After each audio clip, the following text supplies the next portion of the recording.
The manhwa begins with someone rising from the ground, covered in blood, as a winged man stands before him. The celestial being declares, "God is dead." Humanity worshipped gold and revered arcane engineering until, in the end, they became slaves to themselves. The man holding a sword questions how this can be fair. His opponent wraps the blade in a powerful aura, but despite this he charges forward, asking why this even exists. He screams as he swings his sword, only to be utterly obliterated by a colossal explosion from his enemy. It is then revealed that this is all part of the most popular apocalyptic fantasy game of the moment, Arcane Seoul. The defeated man screams in fury, calling the game a pay-to-win garbage. His name is Joonsoo, a 22-year-old university student. His opponent mocks him, saying that he did pretty well for a free-to-play player, but in the end, it was his bad luck. After all, he had been playing on auto mode the whole time. The enemy's ID is rich heavenly demon Joonsoo insults him, but the opponent simply prepares to end the fight, admitting that it was fun and that he had never seen a player get this far without spending money. Joonsoo is in a public place and clearly furious. He yells, outraged that he had invested 10,000 hours into the game, only to be surpassed by someone who spent thousands of dollars. He sighs, realizing that the real idiot was him, wasting time on this terrible game. He decides that at least he'll do his daily missions before focusing on his homework. After all, even though he hates the game, he still sticks to his routines. With little hope, he does a free gacha pull, already expecting a terrible result, just like every other time, probably getting another generic warrior named Kim. However, when the draw finishes, he is shocked.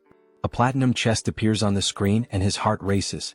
When he finally sees the character he got, he is astonished to realize it's the heavenly demon himself, an SSR unit.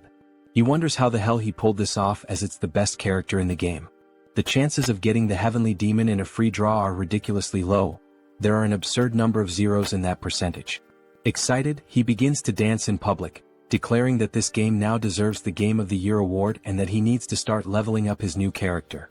It is revealed that the most efficient way to level up a character in Arcane Seoul is by sacrificing other already leveled characters to serve as experience. Now Joonsoo no longer feels envious of the whale players, the ones who spend fortunes on the game.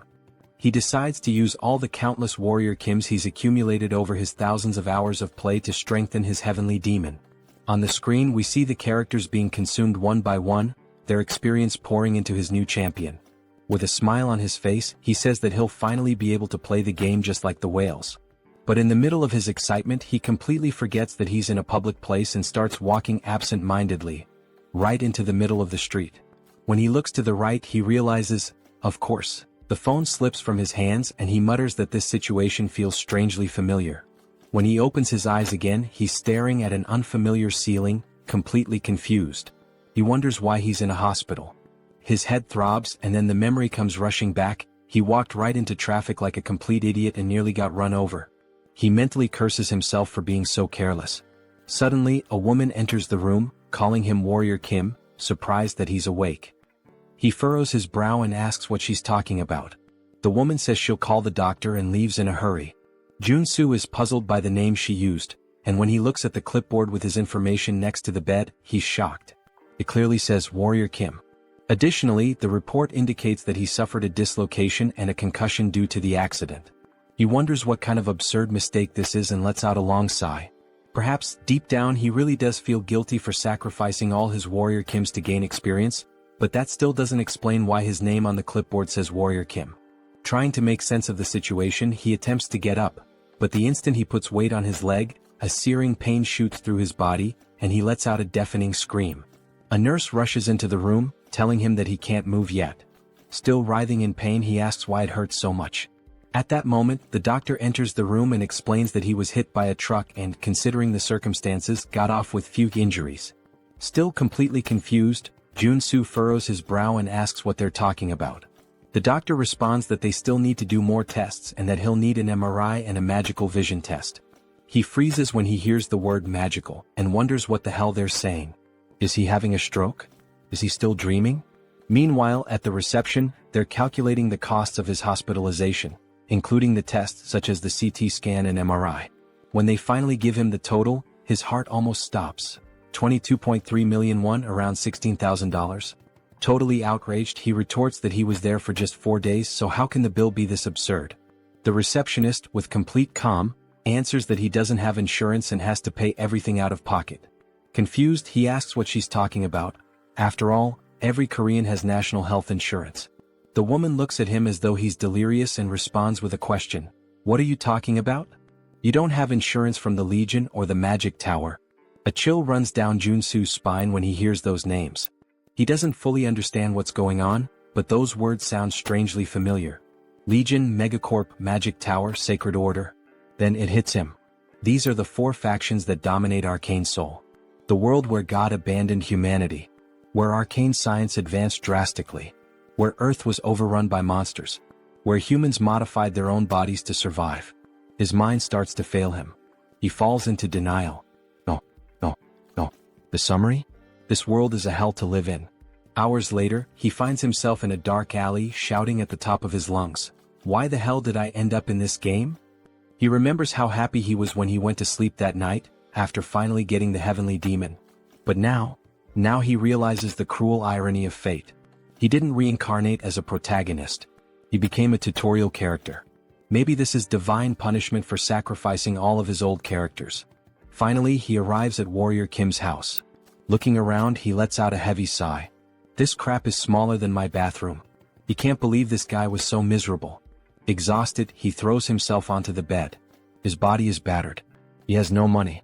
And now, what should he do? Then reality hits him like a punch to the stomach. If this is really the world of Arcane Seoul, events like nuclear wars, dimensional rifts, and even the rebirth of ancient gods are going to happen soon. And when that happens, this place will turn into a true hell on earth. He has no idea how he ended up here, but one thing is certain. If he stays still, he will definitely die. Then, suddenly, something occurs to him. His gaze locks on his own hands and he finally understands what this means. Without hesitation, he grabs a pen and raises it above his palm. Looking down, he murmurs that he needs to test this before it's too late. For a moment, he hesitates. But then, gathering all his courage, he stabs the pen into the top of his hand with all the strength he can muster. The pain explodes in his skin, and he lets out a loud scream as he pulls the pen out. It has pierced his hand completely. Immediately, a green aura begins to swirl around the wound, healing it before his eyes. A smile spreads across his face. I knew this would work. He has just obtained a trait called Wound Recovery. Now everything makes sense. The reason he created and sacrificed so many Warrior Kims was because this character is the only one without a base trait. However, this means it's possible to unlock and swap traits freely, allowing players to shape Warrior Kim however they want. For someone like him, who always played strategically and never had luck with rare characters, Warrior Kim was the best choice. And now, he is Warrior Kim. This means he can acquire any trait as long as he works to earn it. As he watches, his wounds start to fully heal, regenerating thanks to the newly acquired ability. He takes a deep breath and reflects. In Arcane Seoul, you die if you're poor, weak, or if your luck runs out. But he won't let that happen to him. He spent 10,000 hours playing this game. He knows all the shortcuts. He knows how to break the system.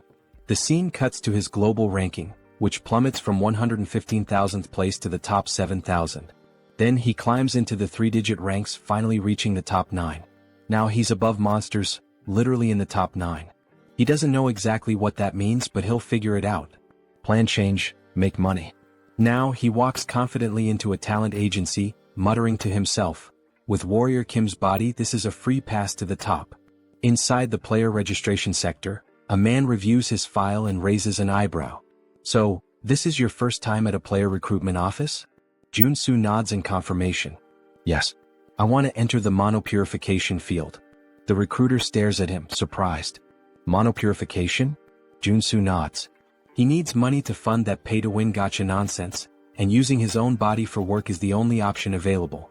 The man leans back in his chair, putting his feet on the table.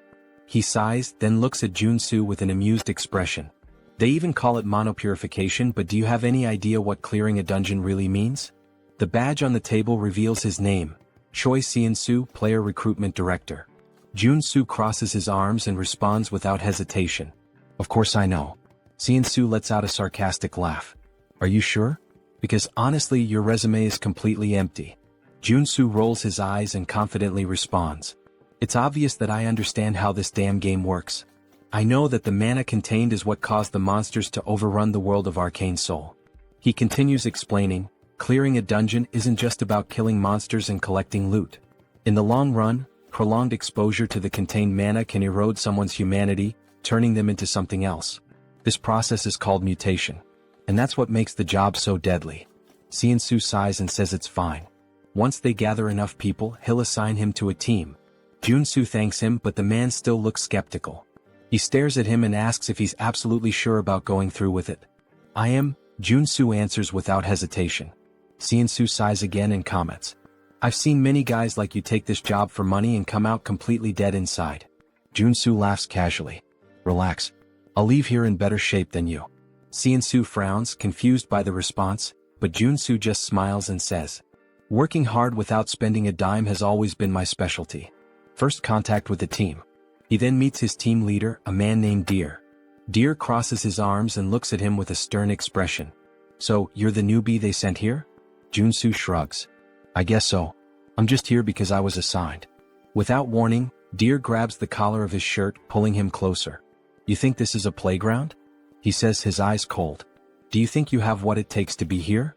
Joonsoo doesn't answer, simply staring back at him. You better not beg me to save you if you start mutating, Deer continues. If I see the slightest sign of it, I'll kill you on the spot. Joonsoo smirks and calmly responds. I'll keep that in mind. For him, this is nothing new. In the real world, people always try to scare the newbies. But what really intrigues him is the fact that Deer is an R-rank character in the game. This is what he looked like before awakening. Joonsoo thinks, noticing that at this moment, Deer's legs are still normal. Before the tension can rise any further, another man enters the room and sighs. Deer, I've told you not to treat the newbies like that. We're short on staff. The man is introduced as Hedgehog, a veteran with 5 years of dungeon clearing experience. Deer clicks his tongue, clearly irritated. Whatever. I just hope he doesn't mess things up. He then turns to the group and gives his instructions. We have 4 hours to clear 5 locations. No time to waste. Joonsoo watches Deer and thinks, this guy's much tougher than he was in the game. Hedgehog notices and pats him on the shoulder. Don't mind him. He may seem tough on the outside, but he's a good guy deep down. Joonsoo gives a nonchalant "hmm" in response, not paying much attention. The first dungeon. The first location they need to clear is a junkyard. As soon as they arrive, everyone complains about the terrible smell. No matter how many times I come here, I never get used to this stench, one of the workers says. Deer ignores the complaints and says, I'm opening the entrance. Get ready. He activates the access card and the dungeon door opens. What they see on the other side is simply disgusting. The place is covered in filth, a complete mess of waste and magical residue. Deer gives the command. Everyone, position yourselves. Inside the dungeon, there are low-level monsters known as contaminated slimes, creatures that feed on trash and residual mana. Joonsoo quickly assesses the situation and starts explaining to himself. The core of mana-contaminated clearing is eliminating these slimes. They're weak but troublesome. If you cut them in half, they just multiply.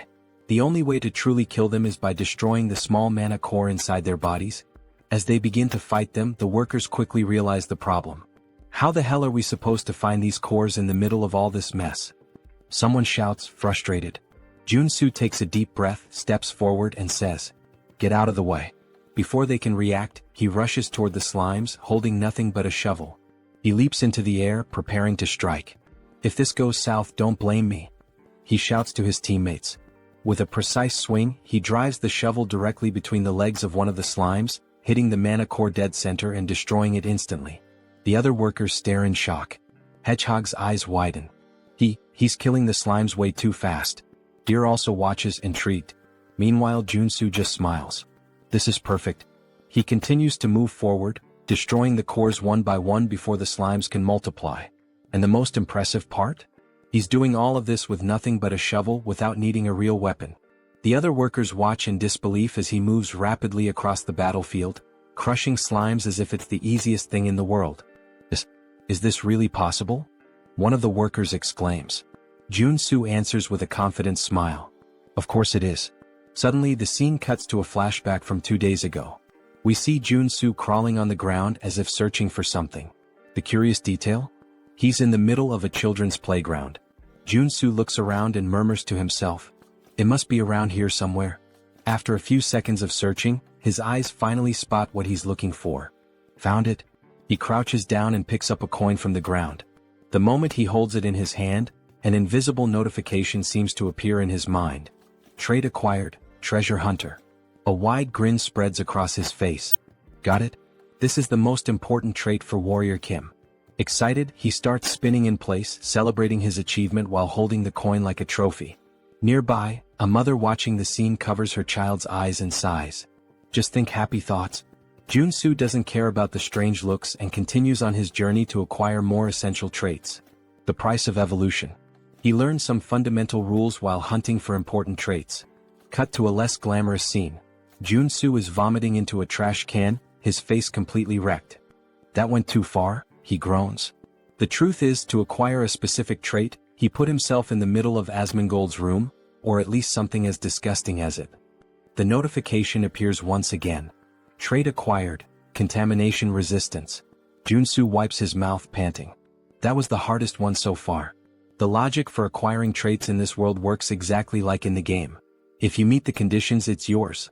He opens the mental menu and reviews his abilities, explaining to himself that it's possible to equip up to 6 traits at once, and that he can switch between them at will. Now, thanks to Treasure Hunter, he can see the mana cores inside the slimes, which explains why he's able to eliminate them so easily, even the giant ones.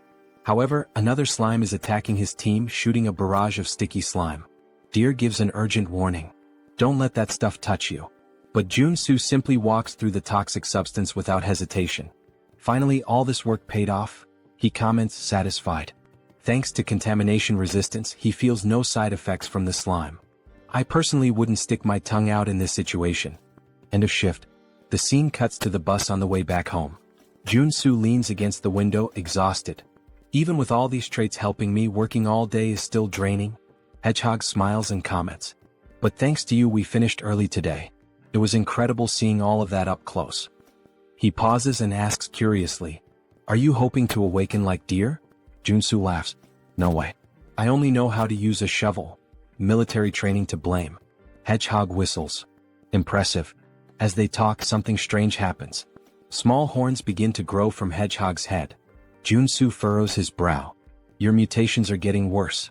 You've been exposed to too much contaminated mana." He observes his colleague more closely. "You don't look so good. You should rest for a bit." Hedgehog just shrugs and lets out a bitter laugh. "I'd rather mutate than face the debt collectors." Joonsoo sighs, understanding his situation better.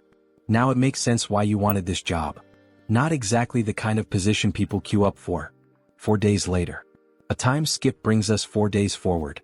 The work finally comes to an end, but everyone is exhausted. "We're done," someone murmurs. The team members are wrecked after days of non-stop dungeon clearing. On the other side, a worker is vomiting uncontrollably, almost doubled over. Joonsoo immediately recognizes him. "Hedgehog. I told you not to push yourself so hard." Deer approaches and pats Joonsoo on the shoulder. "The only reason you're still in one piece is because you're young. Never thought you'd do your part properly, but good job." Joonsoo gives a faint smile. It was thanks to everyone. But deep down he knows the truth. He only managed to do well because of his traits. He watches Deer, noticing that he's holding up surprisingly well against the exhaustion. For someone at our rank, he's holding strong. Before they can continue talking, a desperate scream echoes through the area. Joonsoo turns to find Hedgehog. Something is terribly wrong. A dark aura begins to form around him. His colleagues look horrified. What's happening to his spine? Deer runs over, his expression turning serious. "Hedgehog. Hang in there." Joonsoo understands everything in that instant. Hedgehog is mutating. Deer tries to hold his friend back. "Hold on. We need to get out of here." But it's too late. The mutation consumes Hedgehog completely, and his body explodes into pure energy, creating chaos around them. Joonsoo feels the impact and murmurs. "Shit. Now this is serious." The battle begins. Hedgehog has lost all trace of his humanity. His silhouette now resembles that of a giant porcupine, and his foaming mouth makes him look like a rabid dog. Joonsoo watches the creature and immediately concludes. He's gone. There's nothing left of Hedgehog in there. If they don't defeat him, no one will walk out of here alive. But there's a problem. All the traits Joonsoo has acquired so far are specialized for monster cleaning. None of them are useful for combat.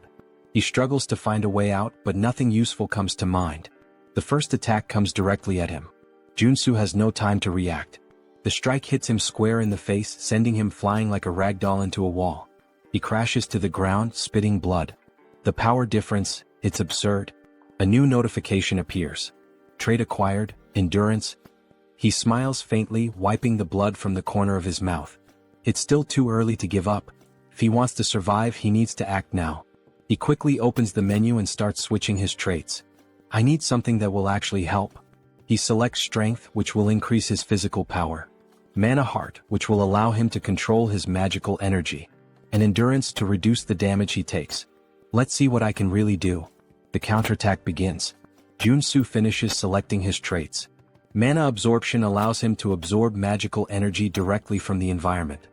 Deep breathing accelerates his mana regeneration, ensuring a steady flow of energy. Finally, the last piece of the puzzle.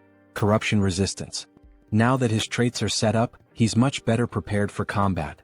Hedgehog charges at him, screaming as Joonsoo activates strength, multiplying his physical power by 10. He swings his shovel back and roars, spinning his body with full force before delivering a crushing blow. The impact hits Hedgehog square on, launching him into the air. Joonsoo feels a flicker of hope. This is working. I can really win this. But then, in midair, Hedgehog starts spinning violently, turning into a deadly ball. Joonsoo's eyes widen. That should be illegal. Hedgehog launches himself at Joonsoo like a projectile, but at the last second he crashes into a rock, losing control and flying back up. Joonsoo yells, completely confused. What am I supposed to do in this situation? He doesn't have time to react. The attack hits him full force, smashing him brutally into the ground. Hedgehog pulls away, laughing, but then his eyes widen as he notices something. From the rubble, Joonsoo leaps out, completely unharmed. Thanks to endurance, his resistance to damage was multiplied tenfold. He winces in pain, groaning. Even with endurance, this still hurts like hell. But he has no choice. If he stops now, he'll die. He steels himself, clenching his fists. With no other option, he launches into an unrelenting assault.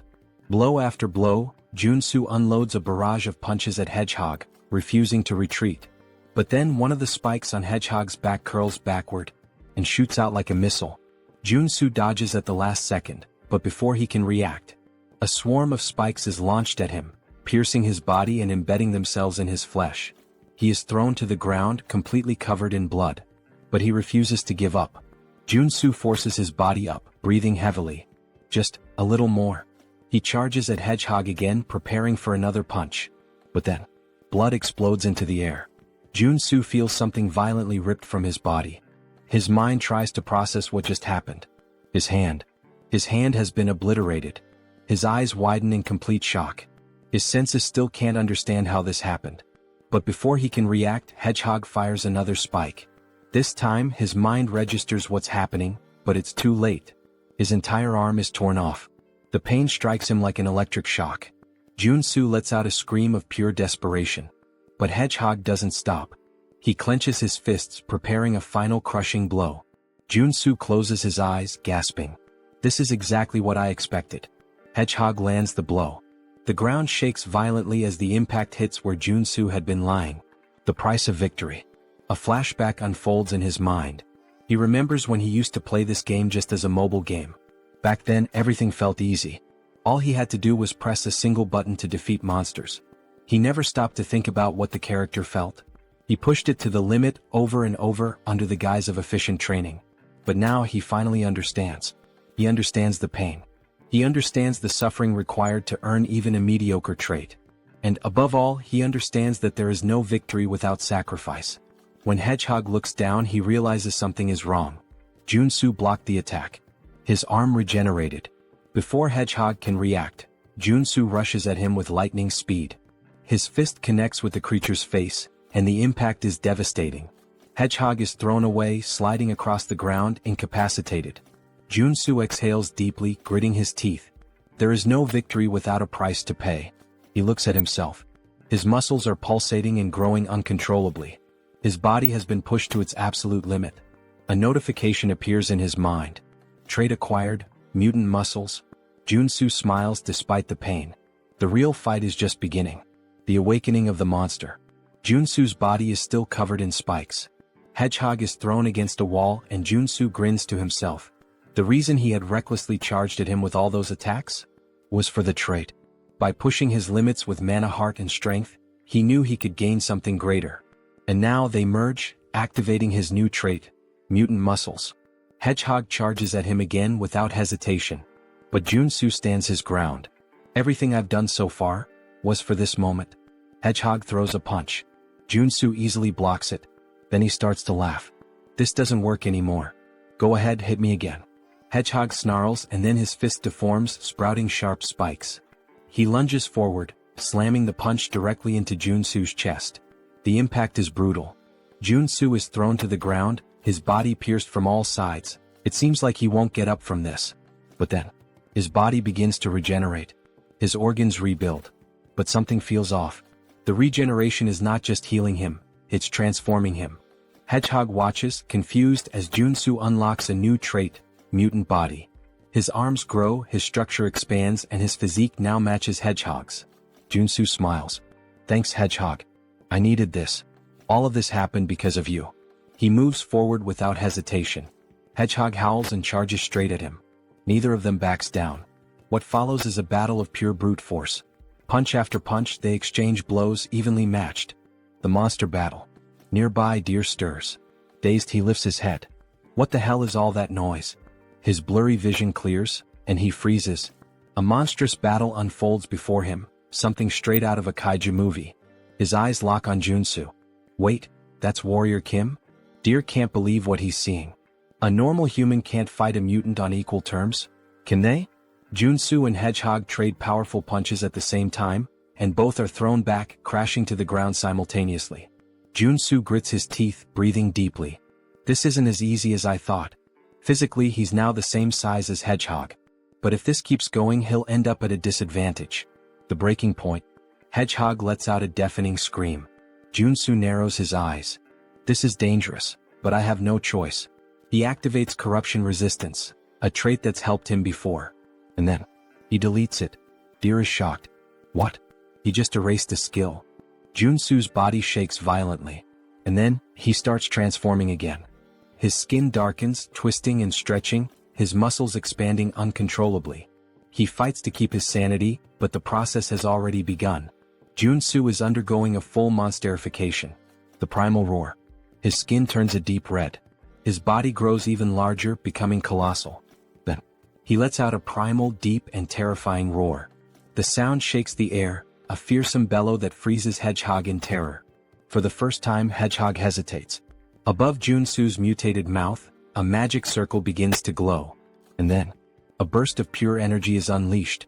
The attack hits Hedgehog squarely, sending him flying far, far away. What the hell was that? Deer watches in pure shock. What the hell was that? He looks up, and freezes. A monstrous, gigantic, and deformed version of Joonsoo glares down at him. Deer feels a chill run down his spine. He really turned into a mutant? How is this possible? But for Joonsoo, it's just another trait. New trait acquired, mutant. Deer swallows hard, his instincts screaming at him to flee immediately. Holy shit. He begins to crawl away from Joonsoo, panic taking over. Then suddenly, Joonsoo extends his hand toward him. Deer shuts his eyes tightly, bracing for the worst. But instead of a fatal blow, he hears coughing and groaning in pain. His eyes open. Joonsoo is standing, panting. And just like that, he's human again. The final sacrifice. Then Joonsoo collapses face first into the ground, muttering that he made it. We learn that corruption resistance is the last line of defense. If you're possessed by the mutant form and mutant muscles, and you erase the resistance, you turn into a full mutant.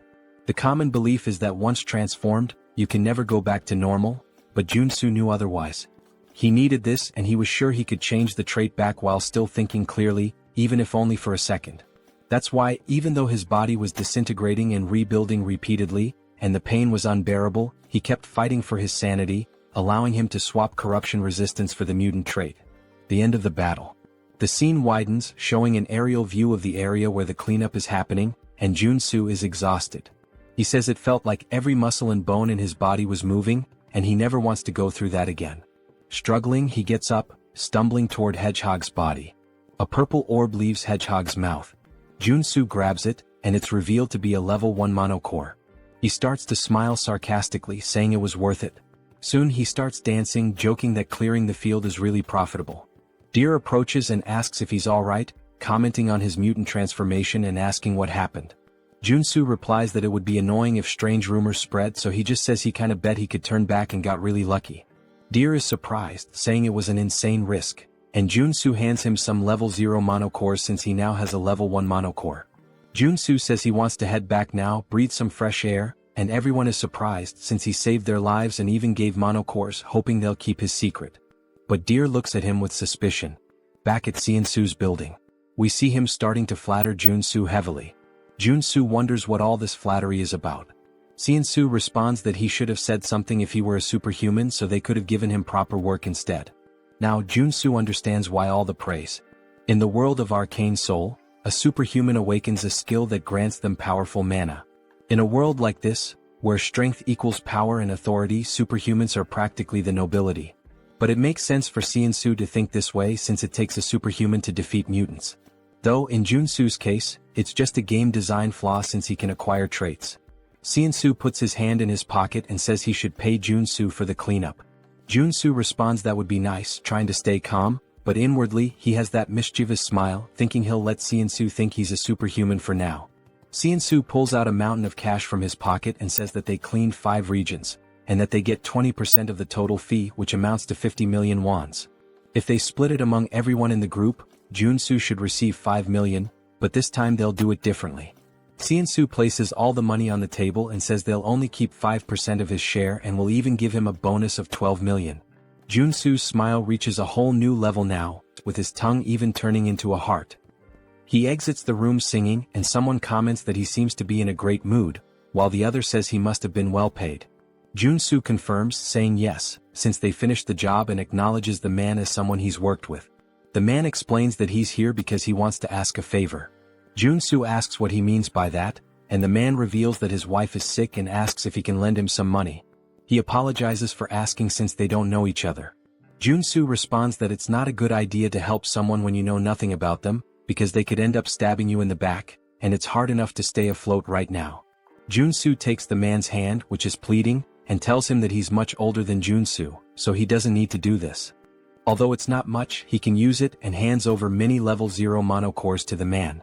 Joonsoo says he feels too bad to ignore him. What a conversation, huh? The twist. Later that night, we hear the man laughing, calling Joonsoo an idiot, saying he pretended to be poor, but gave him so many monocores. He's boasting to Deer. Deer replies that the man must be new to this kind of thing, and the man says he would have given more if Joonsoo had said his son was sick too. And he complains that what's annoying is that Joonsoo was paid more than everyone but gave such a tiny part, along with that superhuman talk about the profit split. Deer sighs, saying that Joonsoo isn't a superhuman and that it's better they teach him a lesson.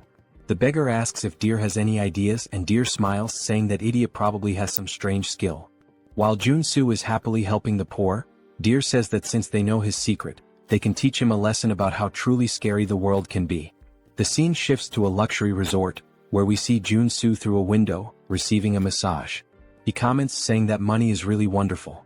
He never imagined he'd see the day he could get a massage in a place like this, and being in the game is so much better than reality.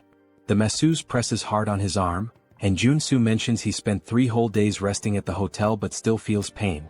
From now on, he'll have to think twice before using any mutant-related traits. Changing traits isn't as all-powerful as he thought. His body changes depending on the traits, and the intensity of the side effects increases as his body changes. The problem now is survival after limiting the use of traits. He looks out the window and recognizes a few people, saying that's the Iron Fist gang, while we see them all by the pool. He explains that Arcane Seoul is ruled by local gangs, not the law. That's natural since there are so many monsters around, and people have to rely on superhumans. He says he's managed to survive so far, but it would be foolish to rely only on his traits in such a dangerous place. He starts to smile, saying that in the end, it all comes down to being overloaded with equipment. He goes to a miscellaneous goods store, and a woman asks if he's there to sell things. He says yes and mentions he has some monster byproducts.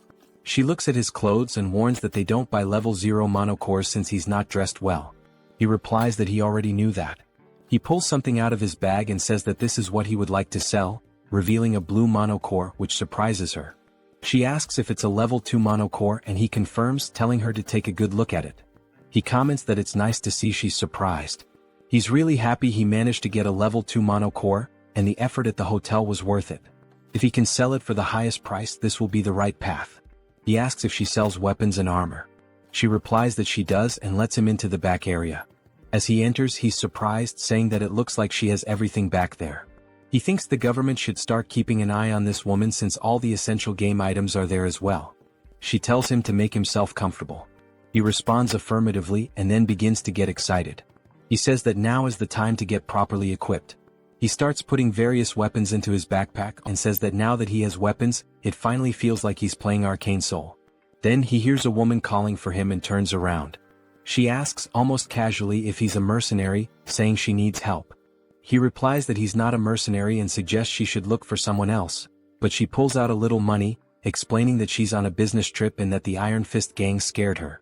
She asks if he could protect her until she reaches her lodging. He realizes she's trying to offer him at least 500,000 to be her bodyguard, and wonders if he should accept now that he's well equipped. He places a hand on her shoulder, saying that he can't ignore a lady in distress, and tells her it's time to go, looking ready for the situation. They start walking through some alleyways and she says they're almost there. He wonders why she's staying in such a shady place, saying that, forget about people, there isn't even an ant around there. She quickly dashes around a corner and when he turns, all he sees is darkness. She says they're nearly there and urges him to hurry. He replies that it's too dark and he can't see anything. Then his eyes begin to glow yellow as he acquires the night vision trait, and says that now he can see, but he didn't plan for this. In her hands there's a pistol aimed directly at him, and she remarks that he's a lot more cautious than she expected. He wonders who she is and if all of this was a trap, only for him to turn around and see Deer, who laughs and asks where he thinks he's going. Deer says it's good to see him again like this, asking if he agrees. Joonsoo asks what he did to deserve this and Deer responds that he didn't do anything, he just looks stupid. There's no other reason, calling him naive. Joonsoo lets his weapons drop, immediately rushing to knock the woman down. Deer asks why he would start a conversation just to run away. He tells the woman to shoot him and she fires her gun directly at him, hitting him in the back. He starts falling down the stairs. Then Deer asks, "What the hell?" saying she should have shot him in the leg, not the chest. She responds that it's better than him running away. Deer says, "Damn, I think he's dead. Honestly, I think the guy can just get up, he looks fine." The woman mentions that someone might want to buy his body since he came back from being a mutant. The beggar says it's time to loot his gear now. When Deer looks down again, he says there's no way and they should do this first, only to find that Joonsoo's body has disappeared. They all start wondering where the hell he went, growing uneasy. The street lamp breaks and the beggar is hit in the neck. The rest of them start panicking, wondering what's happening, and Deer says there's no way he's still alive. Joonsoo says that he can't die at the hands of someone who repays kindness with betrayal, and it's a good thing he left the store after putting on the bulletproof vest. Thanks to that, he acquired the trait of playing dead after being shot. Deer looks around in panic, saying he can't see anything since the street lamp broke, wondering where Joonsoo is. Joonsoo suddenly appears behind him, saying he's right there. He says he saved his life, so now he's going to take it, landing a punch directly to Deer's face. Joonsoo punches Deer in the face, sending blood flying everywhere. Deer falls to the ground but instantly gets back up, wiping his mouth.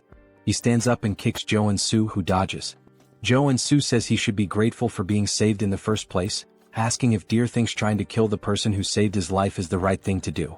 As Deer is about to fall to the ground from the attack, Joonsoo tells him to bite the curb and is about to land a kick when the woman shoots her gun at Joonsoo, asking Deer if he's okay. She manages to hit Joonsoo in the arm with a shot, and he says he was too careless. In Arcane Seoul, the scariest thing isn't the monsters or mutants but the people.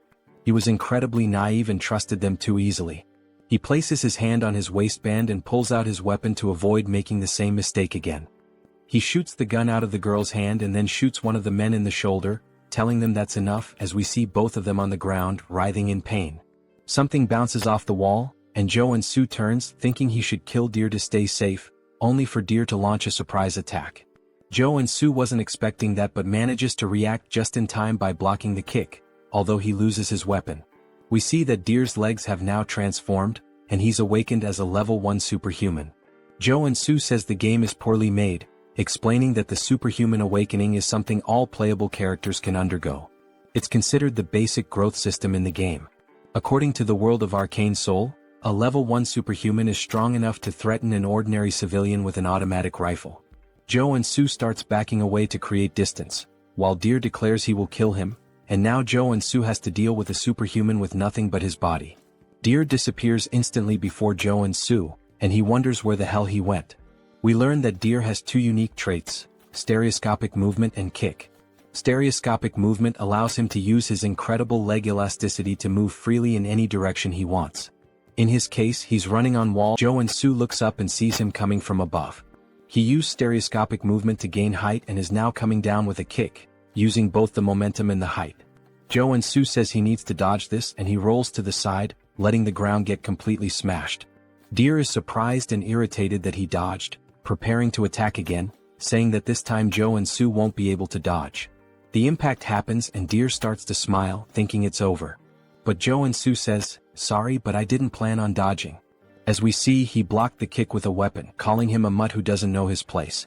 He knew buying that extendable baton was a great idea. A few hours ago in the girl's store, he was wondering if a weapon would really be worth it. Since Warrior Kim is a warrior class character, even though he gets stronger, there's a limit to how effectively he can use a weapon. That's why he decided to buy a close combat weapon, which turned out to be nothing other than this extendable baton. Each character has weapons and traits that are more effective for their class. We see Deer's leg trembling, and Joonsoo manages to push him back. To defeat Deer, he needed to use a close combat weapon and traits suited for a warrior like him. He swings the baton downward, hitting Deer and knocking him to the ground, then acquires a trait called Strike. This is a trait specific to the warrior class. He then starts spamming his attacks to acquire even more traits, using moves like a downward strike, uppercut, and even an advancing attack. He tries a side strike, though it's unclear if he gained a trait from that moment. Deer searches for an opening and as soon as he finds it, delivers a direct kick toward Joonsoo. Joonsoo hesitates, wondering whether to dodge or not, but decides he can't stop now after coming this far. He grits his teeth, saying that even if he has to break bones, he'll block the attack with his elbow, hitting Deer's leg. He tells himself he needs to keep attacking. The fight continues with blows exchanged one after the other. Then Joonsoo acquires a trait called Combo and starts smiling, saying, "That's it. The best trait build for the warrior class at the early stages is combining strike and combo." He uses his left hand for punches and his right hand to swing the baton, taking down Deer like it's a cut scene. Deer begs him to stop as he begins to lose consciousness, but Joonsoo throws the baton directly into Deer's chest, hitting him with the strike trait. Deer finally loses his strength and collapses to the ground. Joonsoo shouts, saying that he succeeded and defeated an awakened one. His arms begin to burn, as though the air itself is searing his skin. He wonders what this sensation is as he looks at them. His whole body starts to ache as a red aura begins to swirl around him. He says he can feel something about to overflow inside him, thinking he knows what's happening. There's a brilliant explosion from where he stands, and now, with a golden aura surrounding his fingers, he says, "This is the day I learned the cruel truth of the world of Arcane Seoul, and now I am awakened as a level 1 superhuman." Joonsoo clenches his fist with excitement and starts shouting, saying that the time has finally come. He then pulls the fiercest face he's ever made, resembling Lloyd, and is so pumped up that he does a handstand, announcing that he's about to start taking low-interest loans and landing high-paying jobs. A man approaches him, asking what he thinks he's doing. When Joonsoo turns around, he's shocked to see a giant, old man holding an enormous weapon. This man is Iron Fist Kim, the second basic character available in Arcane Seoul after Warrior Kim. He's a reinforced soldier class character who specializes in firearms, primarily using his prosthetic arm to shoot. The issue is Iron Fist Kim is the feared leader of the Iron Fist gang, and since Joonsoo fought within their territory, he's probably stirred up quite a mess. Iron Fist asks if Joonsoo checked where he was before all of this. Joonsoo responds that he was caught off guard and couldn't just stand there and not fight back. Iron Fist unlocks his weapon, saying this means they're more terrifying than his own gang. Joonsoo is taken aback, saying that if he fights under these conditions, he'll die for nothing.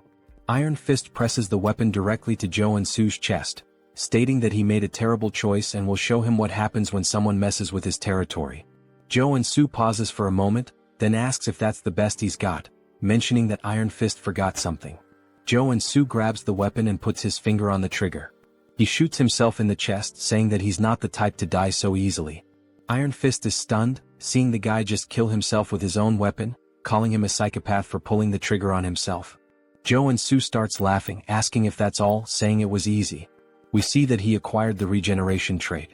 Iron Fist laughs, calling his ability interesting. Joonsoo explains that the upgraded version of Wound Recovery is regeneration, and it can only be obtained when you become a level 1 superhuman. He warns Iron Fist that it will be the end for them if they start underestimating him. He realizes he'll need to bluff his way out of this. He points to the triple homicide case behind him, saying that, as they can see, he didn't survive by chance and that he doesn't care who they are. If they mess with Warrior Kim, they'd better be prepared. Iron Fist laughs, asking if that's his name, saying he likes his audacity, but he'll let him go this time. However, now Joonsoo owes him a favor. He puts a hand on Joonsoo's shoulder, saying that he surely knows what he means. Joonsoo says he'll remember this, wondering if maybe Iron Fist recognized him. Iron Fist then extends his hand, suggesting that they might work together on a job next time. When Joonsoo looks at her hand, he thinks that Iron Fist is not the type of person who would betray him. In that case, it wouldn't be bad to form a connection here. He says it's a deal as they shake hands, telling her he'll see her next time. The scene then shifts to the superhuman tower in Jamsil, where Joonsoo says he had no idea when he first saw this place in the game, but now he realizes that it's really impressive, completely different from anything he's seen before. A woman then catches his attention, thanking him for visiting the tower and asking how she can assist him. The guy is stunned by her beauty and mentions that she looks familiar, wondering if she's an NPC. She tells him that if he's there for certification, he needs to head to the machine to measure his mana and trait circuits. He thanks her and starts walking towards it, thinking that he didn't even ask for help, but she guided him anyway. It just shows how much of a novice he must look. He thinks that once he gets his certification, he'll truly start his life in Arcane Seoul. Suddenly, he hears a loud noise that startles him. When everyone tells him to look at the ceiling, saying the saint has arrived, he looks up and sees a bright light descending from an airborne ship. As the light appears right in front of him, we see some enchanting text spread across, while people are teleported. Joonsoo is shocked, recognizing it as the Old Father's order and wondering why a boss monster is there. People begin praying, saying it's an honor to be in her presence. But Joonsoo remembers that, since he's still in the tutorial timeline, she's a saint and not a boss monster. As the story progresses, it's revealed that the order is actually a cult disguised as a religion, and she is a complete psychopath. While people continue to praise the saint, they mention that she must be there for a level-up renewal. She then starts releasing a powerful aura, so strong that it knocks people down, with a golden light pulsing around her. Joonsoo looks away, saying that it's a rather flashy way to do things, and that it's kind of too noisy. As the machine begins reading her mana, it starts collecting her energy until it completely disappears, leaving everyone in suspense, wondering what she'll get. We then see that she is 27 years old, a priestess class with mana level 8 and a 6-layer circuit. They can't believe she's only level 8. She smiles as they say she has up to 6 traits, which the layered circuits represent. But Joonsoo has a different opinion. He's sweating nervously, saying that it's not the time to celebrate. A level 8 superhuman can be compared to an aircraft carrier, and she's a walking national powerhouse. Why are strong women always crazy? But even if he tried to warn them, they would just treat him like a madman and stone him to death as if it were the Middle Ages.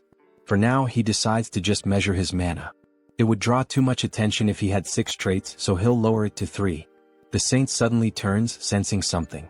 When her men ask what's going on, she says that she's found something that caught her attention. She appears right behind Joonsoo, saying that he has an interesting ability. He says, "Damn," surprised, and then repeats what she just said, asking if she really noticed that he swapped his traits. He freezes for a second as the window remains open. Everyone wonders why the saint is talking to him, saying he looks like a normal guy. She then takes his hands, asking what his name is. He says his name is Warrior Kim and comments that the only reason a priest would ask someone's name in Arcane Seoul is. Before he finishes his thought, he's interrupted as she declares that she represents the Old Father's order and baptizes him. Since the Old Father always desires powers like his, she tells him that he must submit and find peace in this hellish world, as the enchantment table begins moving across his arm. Everyone around him envies the fact that he's being baptized, especially because she is the Old Father's first daughter. Joonsoo, however, has a different perspective. He's extremely nervous, thinking that if he's baptized and gains the baptism trait, he will have no choice but to become a paladin of the order. However, the Old Father's order loses to major figures in Arcane Seoul during the war with South Korea, and this figure is none other than the Celestial Demon. As she continues with the baptism, he rips her hand off of him, saying it feels like being forced to invest in a stock that's about to crash. He kneels, refusing the baptism. We see her eyes turn completely psychopathic as she says that he must not have heard her correctly. He responds saying he's very serious despite being a little exhausted. She starts to control her anger, saying that it's anyone's right to serve or refuse. However, the old father has already set his eyes on him. She places her hand on his shoulder, warning him not to forget that a powerful divine energy is already rooted inside him, and that if he can't overcome such a small power, his fragile free will won't mean anything in the end. Then he begins to be enveloped by a yellow flame as he starts screaming in front of everyone. They question how someone like him can refuse the baptism, asking if he isn't religious or something. We see that he's being affected by divine fever, and that he will suffer a burning, endless pain as punishment for refusing the baptism. He was prepared for this, but it still hurts like hell, his whole body burning. This is one of the strongest debuffs in the entire game. The effect causes continuous, searing pain, preventing the person from continuing their normal life. The only way to get rid of it is to go to a temple and be baptized. He refused the baptism thinking about the future, but it seems he might die right here as we see his eyes rolling back. He loses consciousness until someone splashes water on his face, waking him up again. He wonders who it is, only to see the woman from before asking if he's okay. She seems genuinely concerned. He says that no one helps someone affected by divine fever because they fear the negativity will spread to them, and he's grateful that she took the risk to help him. He sits up again, saying that he'll endure a little longer. As he enters a lotus position, he gains a trait called divine resistance. We see that he's starting to build a resistance to the flames. He says he didn't refuse the baptism recklessly either, and that the debuff gets stronger depending on the total mana of the target. Since he's still level 1, the debuff is weaker in comparison, so there are some solutions. The first is to acquire the trait, which he just did, and now he'll focus more mana within himself. It's unclear whether he unlocked his traits or activated mana absorption. Still, he starts screaming in pain, while the woman continues to pour bottles of water over him, telling him that he'll make it. This immediately cools his body, and he says it feels like life-giving water. He needs to focus on this contrasting sensation between the fire and the water. As he begins to balance them inside him, it feels as though time stops.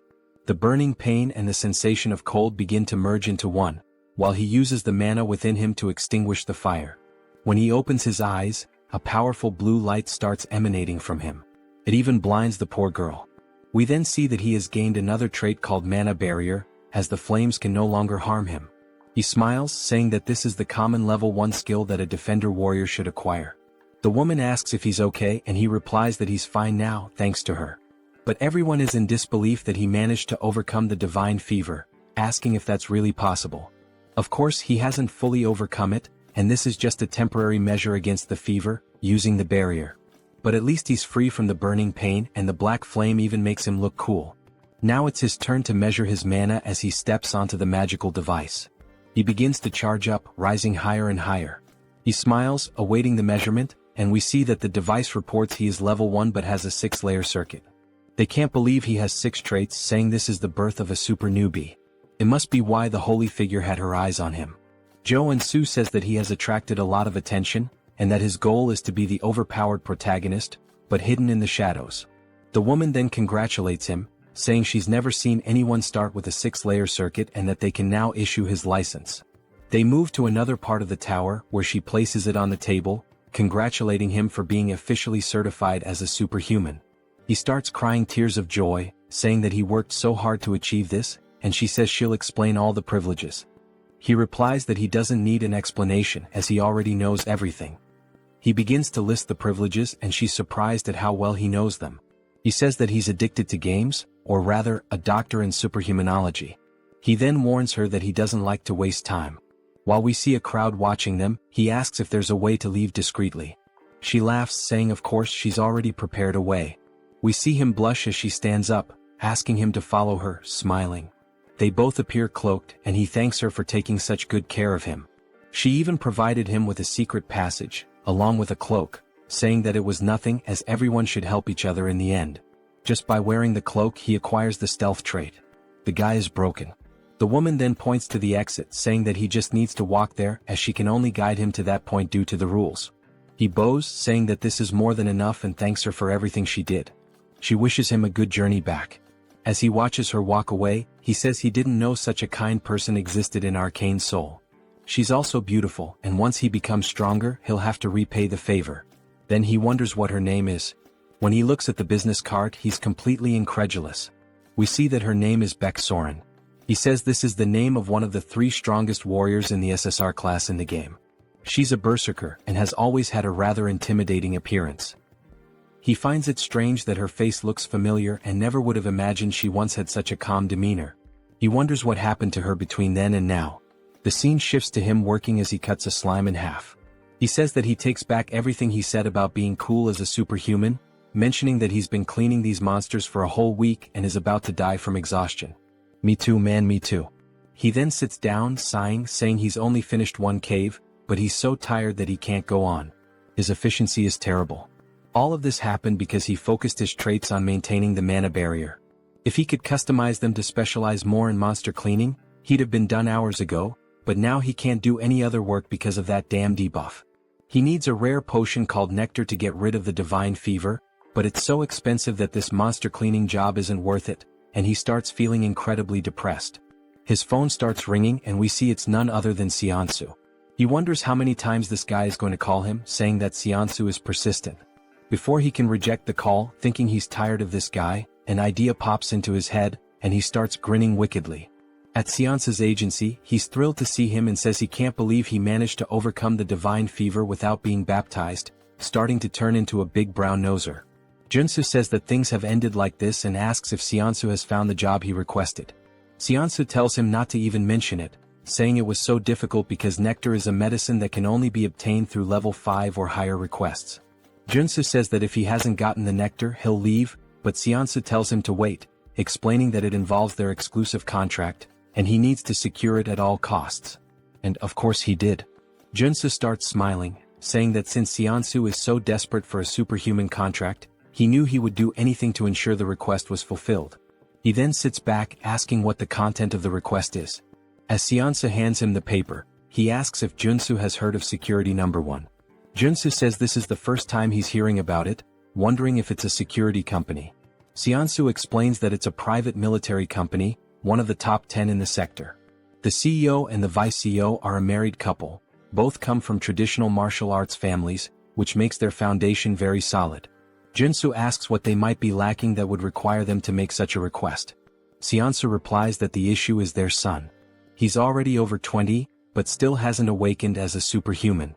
Joonsoo finds this surprising, given that both parents come from martial arts families. Seonsu says the rumor is that he's already accumulated level 8 mana, but simply can't awaken, which is a mystery. Their condition was for a warrior-type superhuman, level 1 or higher. So, it seems to fit perfectly. Joonsoo then starts smiling, saying that he'll go see them right away. As he heads to their property, we see Seonsu's legs shaking uncontrollably. He says that they're quite busy as they aren't the type to be late. Joonsoo just looks around the house, commenting that it's very expensive. We hear a woman apologizing, saying she's very sorry for making them wait so long. The guy's about to have a heart attack. Finally, we are introduced to them. She says they are the clients. The husband's name is Seo Youngju, and the wife's name is Lee Miria. Seonsu bows, saying it's nothing, thanking them for the time they've spent with them. Joonsoo does the same, saying they must be superhumans of at least level 6, as both have a considerable amount of aura. Youngju sighs and says he can tell this one is weak just by looking at him. Miria tells him not to be like that, and if he's going to act that way he should go back to his room. He sits on the couch, saying he can't do that, and she says he's so stubborn before asking both Joonsoo and Seonsu to take a seat. They thank her, and Miria says that since they've come all the way here, it means they intend to accept their request.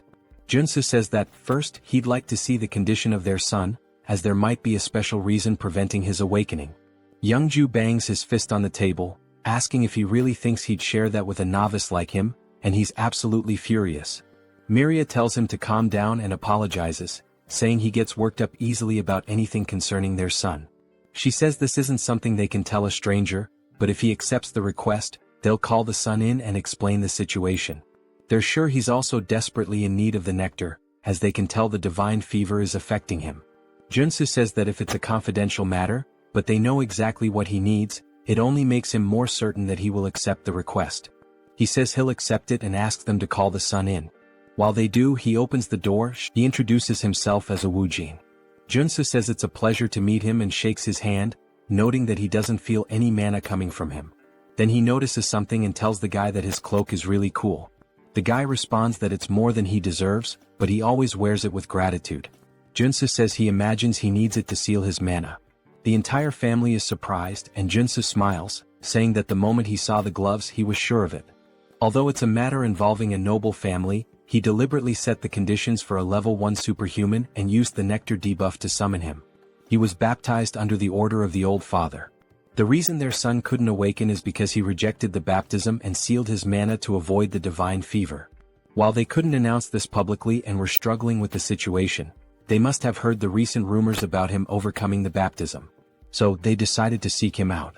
Woojin is extremely impressed and starts acting exaggeratedly, saying that no further explanation is needed. He almost thought Joonsoo was the protagonist of a detective novel. Joonsoo says that he's watched enough Detective Conan in the past and that there's nothing to fear, since he also knows the future.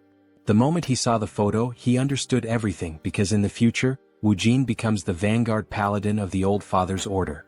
He rejected the baptism and resisted, but when his parents lost their power, he gave in and joined the order to help the family. Yeongju then approaches, calling him sir and asking if there's any way for their son to avoid the baptism. We see everyone looking at him with puppy dog eyes. Joonsoo remarks that he was so arrogant just a moment ago, but now he's acting all polite, saying that, of course, there's a solution. He says that since he's spent 10,000 hours in Arcane Seoul, it's obvious that he knows how to handle this. He places a hand on Woojin's shoulder, saying that he understands the pain he's feeling because he's been through it too, and that he'll get him out of this situation. Woojin begins to cry and hugs him, while Joonsoo says it doesn't matter whether she's a saint or not. She tried to pull him into some low-level cult, and now his future subordinate is by his side, showing yet another expression of loyalty. He then starts pushing Woojin away, saying that before they proceed, he'd like to add a condition. Yeongju asks what he wants. Joonsoo says that since the difficulty of the request has increased, it means he should be entitled to something more. Miria agrees, saying it makes sense because now it's not just about awakening their son, but about overcoming the divine fever. They'll do whatever it takes if he can cure their son. Joonsoo says that as an additional condition, he'd like them to teach him the sword capable of breaking mountains. Both are surprised by this request. While Joonsoo smiles, Woojin looks scared. Seonsa strikes the "oh, I'm in danger" pose. It's not Yeongju but Miria who steps forward, releasing a strong aura of murderous intent, saying that he surely understands what he just asked for. He looks up, startled, wondering what's up with her murderous aura. It's far more terrifying than her husband's. He realizes she would be furious because the sword capable of breaking mountains. He explains that people might doubt his decision to learn swordsmanship in the 21st century, but in Arcane Seoul, it's a different story, where strength equals authority. As we see a woman slicing through a tank with a sword, he explains that a superhuman swordsman can easily destroy modern weapons, and high-level martial arts are traded for fighter jet squads. If a level 1 superhuman learns and continuously trains in the sword capable of breaking mountains, they can easily reach level 4, which is essentially a cheat code for the early game. He recalls that it was said that only elites could learn this technique, and he wonders if he has crossed the line.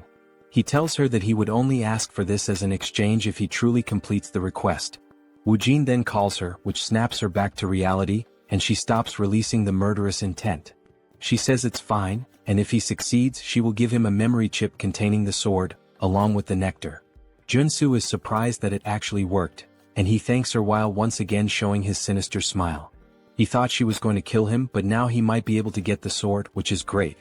She tells him that if he fails, both she and her husband will be genuinely disappointed, even angry. He responds that that won't happen, and that they should start as soon as possible. As we see them heading towards a warehouse, Miria says that a room with a mana focus circle and 200 intermediate grade mana potions have all been prepared, just as he requested. He says that should be more than enough, and that he would prefer to be alone with the patient during the treatment. She apologizes for what happened earlier, explaining that Woojin was forcibly baptized before he even had a chance to start school. He never got the chance to make friends, let alone go out as a family. He had to suffer being forced to stay in his room. It seems that she was being overly sensitive due to the situation, so she will trust him completely now. Joonsoo comments that everyone had to suffer because of the saint's trap, and Woojin tells his mother that it's okay. Joonsoo notes that in the game, Woojin ends up opposing his family, even though they were the reason he joined the order. It makes sense that he became so cold in the future, but he feels sorry for them. He says that he will succeed at any cost, and now that it's just the two of them they can begin. We see Woojin trembling and Joonsoo tells him to take it easy, asking what he's afraid of. Woojin replies that he thought Joonsoo was going to torture him, forcing him to awaken using electric shocks or something like that. Joonsoo asks what the hell they've done to him so far, and explains that the general treatment for curing divine fever is to drink nectar after awakening. However, since he had too much mana in his body, the divine fever was so severe that he couldn't awaken, and he failed. Joonsoo then tells him not to worry but to remember one thing. Everything he sees today is a secret. Joonsoo says he's about to begin. First, he needs to expand the mana barrier to its absolute limit. Then the barrier will weaken. As we see the divine fever starting to consume Woojin once more, he removes the caps from the healing potions, pouring them into his throat, saying that now is the time. Woojin is confused as the cycle repeats relentlessly, and he continues drinking the potions. He comments that it tastes awful. After several bottles fall to the floor, he finally acquires the drug addiction trait. The damage taken and mana consumption increase, but the effects of the drugs are amplified. He says that now, if he focuses on the mana shield with the drugs, he can level it up, transforming it into an area shield. After configuring the shield around him, he wipes his mouth, saying that the divine fever has been completely expelled from the barrier. Woojin says that was amazing, and Joonsoo responds that it's still too early to be impressed, asking him to take off the glove. Woojin is confused, asking if he heard correctly, and Joonsoo explains that he needs to push his hand through the barrier, and then he just needs to grab his hand. Woojin says that the two divine fevers will create a resonant reaction. Joonsoo begins to step out of the barrier while the divine fever starts to burn him again. He says that the pain will be bearable as he stays inside the barrier, and asks him not to question why, just follow the orders. Woojin's heart starts to race because it's the first time he's taking off the glove since he was baptized. He places his hand through the barrier and it starts to burn intensely. It's even more painful than Joonsoo's divine fever, even though it's only his hand. Joonsoo wonders how much mana this guy has in his body, to the point of being terrifying, but he grabs his hand because there's no other choice. Then he experiences one of the most unbearable pains he's ever faced, as if his entire body is burning. He screams in agony, saying it hurts much more than when he was originally baptized. Joonsoo's eyes start to roll back and he says it feels like his bones are being shattered into pieces. He bites his lip, saying that he needs to stay focused and endure it.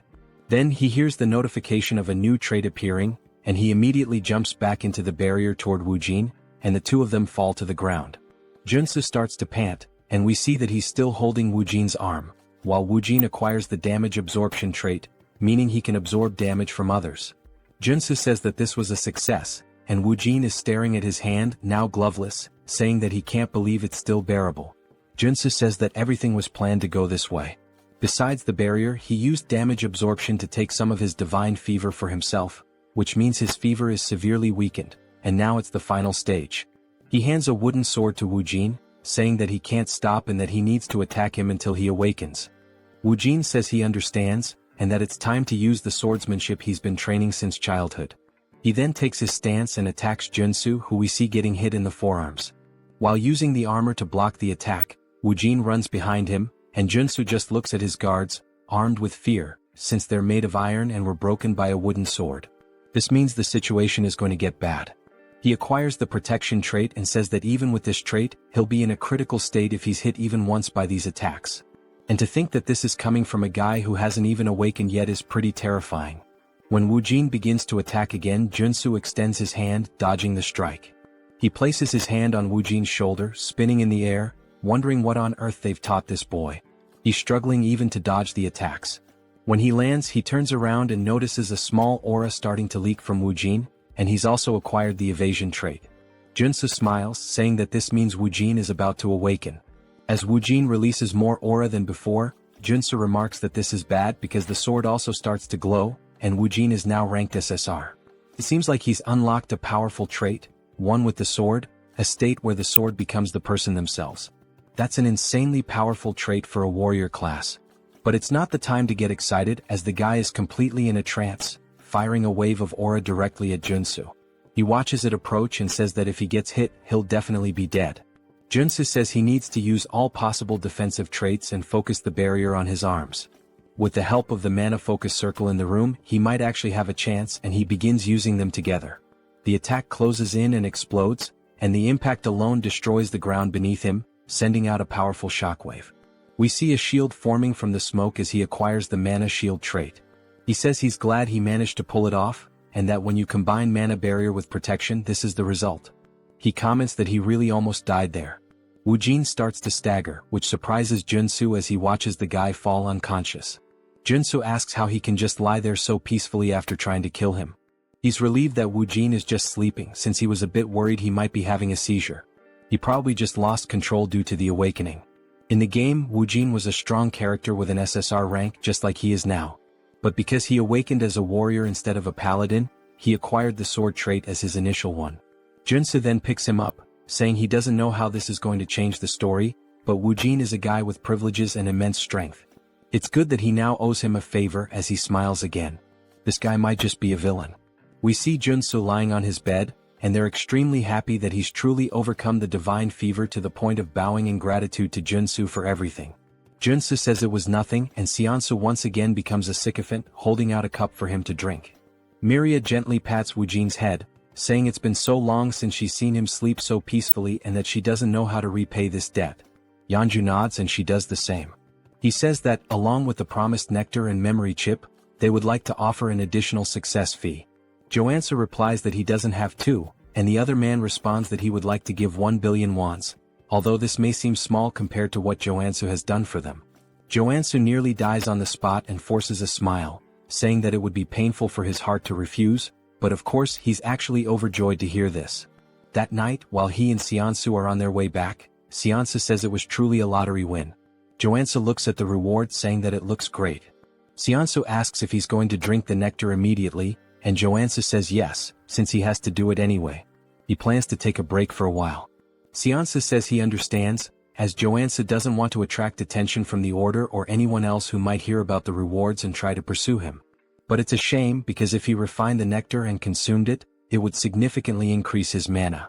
Joonsoo agrees, saying that if he refined it, his superhuman level would increase a lot instead of spending it on treating the divine fever.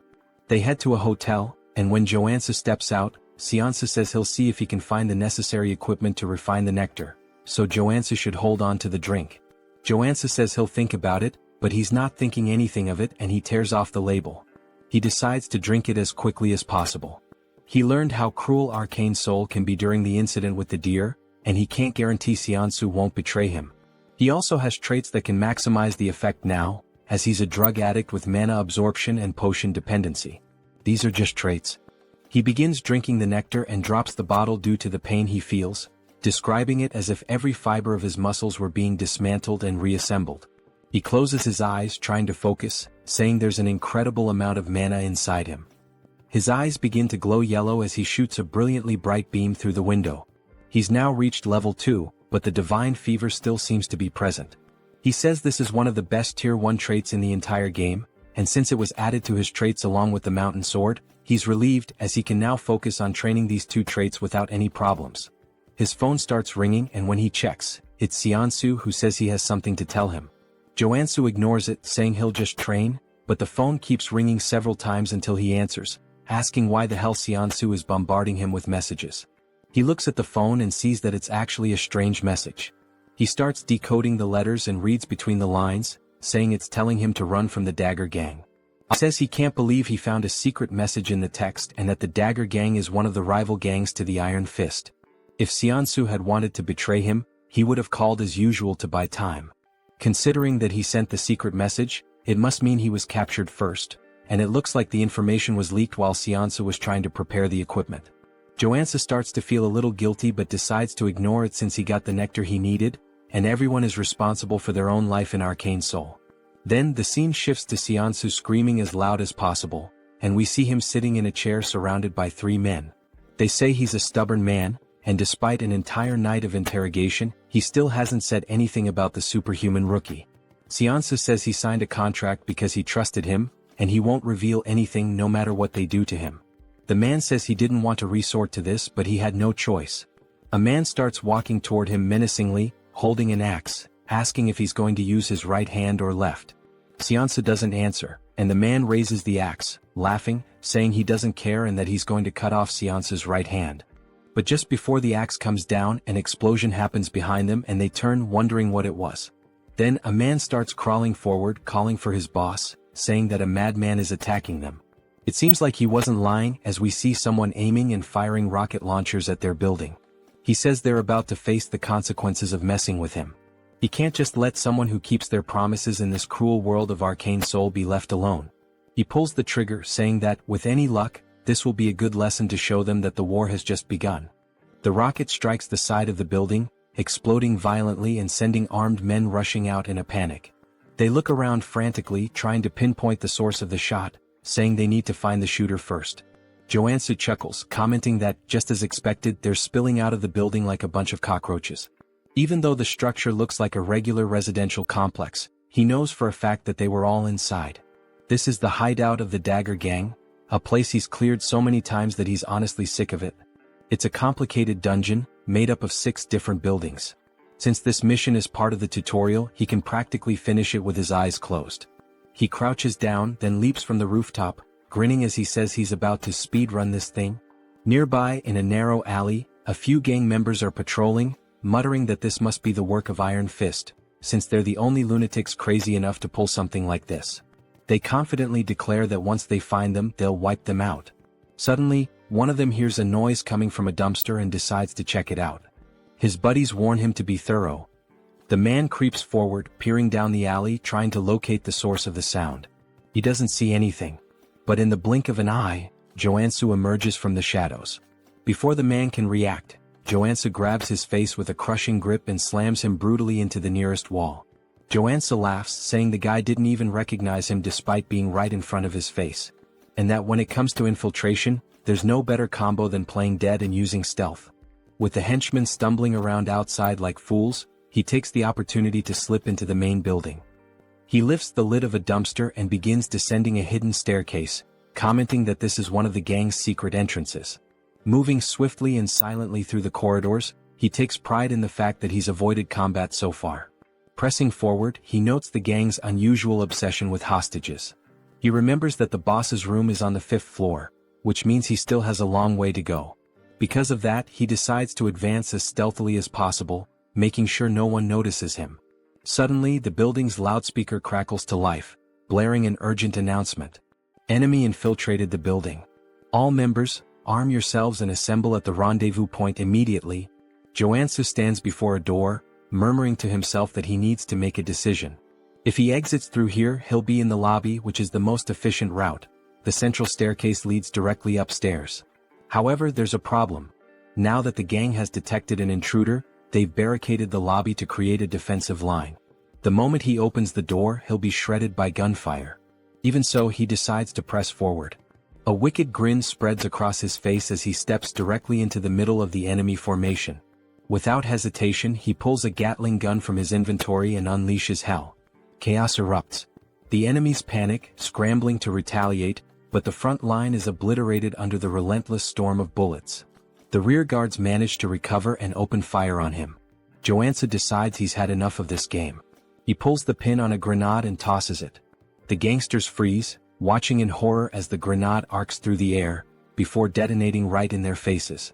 Laughing, Joonsoo ducks back behind the door, muttering that stealth was never his thing. Then, lowering his gaze, he reveals a fistful of explosives, grinning as he says he knew one grenade wouldn't be enough. Without hesitation, he hurls 8 more into the room and slams the door shut. Screams of terror echo from the other side. Joonsoo simply smirks. "Hope you guys enjoy the show," he muses. Moments later, silence.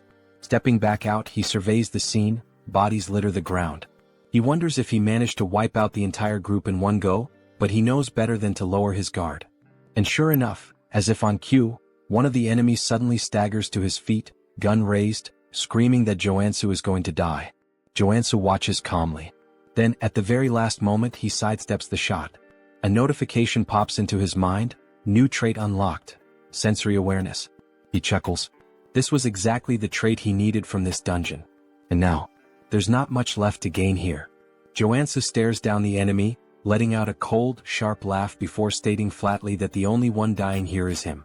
The only sound that follows is the man's scream, cut short by dead silence.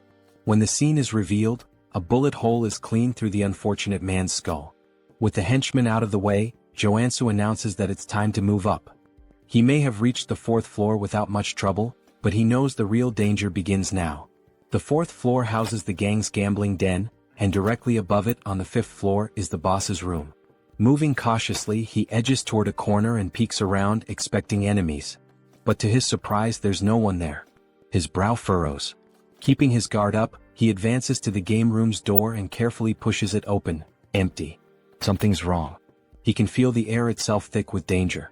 At that moment, a notification flashes. New trait unlocked. Focus. Suddenly, a sound from above catches his attention. He snaps his gaze upward. It's not an enemy. It's a drone. And worse, it's dropping a grenade. His eyes recognize it instantly, a flashbang. The grenade detonates. For a moment, Joonsoo is left blind, deaf, and completely vulnerable. Taking advantage of the opening, a man bursts from one of the side rooms, sprinting toward Joonsoo from behind, knife raised high. The impact lands. The attacker laughs, convinced he's caught a rat in a trap. And just like that, the boss of the Dagger Gang makes his entrance, a level 2 assassin named Tung. But Joonsoo remains unfazed. He smirks and tells Tung he really shouldn't be so excited. Tung, confused, notices something's wrong. His blade didn't pierce. What? Why the hell didn't it go through? He instinctively steps back, creating distance, still struggling to process what just happened. Joonsoo eyes his stance and scoffs. Who's the real rat here? He mocks.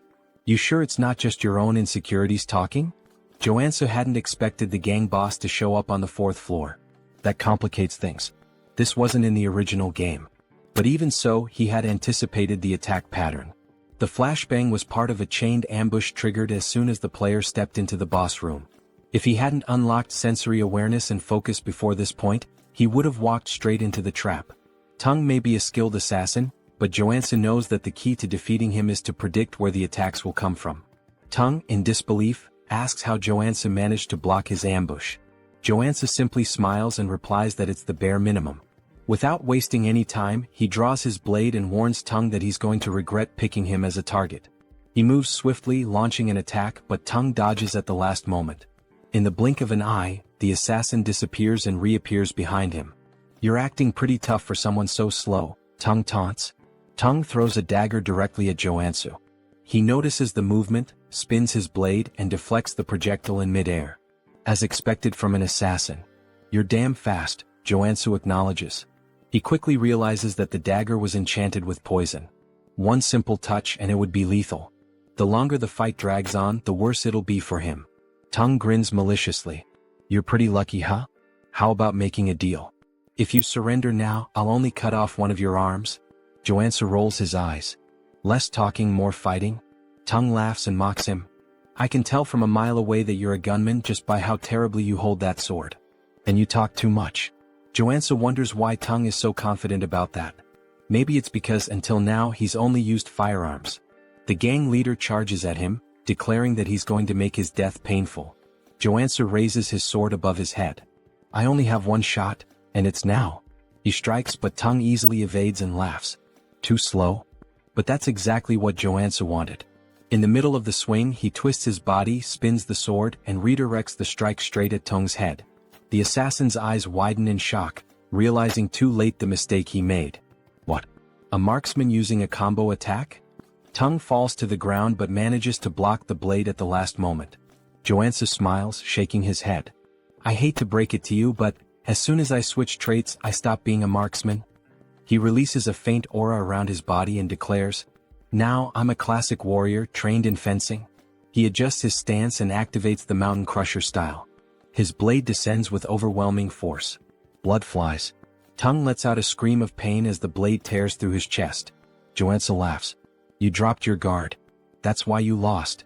Tung, on the verge of death, grips his knife tightly and throws it forward, shouting that he won't fall so easily.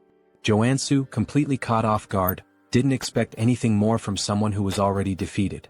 The impact happens. Blood sprays through the air.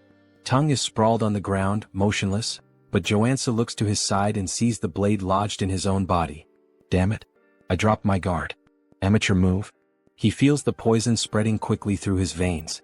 Without wasting any time, he reshuffles his traits to counteract the toxin. He manages to hold on, but the pain is intense. Outside he hears voices. Hurry. We need to get in. There's an intruder in the building. Joonsoo looks around. His vision begins to blur. He feels his energy draining from his body. No time to waste. I need to get out of here. On the 5th floor we see Joonsoo tied to a chair. He struggles until he falls to the floor trying to reach a shard of glass. I need to get out of here fast. He hears footsteps approaching. He looks up and sees none other than himself. The other Joonsoo crosses his arms and asks, "How the hell were you captured?" Without waiting for an answer, he crouches down and begins to untie him. Once Joonsoo is free, he can't hold back his tears. "You came all the way here, to save me?" The other Joonsoo merely sighs. "We'll talk later. We need to get out of here. They're coming." Now free, Shinsu tries to stand but can barely walk. Joonsoo watches him and clenches his fists, frustrated. "I can't believe they did this to you." He then crouches down. "Get on my back." Shinsu hesitates. "I can't ask for anything more. We don't have time for that. Hurry up." Shinsu hesitates for a moment but eventually gives in. "Just this once." He climbs onto Joansoo's back, apologizing for the inconvenience. Joonsoo, however, is surprised by his loyalty. "I thought this world was a hell where I couldn't trust anyone, but I guess I was wrong." Back in Shinsu's office, Joonsoo devours healing soda bottles one after the other, trying to purify his body. After a while he finally smiles. "I did it, poison resistance. That took hours." Shinsu says, bringing even more bottles. "Drink as much as you need." Joonsoo grabs one last bottle and refuses the rest. "That's enough. I got the trade I wanted." Shinsu lowers his head. I can't apologize enough. It looks like information leaked while I was preparing the nectar. I shouldn't have trusted my employees." Joonsoo just smiles faintly. "Relax. In the end, I drank the nectar anyway." Shinsu is shocked and asks why he did that. Joonsoo responds casually. "If I hadn't drunk it, I never would have been able to save you." Shinsu starts to feel incredibly guilty. "I can't believe you wasted the precious nectar just to save me." Of course, that wasn't the real reason, but Joonsoo prefers he thinks that way. Suddenly, someone starts banging loudly on the door. Shinsu panics. "Is it the Dagger Gang? What do we do?" Joonsoo smiles. "Let's welcome them." He opens the door and to Shinsu's surprise, it's not the Dagger Gang standing there, but the Iron Fist Gang. The leader of the group looks at Joonsoo with a half-smile. "It was about time I got here." He crosses his arms. "I knew you weren't an ordinary guy, but I never imagined you'd wipe out the entire Dagger Gang. What do you want from me?" Joonsoo reflects for a moment. "Well, it's my turn to receive the reward for cleaning up this tough mission." He begins to explain how the two gangs hated each other and were constantly fighting over territory. In the game, the tutorial required the player to annihilate the Dagger Gang by helping the Iron Fist Gang take the building. As a reward, the rival gang offered various advantages. But now Joonsoo is struggling with an internal dilemma. Iron Fist asks, "Do you intend to create your own organization?" Joonsoo shakes his head. "That's not my style. I called you here to tell you that you can have the entire area that used to belong to the Dagger Gang." The gang leader is surprised. "You don't want anything for yourself?" "I prefer to work alone and have no intention of getting into the crime world. This is the best deal I can offer." Iron Fist ponders. "Such a deal has no drawbacks for me. Compared to the debt I had before, this feels like a bonus." Joonsoo laughs. "Looks like we're on the same page." Now that Iron Fist has the territory, Joonsoo finally makes his request. "So, I want a favor." "What do you want?" Just thinking about it, Joonsoo starts laughing darkly, but at the same time he smiles genuinely. "I want a house." Iron Fist is taken aback by the request. "A house?" Joonsoo explains. "I've been alone for a long time, and I realized I need a real base." He then begins clutching his stomach, pretending to be gravely wounded. Shinsu panics. "Joonsoo, are you okay?" Iron Fist clears his throat. "You wiped out those bastards? Then it's a deal." Joonsoo smiles. "I like direct people." Inside he's buzzing with excitement. "What kind of house are you looking for? A villa? An apartment?" Joonsoo shakes his head. "None of those. I need a secluded house with security, soundproofing, and an underground training center." Iron Fist thinks for a moment, then starts listing some options. Joonsoo bites his lip, hoping he'll mention exactly what he's waiting for. Then, finally, Iron Fist mentions a place. "There's a house on the outskirts of the area, on the Jenyabang slope." Bingo. Joonsoo feigns indifference, but inside he's ecstatic. That's the first house the player gets in the game. The main base in Arcane Seoul? He heads to the location and upon arriving, can barely contain his excitement. Finally, he takes in the view and laughs to himself. This house is way better than I imagined. Memories flood his mind. When he first fell into Arcane Seoul, he had no idea what to do. His hospital bill was a ridiculous 20 million won, and now he has a house that feels like a palace. Plus, now he has money coming in from the city's biggest security company. He could pay for a full year of hospital bills without a second thought. But this is still Arcane Seoul. No time to relax. The game's story is going to move forward, and he'll have to face enemies like the Saint, who threaten to destroy the city. He grabs his pickaxe. Time to find out the real reason I chose this house. He heads down to the underground training room and starts tapping on the walls. It must be around here. After a few minutes, he finds a specific spot and begins hammering with force.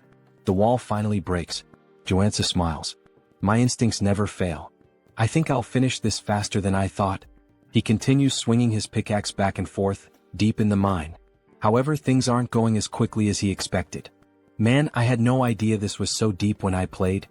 Even so, he's determined to continue. There's no turning back now. He keeps breaking the rocks until, suddenly he hits a water source. Water begins pouring out, and without hesitation he takes a drink. Immediately he feels a wave of revitalization course through his body. This is perfect. Along with the refreshing feeling, his body also starts to warm up. So this is it. A mana spring. As the name suggests, this spring is filled with pure mana. Even characters whose HP has reached 0 can fully recover by immersing themselves in it. Additionally, most debuffs disappear, showcasing its incredible therapeutic power. And guess where one of these free springs is located? That's right, in the house Iron Fist Gang gave him. This was one of the main reasons why this house was essential for his progress. Without wasting any time, he prepares a bath. In the game I handled this with a click. Here it's much more labor-intensive. But it was worth it. He feels the energy flowing through his body, confirming just how powerful this spring really is. He grabs his blade and holds it firmly. This place is perfect for training. Here he can fully heal whenever he runs out of energy. So there's no excuse not to give his absolute best. 2 weeks pass. Throughout this entire time he's been locked in the training room. Now he can activate the black flame whenever he wants while wielding the Mountain Breaker sword. He lifts his blade and strikes downward. Mountain Crusher. In a fluid motion he moves into the second stage. Mountain Divider. Finally he finishes with the third stage. Mountain Piercer. With a precise strike he drives his sword forward. Not only has he mastered this technique, but he's also become accustomed to combining it with the black flame. Additionally, he gained new abilities during his training. Crushing Strike. Single Point. Meditation. Mana Stabilization. Fire Resistance. He leans back, catching his breath. Now that I've completed my training goal, there's just one thing left. The Mana Cultivation Technique. Unlike other skills, this one can't be acquired simply by training. Had he refined the nectar properly, he would have already reached level 3. But since he's only at level 2, there's still residual mana in his body. To fully absorb the mana from the nectar and level up, he needs this technique. The problem? It costs tens of billions of won. But he already knows where he can find a copy without spending that fortune. He heads to an antique shop. The shopkeeper eyes him, confused. Are you sure you want to buy this? It's been sitting in the back for over a decade. At that moment, a memory floods his mind. He recalls when he played Arcane Seoul and discovered this secret. He's probably the only person in the world who knows that this technique is hidden in this shop. He makes his way to the market where the shop is located, walking casually. Time to level up. Upon arriving, he notices something strange. The shop's door is locked, and surrounded by a blue mana barrier. He touches the barrier, feeling the energy pulse. Not only is the door closed, but there's a mana seal blocking the entrance. Looking around, he takes in the vastness of the area. This is the market with the most shops in the city. You can buy anything here, but what he needs is locked behind that barrier, and he's going to find a way in. In the game, this shop would be open at any time during business hours. But now in real life it's closed. And not just that. All the other shops around it are closed, leaving only this one standing. This is the complete opposite of how it was in the game.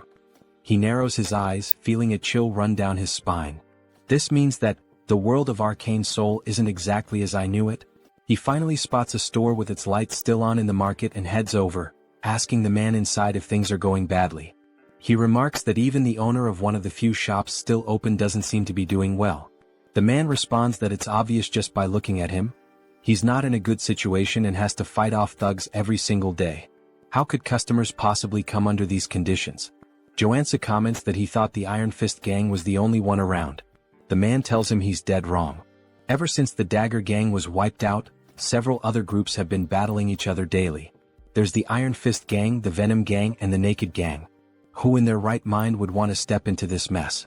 Now Joonsoo understands why all the markets are closed. According to the original story, the Iron Fist gang destroyed the Dagger gang and rightfully claimed the territory, naturally bringing the market under their control. But this time he was the one who took down the Dagger gang.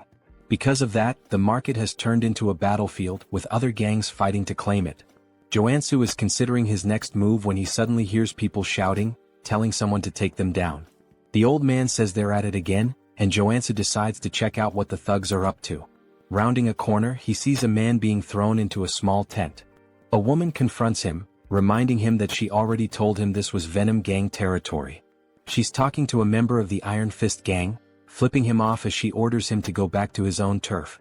And that's when we're introduced to Steel Scorpion, the sub-boss of the Venom gang. The Iron Fist gang member is bleeding from the mouth. Then, the most elegant voice ever is heard, asking what all the commotion is about. Everyone turns to see none other than our Lord and Savior, Captain Underpants, arriving on the scene with his allies. Scorpion immediately starts yelling that the perverts have arrived. The leader of the Naked gang, known as the Exhibitionist, though I'd rather just call him Captain Underpants, declares that this three-way intersection belongs to him and orders everyone to clear out. If you really want to keep fighting, he warns.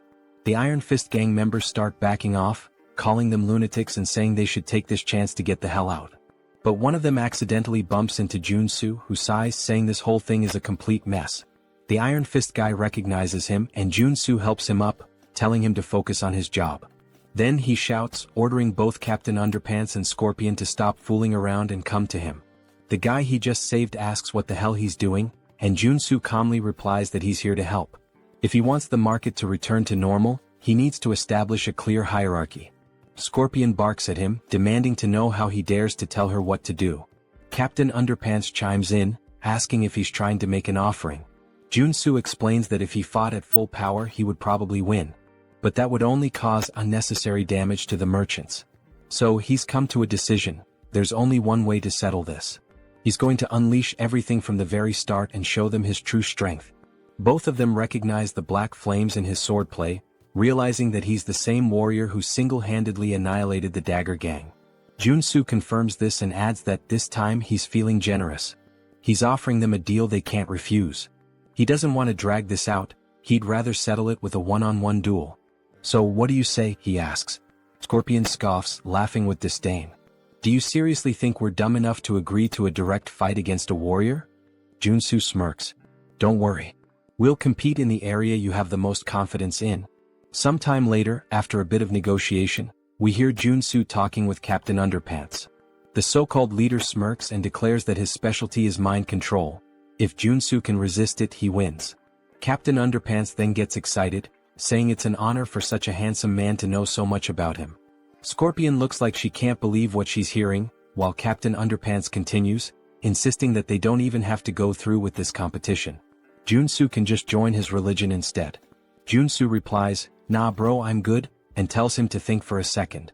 His religion isn't even one of the 7 major ones or even one of the lesser ones, it's literally an unnamed backyard cult. Why would he join a random sect that isn't even listed anywhere? Captain Underpants sighs and says that, as expected from a non-believer, Joonsoo will have to be enlightened by the love and mercy of his goddess. He then stretches out his hand and a green aura begins to form around him. He commands Joonsoo to kneel before him so that he may grant him the privilege of meeting his goddess. As the aura starts wrapping around him, Joonsoo immediately recognizes that the mind control ability of a combat priest is no joke. He struggles against the influence, admitting that he feels the urge to kneel, but his traits are far too strong to let that happen. Then, without warning, he delivers a brutal uppercut, sending Captain Underpants flying. As the cult leader crashes to the ground, Joonsoo casually apologizes but warns him that not even a saint could manipulate him. His divine resistance is too high.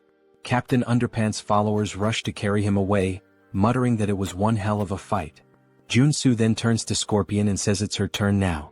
She folds her arms and smirks. Not bad, I'll give you that. But the Venom gang is on a whole different level compared to the perverts you just dealt with. Joonsoo grins. Yeah, I don't think so. But I guess we'll find out soon enough. He tilts his head toward her. Your specialty is obviously poisons, right? Then go ahead, prepare the strongest one you've got. He gestures at himself. I'll drink it. She laughs. If you're that eager to die, I'll be more than happy to help. The Iron Fist guy starts begging, saying he knows Joonsoo is strong, but drinking poison is literally suicide. Joonsoo waves him off. Relax. I got this. Scorpion extends her hand, holding out a small vial. Drink it. If you survive, you win. If not, well, obviously you die and that means I win. He takes the vial and examines it. As expected. You gave me picnic knockout, the most painful poison among all the gangs. He sniffs it and grimaces. Ugh. Smells like ass. Just so you know, if I survive, I'm punching you in the face. She cackles. Then don't come crying for the antidote later. That never even crossed my mind. He replies before downing the entire vial in one go. The pain hits instantly like a thunderclap. His knees buckle, his face turns purple. It feels like his blood is boiling. Scorpion places a foot on his back, grinning in triumph. You're feeling it now, huh? If you beg for your life like a good little dog, maybe, just maybe, I'll consider helping you. Woof woof. But Joonsoo isn't here to play games. He grits his teeth and forces himself to focus. The poison was created using a mix of special medicines. Ordinary resistance won't be enough. He needs to take control of the venom inside him. Slowly he directs it toward his arm. Scorpion's eyes widen as she realizes what he's doing. Then a silent notification flashes through his mind. New trait acquired, drug resistance. With this, he can now manipulate poison using his own mana. Joonsoo draws his sword. Time for the final step. Without hesitation he slashes his own palm. Blood drips from the wound, then, it transforms into a stream of pure venom. The entire crowd falls silent. No way. He actually expelled the poison? Someone mutters in disbelief. Scorpion shakes her head, calling it insanity. But before she can react, a chill runs down her spine. She realizes too late, he's already on top of her. Joonsoo grabs her finger and with a sharp twist, rips it off. Her scream echoes through the market as the severed finger hits the ground. She collapses, trembling. Do you really think you can just walk away after doing this to me? Joonsoo rolls his eyes. Quit your third-rate villain monologue and get lost. Staggering to her feet, she backs away, vowing she won't forget this. Meanwhile, the Iron Fist guys erupt in cheers, yelling that she and her gang got exactly what they deserved. Joonsoo lets out a tired sigh. The outcome was never in doubt. The real problem starts now, getting the shops to reopen. The merchants exchange uneasy glances. Just because the Iron Fist gang won, does that mean the extortion will continue? Joonsoo folds his arms and looks at them. I hope you all understand, I did all of this to reach this outcome. The Iron Fist guy beside him nods furiously. There's just one thing the Iron Fist gang needs to keep in mind from now on, Joonsoo says. Of course. What is it? Joonsoo grins. The protection fee for this market will be half of what the Dagger gang used to charge. The Iron Fist guy's eyes go wide. Wait. That means we won't make any profit at all. Joonsoo stares at him expressionless. Are you really arguing with me? And no way. The boss will totally understand. The merchants overhear the conversation and can't believe what they're hearing. Half the fee? To them this is practically a miracle. In an instant, Joonsoo becomes a hero. They start bowing, thanking him in every way possible. He chuckles. I just did what needed to be done. But I do expect some good discounts now. After all, this market has everything and I plan to take full advantage of that. The merchants immediately offer him an 80% discount. Joonsoo smirks. Good thing I leveled up my NPC affinity. With the antique shop finally open, Joonsoo heads inside. The shopkeeper greets him with a smile. I've heard a lot about you from the other merchants. The hero who saved the market. Joonsoo shakes his head. Nah, I just did what was right. The shopkeeper laughs. Don't be so modest. Those gangsters have been tormenting this place for years. He lifts his bandaged arm and explains that he had to close the shop after getting beaten up. His arm was broken in the attack. Joonsoo frowns. Were you able to get proper treatment? The shopkeeper nods. Yeah, I had a Qigong treatment. Worked like a charm. If it weren't for the therapist, I'd still be in the hospital. There's a Qigong therapist in this city? Joonsoo asks, surprised. The shopkeeper smiles. Yeah, and he's damn good at what he does. I can introduce you. Joonsoo thanks him but says he came here to buy something first. The shopkeeper gestures toward the shelves. We have everything, except what we don't. Joonsoo laughs. Now that's how you run a shop.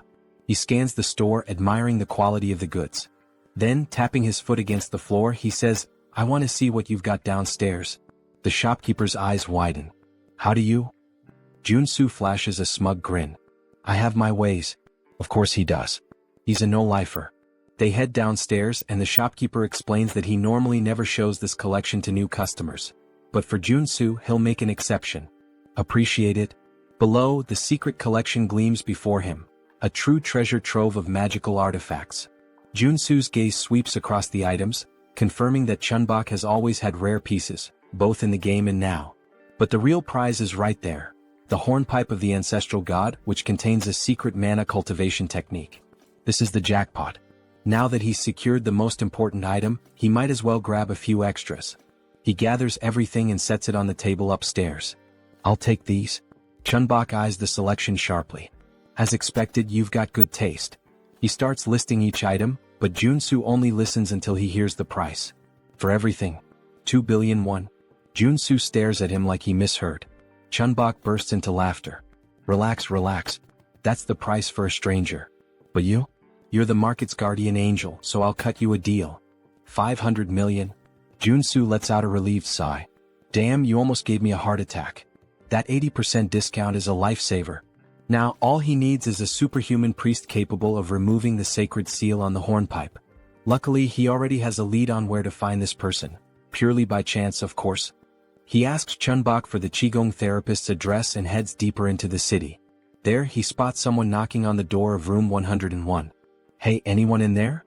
No response. Joonsoo presses his ear against the door, wondering if the guy stepped out for a bit. Suddenly the door swings open. A pale man with white hair glares at him, looking more than a little annoyed. What do you want this early in the morning? Joonsoo raises an eyebrow. Dude, it's the afternoon. The man shrugs. Morning for me. Now hurry up and spit it out. Joonsoo studies his appearance and confirms it. This is the guy. I heard your treatments are top tier. The man's expression shifts immediately. His suspicion fades, replaced by interest. Oh, I see. Thought you were one of those gangsters. Come on in. He gestures toward the bed. Lie down. Where's the injury? Joonsoo glances around the room, noticing a statue in the corner. That just confirms his suspicions even more. The therapist frowns. What are you doing? Just get on the bed. But Joonsoo smirks and reaches into his bag. Actually, I'm not here for treatment. He pulls out the hornpipe of the ancestral god and holds it out in front of the man. I came here for you to remove the seal on this item. The man furrows his brows. What do you mean, remove the seal? I'm a therapist, not a priest. If that's what you want, go to a temple. Joonsoo shakes his head. Not a chance. A temple would charge a fortune. Not to mention they might just confiscate the item. He then smirks and continues, but if you do it for me, I'll pay you 100 million won. Priest Kim. The man freezes. How do you know that name? Joonsoo shrugs. Of course I know. You're the third tutorial character in Arcane Seoul. He explains that Kim is a priest of a forgotten religion that worshipped a god who died 3,000 years ago. Among the countless corrupt priests in Arcane Seoul, Kim is one of the rare few who are truly innocent. With so many frauds out there, finding a good-hearted guy like you is practically a miracle, Joonsoo says with a grin. And that means you're going to be very useful to me? He leans in slightly. But let's keep this between us, yeah? The priest sighs, scratches his head and replies, this won't be easy, but I'll try. Joonsoo smiles. I knew you were a good guy. The two sit down on the floor. Kim places the hornpipe of the ancestral god between them, closes his eyes and takes a deep breath. Slowly, a divine aura begins to surround the artifact. The seal weakens bit by bit and he murmurs, it's working. The sacred ribbon wrapped around the artifact starts unraveling, then snaps entirely, revealing its true nature. Just as expected, the hornpipe holds within it the Einherjar cultivation technique. Kim stares at the item in awe. I actually did it? Joonsoo nods. As expected, you've got incredible talent. Kim keeps his gaze fixed on the hornpipe. This is a mana cultivation technique? Joonsoo confirms and thanks him. Then, without hesitation, he brings the hornpipe to his lips and blows. A powerful energy field spreads through the room, hitting him like a tidal wave. His mana circuits start purifying. The bad mana inside me, it's being completely absorbed. A deep sense of tranquility washes over him, as if he's reached a new level of serenity. If he keeps this up, in 2 weeks he'll reach level 3. Kim claps his hands impressed. This is the first time I've ever seen a warrior using a mana cultivation technique. It's a rare sight for sure, Joonsoo replies. Kim grins. You must be exhausted. Lie down for a bit. Joonsoo shivers slightly. I just got hit with too much information at once. I'm fried. He lets out a deep sigh and collapses onto the floor. I'll rest for a while. I'm in your care. Kim chuckles. For what you paid me, you can stay as long as you want. As Joonsoo drifts into deep sleep, a thought lingers in his mind. This guy is really reliable, just like in the game. Having a trustworthy priest around is going to be a huge advantage later on. Sometime later, a sound wakes Joonsoo. Something is being poured. He opens his eyes, confused. What the hell? The strong smell of gasoline floods his nostrils. He turns and sees Kim pouring gasoline over the bag full of money. Joonsoo's eyes widen. What the hell are you doing? Kim sets the gas can down and pulls out a lighter. Oh, forgotten god, accept my offering and rise once more. He drops the lighter. The fire devours the bills instantly. Joonsoo can only think, what the hell is happening? Without hesitation, he lunges forward and grabs Kim's wrists. Are you insane? He pushes the priest to the floor, pinning him by the shoulders. What the hell is wrong with you? Why are you burning the money I just gave you? Kim, his eyes glowing with devotion, responds, It's an offering to my god. Joonsoo clenches his jaw. And why the hell would a god need money? Kim answers as if it's obvious. Because my god only accepts cash offerings. It's the only way to obtain divine power. Joonsoo sighs. Ah, so this is that phase where you still believed in this nonsense. He crosses his arms and continues, The god you worship has been dead for 3,000 years. Even in the game, your religion was weak and had no influence, until you resurrected him. Which means, you clearly didn't know how to worship him properly. And you know what? Your method is wrong. Kim furrows his brows. Wrong? Yes, Joonsoo states firmly. You're not supposed to burn cash.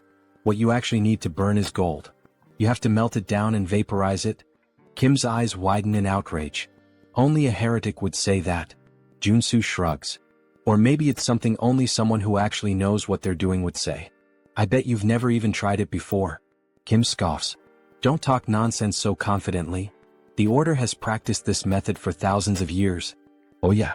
Joonsoo smirks. Then why is your god still dead? The argument hits so hard it practically leaves a bruise. Kim is speechless. Joonsoo stands up and dusts himself off. Melting gold is kind of complicated these days. But I have another solution. Kim eyes him suspiciously. What solution? Well, Joonsoo grins.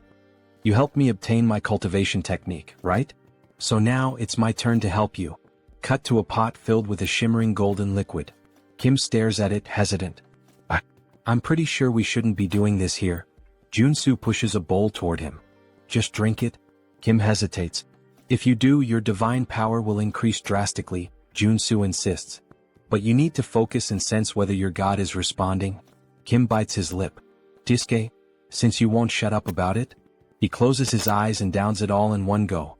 Joonsoo smiles, satisfied. Suddenly, Kim trembles. His chest burns, his hair stiffens, and divine energy begins to surge through his body. Joonsoo crosses his arms. So, how do you feel? Kim's eyes widen in shock. Holy shit. This is real. This is way better than burning millions in cash. Joonsoo nods. Your growth will skyrocket if you stick to this method from now on. Kim wags his tail excitedly. I have no idea how I can ever repay you for this. Then, as if suddenly remembering something, he pulls a necklace from inside his robes and hands it to Joonsoo. Take this, Kim says. Joonsoo takes the object and examines it. A sacred artifact with the heal ability. Not bad. Kim smiles. I believe my god will be pleased to see you with it. Joonsoo holds the necklace between his fingers. Well, since you're offering, it would be rude to refuse. Then he thinks to himself, this turned out to be even more profitable than I expected. In fact, Kim's order also provided incredible quests in the game. He suddenly grabs Kim's hands, looking him straight in the eyes. Let's pray together. Kim blinks, confused. What? Why? Joonsoo grins. Because I want to repay you. And just like that, in true Pokemon fashion, Joonsoo captured Priest Kim. 1 week later. The room is filled with bottles of shimmering golden liquid. Kim is pleading. Please, no more. If I keep drinking this, I'll turn into gold. Joonsoo crosses his arms. Until you become Midas himself, you have to keep drinking. Kim trembles. I am going to die of mana poisoning. Joonsoo's eyes shine like a shoujo anime protagonist. Do you really think so? He smiles. I guarantee that won't happen. Kim swallows hard. Joonsoo picks up another bottle, grabs Kim's face, and pours the entire contents into his mouth. Now just pray. Kim thrashes in protest, but Joonsoo keeps smiling. Oh, and one more thing, he adds. The 4 tutorial characters each have unique traits. He watches as Kim writhes on the ground. If Warrior Kim had an entirely white body, then Priest Kim? Joonsoo's grin widens. Is completely immune to mana poisoning. This allows his growth rate to skyrocket. The bottle empties and Kim feels like absolute garbage. But then his divine power explodes, forming a glowing circle around him so intense that it blinds Joonsoo. Kim has reached level 3. His eyes widen. At this level, I can even start preparing to become an apostle. Joonsoo laughs. Perfect. At this pace, it won't be long before you're ready. I'd say you've accumulated more than enough divine experience. He then crosses his arms, thoughtful. Besides, now that you're level 3, you need to call a regional assembly and gain official recognition as a bishop. Kim nods. Yes. I have 2 bishops already, and thanks to your help, I've grown so fast that I'll never forget this debt. Joonsoo waves his hand. Oh, relax. I just like helping people. But of course, he's betting everything on the fact that this guy will want to repay the favor for the rest of his life. After all, he wants access to the artifacts in Kim's God's vault. Kim then takes a deep breath. Actually, I'd like to make a request. Joonsoo raises an eyebrow. What is it? Kim hesitates. I need to call a regional assembly, but I'm worried about going alone. Could you be my bodyguard until the meeting? The other bishop will be there too. Joonsoo smiles. Of course. That's easy. Now that Kim has completed his growth, it's time to start the mission line. The next day, the church is still under reconstruction. The faithful surround Kim, congratulating him for reaching level 3. Kim thanks them, but Joonsoo just watches disappointed. What's this? The scale is so small. I can't believe this is all that's considered an assembly. Then a man enters the room. He looks around and scoffs. What a sight, pathetic. The other bishop finally appears. He glares at Kim. Tell me, who gave you permission to organize an assembly? Kim breathes deeply. Every priest in the order has the right to call one. The bishop smiles coldly. That only applies to regular priests? He leans forward. When it comes to an apostate, it's a whole different story. Kim furrows his brow. What do you mean by that? I never renounced my faith. The bishop smirks. Your level increased to 3 in just 3 months. There's no way someone could grow that fast by normal methods. So there's only one explanation. His eyes gleam. You sold out your brothers to gain more powerful divine power? Kim's eyes widen. That's absurd. I just found an efficient method. The bishop sighs. Enough with the excuses. He raises his hand and soldiers enter the room. Capture him. But before they can move, Joonsoo steps forward. Hey, we can't let you scare the kid like that. The soldiers turn to him. And who the hell are you? Joonsoo laughs. I'm his bodyguard. The bishop narrows his eyes. This is an affair of the order. We don't need outsiders interfering. Joonsoo smiles. But I just said I'm his bodyguard. So I'm not an outsider. He crosses his arms. By the way, what kind of boomer logic is that? Kim then speaks up. I just drank gold to level up. This can't be considered a crime. The bishop grows furious. Consuming gold is the act of a heretic. How dare you commit such blasphemy and still expect to escape unscathed? Kim opens his mouth to retort, but the bishop raises his hand. A fireball materializes in his palm. I'll purify you personally and offer you to our God. He casts the spell. Kim screams. The explosion lights up the entire room. Everyone holds their breath. Did Kim? But when the dust settles, Joonsoo is standing in front of Kim, unscathed, with a mana shield still glowing around him. He sighs. Attacking someone without warning? He furrows his brow. Now that's blasphemy. The bishop is left speechless. Why you blocked my magic? Joonsoo smiles. So, you really want to attack a potential apostle like this? The bishop grits his teeth. There's no way a heretic can become an apostle. Kim looks at Joonsoo confused. What do you mean? Joonsoo smiles. Don't worry. He pulls something out of his pocket. Just eat this and pray. Kim blinks. What? Why? The bishop raises his hand again. If you don't want to burn along with Kim, get out of the way. Joonsoo smiles even more. If I prove that he is an apostle? He narrows his eyes. What will you do? Suddenly, a golden aura fills the room completely. Kim falls to his knees, his eyes shining. He begins to pray. The bishop's eyes widen. It can't be. The arrival of an apostle? Joonsoo crosses his arms. There's a reason I didn't make Kim an apostle yesterday. He glares at the old man. It's because you have a serious mental delay. He then gives a half smile. And also, you're a detestable villain who envies Kim. So I need to eliminate you here. He grips the hilt of his blade tightly. The requirement for Kim to awaken, he points, is to consume a golden relic from another order. The bishop's eyes widen. Joonsoo smiles. And with you being accused of blasphemy, it won't be hard to ensure Kim becomes the true apostle. Suddenly, a golden halo appears above Kim's head. His eyes shine. The bishop takes a step back, terrified. Joonsoo raises his blade. Now that the apostle has arrived, his eyes turn cold and sharp. It's time to teach this blasphemer a lesson. He then looks at Kim. By the way, I want to ask something to your god. He smiles. How should we punish a bastard who murdered a bishop out of envy, and tried to blame his own son as a heretic to kill him? The bishop pales. How do you know this? Then, Kim hears the voice of his god. He lifts his head, and with an unwavering tone he responds. The only answer is to kill him.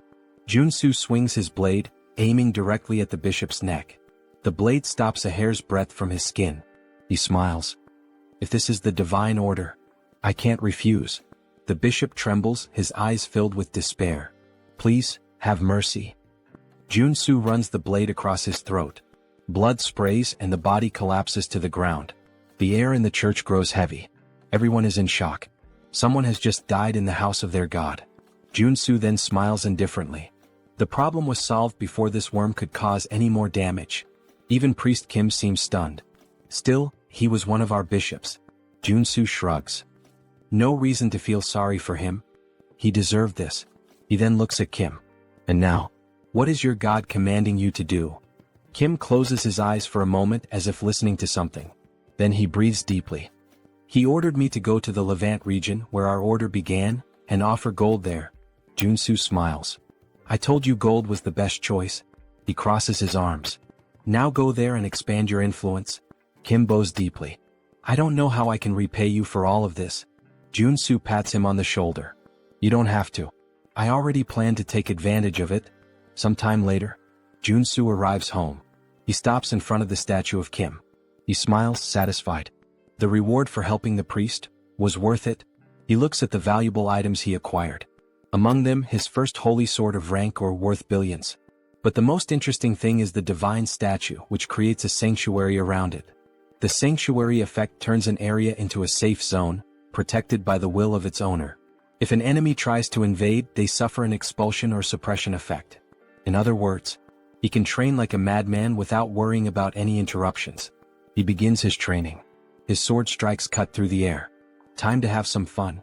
He raises his blade, an excited smile on his face. Some time later, Joonsoo is submerged in the bathtub, holding his breath. He wants to test how long he can last without air. He emerges, looking like a wrinkled old man, gasping desperately. Okay, maybe I trained too much. Even the mana source isn't healing him properly. But still, he had plenty of time to practice his Enherjar cultivation technique and his mountain-crushing swordsmanship. And now, finally, he can assess the results. He picks up his phone. Joonsoo appears on the screen. Been doing well? Joonsoo laughs. Of course. But I need a warm-up. He stretches, excited. Is there anything I can help with? Joonsoo makes a face. Actually, we have a rather troublesome request. He pauses for a moment. Do you remember the first landfill? Joonsoo frowns. How could I forget?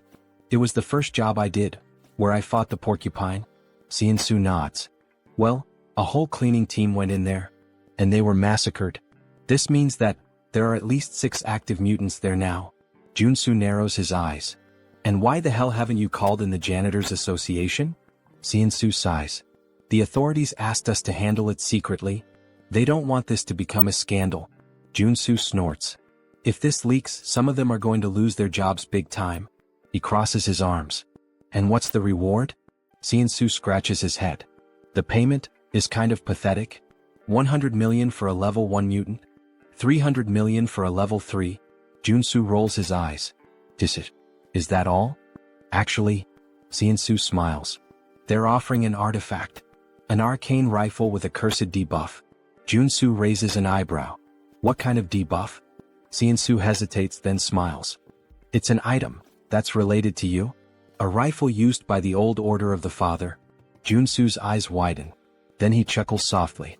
This mission. I can't refuse. That arcane rifle used by the order. It has a black flame debuff that consumes its user. But Joonsoo has already overcome that before. He gets up from the bathtub. All right. I'm heading there right now. Joonsoo is definitely fired up.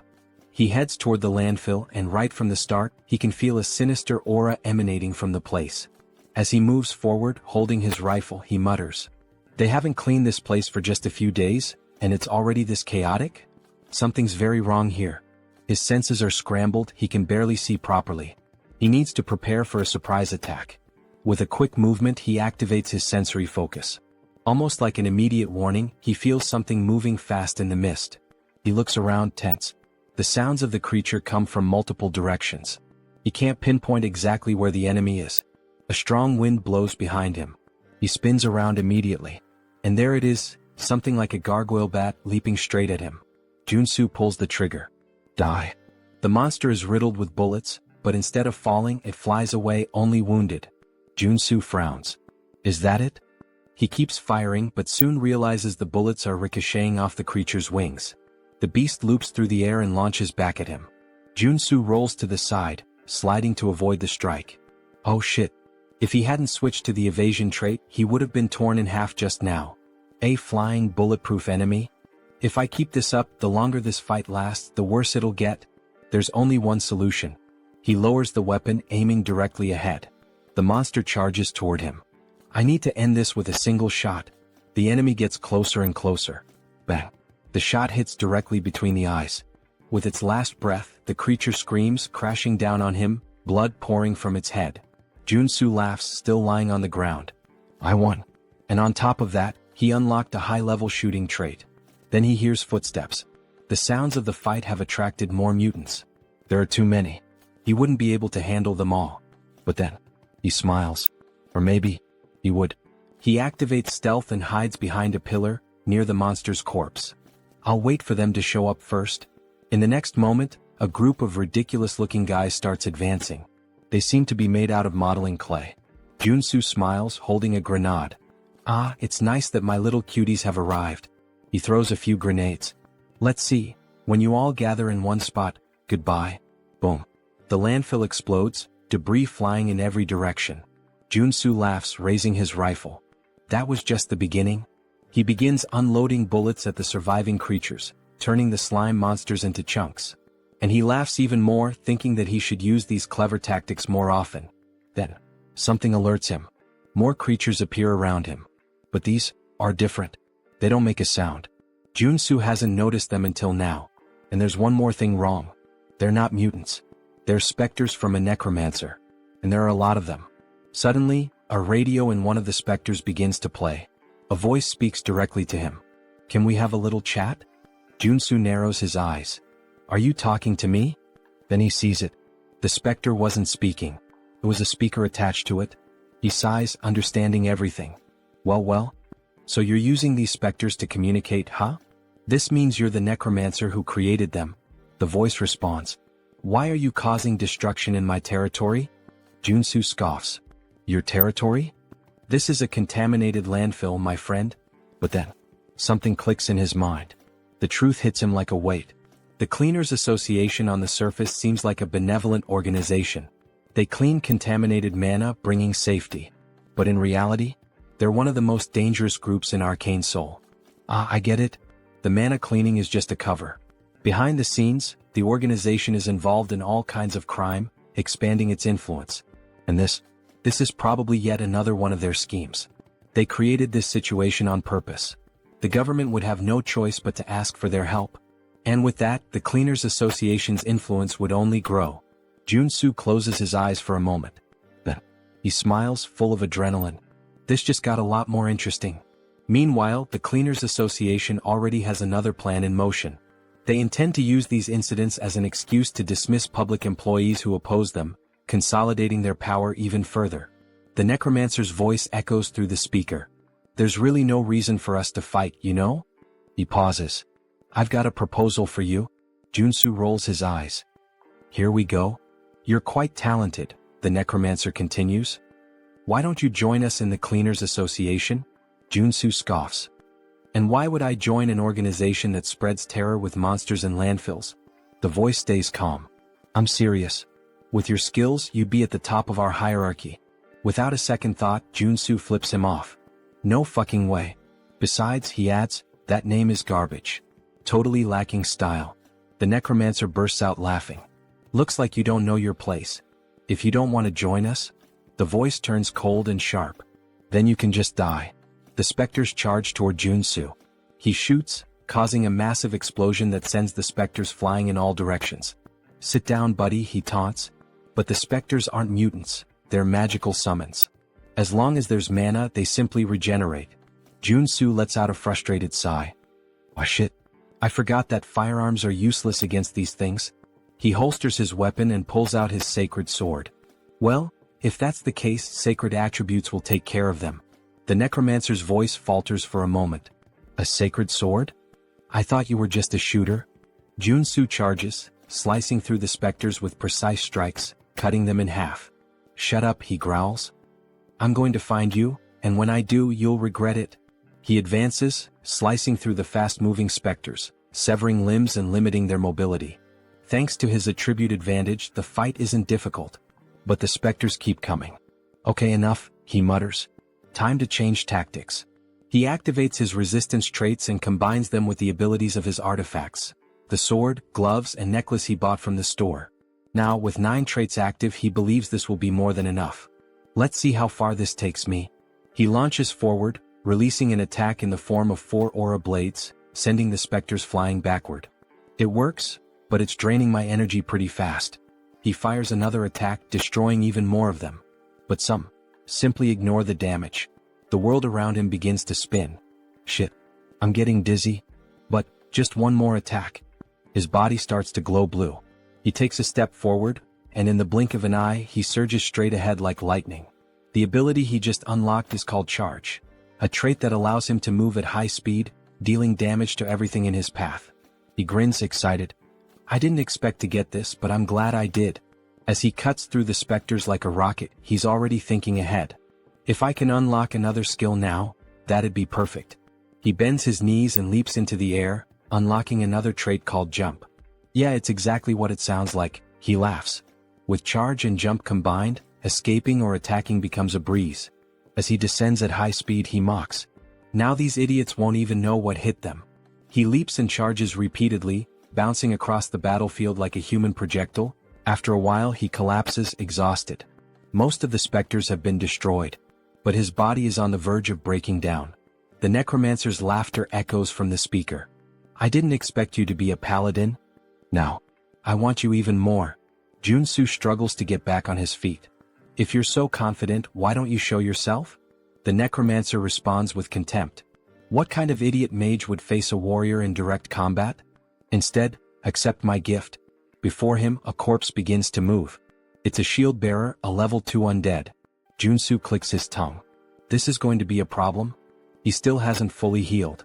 The shield bearer raises its weapon and brings it down violently toward him. Joonsoo narrowly dodges. But before he can react, a purple arrow soaked in dark mana cuts through the air, and it strikes him in the back. He spins quickly, trying to understand what's happening.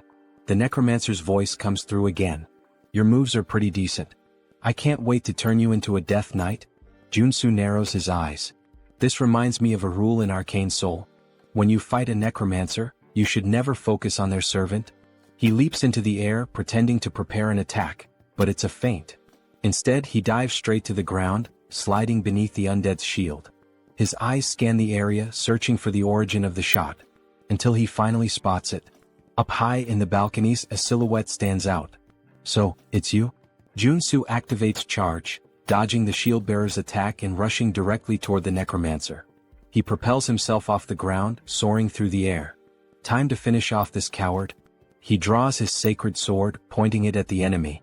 You made a fatal mistake by revealing yourself. Karen, the necromancer, smiles with disdain.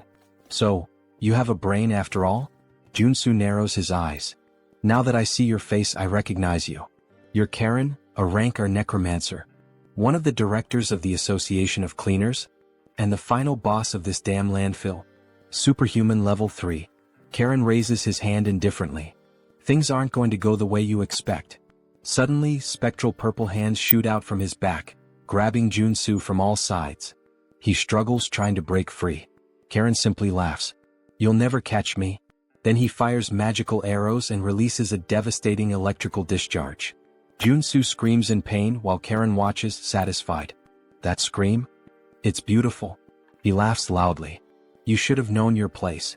Joonsoo, still trapped, smiles. Actually, this is my ultimate technique. He raises his hand, conjuring a massive black fireball. Black flame.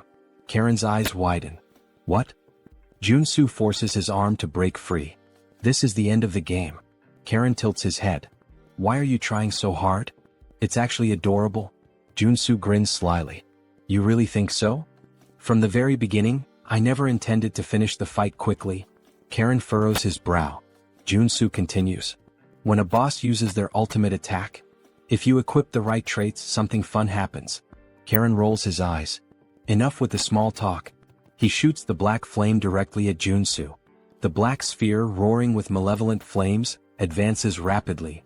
The spectral hands still hold him in place. Joonsoo smiles. It's now. When the three pillars, sword, magic, and physical power, align in perfect harmony, a supreme technique manifests in the face of certain death. It's the ultimate technique. The blade that cuts through everything, both the tangible and the intangible. Joonsoo raises his sword and brings it down. A massive golden burst erupts from the blade, slicing the black flame in half. The light illuminates the battlefield. Karen trembles. It can't be. The name of this trait? Cutting lightning. Karen watches in panic as the golden cut heads straight for him. And then, it cuts through his body, splitting him in half.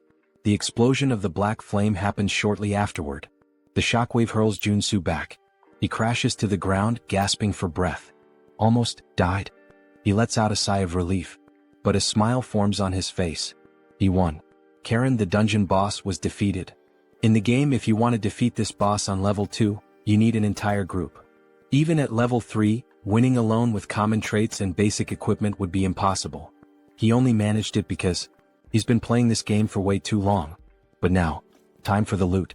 And since he did everything alone, he doesn't have to share anything with anyone. Cut to Seonsoo's office. Seonsoo is waving at Joonsoo, looking at him with admiration. You're amazing. Joonsoo boasts. Oh, it was nothing. Seonsoo lightly touches his shoulder. Joonsoo winces in pain. Hey, be careful. That's where I got hurt. Seonsoo apologizes. Meanwhile, the others around them are just staring, trying to understand. What the hell did they just witness? They thank Joonsoo, still in disbelief. I can't believe you did it all alone. Joonsoo just shrugs. I was just doing my job. He pauses.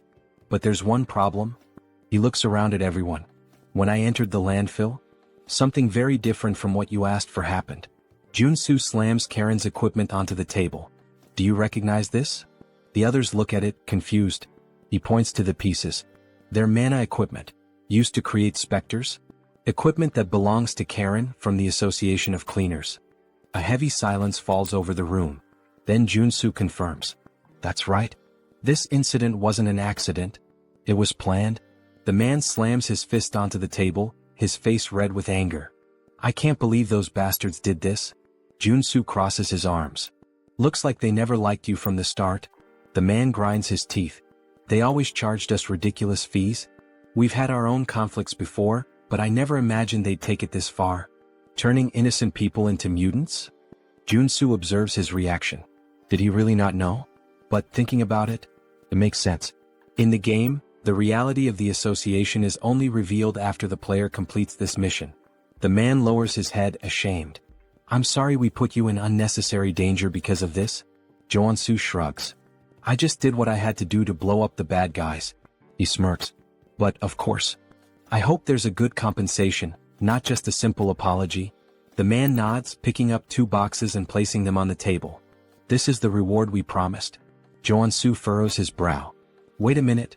Why are there 2 boxes instead of 1? The man explains. One contains the arcane pistol we promised. The other is an extra reward for you taking on such a dangerous task. Joonsoo opens the second box, his eyes widening. Wait, is this sacred water? He nearly freaks out but quickly hides his excitement. This is an essential potion and I always have to buy it at the temple. Are they giving it to me for free?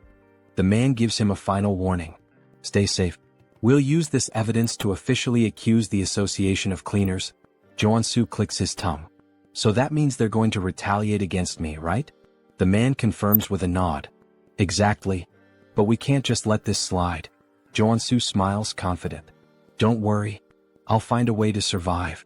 That night, Joonsoo and Seoul are driving through the city center. Seoul at the wheel sighs. Maybe it's a good idea for us to stay off the radar for a while. The Association of Cleaners won't let this go. Joonsoo shakes his head. I don't think hiding is the best plan. After completing the landfill mission, the player gets a chain of quests. Eventually we'll end up clashing with them again. It's natural. After all, I just killed one of their directors. He looks out the window, thoughtful. But the most important thing?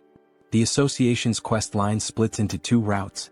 The worst one is doing nothing and just wasting time. Seoul raises an eyebrow. And why is that? Joonsoo smiles bitterly. Because in that case, the president of the association attacks your house with dozens of superhumans? Seoul swallows hard. Joonsoo continues. On the other hand, the easier route is the one I'm considering. He turns to Seoul. Have you ever heard of Genubong? Seoul goes serious. Of course. It's that restricted area south of the region. There's a huge poppy plantation there. If you're caught inside, you're screwed. Joonsoo smiles sideways. Exactly. And guess what? That place belongs to the Association of Cleaners. Seoul's eyes widen. They have dealings with poppies? Joonsoo shakes his head. No. It's not about the poppies. They're conducting body modifications and human trafficking there. They're nothing but a luxury crime syndicate. Seoul's eyes widen. Are they crazy? Joonsoo nods. Exactly. And that's why I'm going to strike first. Seoul jerks the steering wheel abruptly, almost crashing the car. What? Say that again? Joonsoo ignores him and instead pulls out his phone, showing a list of supplies. Claymores. EMP bombs. Among other dangerous and expensive things. Seoul blinks, confused. What the hell do you plan to do with all this? And, do you have any idea how much this is going to cost? Joonsoo smiles wryly. Money is something only amateurs worry about. These items? I got them while cleaning up the monsters at the landfill.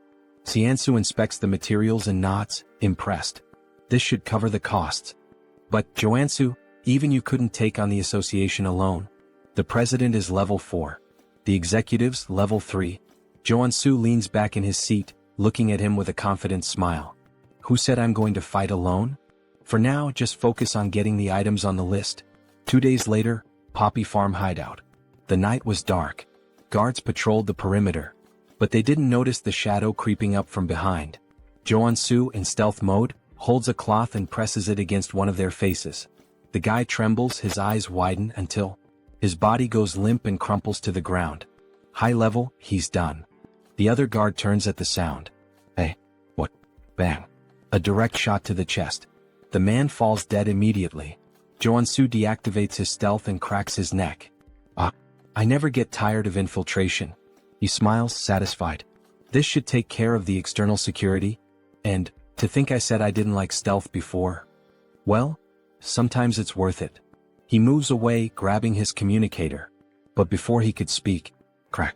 A man flies into the wall, his face deformed by the impact. And then he appears. Iron Fist. Thanks for clearing the way. We've taken control of the underground with no trouble. He spits on the ground, scanning the area. These guys are real monsters. They forced body modifications on both kids and adults. and then traffic them out of the country. Joonsoo nods. That's exactly why we need to put an end to them. He adjusts his earpiece. Did you finish checking the place? Iron Fist walks through the lab examining the machines. Yeah. This place is a legitimate modification workshop. Joonsoo smiles. Great. Once we're done, it's yours. I'll help you strengthen your men. Iron Fist crosses his arms, studying Joonsoo. This sounds good. But are you sure you can take on the association? If they get involved, it's going to be a problem for everyone. I don't want to deal with the fallout. Joonsoo laughs, pulling out his lighter. Have you ever seen me act without a reason? He lights the flame, watching it dance between his fingers. This farm is their main source of income. But the security here is much weaker than the rest. That means it's the perfect place to start bringing down the association. Iron Fist narrows his eyes. Wait, what are you? Joonsoo tosses the lighter. The next morning, Association Tower. A man runs down the corridor panting. He bursts into the presidential office. Mr. President, we have a problem. The man sitting at the desk furrows his brow. What happened? The employee swallows hard. The poppy farm was attacked. The president furrows his brow. By who? The man trembles, his voice caught in his throat. It was the man who killed Karen. He took control of the hideout. The president clenches his fists. Then, boom. His punch destroys the desk, cracking the floor. How dare they? His eyes burn with rage. And then, the screen presents his name. Park Dae-iop, president of the Association of Cleaners. The assistant, trembling, extends the phone to the president. Sir, look at this. On the screen, a ridiculously bold selfie of Joonsoo appears. Behind him, the poppy farm is ablaze. The president grits his teeth, his eyes twisting with fury. Then, with a single grip, he crushes the phone in his hand. I will make sure the warrior Kim is reduced to ashes. Sometime later, farm grounds. The poppy field? Completely destroyed. In its place, an entire battalion from the association. Soldiers scan the area dazed. I can't believe it's all gone. That warrior Kim is a damn psychopath. In the middle of them, a bald man steps forward. It doesn't matter. Our only job is to capture him. The Department of External Affairs will show the president what we're capable of. The troops begin advancing. Baldy, the bald man, eyes the surrounding buildings. He might be sniping from one of these. Stay alert. One of his men grips his weapon tightly. If he shows up, we blow him to hell on the spot. Suddenly, something glints from a window. There. Gunfire rips through the air, striking the barrel of a rifle. Falls and Baldy smirks. My prediction was right. The troops start celebrating, but then the ground trembles. Baldy frowns. What? Boom. A massive explosion sends soldiers flying. The survivors glance around, panic setting in. Are those claymores? Before they can react, a rocket streaks across the sky, heading straight for them. Baldy looks up. Oh shit. Our IP brother didn't even last 5 pages. Meanwhile, in the underground security room, Joonsoo laughs, watching everything through the cameras. Good thing I spent all night setting up these bombs. And of course, thanks to my special talent. Stealth, obviously. They never would have found them in time.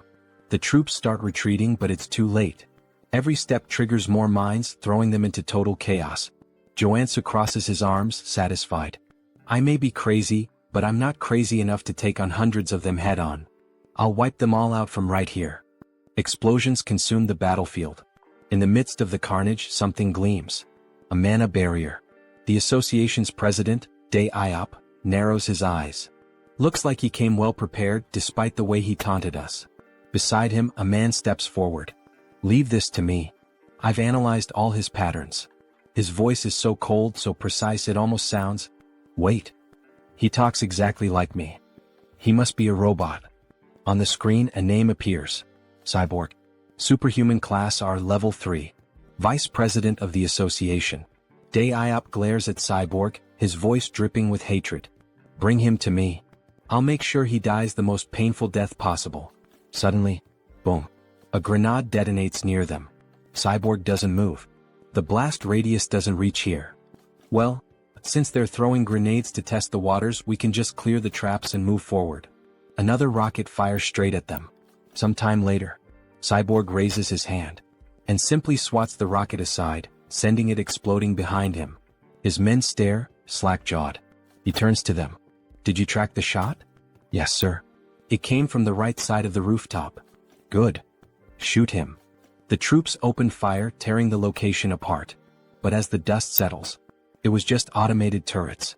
Cyborg grins, satisfied. We're almost at his hideout. Time to show that bastard what hell looks like. Or maybe, he's already getting a taste of it. Inside the bunker, Joonsoo clenches his teeth.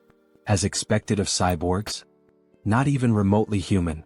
Suddenly, a red alarm flashes on the control panel. Joonsoo leans forward, surprised. They're here already? Faster than I thought. This newbie hunting event really lives up to its name. Then, crash. The doorknob explodes. The door creaks open. And in the entrance, two women appear, smiling. Why are you hiding down here, little rat? Come play with us. God, I wish I were him right now. The moment that thought crosses our minds, we're introduced to Ebony and Viper. Both are level 3 superhumans and executives of the association. They step into the room and... The chairs? Empty. The screens? Just images of Joonsoo flipping them off. Viper frowns. How did he know we were coming? The answer? Joonsoo, invisible, grinning in the corner. Of course I saw this coming. As Ebony and Viper scour the room, Joonsoo observes. The Custodian Association wants to put on a big show, pretending this is a straightforward conflict. Meanwhile, their assassin executives attack from behind. He chuckles softly. Too obvious. I know all your tricks. Click. He pulls the pin on a flash grenade and tosses it to the floor. Ebony narrows his eyes. What is? Flash. Both are blinded instantly. They realize too late. It was a trap. Joonsoo dashes past them, cackling. Damn, that was perfect. I've got no business with you too. Viper, still dizzy, screams in fury. I'll kill you, you little shit. But he's already sprinting up the stairs. The assassins will catch up soon. I need to move fast. Gunfire. Bullets zip past his head. He twists, gritting his teeth. Shit, they're already on me. I need to focus on defense. He activates his mana barrier, forming a shield in the hallway. Bullets slam into it, but don't break through. And yet, crack. The barrier begins to splinter. Joonsoo grins defiantly. Shoot all you want. I'll block everything. Ebony smirks. You sure about that? Bang. A bullet pierces the barrier. Joonsoo's eyes widen. Shit. The shield shatters. Shards fly across the corridor. He stumbles back, trying to recover. Ebony steps forward, gun still smoking. How'd that taste? These bullets are laced with explosive magic. Joonsoo mutters a curse under his breath, but then, his eyes land on a clock. Important enough to catch my attention now? Viper pulls out a crossbow, loading a shot. Oh, and don't forget. The sweets come from the sides. Twang. The bolt whistles through the air, and buries itself in his side. Tisk. Pain flares through his body. Viper smirks cruelly. That's nothing. Compared to the pain you're about to feel. Joonsoo grits his teeth. You guys are just dime store villains, in ridiculous latex suits. Viper's smile vanishes instantly. What? She lunges forward, and kicks him square in the face. Bow. Joonsoo is sent flying. Straight into the clock he had just noticed. Viper laughs, enjoying herself. Bet that hurt like hell. By the way, that poison's pretty strong. It's already in your arteries. Good luck surviving. Ebony steps up, grabbing Joonsoo by the collar. It's over. Time to bring you to the president. But then, Joonsoo smiles. A confident smile. Now you're in my domain. He exhales slowly as if relaxing. Acting was harder than I thought. Ebony narrows his eyes. What do you mean? Joonsoo gestures with his chin. You hear that ticking? Tick, tock, tick, tock. Viper frowns. And? He chuckles. Surely it reminds you of something? Joonsoo grins wickedly. Almost like there's a giant time bomb right next to you, huh? He channels mana into his feet, preparing to rush. With a burst of speed, he rockets down the corridor. Stay put and rot. As he runs, his mind races. Ebony and Viper are stronger than Karen. If this were a direct fight, I'd have no guarantee of winning. So I had to play my role perfectly. I disabled all my abilities to appear weak. Lured them toward the clock while they let their guard down. Because, inside the clock, he had planted white phosphorus munitions worth over $1 billion. Pretty sure that's illegal under the Geneva Convention. Now he shifts into a dramatic tone, like a character from a novel. Sleep tight, ladies. And dream of me. With a smug grin, he presses the button. Boom. The explosion engulfs the corridor. Ebony and Viper's weapons fly from their hands, their eyes widening in horror. They realize they've walked right into his trap. But it's already too late. After the explosion, Joonsoo starts laughing. He has successfully eliminated the executives, but more of them are coming. He needs to recover quickly, so he equips all his healing abilities, especially because he has no idea when the guy with the machine will show up. And then, suddenly, multiple enemies start appearing. Speak of the devil. A group of men with robotic features approach the protagonist. You took down Ebony and Viper? Yeah, Joonsoo replies, grinning. And you'll be the next one buried in a grave in just a few moments. Don't even think about walking away from this unscathed, one of them snarls. I'll make sure to modify you until you're begging for death. Joonsoo smirks. Wow, what a terrible attempt at being scary. Try acting a little more human next time, he mocks, playing on the fact that his opponent is part machine. I can already tell talking to you is a waste of time. I'll end this right now. The enemy growls as a metallic claw extends from his wrist, just like Wolverine's. The others raise their weapons. Joonsoo chuckles.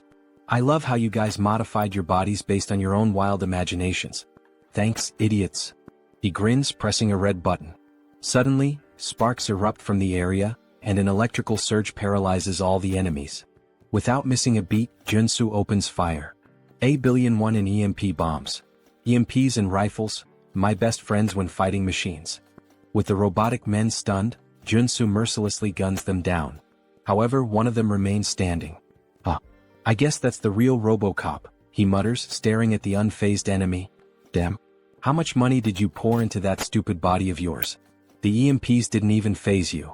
This is unavoidable, the cybernetic warrior growls. I'll rip you apart and kill you right here.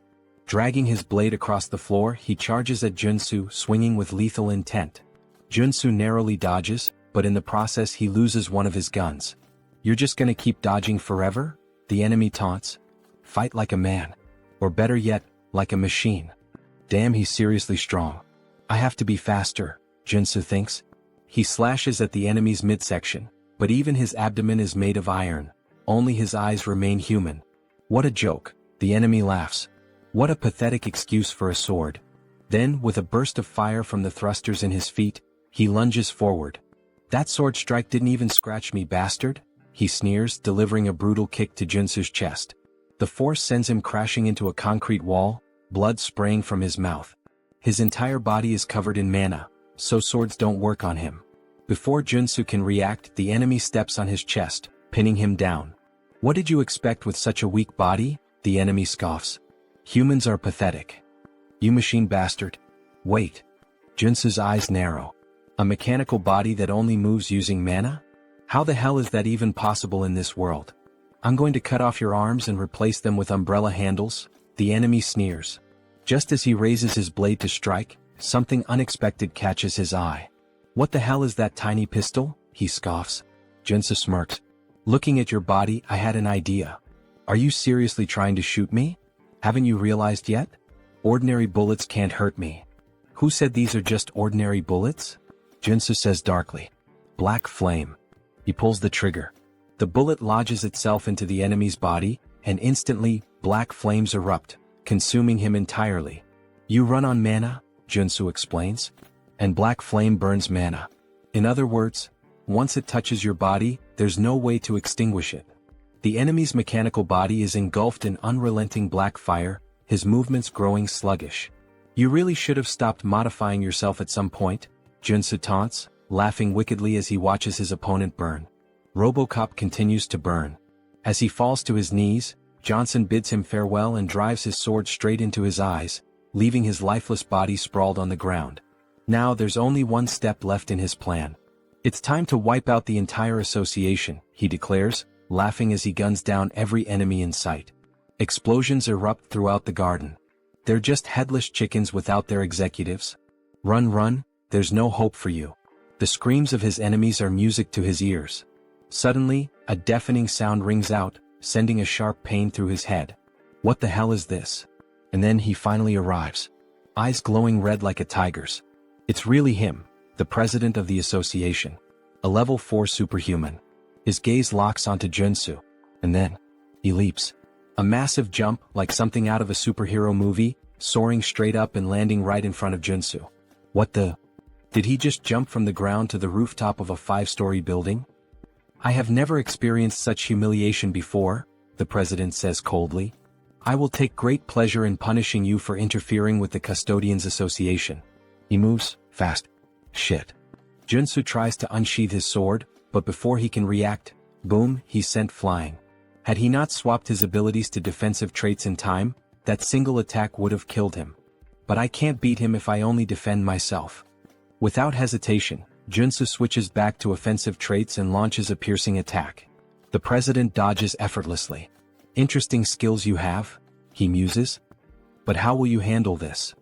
Joonsoo pulls out his pistol loaded with black flame rounds and fires.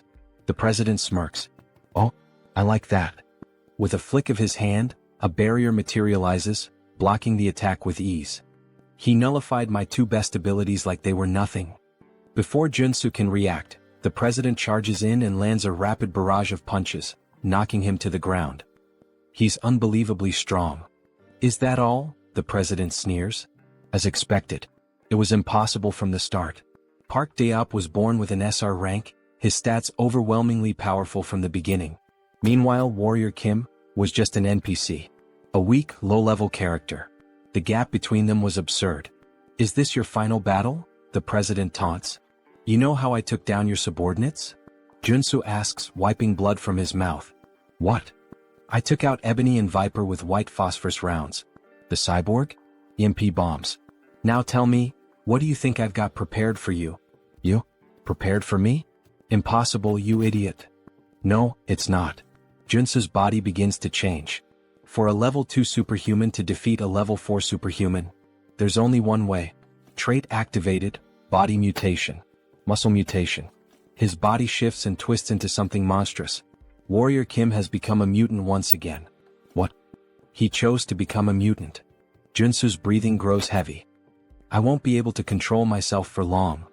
But he's prepared for this. Flashback. In the shop he bought a specific item, Berserk glasses. This item grants the frenzy trait for a limited time. And that's exactly what he needs right now. Joonsoo crushes the glasses. A new sensation floods his mind. All distractions disappear. His thoughts fade. Only bloodshed, death, and combat remain. Here we go. Joonsoo launches a furious barrage of punches. The president blocks them, eyes narrowing. He doesn't know what ability Joonsoo just activated, but one thing is clear. This is about to get fun. Let's begin again, the president says, activating his own ability, Rage. His base stats skyrocket. Now let's have some real fun. Both fighters charge at each other. Fist meets fist. Neither backs down. This won't be enough to take me down, Joonsoo grins. Same to you, the president replies. Their battle turns into a brutal exchange of punches, fists flying like a high-speed boxing match. A real Japan versus USA boxing showdown. Who got the reference? Leave a comment on the video. Joonsoo lands a solid jab straight to the president's face, sending blood spraying through the air as the impact forces him back. New traits acquired, super strength and iron armor. A primal roar erupts from Joonsoo's throat, his excitement for battle overwhelming all reason. I can do this all day. Alright, the president chuckles. I'll admit you're strong. It's been a while since I had a fight this good, but I'm done analyzing you. This is my victory. Quit bluffing and fight. Joonsoo growls, throwing another punch. But the president effortlessly dodges. All you do is throw mindless punches, he scoffs, sidestepping each blow with ease. Then, in one swift motion, he counters, driving a devastating punch into Joonsoo's gut. Blood spurts from his mouth. Bastard. The president smirks, dodging again. Go on, keep swinging those sloppy, untrained fists, he taunts. And then, boom, he delivers a brutal uppercut, sending Joonsoo flying.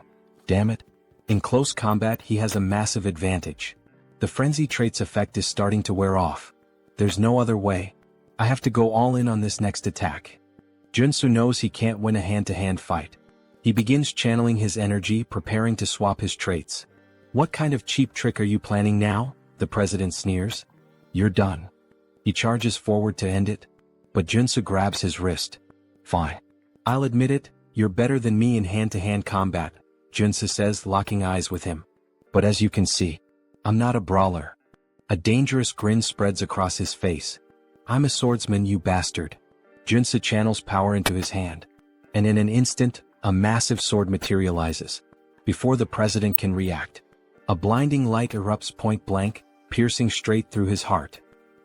You can use that ability barehanded? The president gasps. This was a good fight. His body trembles, and then collapses lifeless. Joonsoo exhales heavily. Shit. I really pushed my body too far this time. A system notification appears. Status effect, disease. Suddenly, a wave of unbearable pain surges through him, like his body is tearing itself apart. Arg? But then, a golden beam of light bursts from his body. His monstrous form begins to fade, his body slowly reverting back to normal. Warrior Kim has ascended to level 3. Oh god. Thank you, I leveled up just in time. A weak chuckle escapes his lips. I really am one lucky bastard. Then, his body gives out. He collapses unconscious. When Joonsoo finally regains consciousness, he finds himself submerged in the bathtub of his own home. Home? Mr. Superhuman, are you alright? Joonsoo blinks, looking up at the concerned face of Director Choi. What happened? Choi. I thought you were dead. Choi says, tears welling in his eyes. You were lying there, surrounded by all the members of the association. So, you brought me back home? Joonsoo asks, piecing it together. Yeah, Choi nods. I noticed you were still breathing, so I threw you into a mana spring. You've been unconscious for a week. A whole week. Now that Choi mentions it, he does feel a lot better. You're seriously amazing, Choi says, shaking his head. You single-handedly wiped out the president of the Plumbers Association. Yeah. I know, Joonsoo smirks. I guess I'm kind of a big deal now. Not just kind of, you're insanely incredible. Stop flattering me, Joonsoo laughs. Oh, and by the way, Choi adds, I took the liberty of collecting all the loot from the fight. Take a look later and let me know if you need anything. Got it? But first, I need to fully recover. Joonsoo's expression darkens slightly. Now that I'm level 3, there's somewhere I need to visit. A malicious smile crosses his lips. 1 week later, Joonsoo arrives at the Mana Measurement Center. Now that he's level 3, he will officially be promoted, receive a certificate, and gain access to countless benefits. This is insane, Mr. Superhuman, Choi exclaims. I've never seen anyone level up as fast as you. You're gonna start your own country soon at this rate. Joonsoo scratches his head, looking embarrassed. I wouldn't go that far. Maybe I should get my certification now? He asks, flashing a JoJo fan grin. The examiner chuckles. Of course. Please come this way. After a while, the girl officially hands over the certification paper. Thank you. I'm so jealous of you. Ha. Me? Why? Joonsoo asks, puzzled. For so many reasons. I wish I were as strong as you. Beck Soren showing this kind of emotion? Feels so strange. Unimaginable even. In the game, she's a berserker warrior, a ruthless killing machine, more like a psychotic girl drenched in blood than someone who'd ever say something like this. Joonsoo pauses, thinking. He doesn't have any immediate plans after this, so... Hey Beck, would you like to become a superhuman? Of course. Who wouldn't want that? Then how about you become my student? Beck blinks in surprise. If you agree, I promise, I'll turn you into a superhuman. And a strong one at that. And how exactly do you plan on doing that? Trust me, Joonsoo smirks. Warrior Kim has the ability to see latent potential. Beck's cheeks turn slightly red. That's right, Joonsoo nods, grinning as he makes a Dragon Ball Scouter reference. After all, he can see the potential radiating from an SSR rank individual like her. So what do you say? Want to be my student? Beck hesitates for a moment, then firmly shakes his hand. All right. I guess I can trust you. A wise decision, Joonsoo says. But inside, he knew it, he'd captured her just like a Pokemon master. Now it's time to train an SSR rank warrior. You won't have to pay me anything, Joonsoo continues. Just return the favor once you awaken as a superhuman. That's nice and all, but I should warn you, I already failed to awaken once, even after undergoing rigorous training. It won't be easy even for you, Mr. Superhuman. Joonsoo just grins. Don't worry about that. Just have faith.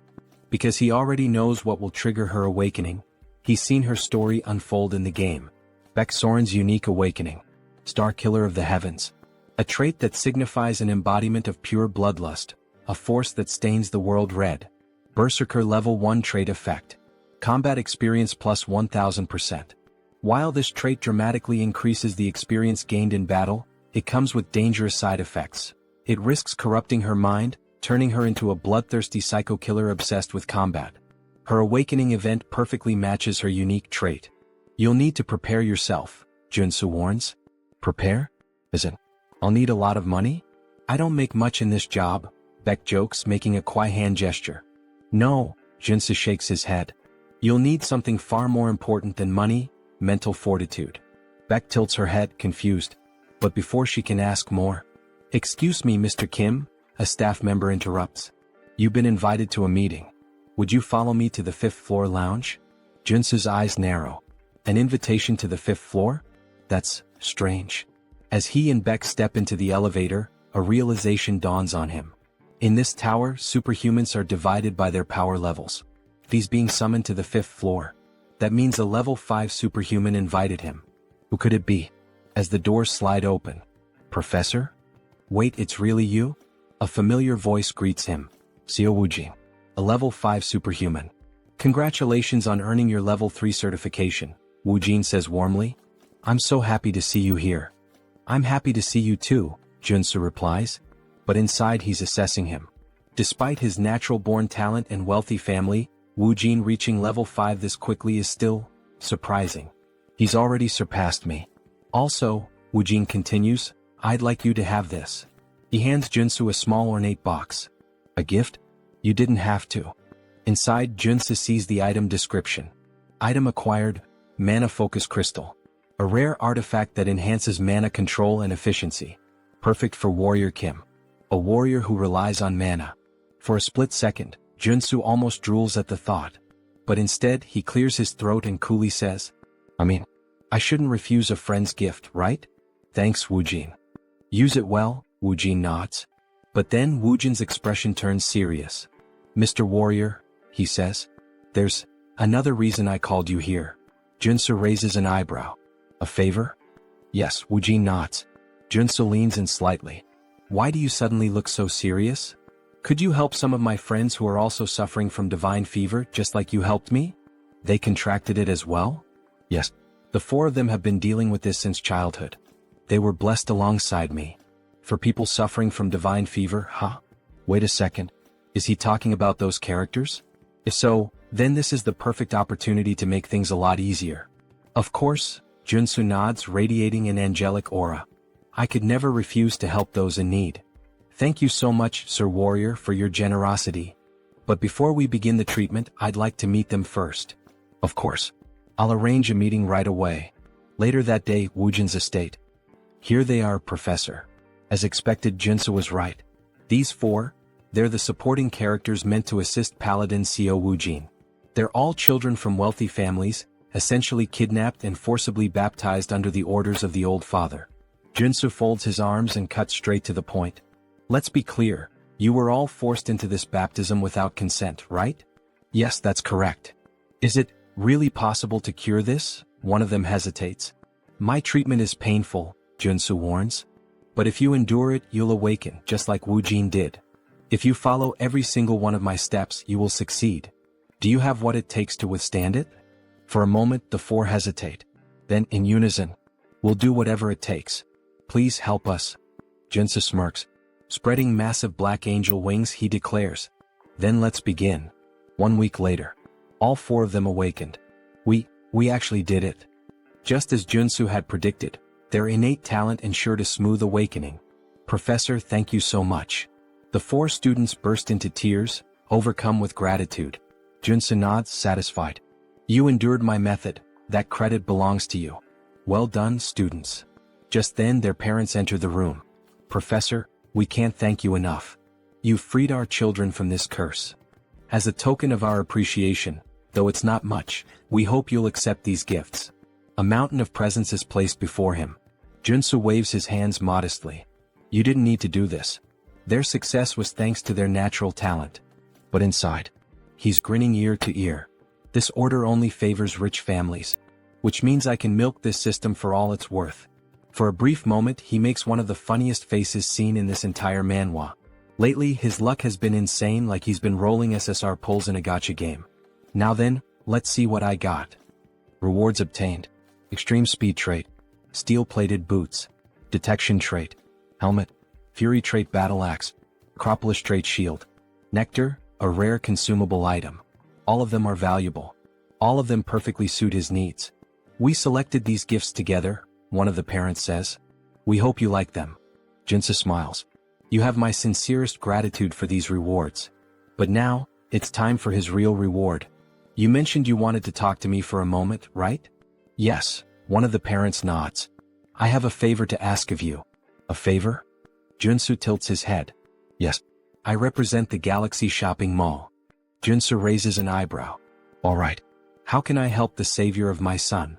The man hesitates before answering. I'd like permission to enter the underground gold mine beneath the Harem branch of Galaxy Mall. A gold mine? We don't have anything like that under our shopping mall. Joonsoo smirks. I'm talking about the one hidden between areas A1 and A2 on the 8th floor of the underground parking lot. Are you sure it's not there? The man stiffens. Got him. I don't know how you obtained that confidential information, he says carefully. But even coming from you, I can't grant this request. Joonsoo leans in slightly.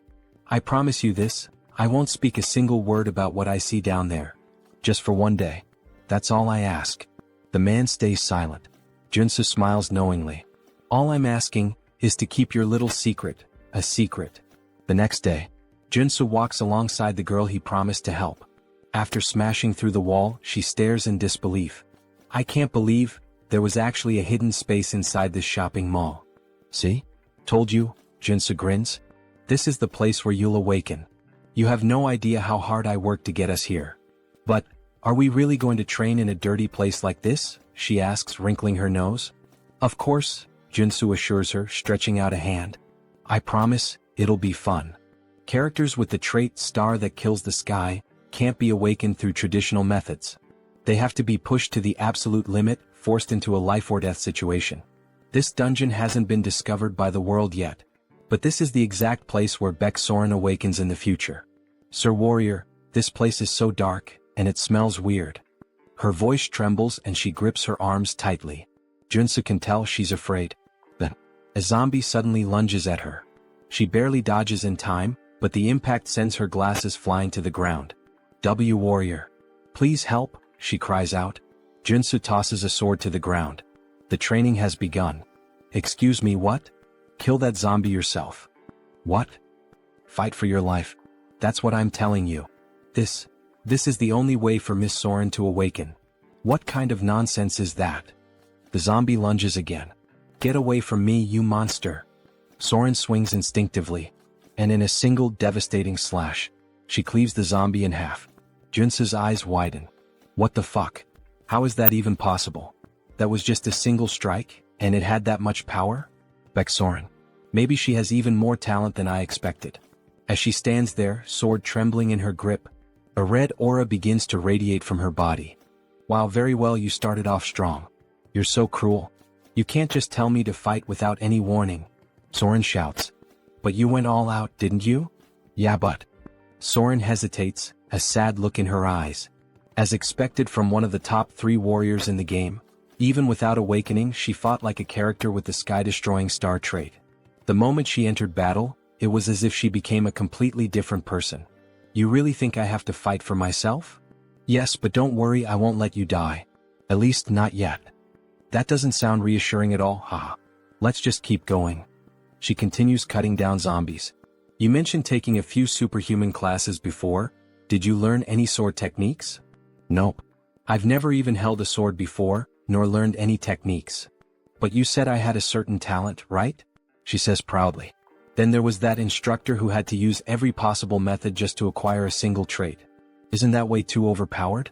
This place is way deeper than she expected. She can't even see the end. How much longer will they have to keep moving forward? Maybe there's an exit just around the next corner. As things stand now, we're not getting out of here until she awakens. Suddenly, a zombie attacks them. Wait, is that a drill? Drill-wielding undead. The drill zombies were tough enemies back in the game. Maybe he should help her, but with a devastating strike, she slices the zombie's arm clean off. If you're a zombie, fight fair. Don't you dare use a weapon. Then, with brutal efficiency she cuts the zombie in half. Joonsoo watches in surprise. Well, that was a clean victory. She felt her body moving on its own. But just then the still-living zombie sinks its teeth into her foot. You bastard. What do I do now, master? Well, common sense says if you get bitten by a zombie, you'll turn into one too. Please kill me before I become one of those things, she cries. Miss Soren, of course I came prepared for this. Wait, is that holy water? Yes. In this game they actually developed a cure for the zombie virus. After the chaos they decide to rest for a bit. She had been so desperate, she really thought she was going to turn into one of those horrible creatures. It's a harsh world out here, but these zombies are acting strange. Some of them are even picking up weapons and using them like gear. It's almost like this place was artificially designed. Well, you're not wrong. The Galaxy Mall was built much faster than any other location of this size. It was thanks to the efforts of a massive workforce. But because of the extreme labor conditions, many were injured and some even died. But the official reports claimed there were 0 incidents during construction. The corrupt executives of that wicked corporation just dumped their bodies here. Later, the representative of Galaxy Mall learned about the situation. However, since it would critically damage the company's public image, he decided to cover it up and keep the area a secret. Such corruption was only possible because of how rotten this world had become. Soren never imagined there would be such a tragic story behind this place. But how did you find out about their secret? Because when the Order of the Old Father unleashed zombies to overrun Seoul, the dungeon that opened up was none other than Galaxy Mall's forbidden area. Well, let's just say the professor has a special ability. Wow, and you already have so many abilities. Since this was the place where Beck Soren was first attacked by zombies, he figured it would be the perfect location for her to train and awaken. But up until now there had been no sign of her awakening. These victims are still suffering even after death. I just hope we can at least put them to rest. Oh, so it looks like you've finally found some determination. At the same time she couldn't shake the strange feeling that she had to keep fighting. Alright, let's go. It's finally starting. All of a sudden the temperature in the area plummets. This place, it's eerie. Let's be careful. Then they spot an open warehouse, almost like a giant freezer. What is this place? Upon entering they see a radio. There are 3 bears in the house. Papa bear, mama bear, baby bear. A children's song. This is creepy. 3 bears in a house. The song starts to glitch, distorting into an ear-piercing screech. What the hell is this? Then, an ice spear shoots straight at Soren. Watch out. Joonsoo throws himself in front of her, blocking the attack with his own body. Sir Warrior, are you alright? He hadn't expected an ambush like this. Then a grotesque monster emerges. Conjoined Phantoms. Boss of Galaxy Mall's forbidden area. Level 3 mutant. A level 3 mutant? Soren, you need to get out of here, now. This thing is way beyond your abilities. But the creature launches another barrage of ice spears. I don't want to hear any complaints, get out. And I don't want a popsicle either. He deflects the attack, but suddenly the enemy starts channeling another ability. A massive ice lance forms in midair. He can't block this one. Professor. Soren, run. I'll buy you some time. How can I just leave you here? She cries. One of us has to make it out alive. She can't do it. Miss Soren, the reason I was so sure about your talent is because you possess the ability, Sky-Slaying Star. The Sky-Slaying Star? This can't be true. Believe in yourself. If you do, you'll awaken. And with that, my final lesson is complete, my apprentice. The monster fires a storm of ice arrows, obliterating everything in the area. Believe in herself? Oh. As the icy onslaught subsides, Soren stands frozen in place. Then, alright. I will. I will trust in my own abilities, Professor. A golden light surges around her. Her eyes burn red. What was this power she was wielding? Ha ha ha. Then please, don't give up. Joonsoo watches in awe. In an instant, she shatters the thick layer of ice encasing her. She has finally awakened. Beck Soren, SSR rank superhuman, level 1 warrior. What is this power? Shrill. I've truly awakened. Before a spear can pierce her, Joonsoo moves, cutting it to pieces. Now that you've awakened, it's time to drop the act. The Sky-Slaying Star has a condition for awakening. You must face a life-threatening situation and possess the mental strength to overcome it. You put yourself in danger just to make me awaken? You did an excellent job. But now, it's time to fight. Baek Soren, the sky-slaying star. The mutant lets out a furious roar, then begins channeling a new attack. He looks pretty pissed off, Professor. Don't worry. You'll be fine as long as you deflect his attacks before they touch your body. To prove his point, he demonstrates, effortlessly knocking aside an incoming strike. See? It's not that hard. But when he glances back, he sees Soren trapped in ice. Are you alright? Right. Even though she's awakened, she's still just level 1. It's unrealistic to expect her to master everything perfectly right away. She had been caught by multiple ice barrages, yet she wasn't seriously injured. Looks like you're fine. Upon awakening, every warrior receives their initial trait. Hers was Indomitable, a trait that grants strong resistance against all abnormal status effects. Before awakening, she constantly felt like she was about to die. Now she barely feels a thing. Fascinating. As expected from an overpowered character, she got Indomitable, the best defensive trait. As for him, since he had overseen multiple awakenings from his previous apprentices, he had gained the Perception trait, allowing him to see all of his enemies' traits. A ridiculously powerful PvP ability. Oh yeah, that's broken. I don't think that'll be of much help right now. Well, don't worry about it. For now, let's train with your new awakening. Both of them start running. She acquires the haste trait. Good, you've already picked it up. Her combat growth is incredible. Her body feels like it could take off at any moment. She wants to keep fighting. Watching the professor leap to dodge 2 ice blocks, she instantly learns the same technique. Wait, I'll cut it for you. But before he can react, she's already next to him. What the? How did you get here? Well done. You can already use that ability. It felt like I was flying. Will she surpass Joonsoo in just a few days? Just like Seo Woojin did? Alright, Professor. What's the next move? Use the traits you just learned to pull the mutant's attention. While you keep him occupied, I'll finish him off. I've already taught you everything I could, so it's best to end this quickly. Understood. Soren starts dodging every attack with ease, gliding across the ice as if she were skating. Come on, hit me, you dumb mutant. She suddenly gains 2 more traits. She keeps accumulating traits. Her talent is truly something beyond normal. Alright. Now that I've helped Baek Soren awaken, it's time to wrap this up. Joonsoo channels a golden aura into his sword. With the skill flash, he unleashes a devastating light-infused slash, instantly obliterating the mutant. Whoa. Congratulations, Professor.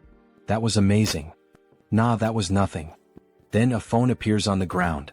So this was the monster's mana core? How does a phone work as a monster's mana core? Well, this happens a lot with ghost-type monsters. A worker who ended up here valued his daughter more than his own life. Before he died, his resentment possessed this phone, turning it into a monster's core. I hope he can rest in peace now, Soren says, tears welling up in her eyes. I'm sure he will. Suddenly, the phone transforms into 2 mana cores. These are called crystals. If you hand them over to someone who knows how to use them, you can get some pretty good equipment. This is an incredible reward, something only obtainable by defeating this area's boss. Suddenly, the ground starts shaking. What's happening now? We already defeated the boss. This area is collapsing. Then what should we do? Have you managed to fully adapt to the traits you just acquired? What? There's no time. Start running if you don't want to die. Now. Both of them take off at full speed. Run as fast as you can, Soren. If you keep going this slow, it'll be the end for you. This is as fast as I can go, Professor. There's still a long way to go before they reach the teleportation portal. If she doesn't push past her limits, she won't make it. Suddenly, large chunks of debris start falling in her path, blocking her way. No, not like this. She just awakened. There's no way she's going to die so easily. There. The teleportation portal. Hurry. Joonsoo can't help her. There's still one last trait she needs to obtain. The reason she became one of the game's best characters was because of 3 defining abilities. The Sky-Hunting Star trait allowed her to grow rapidly in battle. Indomitable nullified the deadly side effects of Heaven-Slaying Star. And the last trait. Soren keeps running, desperate to survive. A massive rock crashes down, slamming into her arm, injuring her. Damn it. I won't give up that easily. I will survive, no matter what it takes.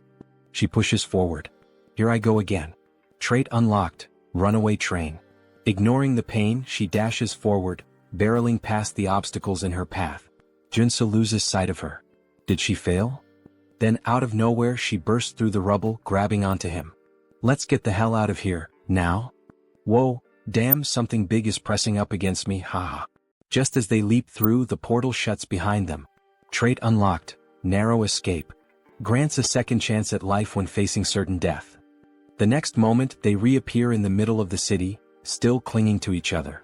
A crowd immediately starts murmuring. Where did they come from? They look like a total mess. Joonsoo exhales in relief. I knew you could do it. Now that she's obtained the last trait she needed, his mission is complete. Sir Warrior. Baek-soren, are you okay? Can you stand? I'm fine. The hell do you mean fine? Your face is completely red. That's just because. Sir Warrior, just let me stay like this for a little longer.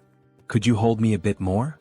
Meanwhile, some jealous bystanders grumble in the distance. That lucky bastard. Why couldn't that happen to us? So, returning to the scene where the bastard makes the viewers jealous. Sir Warrior, please let me stay like this a little longer.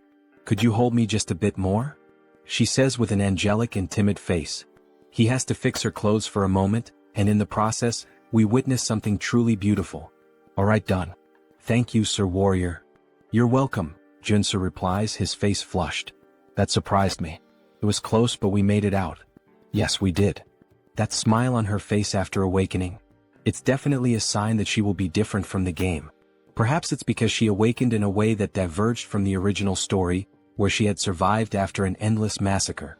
Joonsoo managed to steer her away from the path of evil. Alright, let's get the hell out of this damned mall. After leaving the shopping mall, Joonsoo offers one of the crystals to Surin. Are you sure you want to give me this crystal? It's worth at least 2 billion. Yes. So try to evolve quickly using this material I gave you. This is far too much for a simple gift. Honestly, I don't even know how to repay you for this, or if I should even accept it. Don't worry about it. Just pay me back in the future when you can. Of course, our protagonist had a plan behind this. There was another reason he was willing to spend so many resources to awaken Baek-soren. The Martian sword technique, one of the 3 top-tier sword techniques in the Arcane of Seoul. Once learned, a character experiences rapid growth. However, it's a unique trait that only Baek-soren can use. The only way to acquire it is to obtain the trait in the form of a memory chip. Thank you very much, Sir Warrior. Don't worry about it. Just don't forget what I did for you, because I'd really like to learn that sword technique that only you know. Hehehe. After returning home and finally getting a chance to rest, a car honks in front of his house. All he wanted was a little break. Sir Warrior, please come here. The damned world of Arcane Seoul wouldn't simply let him rest. Alright, Woojin. Thanks for coming to my residence at this hour and making the trip all the way here.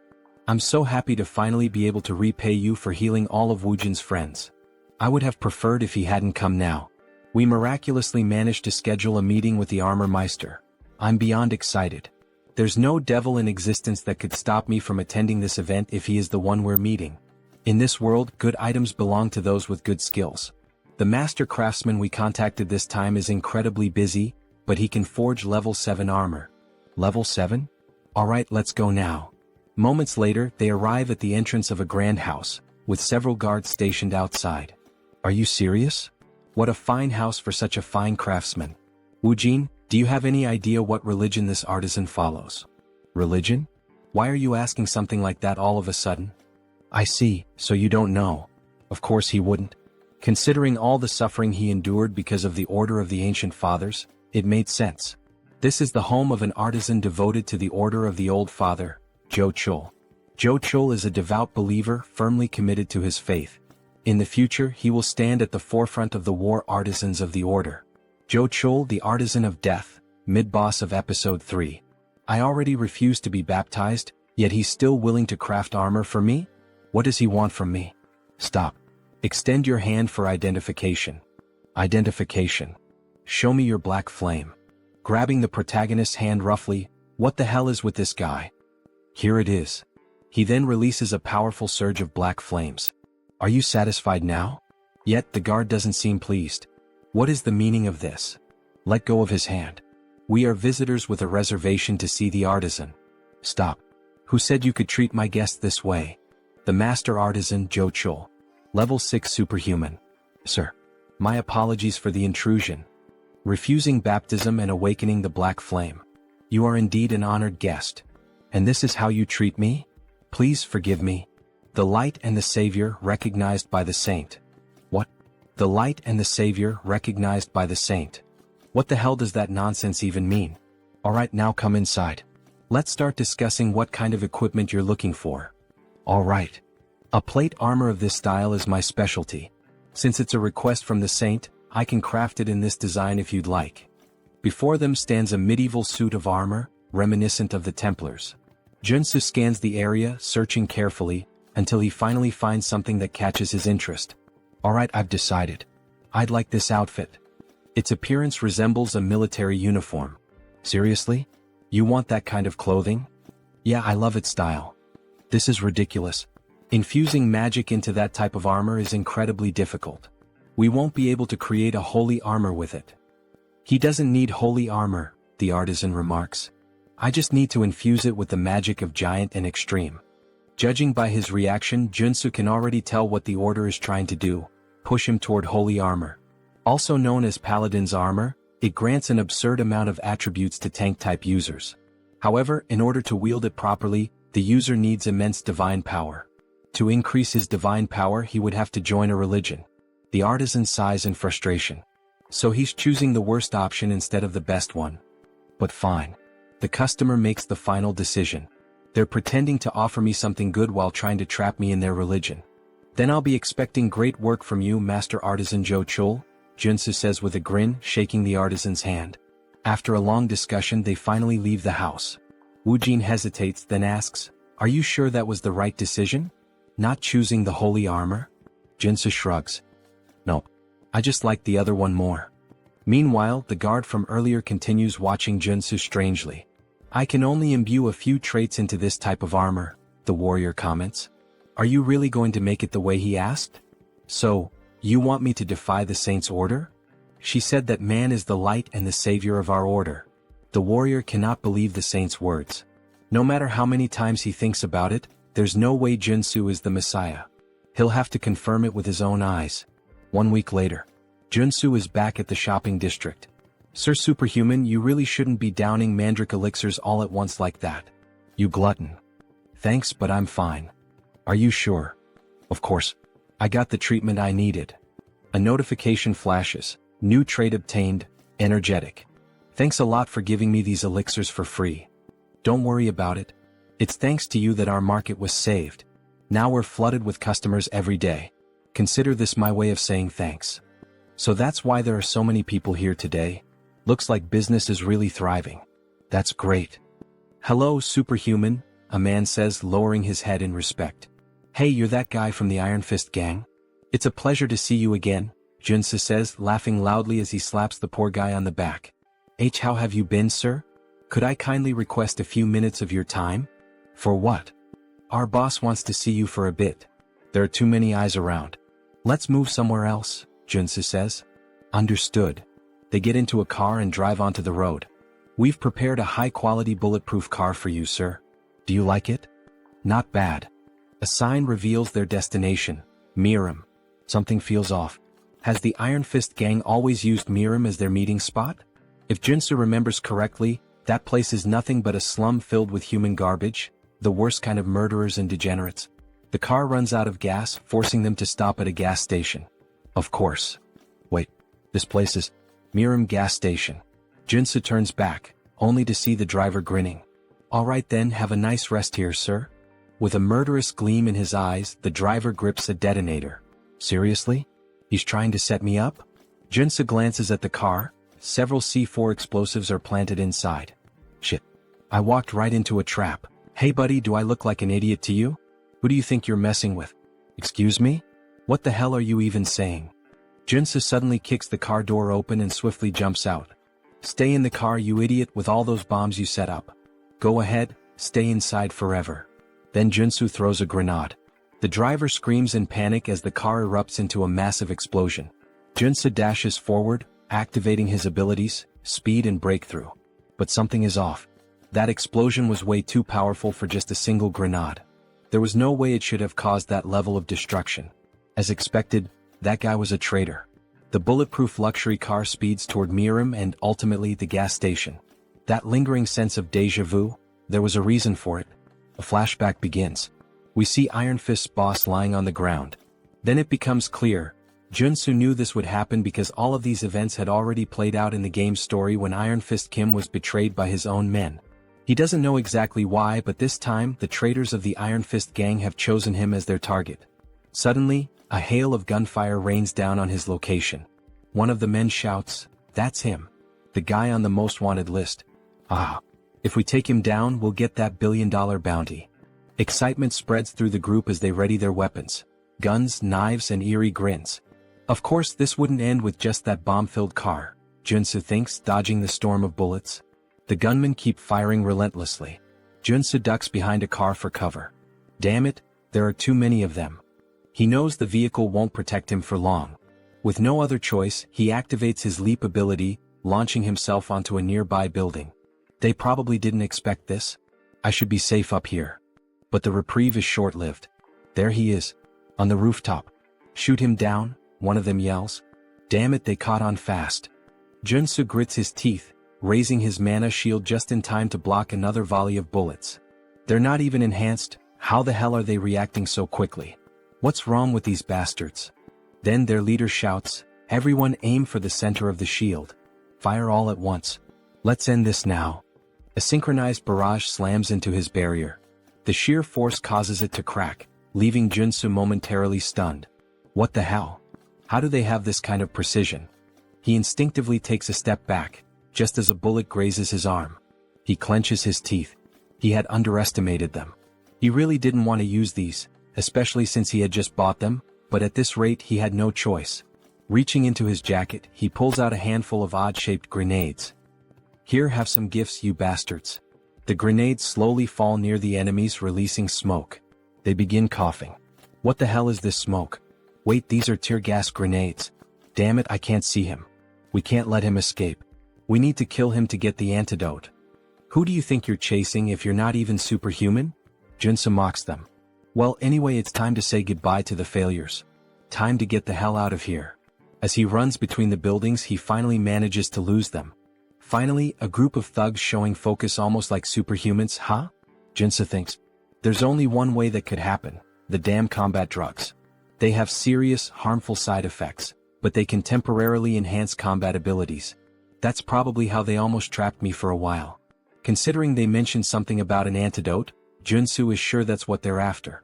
The only problem is, the only person who could lead that gang in Miram is the human hunter. He's the first person that comes to the protagonist's mind. He's a superhuman with excellent abilities, a sharpshooter with deadly aim, focus, and precision. He's the master of cowardice in combat, active in Miram. His methods are simple. First, use the betrayal of an infiltrator to plant a bomb. Second, send in a gang of criminals under the influence of combat drugs. And third, his specialty being a sniper. Knowing this, Joonsoo activates his abilities to see beyond normal vision on the battlefield. With great effort, he spots a distant light coming from a building. Just in time, he narrowly avoids a shot from the building, but despite his speed, the bullet grazes his face. If he had reacted even a fraction slower, he would have definitely been dead. But the risk paid off. He now knows the enemy's location, where they're hiding. Looking out over the city, part of it is on fire, and an idea forms in his mind. Got you, you bastard. He leaps down, sprinting toward the flames to confront the cowardly human hunter, the sniper. He has no choice but to go straight for him. However, the fire is intense, so he'll need to use his defensive abilities. Fire resistance, perseverance, black flame, leap, dash, and the Einhejar cultivation technique. He pushes through the fire, running as fast as he can, even though the flames are burning him. He ensures that the sniper can't see him through the smoke, making it harder for the shots to land. To fight such a skilled sharpshooter, he has to get close. Finally, as he looks up at the building, he sees a red light. So that's where you're hiding, you bastard. I found you. Locating the sniper's position is the top priority when facing these kinds of players. Damn, I can't see him, the sniper grumbles. Maybe I'll need to change positions. As the sniper scans the city, looking for Joonsoo and aiming at every possible spot, he catches sight of a blue trail in his scope. He realizes he has to get closer and create an unexpected variable. Wait, did he jump from that height? The sniper is taken aback by Joonsoo's move. And how dare he challenge a sharpshooter to a shooting duel? With that, the sniper activates all his abilities: sniper, focus, deep breathing, insight, gun shooting, ein. He fires his pistol, the black flame, at the same time that Joonsoo shoots. What will happen next? Who will win this cowboy-style shoot? Then both fire at the same time. They take a deep breath in this moment of tension. It's all or nothing. The sniper's shot hits Joonsoo's arm. Shit. He really is a damn sniper. And to think that even in this surprise situation he was still able to shoot. But we know our protagonist never does anything for no reason. With a smile on his face, he declares that it's over. He also managed to land a shot on the sniper's shoulder. The sniper is shocked. After all, it was just a shot from a regular pistol. But then, flames start spreading rapidly over his body. Black fire engulfs him as he screams in agony. Joonsoo barely manages to land on the ground, struggling due to his injured arm. Their bullets are deadly even if they only graze the enemy because they consume their target's mana. As he writhes in pain, Joonsoo declares his victory, only to realize he has fallen into a trap. A pool of sand appears beneath his feet. It's a magical snare. Meanwhile, Human Hunter starts taunting the protagonist, calling him a brat and a fool. Don't think this is over, you bastard. He pours holy water over himself to extinguish the black flames. Shit, this is bad. If Joonsoo doesn't get out of this trap now, he's dead. The moment I put out this damn fire, I'll fill your body with bullets. You'll look like a damn sieve. Damn it, I need to think fast or I'm a dead man. He hadn't expected this to turn into a race against time. For now, he needs to slow down the infiltration of magic and minimize the damage. He equips the traits: Mana Barrier, Perseverance, and Resolute. Then he adds the traits of Brute Strength, Strength and Super Strength. Pressing both hands against the ground, he yells that survival comes first, pouring all his strength into escaping the trap. He activates his last available trait, Purification. With Purification, he will destroy as much mana in the trap's magic as possible. But before he can react, his enemy is already in front of him, fully recovered. The enemy acknowledges the protagonist's resilience against the magical trap, but it's too late. Has he already extinguished the black fire? This victory is mine. If he kills the protagonist now, he'll spend the rest of his life relaxing on beaches. He raises his gun to shoot, but the protagonist vanishes. Before he can grasp what's happening, a fist slams into his cheek, making him spit blood. This is what a comeback feels like, you bastard. Thank God he managed to obtain the trait at the last second. Earth Resistance. It worked. Since you're a sniper, don't even think about fighting back at this distance. Now tell me who ordered this assassination. Alright, he admits defeat. He'll tell everything he knows, he just wants to light a cigarette first. Fine, you're free to talk, start now.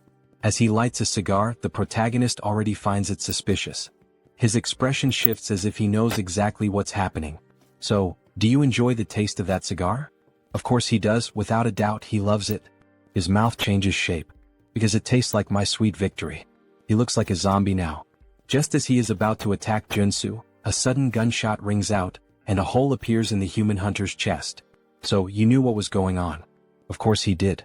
Did he really think that a player with 10,000 hours of experience wouldn't recognize the cigar that turns the smoker into a mutant? What a mess.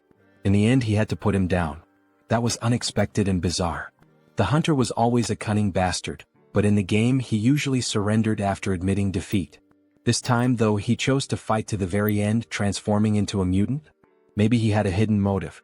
Not that it really matters. What's important is making it out of this alive. As he searches through the hunter's clothes, he finally finds a flash drive. Alright, let's see who's behind this plan and trying to kill me. The next day the news is all over TV, reporting on the chaos from the previous night. Last night, a large-scale shootout between gangs erupted in Harem. The explosion of a gas station triggered a massive fire, and it is estimated that the death toll is in the dozens. The president doesn't believe Joonsoo was involved in the massacre. How did you even survive that? That's why he's in such a complicated situation. It was truly dangerous. Who the hell tried to kill you? Tell me now. That's a long story. Where should he even begin? Suddenly the door is kicked open.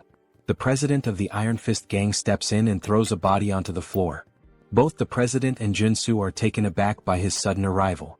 The gang leader immediately starts apologizing. He failed to keep his subordinates in check. At least now he knows what happened. Hey you bastard, stop breaking the damn door every time you come in, the president complains. So, was it the Iron Fist gang that attacked you? The president asks, his expression somber. The gang leader responds that it was one of the lower-ranking members of his group. Still, after interrogating the culprit, he managed to obtain some useful information. The guy who set up the trap was desperate for money? Something like that? How did you know? Turns out he had lost everything in illegal gambling and was drowning in debt to loan sharks. Well, the reason for his betrayal is pretty obvious, isn't it? Whatever the reason, it's his fault. Once again, I apologize. Apology accepted. Even as a gang leader, keeping every low-level member under control isn't easy. Iron Fist Kim truly had no knowledge of what was going to happen, because if it hadn't been Joonsoo, he would have been the target of the betrayal himself. He'll take responsibility and track down whoever was behind this malicious plan to have Joonsoo killed. Oh, for that, he already has a piece of evidence that might lead to the culprit. He then shows the flash drive. The president looks at it. Is this a USB? The superhuman who tried to kill Joonsoo had it on him. Do you know how to use a computer? I even have a license for it. Has my time to shine finally come? Aside from my bald head, obviously. After plugging the USB into the computer and searching through its contents, he finally finds something.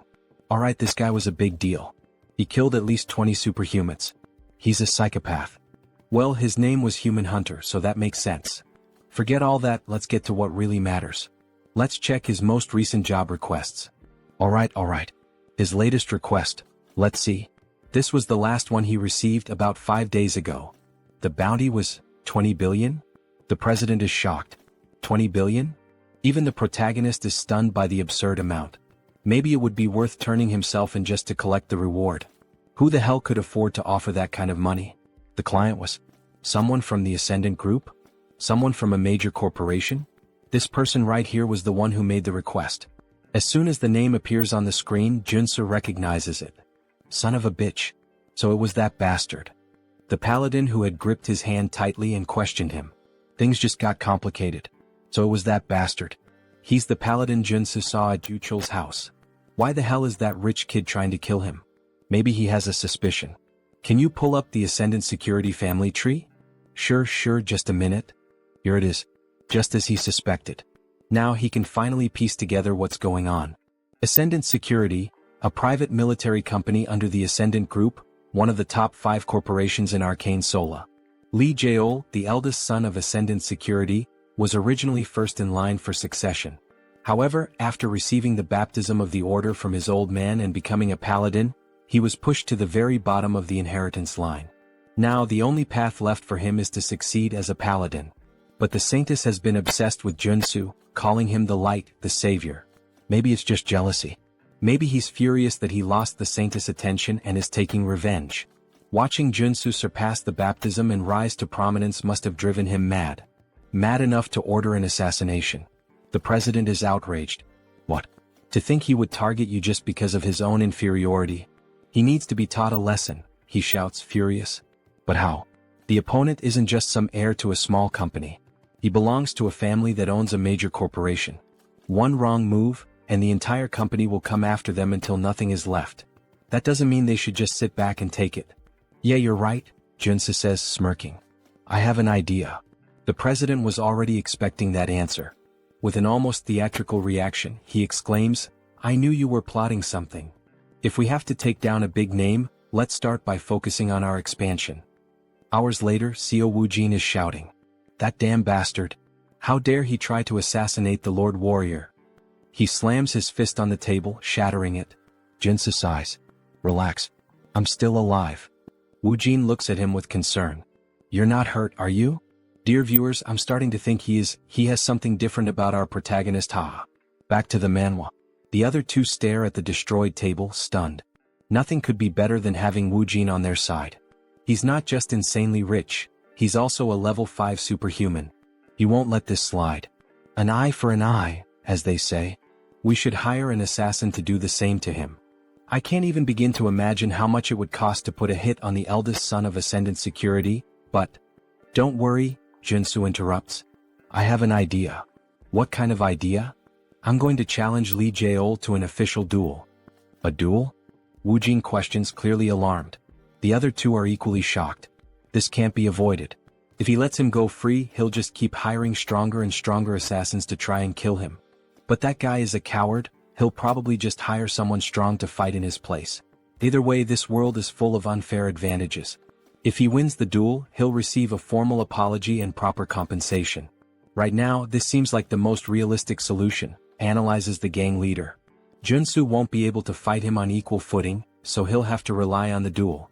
With clear evidence in his hands, he has more than enough justification to challenge him. If they allow Seoul to send someone in his place and keep the duel private, with only close acquaintances present, he will accept. All right, the president says, preparing to formally send the duel request. We'll also need an official notary. I'll take care of that, Woojin offers. His parents know a lawyer who used to be a Supreme Court judge. All right, thank you everyone. I can always count on you guys. Why are they all looking at him like that? Everyone has a sad expression, almost as if they're mourning him. I'm not going there to die. Don't look so down. Don't kill me off just yet. Are you confident you can win? The gang leader questions. Since your enemy knows your strength, he'll bring in a fighter who's at least level 4. Of course this won't be easy. Especially since he can't use his mutation characteristic in an official duel. This will be much harder than when he had to face that man before. Either way, he can already predict who the fighter will be. So you already know who your opponent will be? Yes, and that's why I need a good amount of preparation. Woojin, can we spar for a bit? Of course. I'll help you with everything I've got, Woojin says, gripping his sword with a happy expression. Thanks a lot, but please take it easy. Last time we fought, you nearly killed me, Joonsoo thinks to himself. 3 days later, they all gather in an arena inside a warehouse. Some spectators are present. We're all cheering for you, Lord Warrior. The president is dressed up like a cheerleader, completely decked out. The gang leader can't believe what he's seeing. And, of course, she's there too, the girl who got the protagonist all fired up. She's in the stands cheering for him. We believe in you. Don't give up. Alright, thank you everyone. He trained so relentlessly over the past 3 days that he feels like he's about to drop dead. But thanks to that brutal effort, he has managed to complete his preparations to face the enemy. And there he is, Dusik, the paladin captain of the Order of the Old Father. It's been a while since I've had to participate in a duel, he says, laughing. Oh, Dusik, the paladin captain of the Order of the Old Father. A level 4 superhuman. Captain, you didn't have to come all the way here to settle this. Silence. What makes you think you have the right to speak to me that way? No paladin of the Order will ever lose an official duel while he is captain. Seoul stays silent. Seoul, acting all high and mighty in front of me, yet he's nothing more than a sheep before his captain. What a coward. It's a pleasure to meet you, Warrior Kim. Hello. First of all, I would like to apologize for this unpleasant situation. What? He's apologizing in such a civilized manner? Joonsoo is taken aback. This incident is entirely the fault of one individual. The esteemed saint has nothing to do with it. Alright. Then what is the official stance of the order? The saint has proclaimed that Warrior Kim shall be our light and savior. Light and savior? Jochul said the same thing last time we met. What the hell does that even mean? Therefore, the condition the saint proposes is this. If you lose the duel, Warrior Kim, you will join the order alongside us. What? Join the order? Why are they so obsessed with this? Why do they want me to join so badly? In the background, Seoul is trembling with rage, while Joonsoo grows uneasy. It is the will of our saint and our lord. Just then an official interrupts them. It is now time for the duel to begin. Now that all parties are present, please confirm the terms of the duel oath. If the paladin wins, Warrior Kim will join the Order of the Old Father. If Warrior Kim wins, Seoul will be prohibited from harming him directly or indirectly, and will also be required to provide financial compensation. Do both parties agree? Both nod in confirmation. Joonsoo feels something tightening around his heart. In Arcane Seoul, a duel oath is a magical contract. If you break it, your heart will literally explode. Even in this chaotic world, no one is reckless enough to defy such an oath. The official proceeds with confirming the rules of the duel.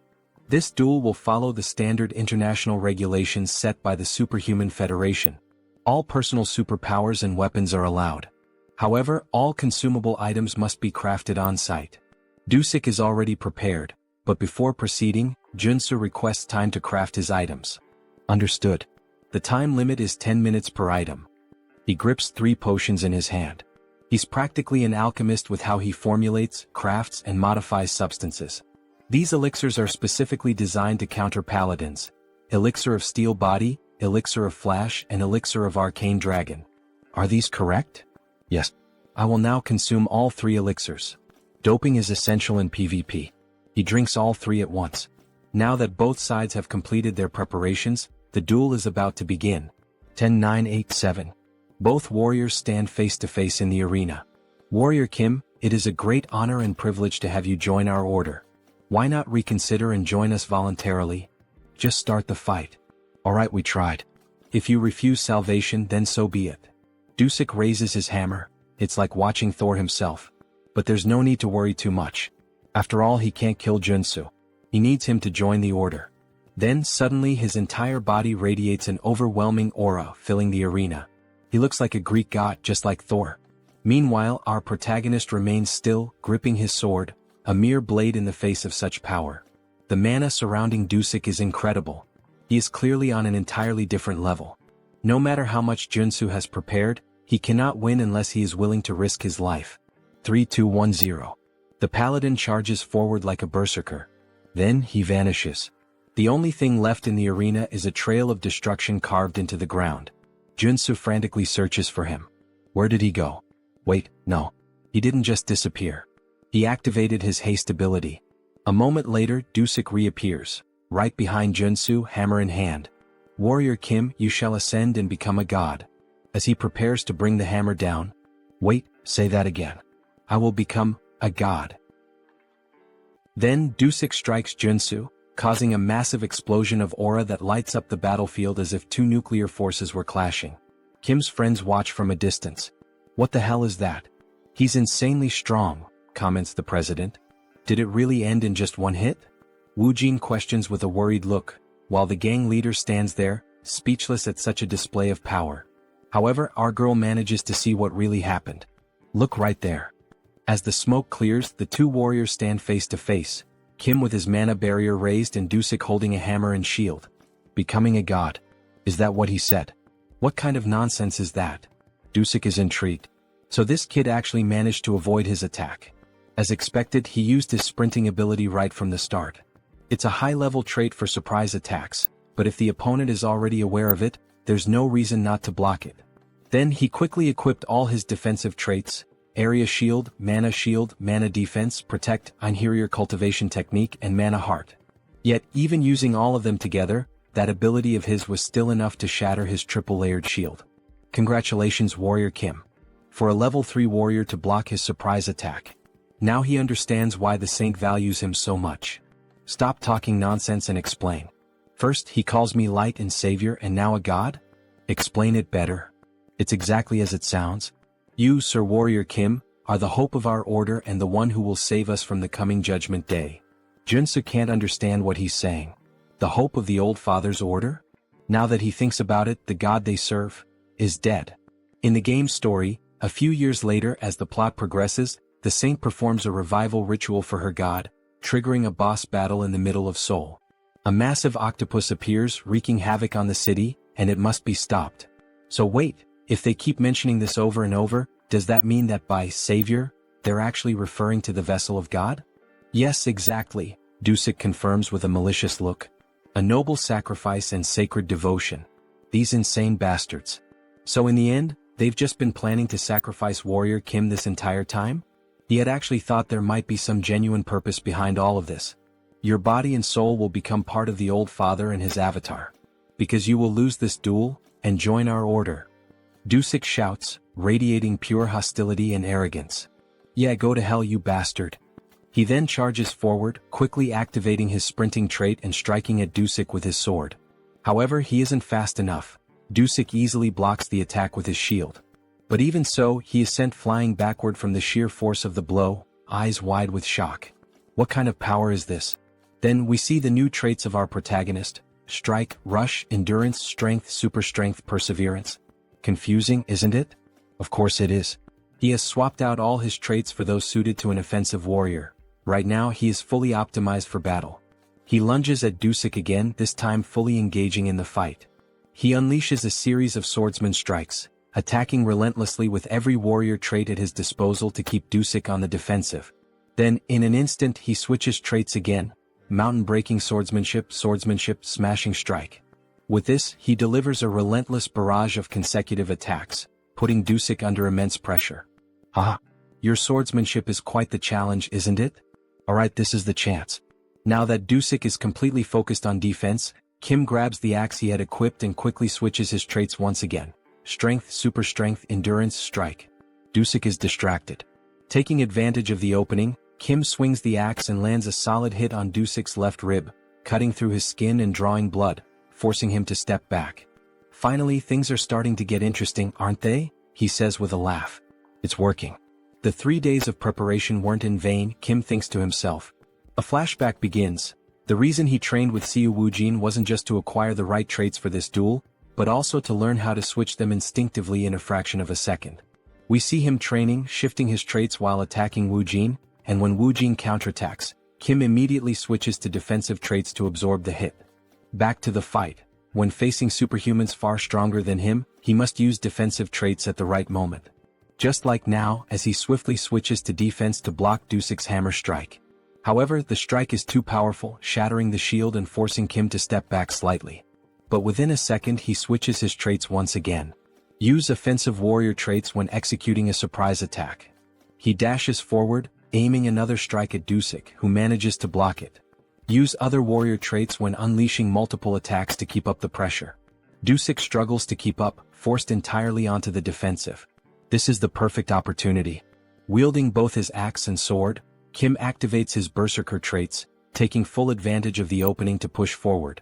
For a level 3 superhuman to fight a level 4, the only thing he can do is continuously switch traits mid-battle. And so, he keeps the pressure on Dusik, driving him further and further back. It feels as if he's fighting 4 different warriors at once. How the hell is this possible? Then, in a brief moment of distraction, Joonsoo seizes the opportunity.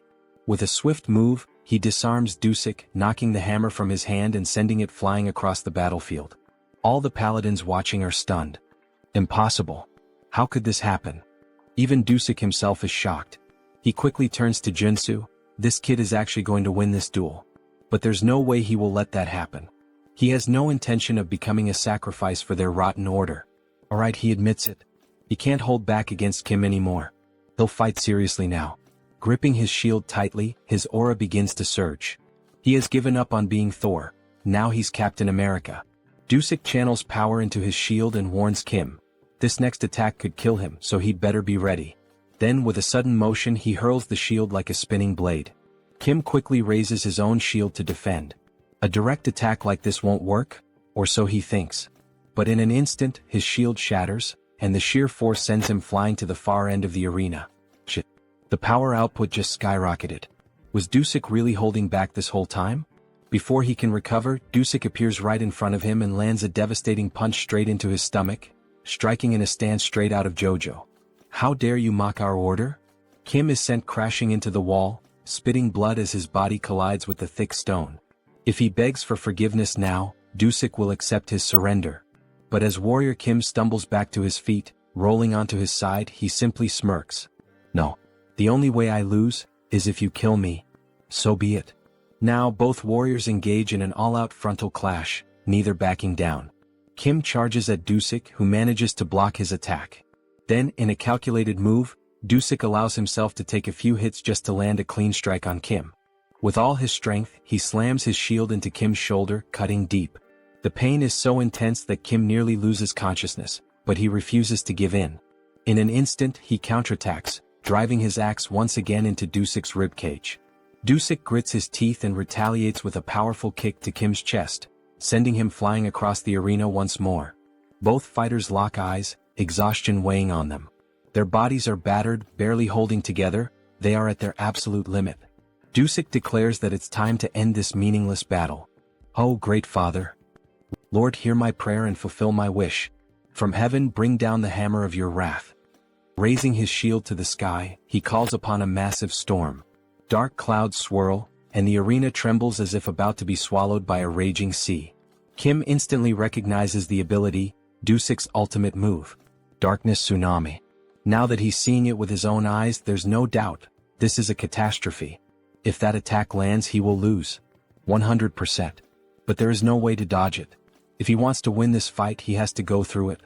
He stares directly at the approaching tsunami as his sword begins to glow. Suddenly, everything shifts. The colors around him fade to gray, as if time itself is slowing to a stop. He is afraid. But he has to trust in the traits he has built as Warrior Kim. He takes a deep breath, shutting out everything around him as if he exists in another world entirely. Mountain-breaking swordsmanship, the technique he has never stopped training. The swordsmanship, sharpened through battles and sparring against Seo Woojin. The Einherjar cultivation technique, honed through years of dedicated practice. Mana heart, which has grown alongside him. Rush, earned through sheer desperate willpower.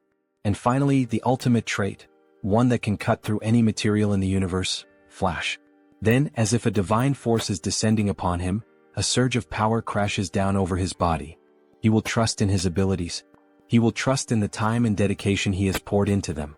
A brilliant four-pointed star flashes for an instant. Kim launches himself forward, dashing headfirst toward the oncoming tsunami. And above all else, he will trust in himself. He charges straight into the massive wave that gave birth to the tsunami.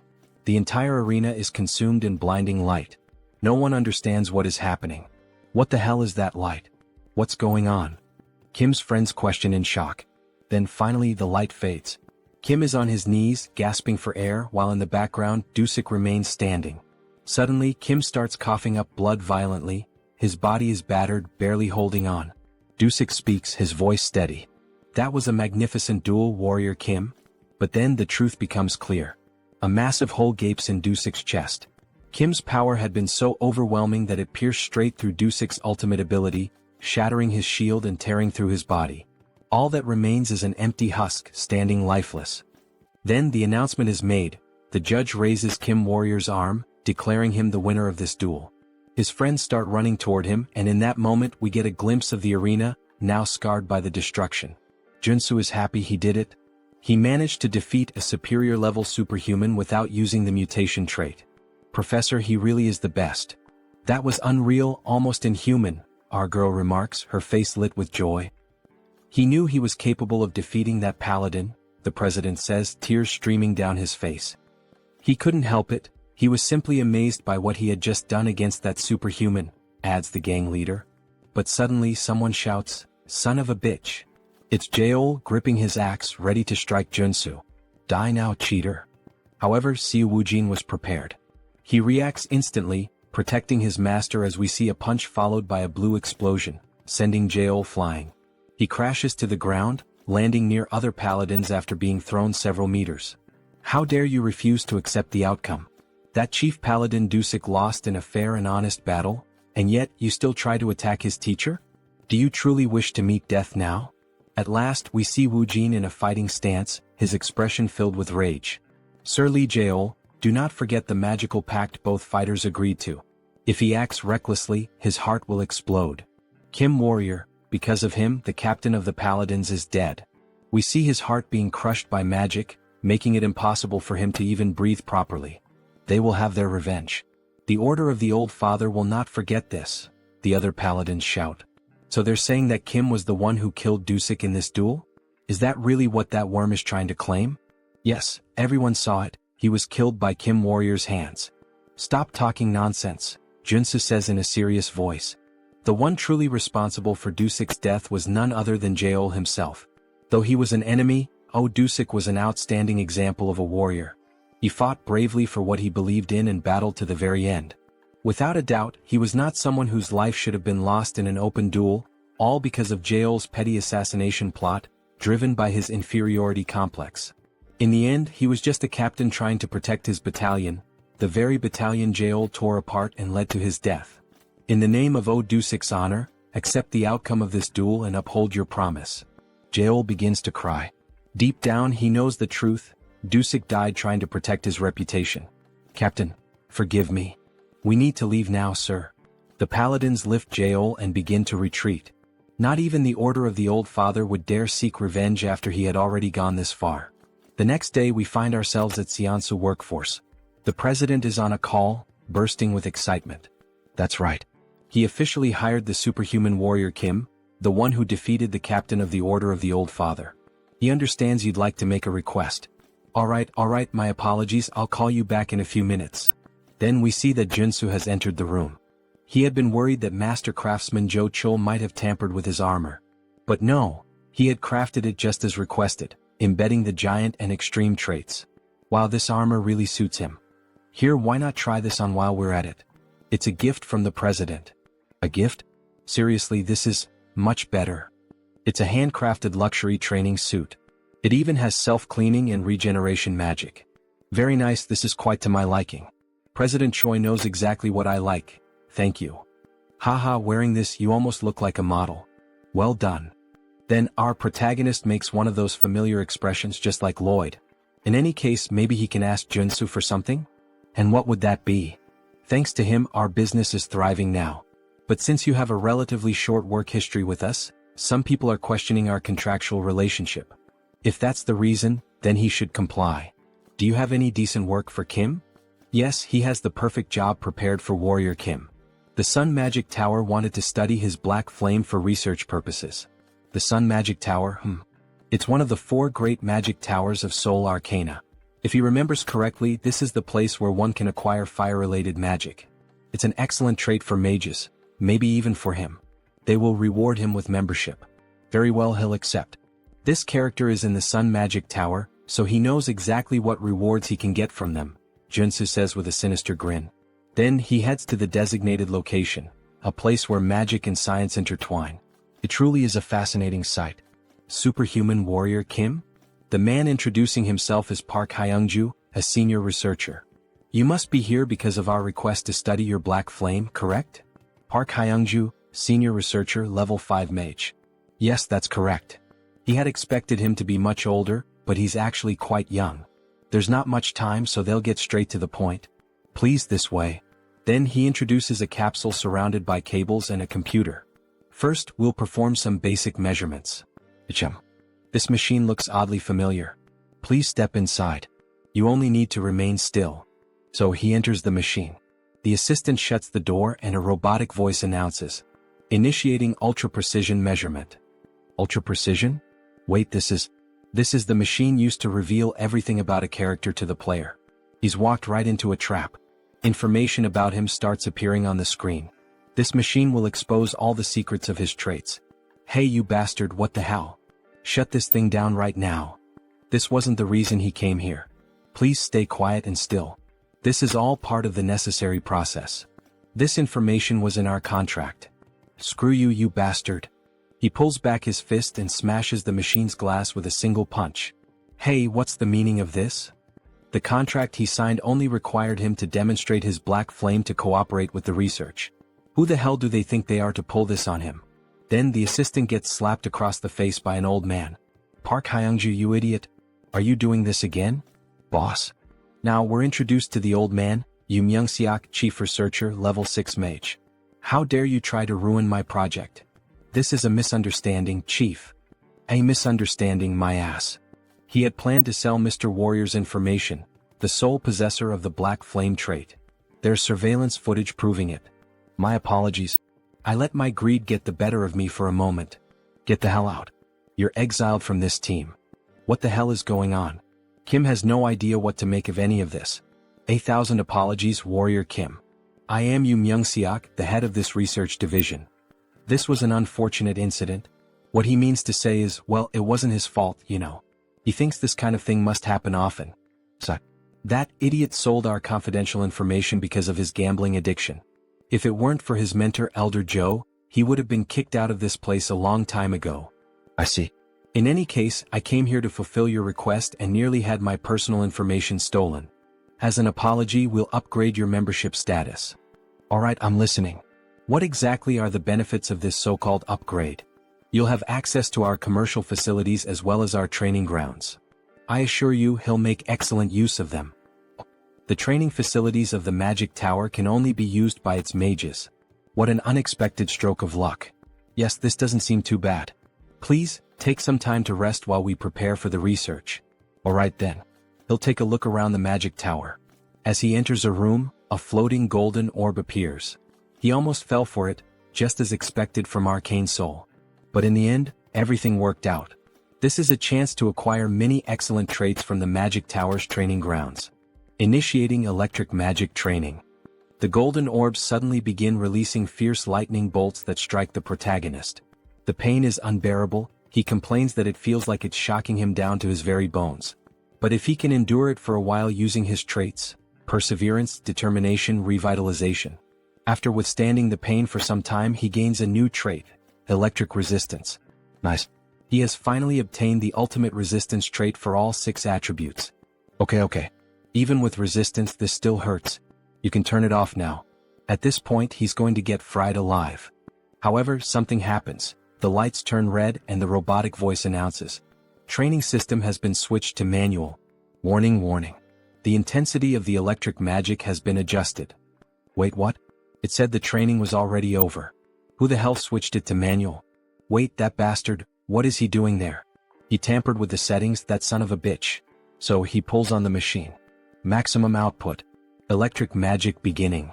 All the golden orbs begin to gather massive amounts of energy simultaneously, and then they release it all at once, like a huge kamehameha of electricity aimed straight at Joonsoo. Hey, calm down, what the hell is this? Die, you bastard.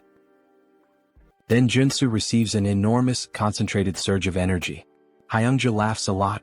This is what happens when someone messes with his business. Now die. However, after a moment he's surprised. What the hell is going on? Is he actually withstanding this massive electric discharge? There's no way he would go down from a simple low-level lightning strike like this garbage. There's a reason he's been training during his free time. We see his trait window showing 5 resistances already acquired. Divine resistance, which he gained by enduring the holy baptism. Fire resistance, obtained by boiling himself in the mana spring. Darkness resistance, earned during the battle against the necromancer Sharon. Cold resistance, obtained in the fierce blizzard of the conjoined ghosts. Earth resistance, which he acquired while trying to escape the magic trap set by the human hunter. And lastly, not least important, electric resistance, which he obtained through the training he just did. With all 6 traits now combined, we see a bright green aura surrounding the protagonist's body, as if he's undergoing some kind of mutation. His body begins to change from the inside. His heart starts beating harder as it draws more blood, more veins connect to his heart to increase its power. Then he finally gains a new trait, magic resistance. A green shield forms around him. How thrilling. This new trait came at exactly the right time. Hyungju can't believe what he's seeing. How is this possible? Can he really block a level 3 magic spell using only his body? Is he even human? This is going to be harder to deal with. Attention. The program is now out of control. Please terminate all training and evacuate the facility immediately. The system is out of control. This is going to get dangerous. In that case, he'll start dodging all the attacks using his perception trait. Then he quickly begins evading all the electric strikes, adding 2 more traits, movement and dash. By using this combo, he ends up gaining another new trait, secession. Good. He managed to acquire this useful trait as well. At this pace, he should be able to obtain the high-class trait, air raid. Damn it, what the hell is going on?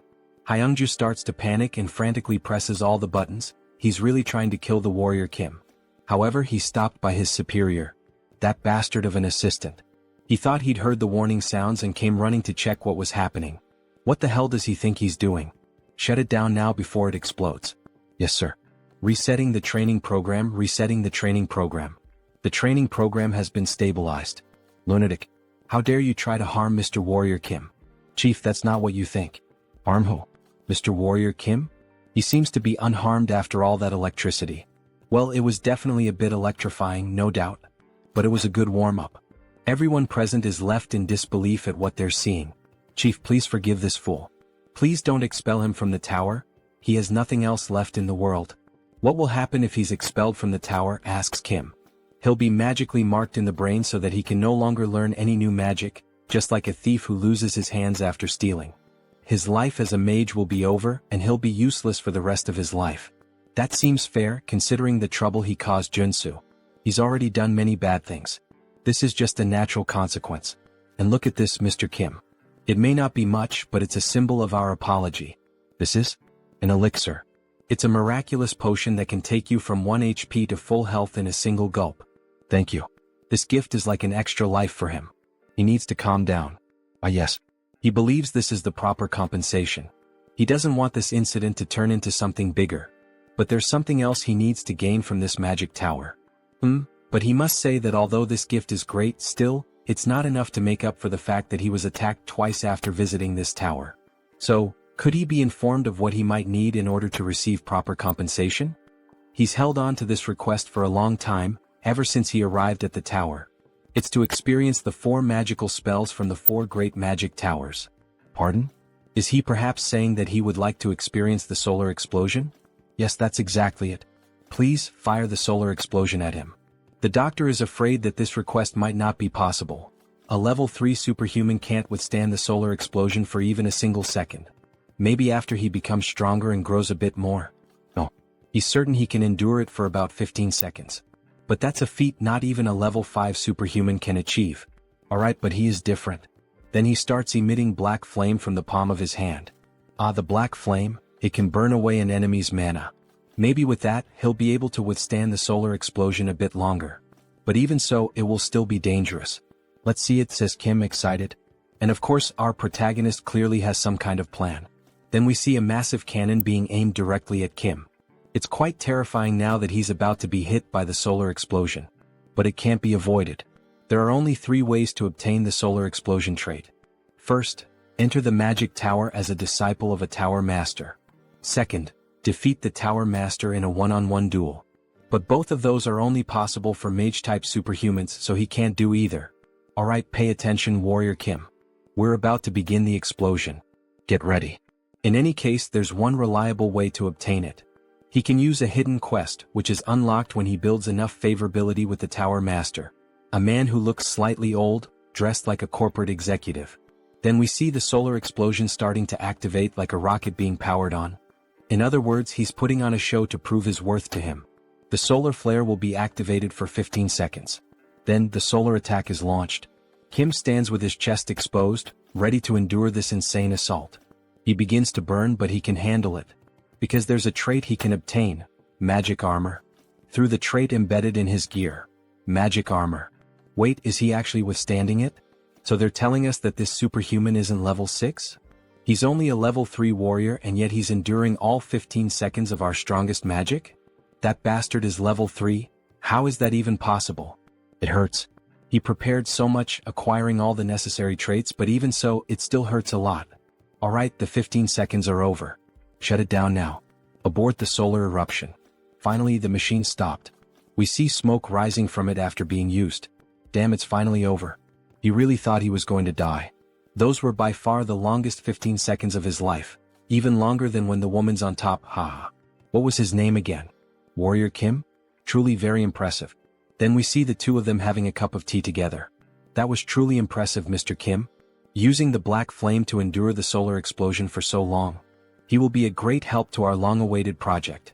It would be a great honor if he could help in any way. Favorability increases at this moment. Haha, he enjoyed the words spoken by Warrior Kim. So, he would like to request a favor from Kim. A request, you say? Yes. It worked. I triggered the secret quest. Grandfather, I came because I got a call. Was it you? Yes, and say hello to Mr. Warrior Kim. He's a level 3 superhuman. Nice to meet you. Nice to meet you too. His name is Mage Kim. Magic Kim is the mage-type tutorial character who appears after Iron Fist Kim and Priest Kim. Apologies, he's late. Was he always this gloomy? He's my grandson. He has the potential to become a high-level superhuman, but his growth was halted at level 1. That's strange. He apologizes for being strange. Forgive me for being the shame of this magic tower. That's not what he meant. What the hell is wrong with this kid? So, how does this work, Mr. Kim? He heard that Kim also healed Director Seo's son. He believes, and hopes, that maybe Kim might have some idea on how to awaken this boy. Awaken him, right? Of course I can help. Would be an honor. Is that true? Please help us.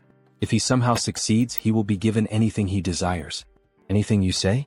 And we see the protagonist's famous look, as if he had something in mind from the very beginning. This marks the start of the hidden quest of the solar explosion. And a beautiful shot of the prettiest girl in this manhwa. What? Say that again. Warrior Kim wants what? Solar explosion. Should he spell it out for him again? Right? Solar explosion. Of course, he can do that for him, since the future of their tower depends on it, but he's not sure if he would be able to use it. That's why he's going to give it to him in the form of a memory chip, right? So he can learn it instantly. Well, fine. If he can solve the problem with his grandson, then his request won't be a problem. Alright, sorry to interrupt you both, but how is Warrior Kim planning to train him and make him awaken? Alright, let's begin. First, we need to figure out what the cause of the problem is. His biggest issue is that he's stupid. The grandfather says harsh words. He needs to become a mage, but he barely knows any math. Meanwhile, the depressed grandson starts tormenting himself. Sorry for being so terrible at math. Alright, of course Joonsoo already understood Mage Kim's problem very well. He's smart enough to have graduated in business administration from Seoul University. However, he gave up on mathematics, which makes him unsuitable for magical research. No matter how hard he tries, he just can't grasp magic. He's just making excuses at this point. Sorry? So, why don't we learn a type of magic that doesn't require mathematical calculations? What did he mean by that? Magic that doesn't require mathematical calculations? By using spirits, he will become a flame sorcerer. He says he's a flame sorcerer, but that's not the same as a mage. So does he prefer to let his grandson remain in that state forever? Or would he rather train him as a flame sorcerer, so that he can unlock his potential? Alright, for now, explain your theory in detail. The problem is the magical enchantment, isn't it? Since he can't perform the calculations for the formula, he can't cast spells.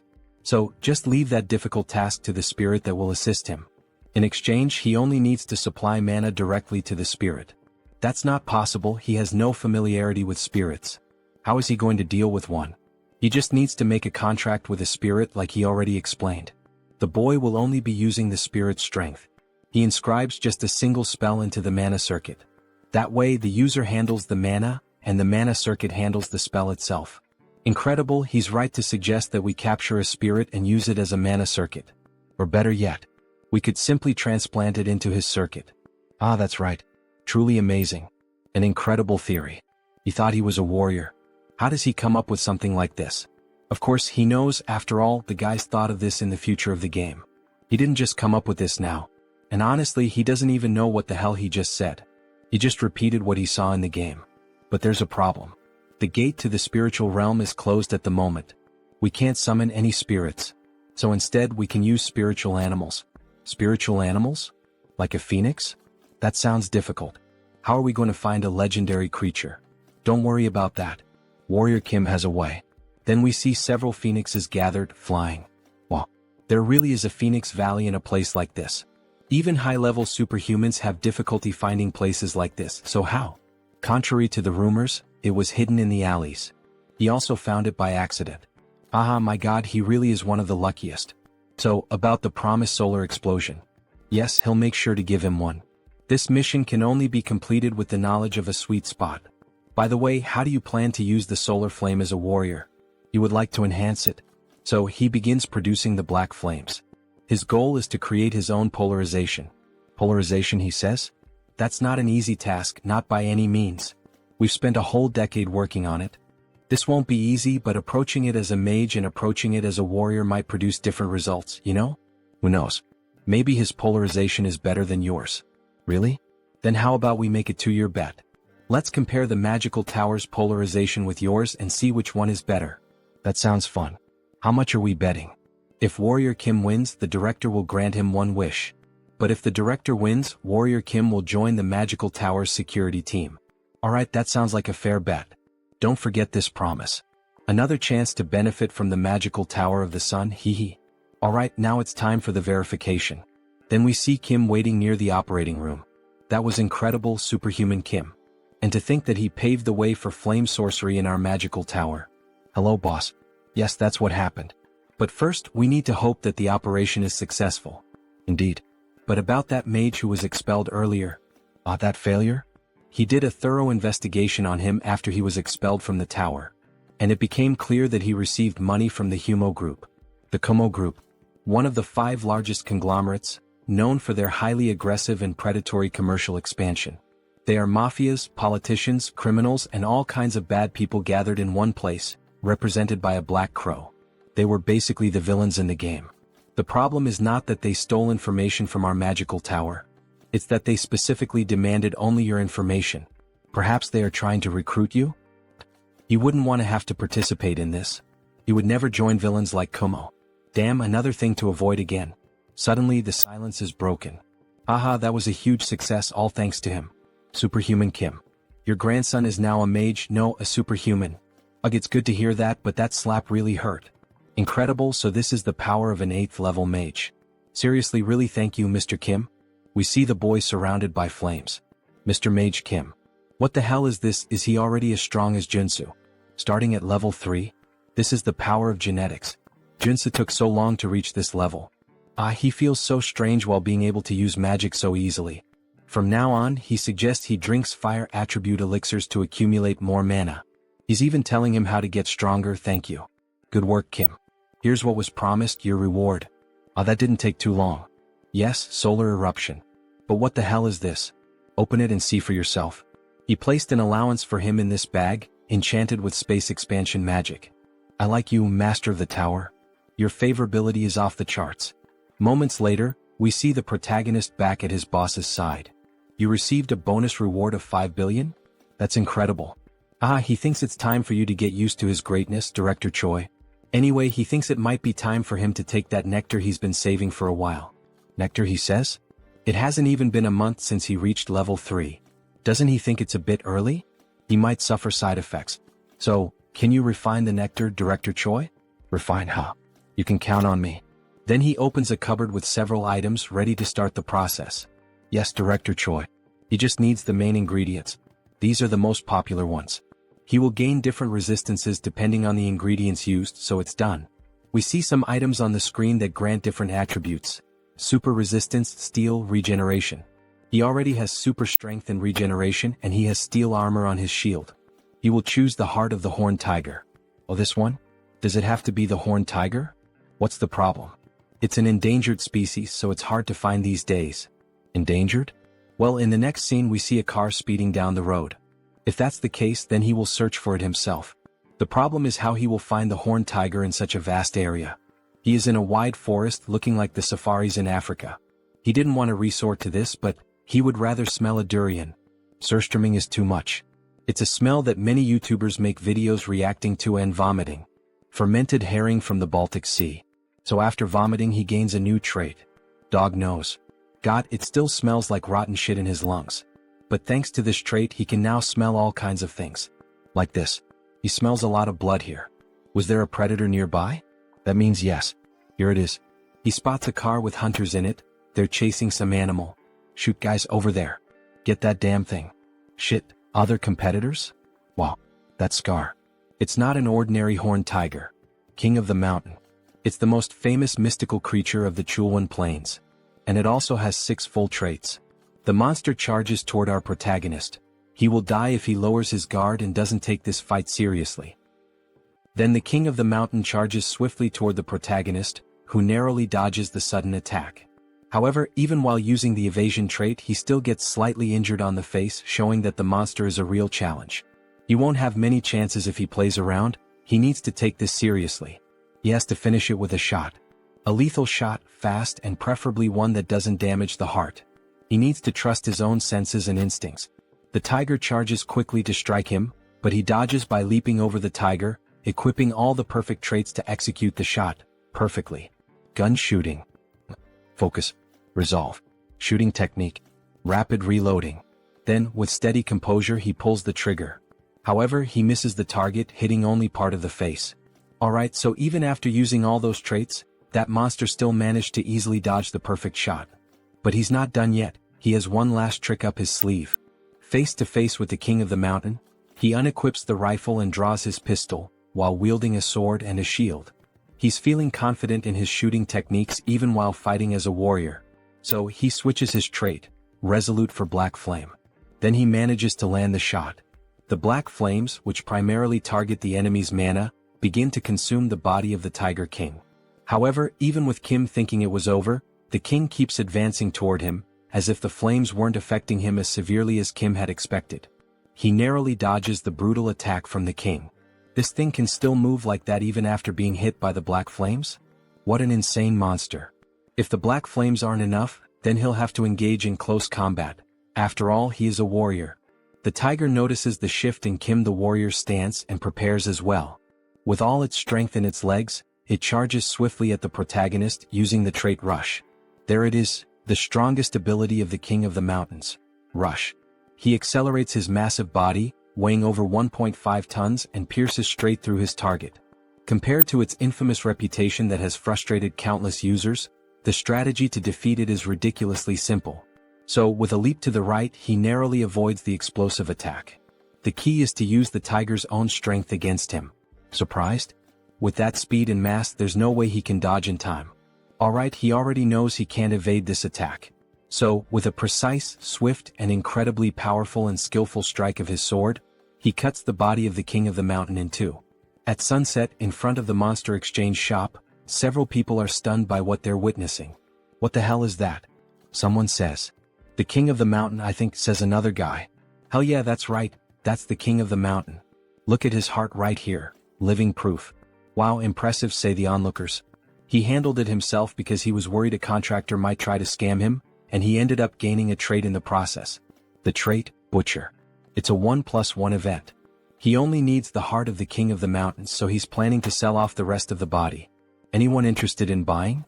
Let's see how much the king of the mountain is going to go for. 1 billion. Someone wants to buy the Tiger King's carcass for that amount. Another man raises the bid to 2 billion, then 2,200 million, and then 2,500 million. Good. Then suddenly, a woman announces an offer of 5 billion. Everyone is left speechless by the outrageous amount she offered. Joonsoo quickly accepts the offer. 5 billion, it will be sold for 5 billion, it's hers. Alright, she's going to transfer the money right away. We see Warrior Kim holding up a sign with his bank account number, like a ring girl during a match. Here's your bank account number. The other bidders walk off, grumbling, whatever. That offer was rude. Alright, one question. By the way, did he actually hunt the king of the mountain by himself? Yes, he did. Kim was just lucky that day. There's no such thing as luck when it comes to hunting monsters, especially not the king of the mountain, who has been a challenge to countless hunters for years. All of this was earned thanks to his hunting skills. Here, this is her business card. She would appreciate it if he could give her a call later. Then we see who she is, Young Jin Young. Hunter Association. So, she's from the Hunter Association? That look in her eyes feels familiar to Joonsoo. Until next time, bring us an even bigger monster. Alright, thank you. Maybe she's just a very wealthy character from the game's story. Then a notification pops up on his phone confirming the completed transfer. 5 billion won, which would be roughly $3.7 million in the real world. The king's heart and 5 billion won. This was certainly quite a fortune. So, 2 days later we see Warrior Kim holding something in his hands. Just by looking at it and analyzing its color, he can tell the nectar was well processed. A shade of yellow that's almost golden. Director Choi added the king's heart into the nectar mix, so there won't be any side effects. He seems so confident in his own skills when producing this nectar that Kim feels he can trust the quality of a product made by the director's hands. Still, he feels a bit nervous. After all, this nectar was extremely difficult to obtain, and the benefits it offers are incredible. Even so, he equips a few traits in advance just in case something goes wrong. Then finally he drinks the nectar in a single gulp. Smoke begins to rise from his mouth and from all over his body. It's extremely hot, hot like lava. It burns from the inside all throughout his body. Then we see the nectar entering his lungs, passing through his heart, and beginning to circulate throughout his entire body. His body is evolving. A hormonal shift is being detected. Adrenaline secretion is accelerating. The activation of his body is increasing efficiency. The effect is working. Mana circuits are being restructured. We see his entire body being transformed from the inside. He leveled up. Level 4. His stats increased significantly. Awakened. Level 4. Superhuman, Warrior Kim. Now that he's at level 4, he definitely feels completely different. It's as if his soul has ascended to another plane, to another level. He is, quite literally, a new person now. Audacity, he's gained a new trait. And just as he said, the nectar was successfully processed. Thank you, Director Choi. There's a reason why he went out on his own, hunted the monster himself, and even sold the items by himself.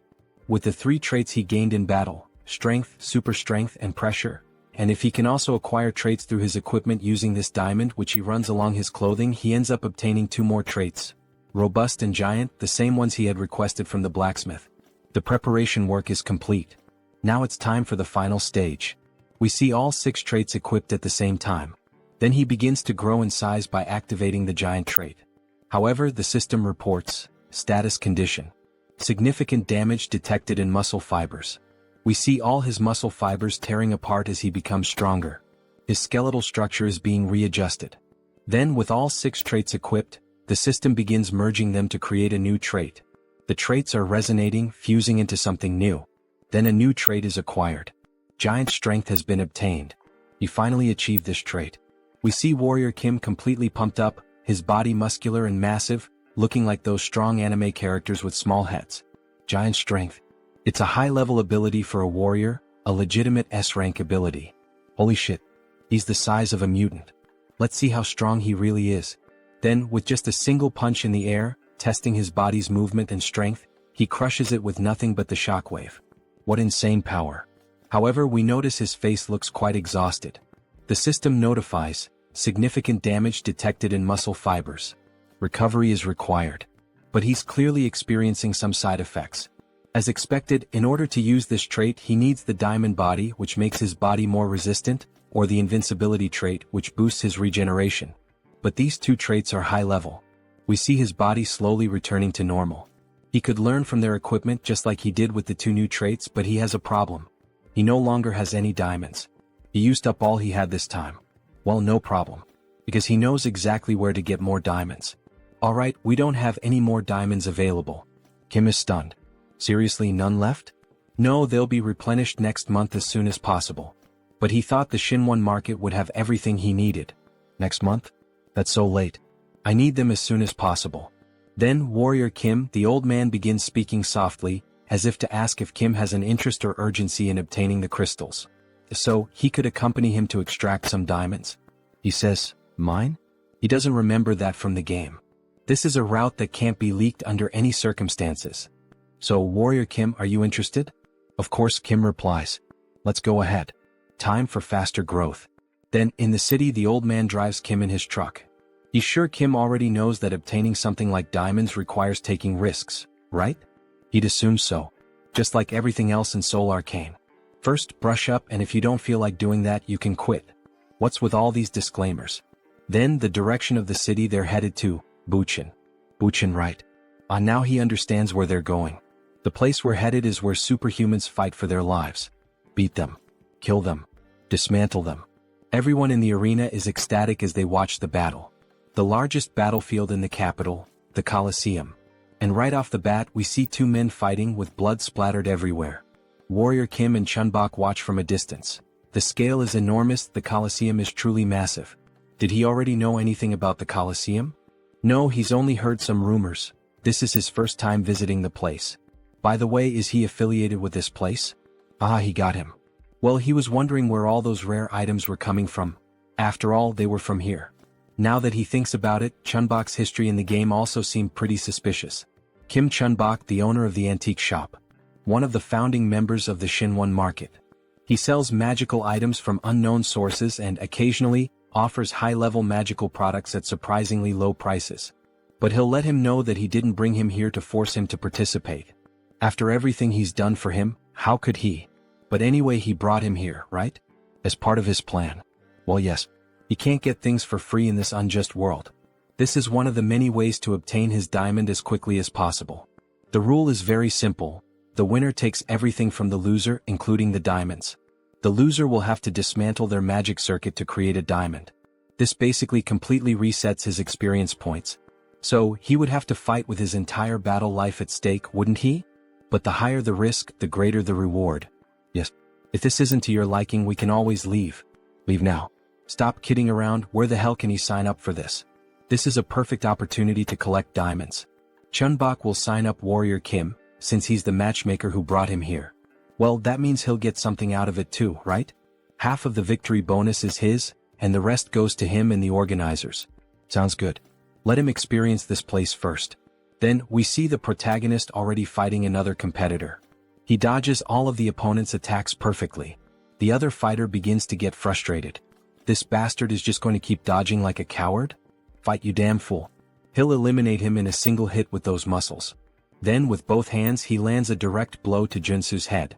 However, Joonsoo ends up growing, becoming massive, his body packed with muscles. This guy talks too much. Then he activates the trait, Giant Strength. Now it's his turn, right? He then strikes a pose to deliver a powerful punch, just like All Might from Boku no Hero. He lands an uppercut with extreme force, causing the other fighter to spit blood from his mouth and lifting him into the air with the sheer impact of the punch. The fighter then crashes to the ground without any sign of resistance. It was just one punch again. the excited announcer declares Kim the winner. This marks the birth of a super rookie. He is on a 5-win streak. Wow, that's incredible. 5 consecutive wins. He bets he has a lot of diamonds now, thanks to him. Not only that, he also made a lot of money from all these fights. So, what does he plan to do with all this money he earned today? Well, Joonsoo is thinking about getting some better equipment. He needs new weapons and armor, maybe a new tactical set. Wow, even with all that money, he only thinks about ways to get stronger. Amazing. Maybe that's why he's so strong. He's a fanatic in search of power. Yes, of course. After all, strength defines a person's capability in Arcane Seoul. The world is unfair and only the strongest survive. He wouldn't want to live like a failure, deceived in this rotten world. Suddenly, Chunbok receives a notification on his phone. Look, it seems like Warrior Kim just received a duel invitation.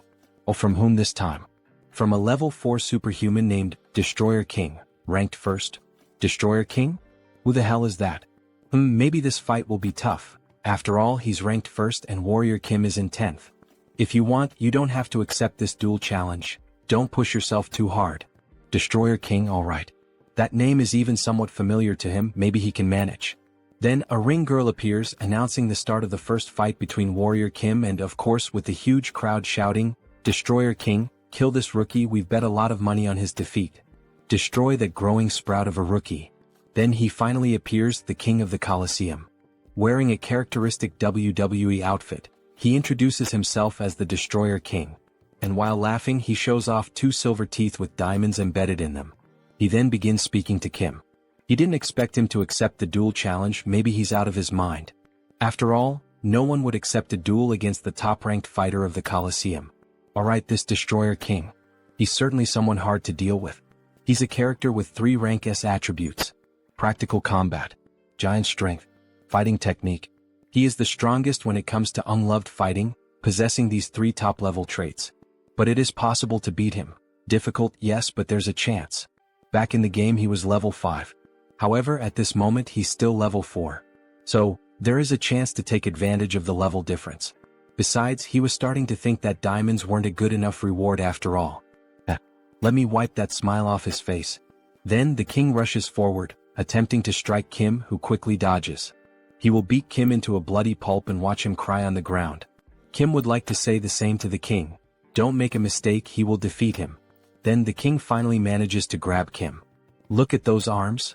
Our protagonist really must have taken those forbidden poisons that bodybuilders use. However, it was all part of his plan. As expected, he knew the king would target the joints first. After all, the Destroyer King is a wrestler. The moment he lifts his opponent, he will slam him to the ground. But you know, that's exactly what Warrior Kim wants him to do.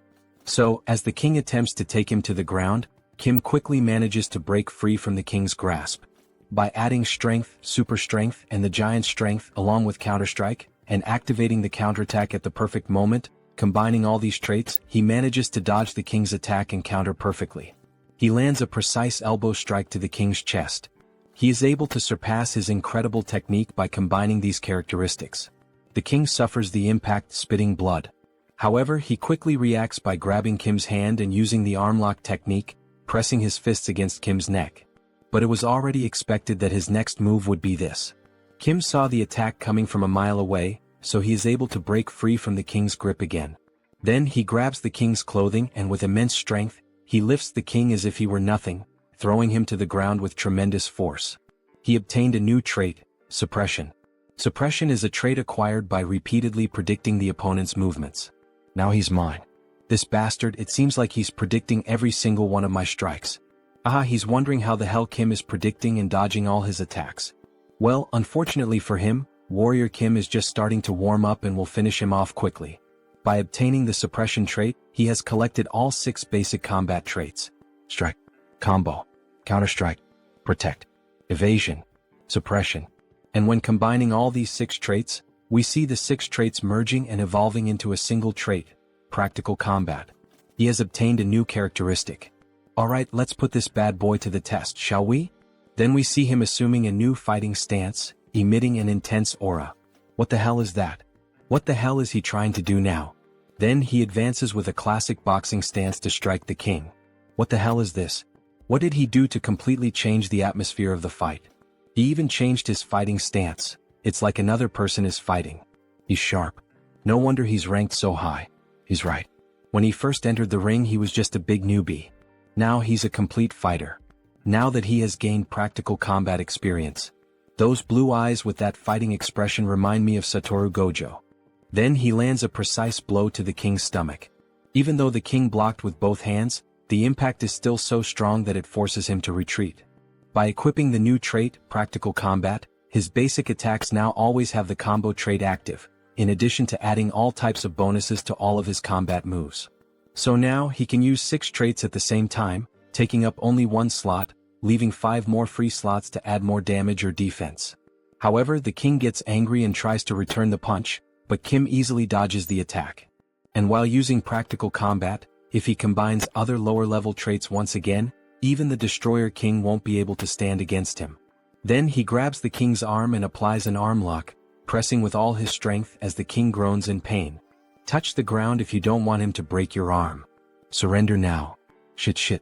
Fine, he gives up, he surrenders and taps the ground 3 times. And the winner of this historic match is Warrior Kim, announces the announcer. To the surprise of everyone in the Coliseum, he has risen to first place in the Superhuman Level 4 division rankings. He's really in great shape with a muscular body. Then, everyone in the Coliseum begins to clap for his performance. This is crazy Warrior Kim. He arrived today and has already become the new king. No, now he will be known as the Warrior King. Warrior King, Warrior King. Everyone starts cheering, calling him Warrior King. Joonsoo feels shy about the current situation. What kind of humiliating name is this? Stop calling him that. However, we know he likes it, he's just embarrassed. Alright, now let's begin, announces the announcer. Let's start the process of creating diamonds, here we go. Will he accept and lose all the strength he has gained so far? After all, the diamond creation system resets all the experience earned. Or maybe he will use the other option. Then he requests to use the special contract. Exactly what Joonsoo wanted him to request. Alright, are you really sure you want to use the special contract? The announcer asks. The special contract is an agreement made with the organizers when the Destroyer King became the level 1 fighter. The condition is that, if the Destroyer King is defeated, the organizers will provide the diamonds in his place. However, this is only possible with the winner's consent. Will Warrior Kim accept these conditions? If he accepts these terms, they promise to give him 10 diamonds. Even the announcer gets excited. Wow, this is an unprecedented deal. Considering that it is expected to extract 3 or 4 golds from the Destroyer King, it's a good deal. He suggests that Warrior Kim should accept the offer. However, Joonsoo doesn't think it's enough, he wants more.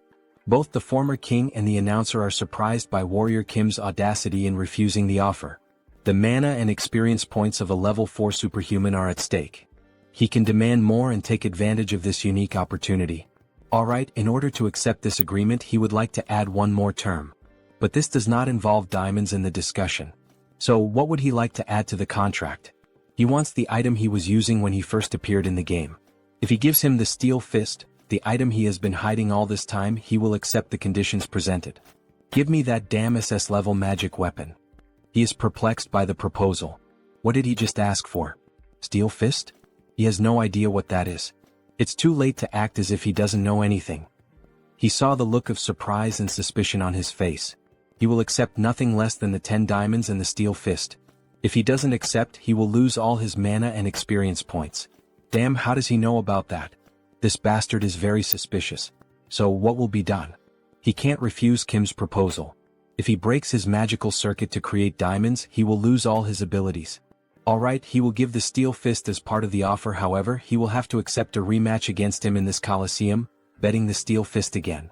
Fine, that sounds good. They can decide later when the day will be. After all, he is a busy man too. Then we see the new glove being worn by the protagonist. Holy shit, this is so stylish.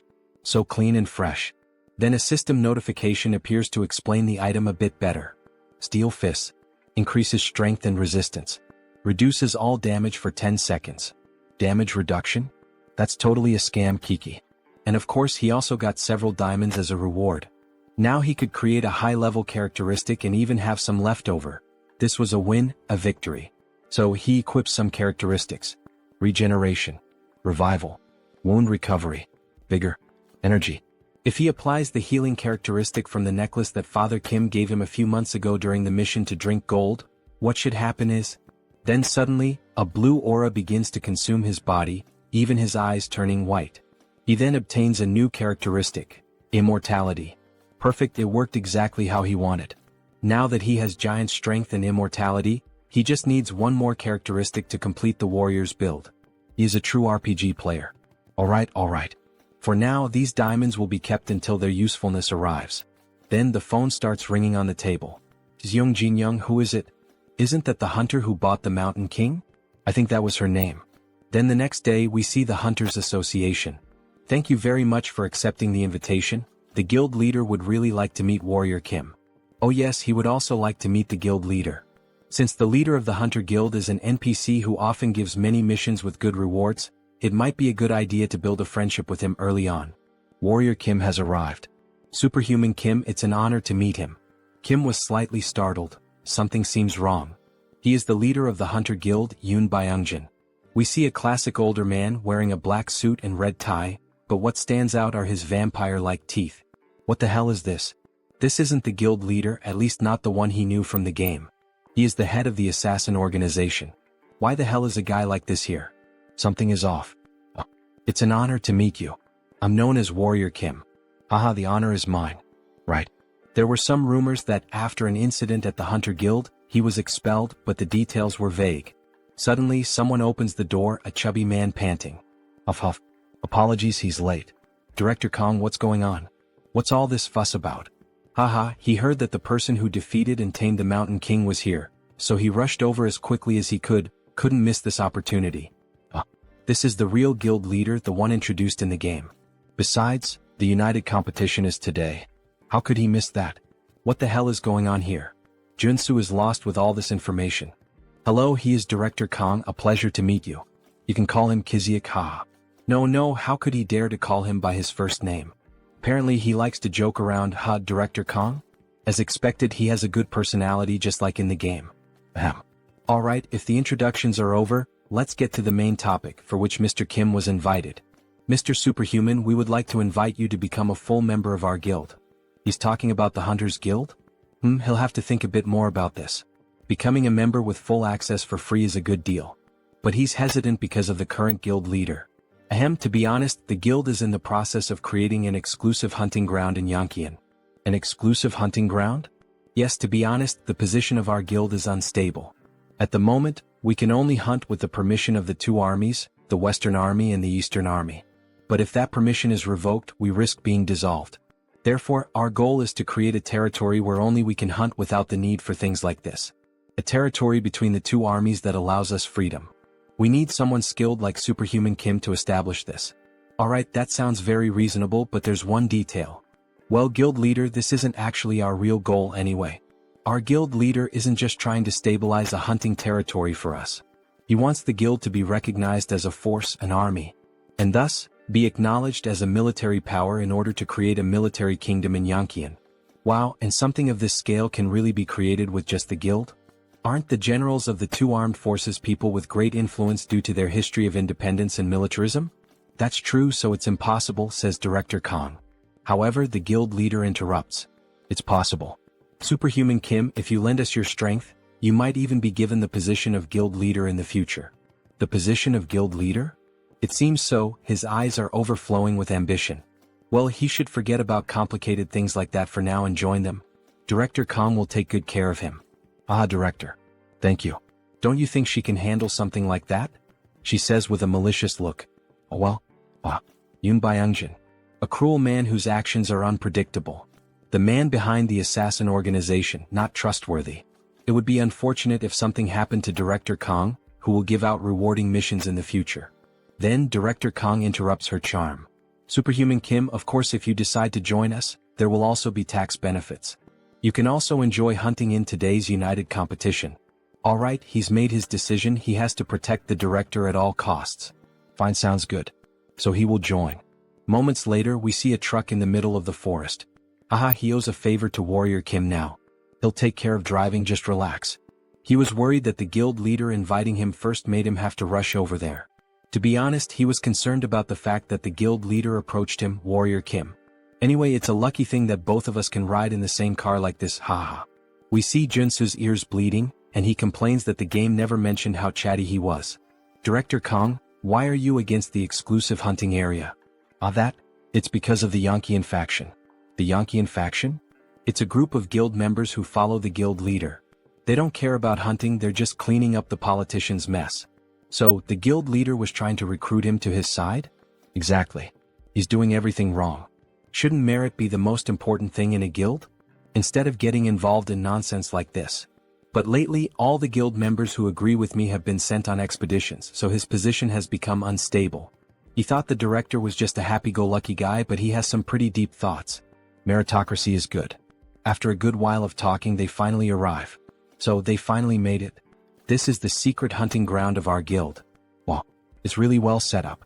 Damn, there are so many hunters gathered here. Look at those weapons. Hunter Kim, he's finally arrived. We see our beautiful hunter, look at that gorgeous stomach. Wasn't he supposed to come with Director Kong? Yes. But suddenly he had to go to the bathroom, ate something bad.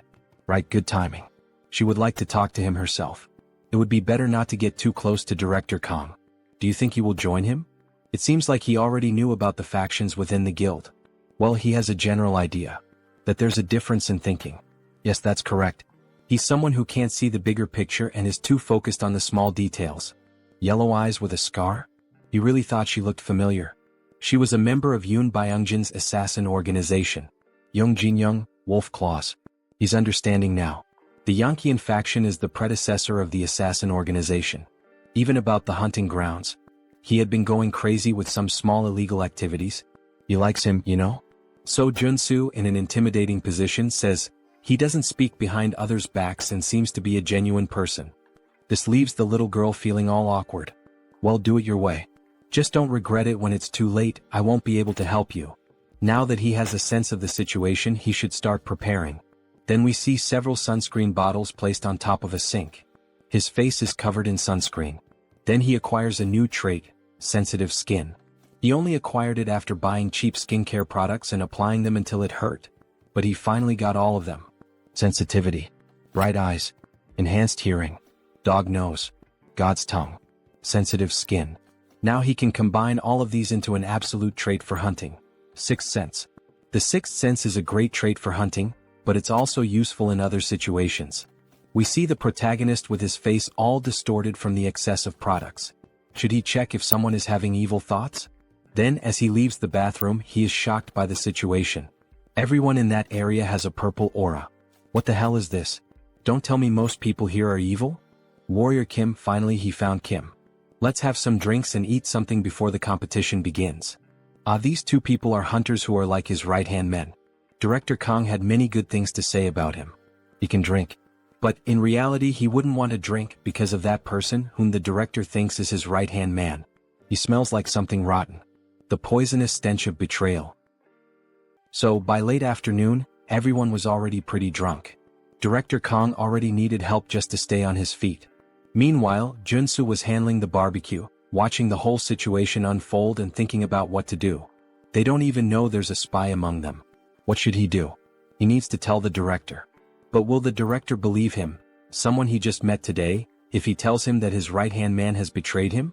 Mr. Warrior, please take care of the director for a moment. All right. Meanwhile, the director is shouting from the back that he's going to buy more drinks. After all, today is a good day. Kim will have to just observe the situation for now. Then the director comes up to Joonsoo, reeking of alcohol and rambling a bunch of nonsense. Mr. Warrior, how are you enjoying the party? Having fun? Haha. With a discouraged look, Joonsoo replies that yes, he's having fun. Without mentioning that there's a traitor here. What is this, a mafia game? Then the traitor announces to everyone that there's still more beer for everyone. Yes. Please serve drinks to all of us, says the director. He will have another shot of alcohol. Soju and beer for Director Kong, right? Let him mix one with the other. Yes. He always loves his usual ratio. Here it's ready. He should drink it all at once to fully taste the flavor of the drinks. All right, hand that drink over now. But then Warrior Kim shouts, asking them to wait. He takes the glass from Kang's hands and offers the first shot to the man who prepared the drink. The man is surprised by the situation. What's going on? Why does he have to try the drink first? Kim applies more pressure. What is it? Is there some reason why he can't take the first sip? The best time to expose a traitor is right when he's about to set his plan in motion. He couldn't hide the malice in his expression. And he seemed nervous? While he was mixing the drinks in the glass, this was the perfect moment to use poison to assassinate Director Kong. Did he actually put poison in that drink? What the hell is this nonsense he's saying now?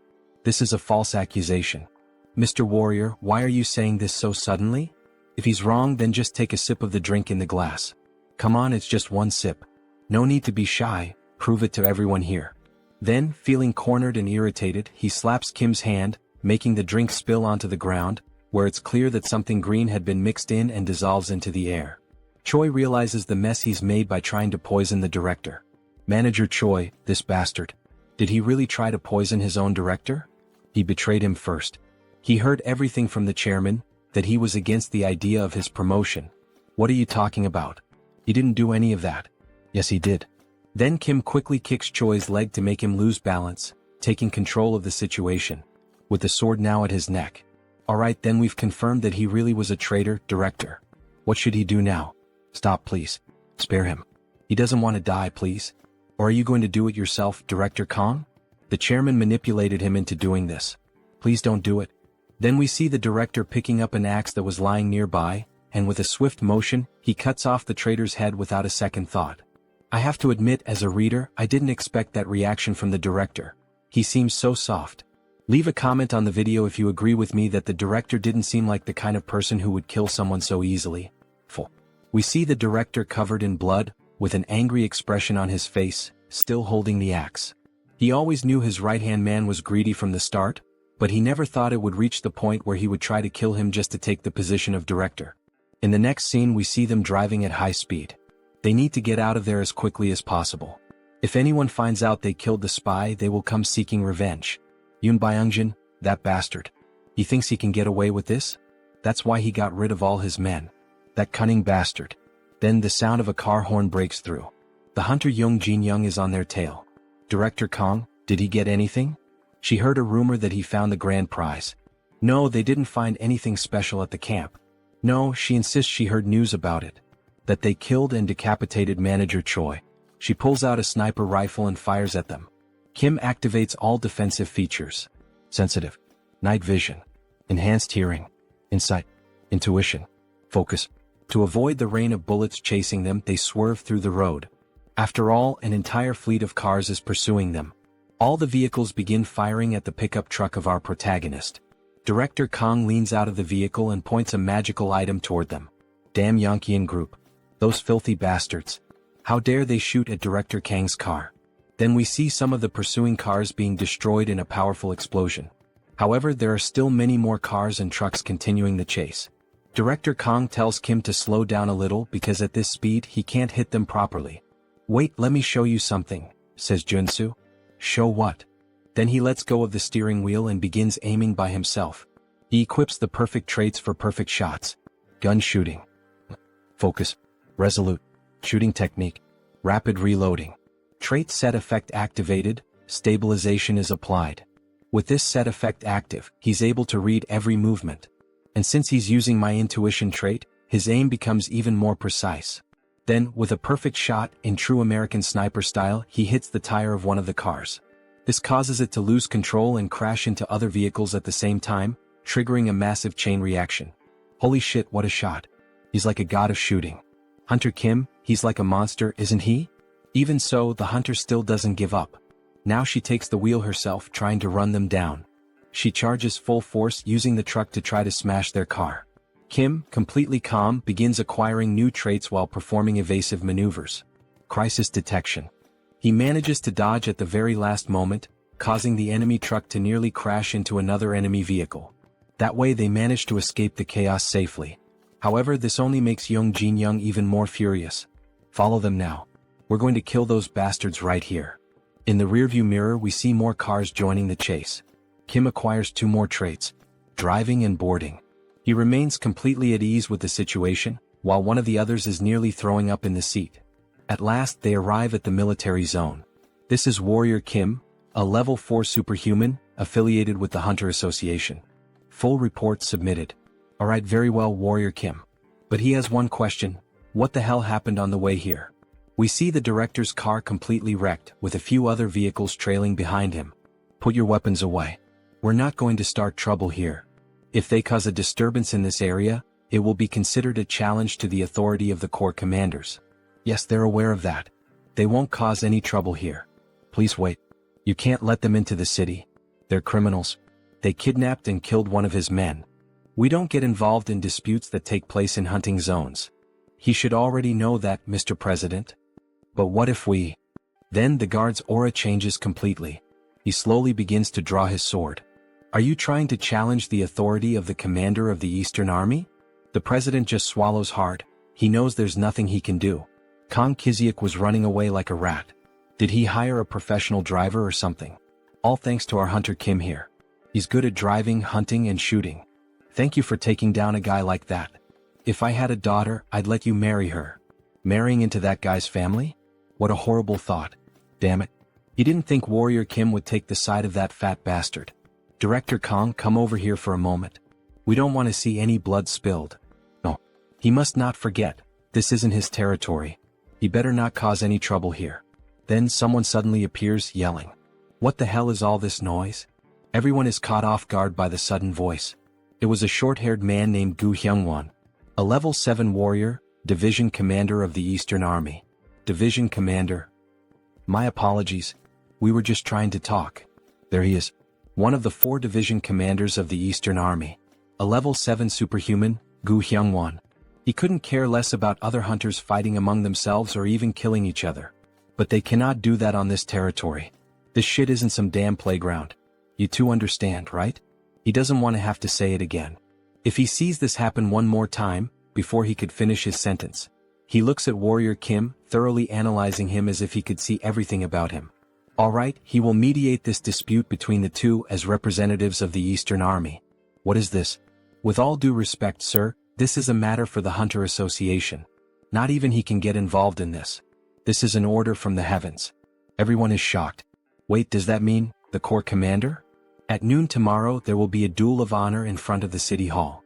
Only one person present at this location may volunteer to fight. What? Why is he looking at me? The loser must offer their head. If anyone refuses the duel, their head will be condemned. The next day, exactly at noon, everyone gathers under the rain near a park. Hunter Kim, is he sure about this duel? He knows he volunteered, but still. Don't worry. This duel of honor was prepared to test me from the very beginning. He must be behind this sudden challenge. Then we see Gu Hyungwon approaching the duel scene, followed by greetings from several members. The level 8 superhuman, the one who stands in the tower called Heaven. The commander of the Eastern Army Corps, the Tiger King Kyujigam. Alright then, let's begin. Judge me as much as he wishes. We see that Warrior Kim's opponent is the president of the Hunter Association. Kim is wielding a shield and sword. It's a shame, Warrior Kim. If only he were on our side, we could have had something wonderful. But he refuses to work with their dirty group. Well, if that's his choice, then he just has to kill him. We see the president transform into what we suspected from the start. He's a vampire. Wow, that bastard is a vampire. He was a shapeshifter? It's understandable that everyone is shocked. Vampires are known as extinct monsters. But Kim has known his true identity from the beginning. And he knows all the countermeasures. The night before, just a few hours before the duel, we see Kim holding a diamond. He went through every exchange house to gather as many as possible. Are you sure that will help him fight this vampire? Just wait and see, Manager Park. Then he begins acquiring new traits to finally reach the Trinity. Endurance, Perseverance, Iron Armor, Acropolis, Resolute, Extreme. Mixing the 6 traits, he obtains a new one, Diamond Body. He will soon reveal it in the duel. He now has the Trinity build. Then the vampire attacks first. With his claws extended, he tries to strike Warrior Kim. However, Kim easily blocks the blow with his shield. How can a mere level 4 block his attack so easily? Because he isn't at a level where a monster could kill him. Then Kim uses the trait, Giant Strength, counterattacking with a sword strike that forces the president to retreat several meters. What the hell kind of power is that? He is utterly shocked. Did you fake your level? The correct answer is this, Giant Strength, Diamond Body, Immortal. It's the synergy of the 3 most powerful traits in the game, combining Diamond Body and Immortal to withstand the full force of Giant Strength. He can exert power that surpasses that of a level 4 superhuman. He then continues attacking the president with full force until he finally breaks his extended claws, his steel claws. Now that it has reached this point, there is no avoiding it. Red eyes and veins appear on his face. He is beginning the transformation. His body starts to change. His face takes on a more vampiric look with huge fangs. His claws grow again. He begins to sprout new arms. Director Kong, what the hell is this? Oh my god. Is he a mutant?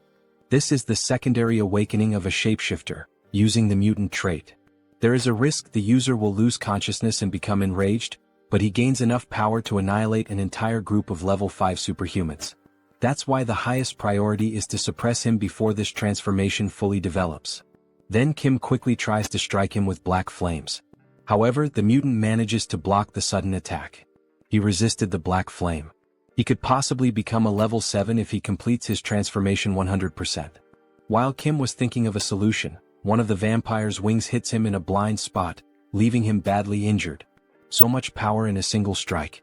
Then the vampire advances, attacking with all his wings at once against Warrior Kim. He finds it truly regrettable, Warrior Kim, thinking he would have to kill such a talented individual. Then he hits him with a powerful blow, attempting to pierce his heart. We see debris on the ground and some black flames around the vampire's body. Wait, why is he still alive? Damn, he was almost screwed this time, he nearly died. Then we see him using the new item he acquired from the tournament, Steel Fists. Effect: reduces all damage for 10 seconds. But what the hell is this? With his awakened power he should have died right there with no chance of survival. Yes, he's right. If his black flames hadn't slowly halted the mutant's growth. Had your fun? Now it's his turn. Now that the transformation has stopped, there's only one thing left to do. He begins to gather golden energy in his sword. Kill this before he reaches 100% transformation. Then he unleashes a pure energy slash, the same one he used to defeat the president of the staff while using the mutation. Say goodbye, hideous monster. What the fuck? We only see a trail of golden light on the vampire. Even the sky started to clear after the heavy rain. He actually defeated the level 5 vampire. He still can't believe it even after witnessing it with his own eyes. Phew. It was a fierce battle. He knew from the beginning that he would win. He defeated the president of the association. We're screwed. Screwed, he says. Hunter Young, say something, what are we going to do? But she remains silent, showing no reaction, only a look of sadness in her eyes. What is Director Kong planning to do with the association now that the president is dead and there's a vacancy? He's not sure what to do, but what if Hunter Kim were to take the position of president? It would be great to have him as president. No, thank you. The director knows the association better than Joonsoo could ever imagine. So he wants to believe the director will do a good job. Kong is pleased to receive the praise. Of course, all of this is driven by interest. After all, he can only obtain his mandatory quest once Kong becomes president. Then we see Gu Hyungwon approaching after the duel has ended. Warrior Kim, follow him. The Corps commander wishes to see you. As expected, that man had been watching the entire time. Kyujigum. Night falls and we see the moon above a brightly lit tower. The Tiger King's palace. Inside, 4 people are in the room, 3 servants and possibly the master. Hello, his name is Warrior Kim. He thought Kim was over 100 years old, but he doesn't seem to have that age. He's heard that from level 8 onwards they transcend human limitations. Yes, he saw his battle and it was entertaining. Who is his teacher? He doesn't need to exhale his mana to dominate me. He can sense every muscle fiber and mana pathway trembling. He has no master. Seriously? So that means Warrior Kim is self-taught? As expected. Their movements are still unrefined. His sword skills were basic and his combinations weren't very smooth. They are being overly critical of him. Interesting, my child. Tell me, would he like to become your student?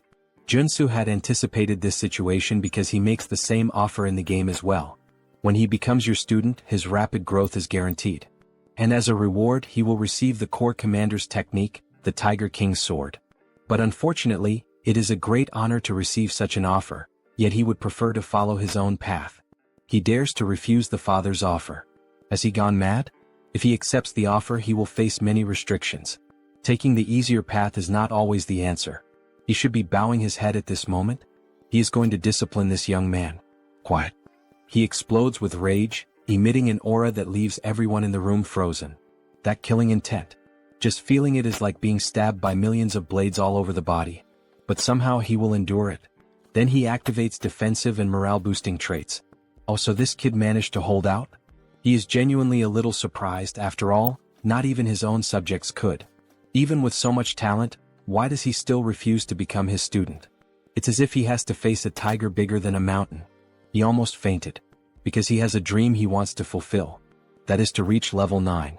It's to reach the constellation that only 4 have attained so far. But to reach level 9 as a warrior, he would need a high-level swordsman, mana cultivation techniques, and most importantly, enlightenment. However, he worries that his bad habits might hold him back when he reaches level 7. Even so, he wants to follow his own path, whether it's right or wrong. Because that is his resolution. Understood. He values his courage highly. Then he begins to pick up a sword. Here, boy, take this with you. The servants are stunned by what they just witnessed. Wait, is that the Black Tiger sword of rank SSR? He unsheathes the sword, which emits a golden aura. Is it really the SSR rank Black Tiger's sword? Even his hand trembles with nervousness. Yes, boy. Now come over here and take this. I have another gift to give you. The elders present are stunned by the situation. Then Joonsoo approaches Kyujigum, who places something in his hand. We see a flash drive. It contains the Tiger King's secret technique. The Tiger King with the sword. From what he's heard, the sword you use, the one that shatters mountains, is known for symbolizing dominion. The Tiger King's swordsmanship is similar. As dominance and speed blend together in perfect harmony, it will suit you well. Thank you, Commander of the Army Corps. But why would Kyujigum give such great gifts to someone like Joonsoo, a complete stranger? He's not going to refuse them, of course, he's not insane. But still, it's a heavy burden. Answering the child's question, he saw both passion and talent in him. His eyes lit up as he spoke about the ambition to follow his own path. If he reaches level 9 within 10 years, no, even if he reaches at least level 8 within that time, the Eastern Army will be his. And he will be free to lead it however he wants. Everyone is shocked by his controversial statement. One of the elders stands up, showing clear outrage at the announcement. Commander of the Army Corps, this is utter nonsense. That was nothing but an empty bluff. Then he turns his attention to the other elders. You all listen closely as well. The moment anyone here reaches level 8, that person will take his position. That damn Tiger King, he can't be allowed to act like this. 10 years. He can follow his own path during that time, but if he fails to reach level 8, he will have to return the Black Tiger's sword. Gripping the sword tightly, he makes a promise. That's fine, he'll remember it well. Kneeling down, he makes his declaration. He promises to show results within 10 years. No, in just 5 years he will bring results. He has no real interest in succeeding the Eastern Army, but it doesn't hurt to have another option. Besides, turning down a favor isn't exactly polite. He says this while hiding a sly smile. Oh yeah. The next day he is at the Hunter Association's tower. Now they should be calling him the owner of the Black Tiger's sword. By the way, why did he refuse to become his disciple? Because his dream is to be independent and free. But of course there is a hidden reason behind it. To collect all 3 high-level swordsmanship techniques, he cannot afford to be tied to just one place. Since he met Beck Soren by chance, he is simply waiting for her to awaken the Sword of Mars technique. But he still hasn't met Jeanette and Carly. Joonsoo sits in thought, quietly sipping tea. And he is definitely different from the others. Without him, our association would be in danger, Hunter Kim. So, he had something he wanted to ask. The former director, now President Kong, grabs Kim's hand and asks enthusiastically. Since he refused the position of association president, then how about becoming an honorary director? Wait, what does he mean, an honorary director? Kim is caught off guard by the sudden proposal. He only needs to attend the quarterly meetings, and we promise to provide him with all kinds of social benefits. He needs some time to think it over. Our protagonist likes to play hard to get. Basically, it's a dream job where he doesn't even have to work to get paid. Of course, the president argued that this still wasn't enough, so he prepared a few more things, a special gift. Joonsoo becomes curious, looking like a child faced with a new present. What could it be? Then inside the box we see 2 weapons adorned with golden details. One is a shotgun and the other looks like an automatic rifle. Dear God, is it really what he's thinking? Then with a sharp gaze the president announces the name of the weapons. They are known as the weapons of Daesun. Holy shit, so those really are Daesun's weapons inside the box. And the weapon crafted by Chong Yagyeong, the Mountain of Tea, who worked as an arcane engineer in the game. These are known as the best weapons ever made in the game. He's going to give him both pieces that our association owns, its treasures. How about that?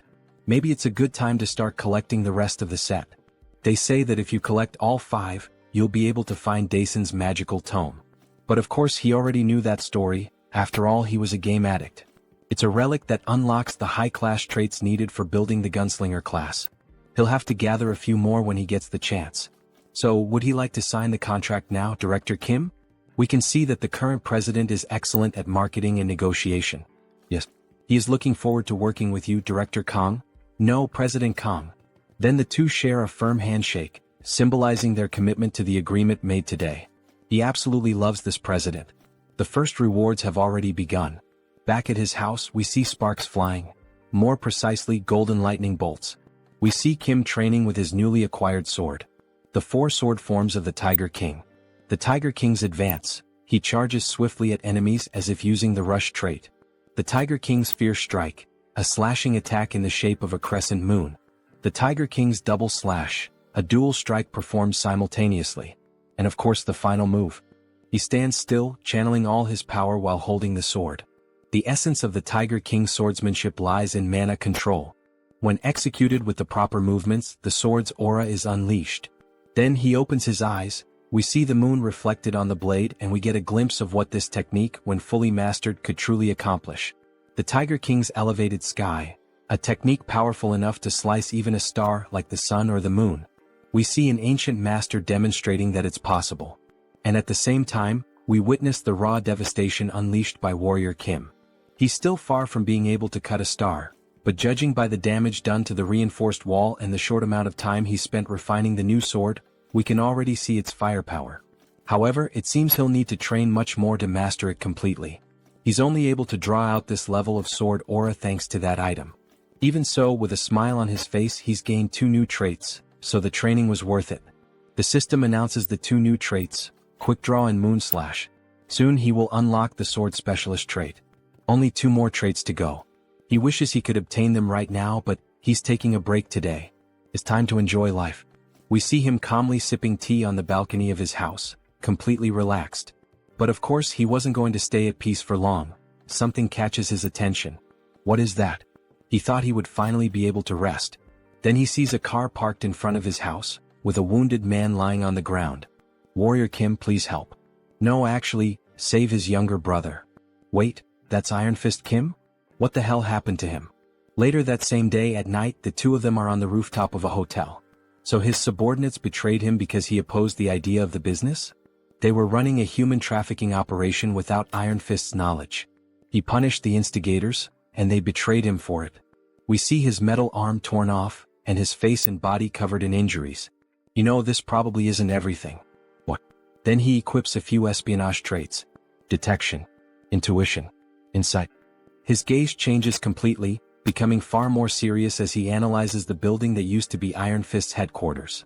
Iron Fist Kim was betrayed in the game's storyline, but he thought it ended when the human hunter was killed. Even though Iron Fist Kim has already been mostly neutralized, there are still many armed individuals standing guard. Right, that means they're looking for Warrior Kim. After all, he's the one who killed the human hunter when a bounty was placed on his head. The other 2 brothers, the bomber and the demolition specialist, are probably involved in this. He's going to enter through the main entrance. In the meantime, the other should find his younger brother. The main entrance? Is he insane? He's sure there will be traps there. Why would he? Just trust him. After all, he's a level 4 superhuman now. You know how it is. Then, in great style, he begins reloading the weapons he received from the president. The bullets float through the air as if charged with mana and electric currents. Not to mention he's armed with top-tier weapons. Then the door opens and Kim enters carrying the automatic weapon. It even looks like an AK-47. That idiot really went in through the main entrance, huh? We see several guards waiting for Kim, armed with pistols fitted with silencers and armored shields. They look like a SWAT team. So this is him, right? The man who betrayed Iron Fist Kim. He didn't betray him. He opposed the business plan meant for the organization. But still, human trafficking is a bit too much. Don't you think? Then he draws his weapon. What are you doing? The guard laughs. This is a bulletproof shield. Go ahead, shoot me. He doubts Kim has that kind of audacity. Unfortunately, it's the worst mistake that random guy has ever made in his life. Alright, since he asked for it himself. With a huge smile on his face, mana channels at the tip of the weapon. He finally fires a shot that easily pierces the shield, hitting the enemy directly. How did he penetrate the bulletproof shield with a single shot? Because the weapon he's using, is the superpowered weapon that surpasses all defensive abilities, the Daisen weapon. Why are you just standing there? Shoot him and kill him now. Then a gunfight begins straight out of an action movie. As he runs and dodges bullets, he modifies the weapon's mechanism, extending its magazine. The first weapon he received from the Hunters Association was the Daisen shotgun. The skill this weapon possesses is devastating. It's a powerful trait that shreds and pushes back everything the bullet touches. We see multiple shots fired at once, hitting the entire front line of enemies. He keeps running while using his mana shield to deflect attacks. He equips 6 traits for this combat. Einherjar cultivation technique, mana heart, mana shield, gun shooting, insight, rapid reloading. And if he adds more traits that have synergy with these, we see him reloading the weapon with incredible speed as he rushes toward the enemies.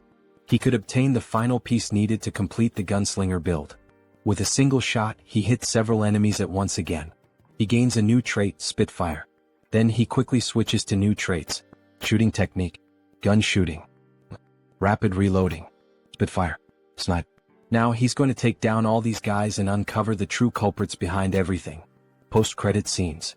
We see a funny image of Iron Fist Kim smoking a cigar, and in the background Warrior Kim sucking on a lollipop. Until the next chapter. If you watched all the way to the end, leave a comment and subscribe to the channel as well as like the video. Then he starts gunning down all the guards who try to shield themselves behind ballistic shields. However, they don't work. At least not against those special bullets which completely bypass all forms of defense. One by one they begin to fall to the ground. They look just like the zombies from Resident Evil 4 when they're hit by a submachine gun. If you got that reference, leave a comment on the video. When the storm of bullets finally ends, only one soldier is left alive. It's the same one who, at the beginning of the invasion, was confident and laughing, thinking that Warrior Kim was a fool for entering through the front. What the hell? How did he manage to pull all of this off on his own? This guy is literally a one-man army. There's no way he came up with this entire plan by himself. Where are the others? As he interrogates the last remaining soldier, a phone on the ground begins to ring. Kikik, very well done, Warrior Kim, for getting past those worthless soldiers. Alright then, Warrior Kim, let him give you a little farewell gift. Wait, what does he mean, a gift? Suddenly, he hears a deafening sound coming from above. No way, that can't be. We see a massive explosion heading straight toward him. The noise he heard was the bombs detonating inside the building he had just invaded. The building is shown in ruins. Columns shattered by the force of the blast, chunks of concrete falling from the sky. Pieces of metal torn in half and collapsing. Anyone left inside wouldn't stand a chance of surviving. However, that's not the case for Warrior Kim. By using the trait known as dash, he managed to run fast enough and leap through a window, narrowly escaping being consumed by the flames or crushed by the building's debris. We get a clearer view of the building's condition. These lunatics. They used the entire structure as a trap. He's going to have to teach them a lesson. He activates the trait, trace, to locate the two brothers. We then see a red line extend from the protagonist's hand and spread across the floor, moving as if it had a life of its own, something that wouldn't stop until it had tracked down whoever he was looking for. Eventually, it reaches a new building, stopping on the 25th floor. So that's the way then. They can try to hide all they want. With his traits, he can find people like them with his eyes closed.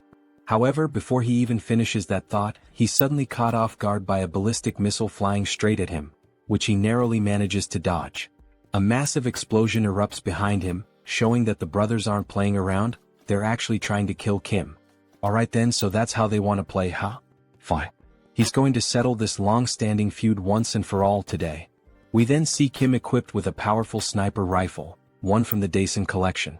A beautiful sniper with electric blue lines running along its frame, giving it the appearance of being charged with energy. He then activates the 6 core traits of a sniper. Gunner. Sniper. Focus. Insight. Intuition. Alright, let's see what these bastards are up to. He brings his eye to the scope and begins aiming. The visual effect makes it feel like he's inside a first-person shooter game. In fact, it almost looks like he's using wall hack, that infamous cheat that lets players see through walls. A glowing purple line marks the direction of the enemies. Alright, target acquired. Time to eliminate. He begins to channel the shot with mana swirling around it. A beautiful effect forms around the weapon. Fire. As the brothers attempt to escape, one of them takes a perfectly guided headshot straight to the skull. If he ever pursued a career as a professional FPS player, he'd definitely make it big. Hey, what the hell just happened, brother? We hit ourselves intentionally between the buildings, so how? You'd better find a good place to hide. Because the shots he's firing now can't be blocked by walls. That's because these are special bullets that pierce the tangible to strike the intangible. Then we see another shot fired in their direction. They're known as soul bullets. The bullet flies straight between the buildings and hits the second brother directly in the head, making it a double kill. Warrior is the MVP. He didn't finish them off completely because these bullets strike the soul instead of the physical body. But that's even better, because others will take care of the rest. He then grabs the brothers and throws them to the ground like gifts, dropping them in front of Iron Fist Kim. As he assesses the situation, he hears someone calling out, "Brother. Everyone's alive and well. We've been protecting your younger brother, boss." You have no idea how worried he was.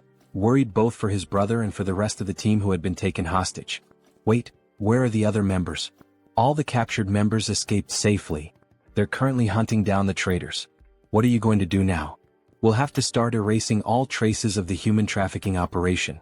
But of course, before that, he's going to punish those who dared to mess with our organization. Iron Fist Kim is taking longer than he expected. Finally, the wait is over. Warrior Kim, please listen to what he has to say. He then bows deeply before the protagonist. What happened? Tell me everything that happened. Please, he begs. Teach him how he can become as strong as Joonsoo. He's learned from this incident that he needs to become stronger to protect his people. And that right now he doesn't have the strength to do that. If you teach him how to become stronger, he will serve as your slave. So please, how annoying. If he's that grateful, then give him a reward that's actually useful. He doesn't want him as a slave. But still, he starts analyzing Iron Fist's body. Maybe with that method, Kim can definitely turn him into a stronger enhanced soldier. They can even perform a magical oath right away. He'll swear his loyalty. Wait, he's seriously willing to take a magical oath? Yes, of course he is. Alright then. He's going to train him like he's going to die starting tomorrow. Thank you. He swears he'll serve him well, sir. Maybe it's finally time for him to have a loyal subordinate. The next day, we see an abandoned area with several destroyed buildings surrounding it. Warrior Kim and Iron Fist are walking through the deserted place. Wait a minute, wasn't this place? Yes, this is where the body modification facility is located, the one we took from the Caretakers Association. That's right. And it's probably the place where those traitors continued their human trafficking operation. Wait, this place? He told those guys to use this facility only for enhancement purposes. Wait then. He finally realizes the reason they're here. You brought him here to modify his body? Yes. This place is the best for enhancing a reinforced superhuman soldier. Today he will undergo a biological mutation and have prosthetics implanted at the same time. At the same time? But isn't that dangerous? Many people suffered mana overload attempting that. Don't worry. You just need to make sure the combination of the mutation factors and the prosthetic components is correct. We see a massive metal door like the entrance to a secret hideout once controlled by the former organization that ruled this territory. Inside we see Warrior Kim working at a computer, programming the correct combination of mutation factors and prosthetic components. Meanwhile, Iron Fist is inside a green capsule. There are fewer ingredients than he expected. But it should be enough for a level 3 superhuman. Maybe those bastard soldiers of his stole some of the ingredients. The process of creating reinforced soldiers requires a method that is both standardized and unorthodox. Mutation factor plus prosthetic component. Just so he knows, this is going to hurt like hell. It's fine. He's ready. Let's do it. Alright then. Time to get this party started. He clicks the mouse. The capsule begins to emit a strong green radiation, lighting up the entire room. We see his body fully exposed to the blast. Then, looking inside the capsule, we see a high-speed spinning blade. He stares at it in fear, trying to imagine what's about to happen. Then, more blades appear and start slicing through his entire body, especially his mechanical arm, from which metal fragments go flying inside the capsule. He screams in pain. After all, his whole body is being torn apart. Iron Fist Kim from Arcane Seoul. His combat style relies on a prosthetic arm used as a melee weapon and a submachine gun for mid-range attacks, making him a versatile attacker. So, instead of choosing materials specialized for either short or long-range combat, he chose the trait of versatility, keeping open the possibility of transformation. And finally, if he manages to incorporate this mana core, then he inserts it into the machine, causing the green liquid to flow into a syringe, which is injected directly into his neck. Iron Fist begins to undergo a mutation. His entire body starts to bulge with glowing green veins, his eyes shine intensely, and he screams in agony with a deafening roar. It almost looks like he's turning into the Hulk. The protagonist looks a bit uneasy at the start of the transformation, but then a sly smile creeps across his face, as if everything he had planned was going perfectly. A huge success. He starts laughing like a mad scientist. We see the capsule slowly opening with thick steam pouring out. And then Iron Fist Kim. We see the foot of a beast. We see a massive mouth filled with sharp teeth. So, how does it feel to be reborn?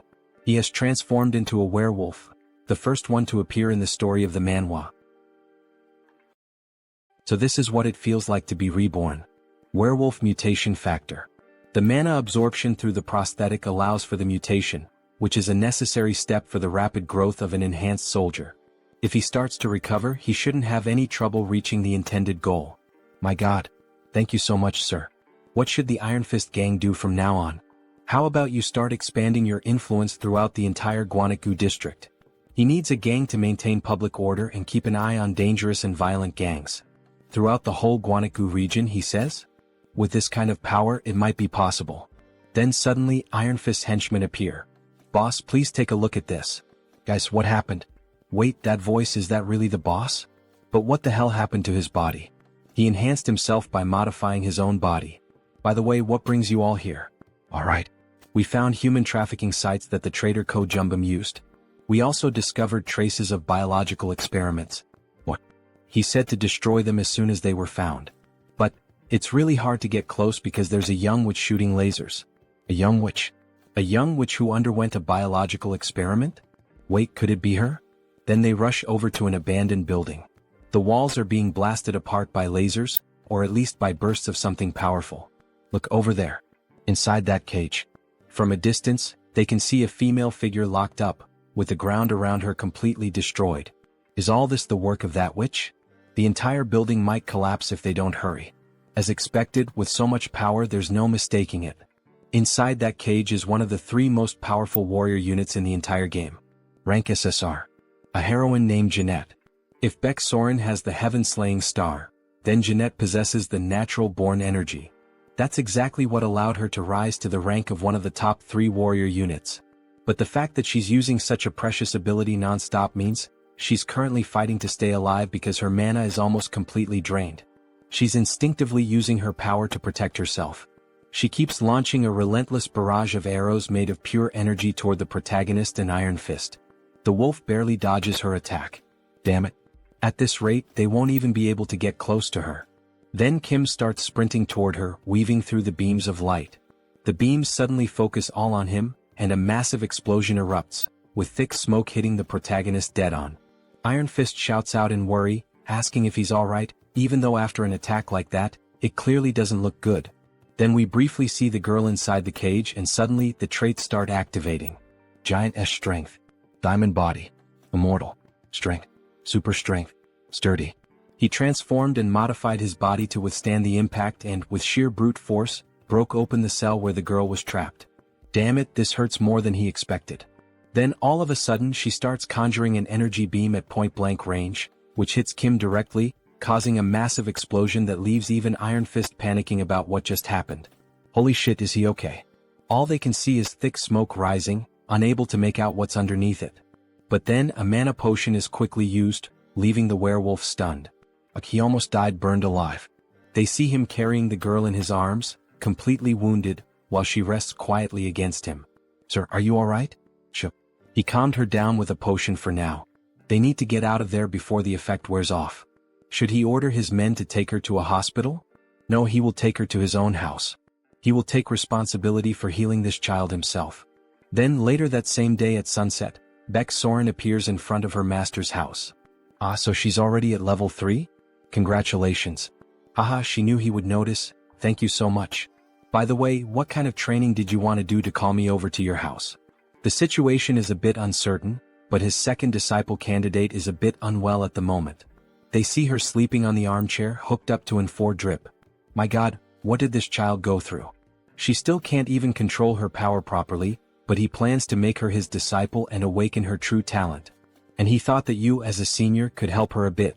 Can you take good care of her? If that's what being a senior means, of course.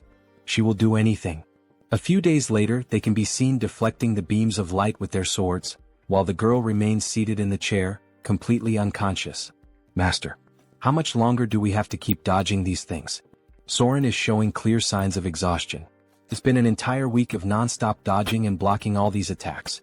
Kim receives a notification from the system. You have obtained a trait. Deflect. Her mana should be fully replenished by now. She will regain consciousness soon, so hang in there. Suddenly the attacks stop. Energy begins to float and swirl around her body. Then she finally wakes up. With a weak look in her eyes, her face very thin, still confused about what's happening. What's going on? Where is she? Hello, so she's finally awake. Soren grabs her hand. She was so worried that you would never wake up. Is she hurt anywhere? No, she thinks so, but where is this place? And why is she here? It's because that man over there rescued you. He also helped you recover. She says thank you very much, bowing deeply to them. They saved her. Her name is Jeanette. You're welcome. It's good to see you're alright. By the way, how did you end up trapped in that place? Now that she's regained consciousness, she looks like an angel, haha. He was getting tired of the laser beams. Her parents died while fleeing from the Iliang magic tower. She was captured and then, my god. Just as expected, it's exactly like the game story. Jeanette, you are more than welcome to stay here if you have nowhere else to go. Actually, he would like to accept you as his disciple. Wait, her. Why her? Yes, so that she can avenge her parents' deaths. He will teach her to become a superhuman. But she has nothing to offer in return. It's alright. She can repay him when she's strong enough in the future. She gets emotional at Warrior Kim's words, fire burning in her eyes, and Soren finds her so adorable. Okay then, make her into a superhuman, please. And she promises she will repay him in the future. Alright, then he looks forward to working with her. Alright, it's a deal. Welcome, Jeanette. She is an extremely precious talent who will teach him one of the 3 most powerful swordsmanship skills in the game. Then all of a sudden she releases a massive burst of pure energy right at Kim, which barely misses hitting him square in the face, leaving his pants soaked in crap. Sorry. She didn't mean to do that, it was involuntary. Soren tries to calm her down. It's okay, no one got hurt or injured, just relax. Kim is left stunned and shaken by what just happened, since he could have been seriously hurt. Jeanette, let's start by practicing your mana control first, alright? Okay, he thought she had already entered her rebellious phase. My god. Jeanette, the name of your trait is natural energy. Do you know what energy means? Do you understand what energy means here? No. Oh, she does know. It's like the aura of a sword, right? Yes. This trait is similar to Soren's heaven-slaying star trait. However, you need to train your body to handle the power of the aura you wield. Because with a small vessel, the water will inevitably overflow. Although this trait gives you terrifying attack power, Jeanette is a tank. So it's important to focus on this first. You really think she can build up physical strength? Of course. He's going to teach you one of his own traits, Diamond Body. And it'll be even better if you can learn Mana Soul as well. He's going to use this chance to test the transmission system. She will help too, so don't worry. Thank you. Thank you, Senior. So cute. This will be the system he'll use in the future to learn swordsmanship skills from Beck, Soren, and Jeanette. He should start practicing right now. The Diamond Body trait hardens the user's body and mind at the same time. That's probably exactly what Jeanette, who has endured so much physical and mental damage, needs the most right now, isn't it? Eat as much as you can. The training will be tough, so eat plenty. Alright. They can be seen devouring a lot of food together. Eggs, salads, chicken, pork. A whole feast has been served. It's hard to believe that at the beginning of the manhwa, Kim was so poor he couldn't even afford medical expenses. She will need all this for her training. 2 weeks later, on a foggy night, we see Jeanette and Soren dueling, the classic 1 versus 1. Leona versus Fiora. Anyone who plays League of Legends will get the reference. Jeanette is playing defensively but tries to counterattack. Soren dodges gracefully, showing off her well-trained physique as she evades and tries to counter Jeanette's moves. To think they would reach this level in just 2 weeks. Both are truly natural talents. Beck, Soren has already mastered the sword skill. You can stop now. You will take over from here. Pardon? You master? Now that her body is strong enough, she needs to train to control her mana with more precision. Yes. This is crucial, so try to block his attack. Both get ready, he's wielding the tiger sword he received. Using a legendary sword against a poor little girl. Then he charges straight at her. She raises her shield to defend herself. Even though she blocked it, she feels the strong impact and gets pushed back a bit. Kim starts delivering a series of quick strikes, forcing her to retreat even more and focus entirely on defense. She starts blocking his strikes more precisely, even using her natural-born energy to her advantage. You can sense it now. Her refined movements give off a solid presence. Her natural-born energy. Natural-born energy. Diamond body. Shield technique. Mana soul. And Jeanette's mana circuit. He then puts more power into a heavy sword strike and can feel her form clearly. Now he's the one who has to step back from the impact of her shield. Finally he lets out a laugh. She's controlling her trait with precision now. Cesar Jeanette has finally awakened. Soren congratulates her. She finally managed to awaken, such happiness, while hugging her almost like she were her own daughter. A daughter of Kim and Soren in a way. Then he congratulates her too. Good job. Congratulations on awakening. Thank you so much. It's all thanks to the two of you. An SSR rank really is on another level. To think she would reach level 3 as soon as she woke up. Good girl. Well, considering the others, maybe she shouldn't be so surprised. After all, I'm the only one still low-ranked. She can't let her junior surpass her. She's going back to training. Wait for me. Great. Make sure to grow fast and master the art of the sword. That way I can learn from both of you. He's literally planting the seeds now so he can reap the fruits later, and maybe in more ways than one. Alright, he can't afford to fall behind either. Before his two disciples' personal missions begin, he'd better take care of a few things. We see on his phone screen a plane ticket that he bought. There's a beautiful view of the airplane flying over a large remote island surrounded by the sea. There are various buildings on it and one of them stands out, releasing green winds almost like forming a cyclone. Finally he feels that he's truly abroad. This is the city where the Divine Annihilation War took place, a hen. Beneath that hollow structure of the building, which emits a strong green light, lies the extra-dimensional space known as the Great Labyrinth. It's a troublesome place where ghosts of forgotten gods constantly launch attacks. But there's no need to worry because the most powerful organization of humanity, the Guardians League, protects a hen. The true reason he came to a hen is right here. Diana Bar. Because here he can inherit the Einherjar cultivation technique from this place. Then he walks into the bar and sees the receptionist with two horns looking startled. First time here? Looking for a specific drink? We get a better look at her, an older woman with two horns and a cigarette in her hand. He's not here to drink. He's here to get some information. Information, he says? What is he looking for? He's looking for a man named Sigmund Sigurdsson. He will make sure to pay her very well for the right information. I see. She's afraid that won't be enough. Her husband is currently in very bad shape because of his illness. Now that he thinks about it, he remembers reading something about Sigurd having lost his wife. Madam, if that's the case, he can take a look at your wife? This might end up being much easier than he expected. Then the next day we see a house by the beach with a beautiful view and sand all over the ground. She's going to tell him in advance, but Sigurd will be very sensitive, so please forgive him. He understands. Sorry, Sigmund. A guest asked about your wife's illness. Oh my god, she sees that some guests arrived before them. There's a woman lying in bed while, at the same time, a priest and a nun are using healing abilities. The archbishops are going to heal her, it seems. Maybe they should leave them alone for now. However, Kim grabs his hand. What are you doing? Let go of her. We're in the middle of treatment. The order of Tho and Gaia. The clergy's method of treatment is too obvious.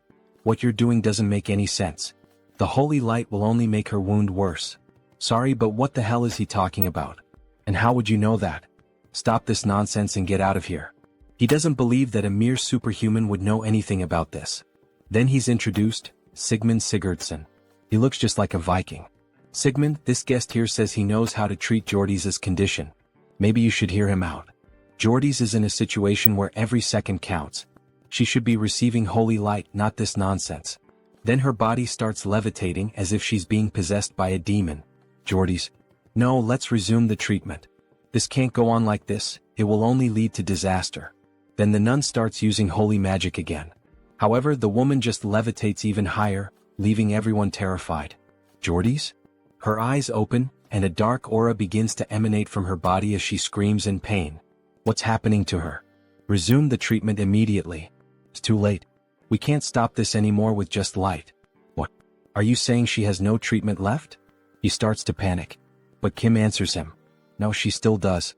Your wife's illness comes from the fact that she received the stigma of the demon god of the pitch black Simris, right? How do you know that? Do you really know how to cure her? Yes, he's been telling the truth since the moment he stepped into this room. Then he kneels down and begs, he pleads, please save her. If he saves his wife, he swears in his own name that he will do anything Kim wants. And with that familiar sly smile, Kim accepts. Alright, he will save his wife. But he will have to keep his promise to do anything. Kim then begins the treatment, equipping 6 traits. Einherjar cultivation technique, mana soul, mana amplification, focus, mana focus, and mana stabilization. Then he starts the treatment. Stigma. It's a disease contracted from the demons of the labyrinth. It's one of the worst debuffs where a decaying deity marks the soul. The demon's soul gradually drains the victim's life force. Her convulsions stop. He just put her to sleep with his mana. Do not wake her up. Sir, we brought the materials you requested. Great. Let's start immediately. Then we see the entire room in darkness with candles lit and a mark drawn in blood. It looks like a satanic ritual. He begins creating potions using his best traits for this purpose. Formulation, crafting, modification, intuition, insight, and focus. We lit all the candles, sir. Are you sure we can cure her with this treatment? It's more of a hope that she can overcome the disease than an actual cure. This debuff can't be easily removed even in the game. Because the more healing you apply, the more vitality this thing gains. You'd basically be trolling if you did that. Therefore, to overcome the stigma, he forces her to drink the potion he made, and after that, she starts vomiting blood and something begins to come out of her mouth. You have to draw out the hidden sprout that's causing this debuff. Black flames start pouring out of her body, and the symbol drawn under the bed begins to glow too. She starts levitating again, and little by little she begins to transform. 2 horns start growing on her head. Bat wings begin to appear on her body. Why is Jordy's turning into a demon? Are you sure this is the right treatment? Yes, he is. It's going very well. And while holding a cross in a hand blessed with holy water, he says, because demons must be punished personally. Then he punches her right in the stomach with the cross. Begone, demon. Our protagonist, besides having the ability to possess countless traits, has now turned into a priest. A strong light begins to fill the room, all the black light drains out of her body, leaving only a golden glow. She finally falls back onto the bed. Darling, are you alright? Can you hear me? Can you see me? Sigmund? What happened? Why is he crying? Darling, you had been asleep for almost a year. Of course he was sad. You really would have died if it hadn't been for him. Now it's your turn, archbishops. He leaves the rest of the treatment in their hands. After all the commotion, Sigmund thanks Mr. Kim. By the way, what brought you here all the way from Korea? To meet you, of course. Me? You said you would do anything, right? He needs you to teach him the Sigurd cultivation technique. Sigmund's ancestor is Sigurd, the most famous mortal hero in Norse mythology. The Sigurd cultivation technique, passed down through his bloodline for generations, is a superior trait of the Einherjar cultivation technique. They sit down and Sigmund begins gathering energy and places his hand on Kim's back. He starts transferring the Sigurd cultivation technique. Every cell in Kim's body starts awakening. His mana attribute is changing, stronger, more resilient, more durable. His heart is undergoing a transformation infused with mana and the new technique. Then a new system notification appears. Sigurd cultivation technique. You have obtained a trait. His total mana just increased by 30% or more. With this growth, he shouldn't have any problem learning more sword techniques. Then they are interrupted by the priest and the nun. Sigmund, we've finished Jordy's treatment. She should fully recover at any moment now. Really? Thank you so much. You truly are incredible for curing the stigma. By any chance, do you know how to treat other stigmata as well? Well, actually, he does know a few methods. Really? Could you please teach us how to help our patients overcome their stigmata? We'll pay the proper price, of course. They really want to learn what Kim did. Maybe he can use this chance to become more familiar with the 2 orders. But of course he's going to teach you. Both of your orders and the Guardians League work so hard to keep the Great Labyrinth under control, right? Oh my god, is he really going to help us? Even though the game only gives 2 options, he knows a different path, He absolutely cannot accept any payment from you too. He's going to teach you the methods for free. He says it with an angelic face. You truly are the esteemed saint of this era. Where is he? All I can see is light. He's too radiant. Are the 2 orders really going to get this information for free? Of course not. You really are an angel. How generous of you. Because this is the beginning of a hidden quest. Now his usual devilish face returns, always taking advantage of others. Then, when night finally falls, the villagers begin to celebrate in the village. A toast to Lord Kim. They start drinking from large wooden barrels, the kind that resemble those used by the Vikings. Lord Kim. He's now the hero of our village. Drink it all. Down to the last drop. Ah. Their faces are already red from drinking so much. Kim says he'll drink within his limits. Oh really? Our hero isn't as strong with alcohol as he looks, huh? Dear, you can still drink more, can't you? Ho ho ho, of course. Then they raise their mugs full of beer once more, making a toast to life. Just how much do these people drink, anyway? Meanwhile, he is passing out from exhaustion after working so much. Then we see a flashback to 1 week earlier. Kim is in an auditorium with several priests, nuns and members of the church. A man is chained up around the torso, possibly suffering from the same illness as Jordy's. The foundation is demonic blood, but the method changes depending on which demon granted the soul mark. He spread the method to overcome it to both orders and to the League of Guardians, and began traveling to save warriors who were suffering from demonic stigmas. So, at the very moment the mark takes over the body, he once again exorcises another demon. Driving a stake into the body can expel the demon possessing it. Wah. Long live the superhuman. He performed a miracle.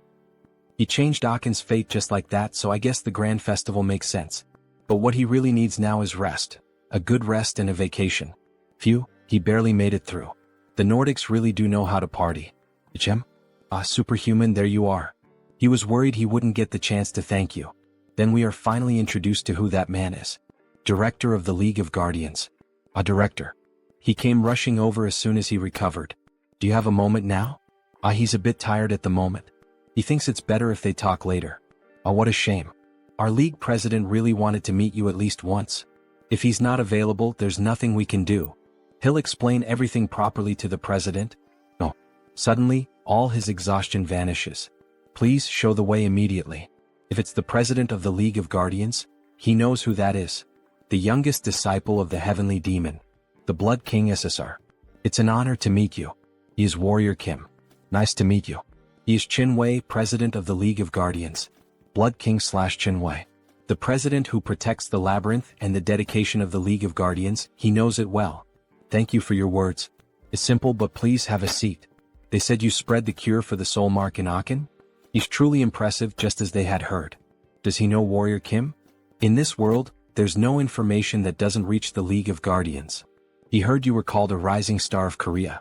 Would you consider becoming his disciple? What? What do you mean by that? You happen to resemble his master quite a lot in temperament. Like someone with a vision that sees beyond. You mean, the Heavenly Demon? Yes, the Heavenly Demon. The greatest martial artist of all time, his skills reached the heavens. Although he has been in closed-door training and hasn't been seen for over a decade. The disciples of the Heavenly Demon, Divine Lord, Demon Marquis, Blood King.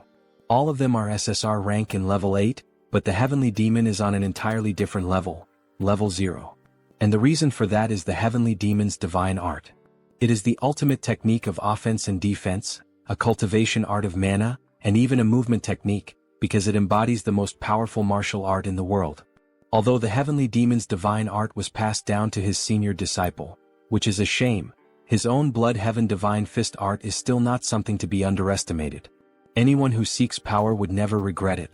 Unbelievable. The Blood Heaven Divine Fist art is level 1 among martial arts. This is a golden opportunity. But he thanks him for the offer, but fears he cannot follow him, President. What? Is he saying that he's not good enough as a master? Not at all. It's just that he already turned down an offer to become someone else's disciple. Then he shows the tiger sword he received. The silent sword. It seems he met Master Gugijium. He cannot do something that would dishonor him. After all, he is a historical figure of Korea. If you think about it, the Blood Heaven Divine Fist art is on the same level as the silent sword's invincible style. So it's not exactly irreplaceable. TSK. Just when he thought he had found a promising disciple, that old man ruined everything, completely messed it up. So he supposes he has no other choice either. This is a sign of the respect he has for you. Wait, isn't that the Heavenly Demon's medallion? Hold on, is he giving me this rare item? Only our master and fellow martial brothers are allowed to use it. You should treasure it. Thank you. But in truth, the reason he gave it is obvious. It means, if you ever change your mind, come find me. It's probably something similar to why the Legion commander gave me a sword. Amen. With 2 big shots showing interest in me, it's kind of overwhelming. Ichem? Why is he suddenly trembling? He's just moved by the president's gift. You will treasure it. Take care. Very well. I hope we meet again as master and disciple. Well then. Time to go claim that hard-earned mission reward. The next day in a massive building. We see the priest and the nun speaking with Kim. Transcendent One, we've prepared a modest gift for you. Here, please open it. You really didn't have to go through the trouble? You didn't do any of this expecting thanks. Good heavens. To think that someone this humble still exists. No wonder they call you the saint of our era. But eternal grace deserves an expression of gratitude worthy of it, and what is worldly also deserves its own form of appreciation, don't you agree? Please accept it. Grazie. That's exactly what he was saying. He opens the chest, which shines brightly. Inside we see nothing less than a massive axe, the same one from Thor in the Avengers movie. This is a gift from the Order of Thor, Mjolnir. If he doesn't recognize Thor's hammer, he must be a spy. Just like a sacred sword, it is especially powerful against dark-type monsters. It's an SSR-grade weapon that unleashes even greater power. Please take a look as well at the gift from our Order of Gaia. It's a shield, of course, Athena's Aegis. An invincible shield that can freely shape magical force fields. Did you like it, Transcendent? You're really giving me all these over-the-top gifts? It would be a bit disappointing to stop here. Of course there's more. Come on, hand it over already. He's already getting dizzy. 10 bottles of IAS nectar, 7 diamonds, even the tears of an angel. What's this? Isn't that a demon heart? Exactly. We prepared it to be refined together with the nectar when you consume it. Maybe he should try to get a little more? So, by any chance do you have a flame demon dragon heart? Isn't that something used by fire-type mages? Yes, he can use black flame, so he needs it. The trait of the flame demon dragon is hellfire. If he's going to face the Lord of the Sun Tower, he's going to need it. Oh, understood. We will gladly deliver the heart of the flame demon dragon to you. This is our final gift to you, Transcendent. Wow, thank you so much. Secret mission reward, jackpot. And by direct order of the Pope, he will be named an honorary Holy Knight of the Order of Thor. The same goes for the Order of Gaia. It's only honorary, so there's no pressure. All right. It's important that he becomes stronger, but thank you very much. He will gladly become an honorary Holy Knight. One day, if it's necessary to keep the old father's order in check, he might need the power of those two orders. Back to the present, the party continues. This village festival shows no sign of ending. This is exhausting. Maybe he should head home now. Yang. Ichem? That voice sounds familiar. Priest Kim? What? Why are you here, Pitch? Sho. He's being chased by the order of the old father right now. Let's get out of here first. Quickly. Then we see a red-haired girl with short hair, surrounded by a few guards, searching for Priest Kim. He thinks they're already gone. Thought he was going to die. What happened? I thought you were in Levant. At least he found the treasure vault. Thanks to the golden artifacts inside, he even reached level 5. But he was discovered by the Order of the Father. That place is the origin of the Order after all. Well, considering that Priest Kim's order is a cult not listed in the Divine Extinction Treaty, it's no surprise they're chasing you. Anyway, he's not sure if the trials are supposed to be that cruel. He needs to reach level 7 quickly so that their god can be resurrected. Well, is there anything I can help with? Actually, yes. That's exactly why he was looking for you. Tell me, what is it? Can you take me to the Great Labyrinth? The Great Labyrinth? Yes, all the way to the Fortress of Beginnings on the 10th floor. For Priest Kim's order to be officially recognized, they need to gather more divine power. Using the Great Labyrinth as a place to hide and accumulate power until then. This might actually be perfect? They then head to the Great Labyrinth, a massive gate guarded by 2 sentries. One of them notices Warrior Kim and Priest Kim approaching. Halt right there. State your purpose. Both of them are wearing masks looking like ninjas. He's trying to enter the Great Labyrinth. At this hour? He has his reasons. He covers his face and is treated like a criminal. Well, the Great Labyrinth is often used as a hideout for criminals. It's a lawless zone where the laws of the surface don't apply. Level 4 superhuman confirmed. They may enter freely, but remember, your identities will be checked upon exit. Yes, that's fine. Come to think of it, the suspicion isn't entirely wrong. From a normal point of view, Priest Kim is a cultist criminal, haha. The Great Labyrinth, the seal of the fallen gods. Hey, didn't you say you were famous around here? But earlier you looked like a total nobody. Don't even get me started. If he had been recognized, the news would have spread, and he would have been exposed instantly as well. But it's quieter than he expected. He thought it would be terrifying. So Kim decides to equip his best detection traits. Sixth sense, insight, sensitivity, perky ears, bright eyes, dog nose. There's a smell of sulfur. Sulfur? There are demons hiding up ahead. No, he takes that back. Demons are advancing toward them. One-eyed bats, one-eyed goblins rush toward them at high speed. Priest, bless our weapons. Yes. Perfect timing. He was just wondering how the new weapons would perform. We see Thor's hammer glowing intensely with the priest's buff. SSR-grade weapons with golden blessings. Man, you could just throw them and it would already be a total massacre. He then equips the Thurring trait and wipes out all the demons with a golden lightning strike. As expected, Mjolnir is Mjolnir. It's incredible to think he wiped out all those demons. His blessing was insane too. It felt like it doubled the power. That's what you'd expect from a level 5 priest. Honestly, he was afraid the old cult of the father would follow him all the way here. But once they pass through that gate, they'll be free from the 9th floor so he can finally relax. But Kim begins to stare intently at the door and the priest asks why. What was with that sudden look? He thinks things aren't going to go as planned. They came in a swarm. They're much later than we expected, Savior. An inquisitor from the old cult of the father. How did they find me? No. Thinking about it now, he realizes it was obvious. They followed Priest Kim here. They must have the same tracking trait he has. No wonder they found us so easily no matter how much we ran. This tiresome pursuit finally ends here. And at last, Savior, he'll join our faith. Join your cult? What the hell are you talking about? The saint has blessed us with a divine message. If the Savior joins our cult, he will be treated as her equal. He will offer both his body and soul to the old father. So they're basically declaring without any pretense that they're going to sacrifice me now. Are you insane? Who gave you permission to decide that? No need to worry so much. Because right here, the ascension ritual for you, Savior, is already prepared. So they want to break me, trap me here, and offer me as a sacrifice. Did you throw the Westphalia Treaty into a soup pot or something? You know that doing things your way could cause absolute chaos, right? Someone so well-informed, why act so surprised? This is the great labyrinth, free from the laws of the surface, a place without restrictions. Then holy knights, kill this wicked cultist who deceives people with a false and twisted god, and bring the Savior here. Yeah. This place is beyond the laws of the surface. Which means he can also rip their limbs off without consequences. Kyung, do you think we can handle this? There are 2 level 5s and the rest are all level 3 or higher. We can do it. Because he has. Priest Kim, bless me. Yes. All the high-level traits he's gathered and the weapons he's earned. He then throws the blessed grenade toward the enemies, which explodes right in the Inquisitor's face, causing a massive blast boosted by the priest's buffs. What a cheap trick you're trying to pull. These little toys won't even scratch my skin. We see the guards taking position to defend her. Then, suddenly, Kim appears above them with a massive missile launcher. He equips his best traits: gunslinger, shooting, aiming, rapid fire, insight, black flame. He fires multiple missiles at the enemies. It's useless. Old father. Protect your children. Then, in the shape of a cross, lightning strikes down from the sky and forms a powerful magical barrier. It precisely deflects all the missiles. This is the true power of the old father, Savior.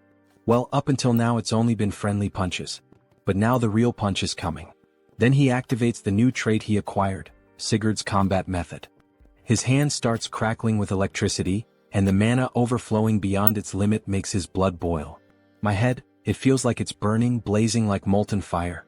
A blue lightning slash cuts through all the enemies. His heightened senses pick up every detail of the world. He finds someone with an opening. Then he draws the tiger sword and strikes. Collapse. Multi-strike. And he slices one of the enemies clean in half, as if cutting through a slab of meat. The formation's been broken. Return to your original positions. Wait, something's wrong? He tore through our weakest line.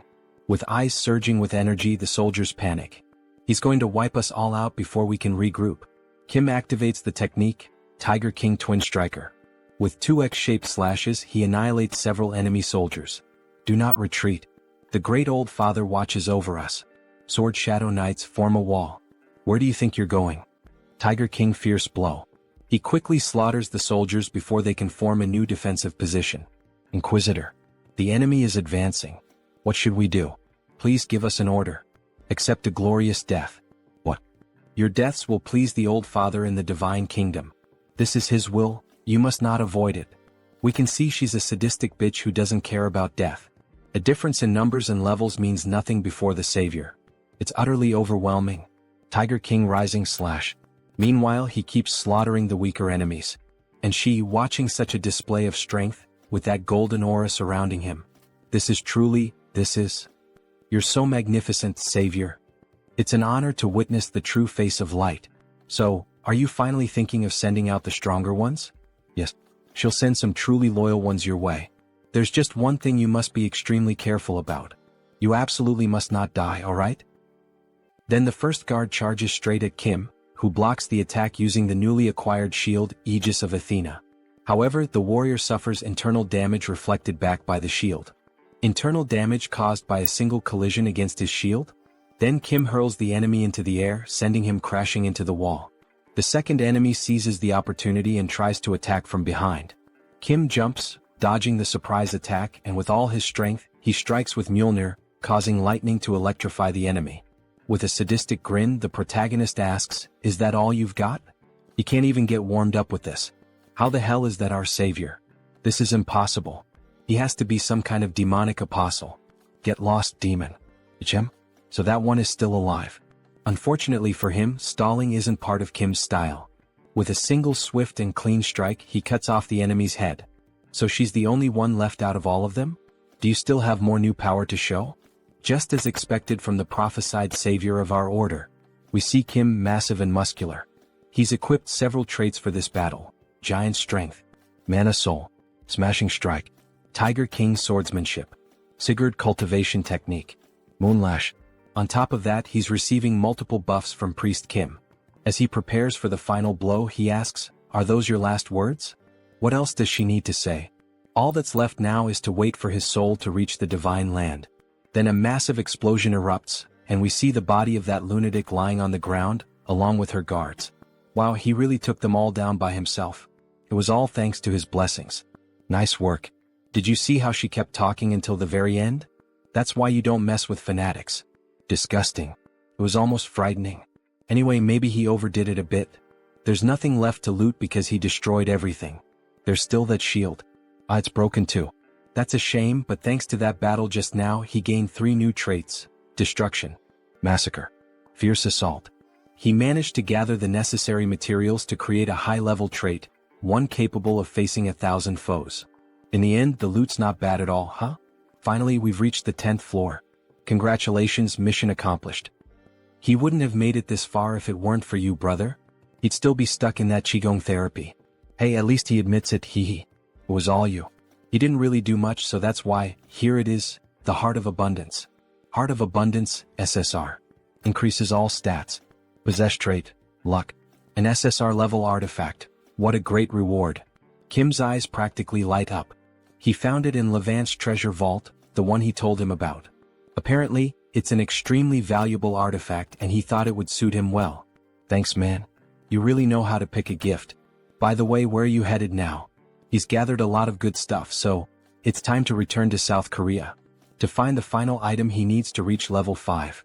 So he finally returns to South Korea. He had missed the fresh air of his beloved hometown so much. South Korea, Gangwon-do. He thinks the place was somewhere around here. Maybe he should go deeper. Then, suddenly, a masked man appears behind Kim with a knife to his throat. What brings a stranger all the way out here? We see a skeletal hand. This guy is hiding his body, but he's the skeletal serpent, a character of SR rank. Looks like Kim has found the mutant's hideout. The man said, "What brings you here?" Kim replies that he has business to attend to. This area is restricted. Turn back. Wait, but Kim thought this was the path to Hope Village, wasn't it? How do you know that name? The place he arrived at is the Village of Monsters. However, the mutants call this place Hope Village. Someone who knows the real name of the village? It's like a password he can use to get in, He'll guide you there. Follow me. Thanks. Good thing the one on patrol today is the skeletal serpent, because for a mutant he's actually a pretty flexible guy. So they walk deeper into the forest, where various plants, roses, and beautiful trees are shown. There are even drawings made in archaic styles. As he approaches the village, the other mutants begin to wonder why the hell a human is there. This place is Monster Village. It's where the item he needs to find is located. Then we see massive feet approaching the area. Skeletal serpent. Why did you bring a human to our village? We see that those huge feet belong to a bear wearing clothing and moose antlers. He knew the real name of our village, the skeletal serpent replies. He said he's here to do business with you. But I've never seen him before. What business? Kim becomes slightly nervous in the bear's presence. The challenge is that most mutants, having been ostracized by society, are closed off and hostile. He's here to make a request. A request? Yes, he needs a mutant mana core. Is it really okay to try and get one from them even like this?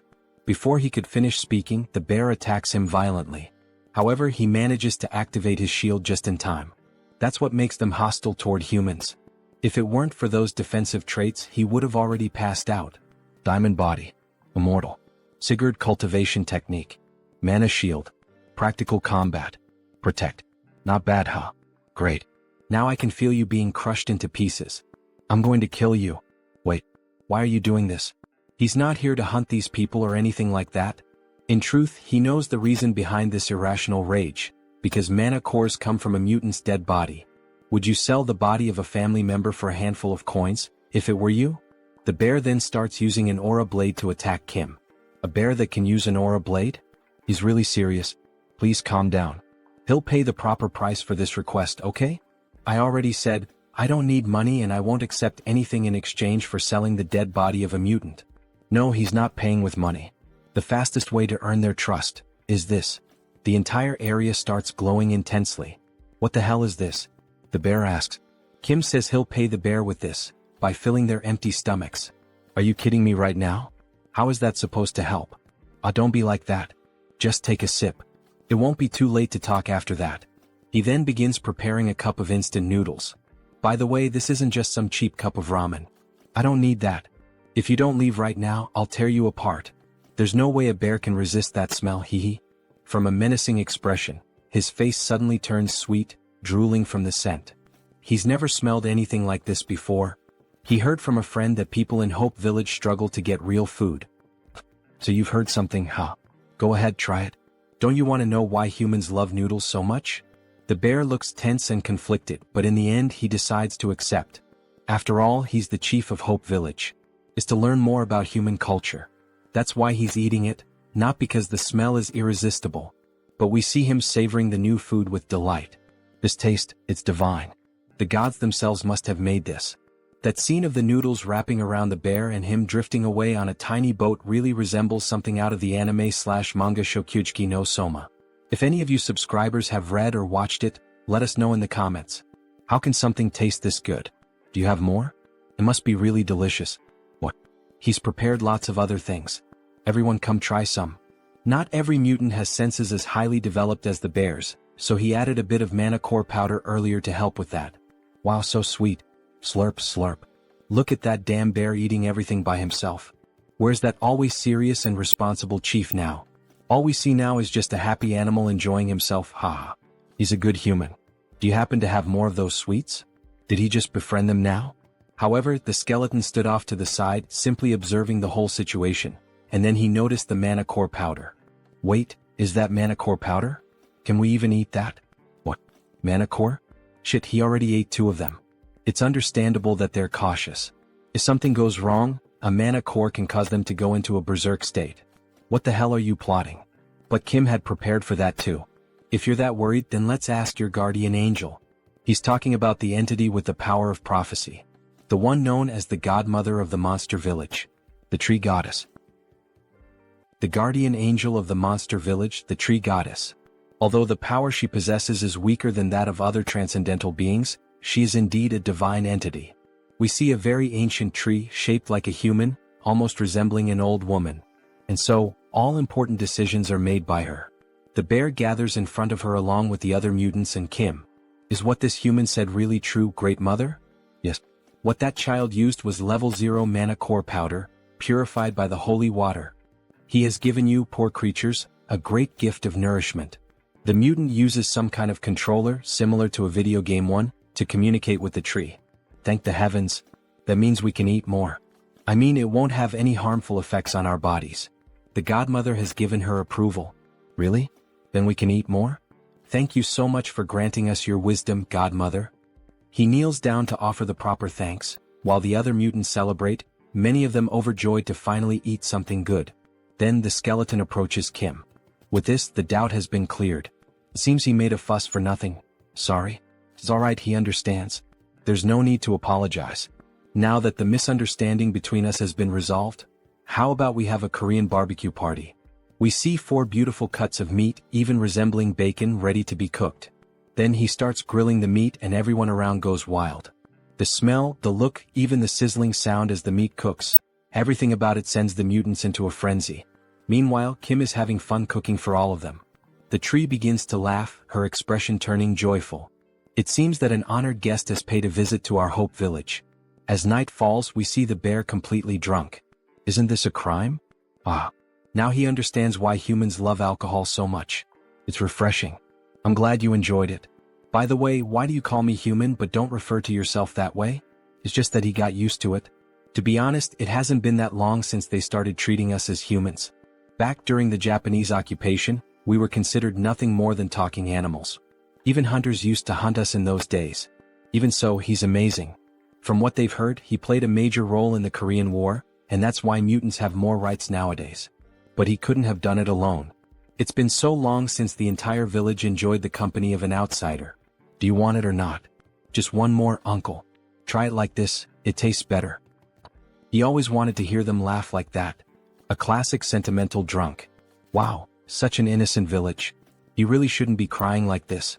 He's just giving them what they want and his reputation keeps skyrocketing. Alright, you said you needed a mana core, right? Here are 4. Go ahead and take them. Reputation quest complete. Come to Papa mana cores, haha. Thank you very much. And with that, he finally wraps up the festivities for the day and starts heading out. He's finally ready to become level 5. Good job, me. Suddenly he hears a voice. Hey, are you leaving? It's the skeleton. He still hasn't properly thanked him. There's no need. He already received valuable gifts from the village. But the skeleton feels that he gave the village something far more precious than that. Understandable, since they hadn't had real food in decades. With a somber tone, he says that if he ever needs more mutant mana cores next time, just let him know. He'll gladly give him his own. What? Please don't say something like that again. He has no intention of taking the heart of someone who's still alive. He's not that kind of person. But he's serious, really. He truly means it. Because he received a prophecy from our godmother. She said that he was destined to give a part of his body to someone who would return my blood and flesh. Okay, Korean barbecue isn't worth that much. He knows the skeletal snake's quest has something to do with this, but he's never heard anything about a mana core being part of it. Maybe it's just a metaphor? She could be talking about something other than her mana core. Of course, he'll find out when the time comes. You can go now. Sorry for taking up your time. Alright. Take care. He's looking forward to the day he sees you again.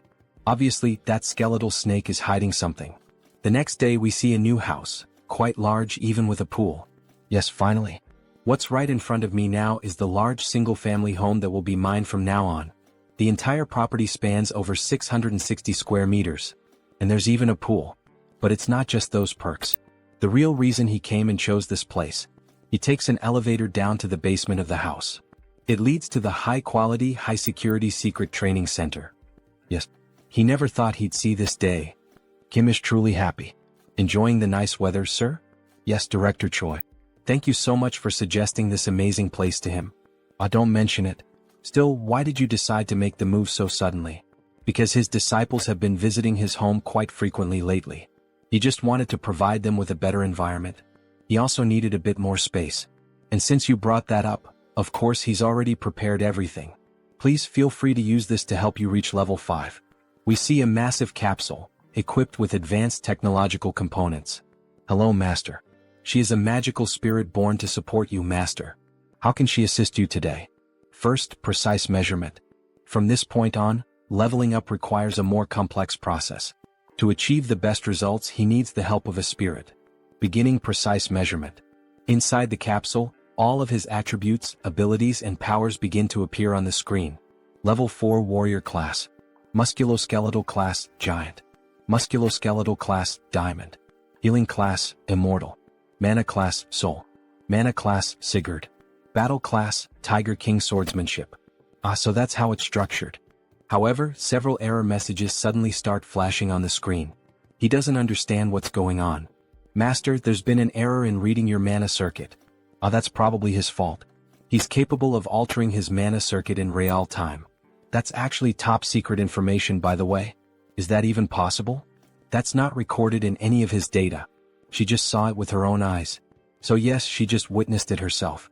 That's why he'd like to prepare a level 5 elixir that suits him well. The spirit pauses in thought. A regular elixir wouldn't work, but if it's custom made, it's possible. Really? The performance does match the high price, huh? Please tell me all of your abilities. Please tell her all of his abilities. Alright. First of all, he possesses 11 high-level traits, successfully registered. The master's abilities total 136. The design has been completed based on the Celestial Throne elixir. Celestial Throne? He's referring to that elixir that only exists in theory. Is everything ready for the elixir's production? That's not the elixir he expected, but that's fine. He trusts that the spirit found the right elixir for him. Absolutely. Let's begin. Then, initiating production of the level 5 elixir. We see the mutant's mana cores being used in the process. The full moon night has arrived. The house is lit up from top to bottom. Congratulations on becoming level 5. Congratulations, Master. We brought you some gifts. How did you know? That man over there told us. Great day for a party, don't you think? Congratulations, warrior. You told them, Director Choi? Of course he did. It would have been a waste not to celebrate an occasion like this. Then he hears an explosion. It was fireworks from the first family he helped. The great achievement of Warrior Kim. Congratulations, from security number 1. Wow, unbelievable. He turns red like a strawberry. You too, Woojin? You're making me embarrassed. Oh, and by the way, there's also a flower wreath at your door. Congratulations on reaching level 5, Warrior Kim. From the Order of the Old Father. How far has this news spread?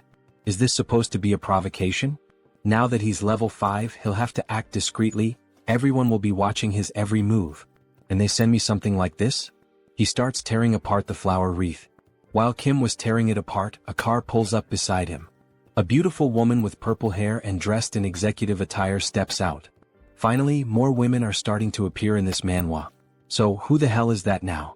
Everyone, even everyone's mother, is coming to his house today. Superhuman Warrior Kim, right? Congratulations on reaching level 5. Aw, thanks. But who are you again? Apologies for the late introduction. She is Song Hee-young from the Kumo Group. Third daughter of the Kumo Group. Song Hee-young, level 6 superhuman. Gasp. She's the youngest daughter of the Kumo Group. And what business would the Kumo Group have with me? We were thinking of leaving a request. A request, huh? Wait a second. From what he knows, the Kumo Group is in the middle of a succession war, isn't it? Getting involved in the internal affairs of the Kumo Group will only make things more complicated. The wise choice is to refuse the request right here and now. We wish for him to participate in the 5 consecutive duels that will be held for the succession, as the champion. Then she begins to open the briefcase she was carrying. The compensation will be more than satisfactory. How about this as your payment? There's no doubt, this girl is strange. Those ears and eyes, and those marks on her neck. Wait a second. That pistol. Is that the gun that holds the power of destruction among the Daisen weapons? That changes everything. Bring me the contract right now. Time to get some rare items. The next day they head straight to the main building of the Kumo Group. Such generosity on her part. Imagine her offering a Daisen weapon. He already owns 2 from the Daisen series. She knew he would accept the offer. Since she's willing to pay that much just as a fee, he can't help but wonder what she'll give him if he actually wins the duel. She will give him another weapon from the Daisen series, one that has the Paralyze ability. Wow, seriously? It's like one of those buy one get one free deals? Well yeah. If he manages to win consecutively, she'll give him even more incentives. But he shouldn't get too greedy. After all his opponents will be level 6. He just needs to defeat the one she tells him to. Other than that, he can relax. And so, the day of the tournament finally arrives. A massive arena with a huge crowd watching the spectacle. Even Kim is impressed by the sheer scale of these duels. The two of them walk toward the designated area and end up encountering Hee-young's brothers. Look who showed up, the little sister. They thought she wouldn't dare appear in this stadium to try anything, yet here she is, wearing that look of disdain. However, she simply ignores them and heads toward her seat. How rude of their sister. Eldest son of the Kumo Group, Song Hee-jun. Level 6 superhuman. Leave her out of this. This is a fight between you and me. Second son of the Kumo Group, Song Hee-cheol. Level 6 superhuman. It seems the two of them don't see Song Hee-young as a threat. It makes sense considering she's still young. The first duel will be between the champions of the eldest son and the second son. Yes, both are extremely strong opponents. We see the first superhuman. Mr. Armored Soldier, level 6 superhuman. Mr. Pyromaniac, level 6 superhuman. A level 6 cyborg and a level 6 human who manipulates flames through a mutant factor, huh? Being a conglomerate, they certainly have many enhanced soldiers. Please pay close attention to this battle. The Armored Soldier, team leader Kim, was hired by her second older brother. He is considered the key figure to watch in this tournament. And so, the battle finally begins. He charges straight at the enemy, trying to grab him with his own hands. However, Mr. Pyromaniac starts laughing and activates his ability. He brings his hands together, forming a cannon, and says, "Solar Flare." Mr. Armored is caught off guard. Flames, an enormous explosion, is unleashed directly at Mr. Armored. Song Hee-young is taken aback by such a powerful display. The cyborg is fatally burned by the explosion, leaving everyone in the arena hearing his screams of agony. After the explosion, only destruction and ashes remained in the arena. Song Hee-cheol, the second son, is left in a state of shock. Everyone present in the arena wonders, could he be dead? Meanwhile, the first son gives a wicked smile, knowing that victory is drawing near. That flame just now. He's not an enhanced soldier, but a mage capable of casting the solar flame spell. But isn't murder forbidden within the Tower of Solar Magic? He activates the insight trait to get a better view of the opponent. That aura, isn't it the eclipse buff?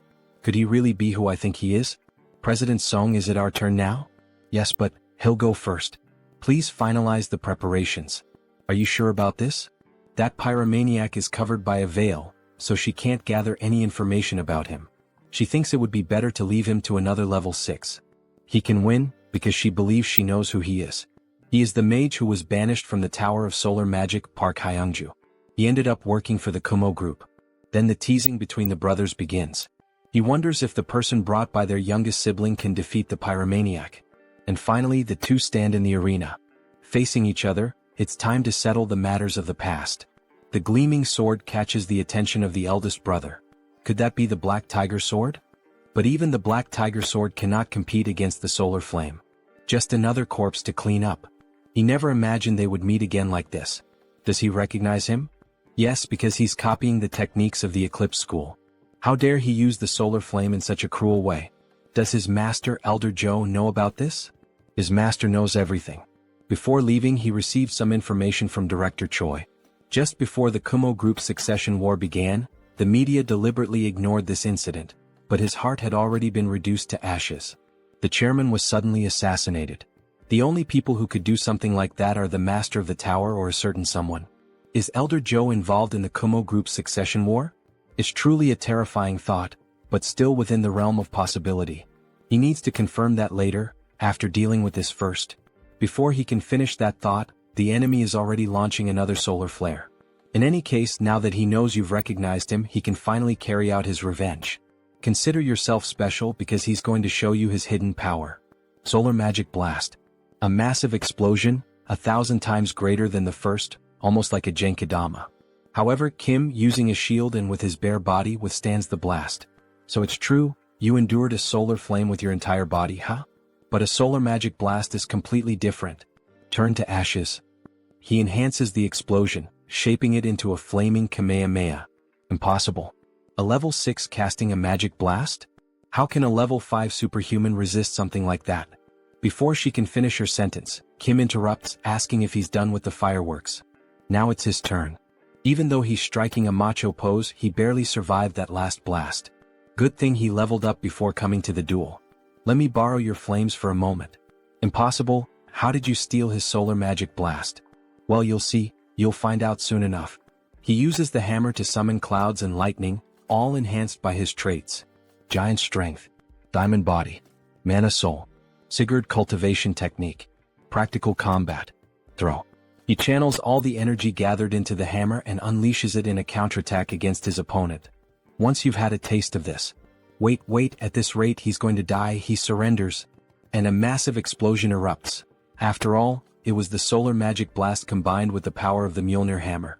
The entire arena is lit up, and in the end, Only the hammer remains on the ground, surrounded by ashes. One less to worry about.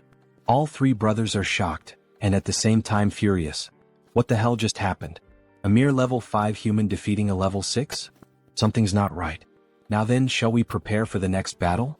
Night falls and they return to the Kumo group building. Thank you for completing the request along with the bonus. This is your reward for the victory. We see several briefcases filled with gold bars, and, of course, the promised weapon. The fourth piece of the Daisen series is now in his possession. Only one more to go. And that's not all. She did say she would provide incentives, right? It's not much, but here it is. Kumo boots. Effect. Ignores inertia, Mr. Magic Shoes. What do you mean it's not much? Rich people are really generous. He's not so sure if he should accept something this valuable. Please, you've earned it. 3 consecutive victories. That was truly impressive.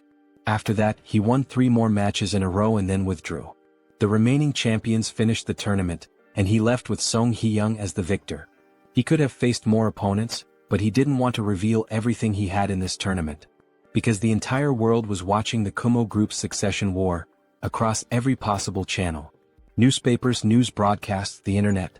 So, does that mean she's now the main candidate for succession? Of course not. The duel was merely a pretext to persuade the council. Her brothers were certain they would win, but their plan failed. Still, they won't give up so easily. I see. It's true she's at a disadvantage since she's the youngest. The only thing the Kumo group believes in is not morality or the law, it's overwhelming strength.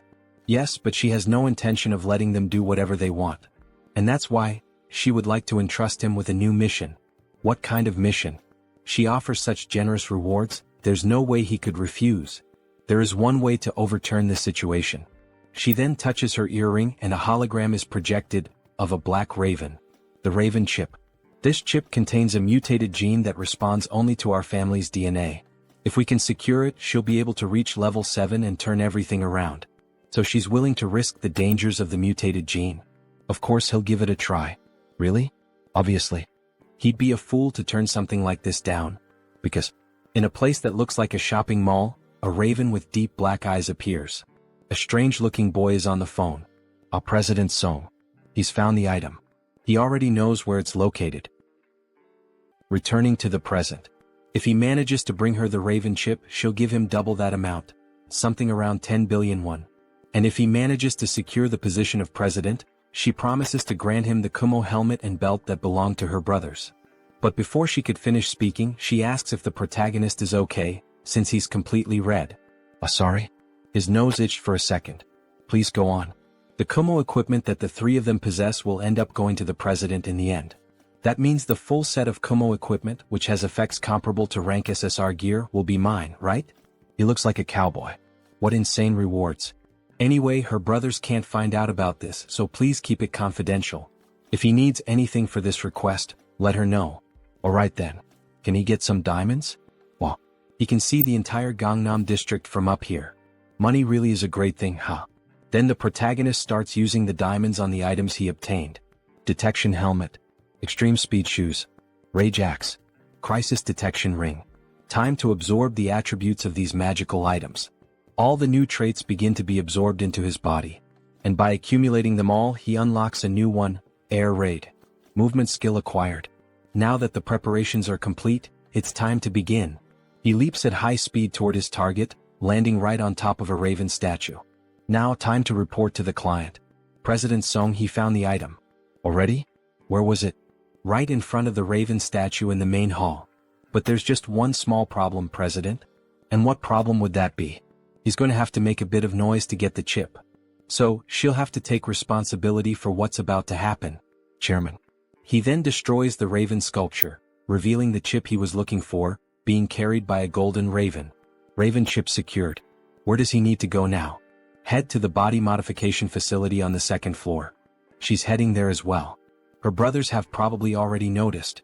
She needs to hurry. Don't worry. She's always hated the fact that she was born after them. So this time she's going to be faster than they are. She finally arrives at the body modification facility. Youngest president? What brings you here at this hour of the night? The modification room is empty, right? Start everything up now. Okay. The lab assistant begins initializing the modification program's commands.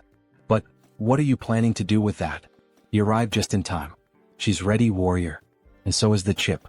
Let's begin immediately. Don't tell me, is that the raven chip? Then she'll leave the rest to you, warrior. Yeah, leave it to me. She's going to stay right here and see everything through to the end. Someone bursts into the room shouting, Song Hee-young, you treacherous bitch, how dare you act behind his back? Brother, he thinks she's already started the process. Nonsense. Stop her right now. He won't let you go any further than this. So, you took down a few of those superhumans back then, and now you think you can go against him? Do you even know who he is? Of course he knows who he is. The president of Kumo Electronics. Or maybe, he should call him the former president of the company? You son of a bitch. Wielder of the Black Tiger Sword. No matter how great a warrior you are, you can't fight both me and my brother, 2 level 6 superhumans at the same time. We'll offer you a reward equivalent to what Hee-young promised. So, how about we make a deal instead of clashing? Alright. If you want, he can give you the position of Deputy Director of Security at Kumo. How does that sound? Kim thinks over the proposal. Oh my god. What a shitty idea, man. Asking me to betray a defenseless client? That's such an old man way of thinking. Maybe it's because of your age? And he's even offering me an equivalent reward, like, he might have at least considered it if they'd offered double or triple the amount. But of course he values trust above all else, so he wouldn't have accepted it anyway. Siding with trash would only make him trash too, heh. Before he could finish, the older brother had already launched his attack, eyes red like a raven and sword in hand. He strikes directly at Kim, who defends himself using the shield he got from the island. Arc. This hurts more than he expected. So this is the power of a level 6, huh? Maybe he shouldn't have taunted them. Like they said, he can't handle both of them at the same time. But we see the older brother has been wounded. When? He missed by just a little. But it was close, huh? Moonslash. Since they don't have practical experience, it's doable. How dare he do that? Then the second brother draws 2 automatic pistols and unleashes a true rain of bullets. New trait unlocked, shield blocking. He was wondering why the shield felt sturdier. Shoot as many bullets as you want, he's not going to budge an inch. Brother now? The older brother dashes forward, aiming to disrupt the body modification process from behind. However, Kim quickly switches equipment. The second brother is caught off guard. Daisen gun of halting? The older brother is frozen in place. That bastard, where the hell did he get that weapon? Wait, where did he go now? This is a leap boosted by the air raid trait. Exploit the opponent's opening in an instant. We see the 6 traits he's using: gunner, gun shooting, spitfire, focus, rapid reloading. And he rains down attacks like an airstrike. Are you thinking of giving up now, Mr. Song Hee-jun? How laughable. To think you'd win with such a minuscule amount of power. What, are you relying on an item now? He then transforms. This is the Raven of Absolute Darkness. In addition, several building security guards start to arrive and surround the protagonist. He's going to put an end to your insolence here and now. Damn it, not even he can guarantee he'll get out of this safely. Everyone stop. A golden light begins to shine from the body modification capsule. Everyone turns stunned. Kim is happy it's finally done. The brothers are worried. This time, unfortunately, you arrived too late, my brothers. Third child of the Kumo group. Song Hee-young. Level 7 superhuman. She's taken on an angelic form, completely golden, a literal goddess with beautiful wings. She is now the Solar Raven. Solar Raven? Who does she think she's trying to scare? Alright then, let's fight. Please stop. If the youngest president were to fight seriously, this building wouldn't last a minute. He thought the outcome had already been decided in the last confrontation, and yet he's acting like this. Founding contributor of the Kumo Group. Director Young Kyung-jun. Is he disregarding the procedures decided by the shareholders? Now father-in-law. That's not what he meant. If that's not what he meant, then could he be plotting something beyond the president's death? He gets nervous and decides to back down. At last, we have a better view of the new president. A beautiful angel, or rather, a beautiful raven. Congratulations on reaching level 7, President Song Hee-young. He'll see her at the shareholders' meeting to elect the next president. A few days later, both are on the terrace of a luxurious house. As tradition dictates, her brothers have withdrawn from all their businesses and departed for the United States. Congratulations. She's about to become the next president of the Kumo Group. Fufu. It's all thanks to you. Did he receive the items from her 2 brothers as promised? Kumo helm, Kumo belt, Kumo boots. Ah yes, of course. Thanks to you he's completed the Kumo set. Ah. If you have more requests in the future just call me. While sipping her fine wine she remembered. Now that you mention it she actually has one more proposal for you. What kind of request with a high reward is it this time? Then she offers a different prize. SSS rank ring. A ring? Sir Warrior, would you marry me? Sorry, but he's going to have to refuse. I can't understand this protagonist. He gets so few chances with women and refuses this beautiful level 7 woman? I'm suspicious of this protagonist. Back to the manhwa. What? But why? There's no way you'd be lacking as a partner. And you're right about that.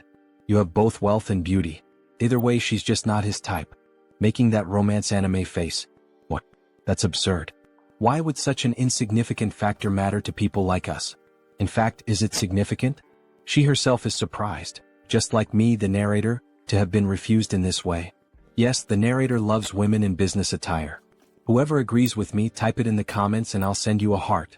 He would like to marry someone who shows genuine affection. Not someone like you who sees me as a means to consolidate power.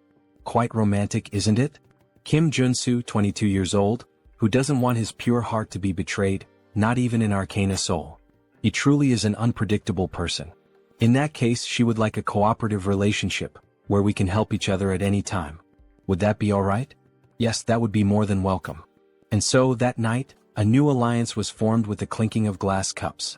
Then, after finally leaving her house and heading back home, he starts to grow pensive in the car. It kind of feels like he just threw away the chance to live in luxury for no reason. That leaves a bitter taste. After all, he's still in his intense early 20s. Marriage might have been too much, but if it were just dating. Look at this beautiful woman he just lost. Today, the narrator is disappointed with Kim. He even slaps his own face to stop thinking about it, startling even the driver. Control yourself. The situation is unfolding differently from the game, as far as he knows. What he should focus on right now is Elder Joe of the Solar Magic Tower. Back at the tournament, that bastard said his master knew everything about what was going on. She's acting suspicious. And just as he was thinking about this matter, he got a call from the Solar Magic Tower. The director's son. What convenient timing. The next scene is in Phoenix Valley. However, it looks deserted. Kim wonders why he doesn't see any phoenixes flying in this area. Well, it's been quite a while, hasn't it, Superhuman Kim? Oh, or should he call you the owner of the Black Tiger Sword? Tower Master. It's been a long time. And of course his grandson is with him as well. He's noticed that you've become a greater person, huh? He'd like his grandson to learn from you. Grandpa, why don't we get straight to the point? Now that Mage Kim has awakened, he's starting to show his true nature, huh? Superhuman Kim. He's sure you already expected this, but we called you here to make a request. Is it because of all the Phoenix disappearances? Correct. He has no idea where they might have gone. He supposes that some mythical beast might have taken them all. That's very possible, but have you considered the possibility of unauthorized poaching? That's highly unlikely. Our security was flawless. But what if someone on the level of an elder of the Magic Tower had acted? Someone on the level of an elder, huh? That would be possible, yes. But who would dare do something like that? The misuse of a phoenix is a clear violation of the rules. He then starts to get angry and ignites his entire body, showing why he is the tower's director. Of course, he will find every last missing phoenix, and find whoever is responsible for this. But you have to promise me an extra fee. Then we see a car speeding over the water at high speed. What do you think of this red stove? It's an amazing sports car, and it's really fast. If he entrusts the driving system to a spirit, automatic driving is possible. But no speeding. Meh. Asks the spirit with an innocent face. By the way, how did you come up with the idea of getting this car as our advance payment? He could never even dream of driving it because his grandfather really treasures him. Because he needed it for the request. We need a very fast car to catch that thing. A huge bluish-green phoenix flying at high speed. A moment ago. Sir, what the hell is that? Oh, can he recognize what that is, made on the ground? It's a phoenix.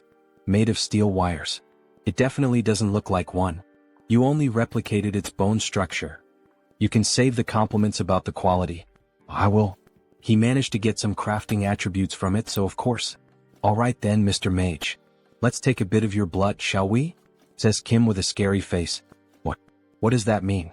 To think that that small amount of his blood transformed that wire into an artificial phoenix. His blood contains the essence of the phoenix, so if we can just use its homing instinct, we'll be able to find out where the rest of them are.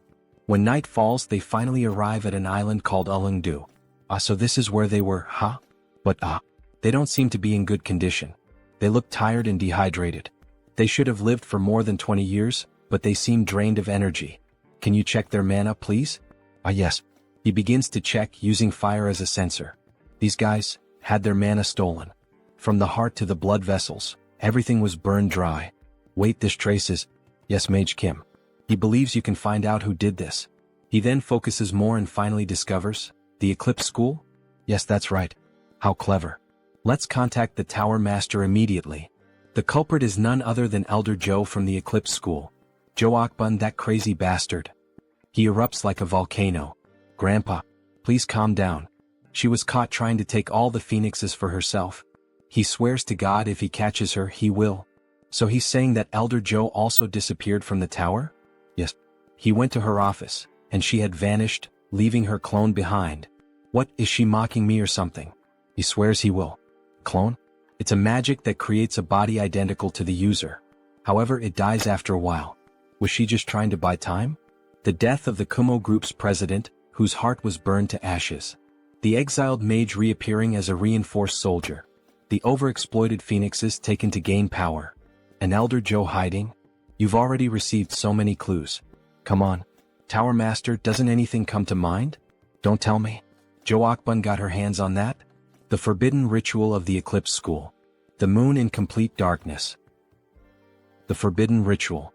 This ritual is carried out by emitting mana to block the sunlight, an event that appears in the polarization mission of the Solar Magic Tower. But this is even before the polarization research begins. It's the butterfly effect.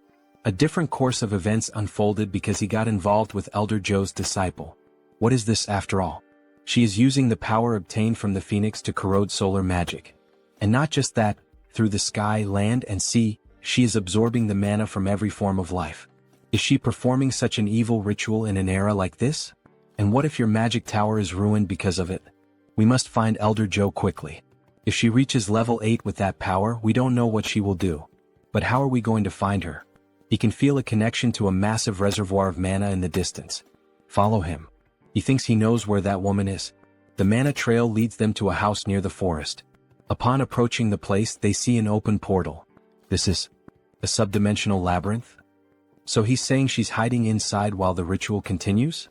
Yes, but the labyrinth is very resilient, so we cannot destroy it immediately. It was designed to withstand the power of a solar eruption. You stay here and he will take care of things.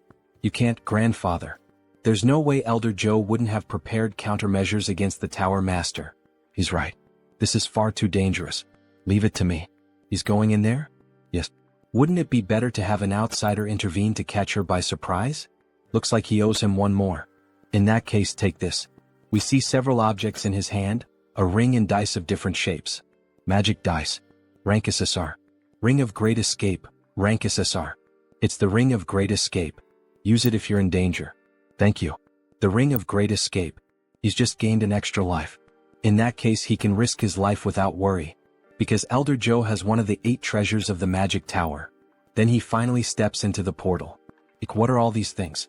We see a large ruined city completely abandoned. However, there's an unexpected visitor in this labyrinth. Why did you follow him into the labyrinth? You know you could actually die, right? But this is the responsibility of the Magic Tower. And he thinks that 2 would do better than 1. It would be a big problem if you ran into an enemy while installing those dice to neutralize the subdimension. Well, you have a point. By the way, does the School of Eclipse like this kind of atmosphere? Yes. The School of Eclipse is rooted in dark magic. The moon in the labyrinth is already black.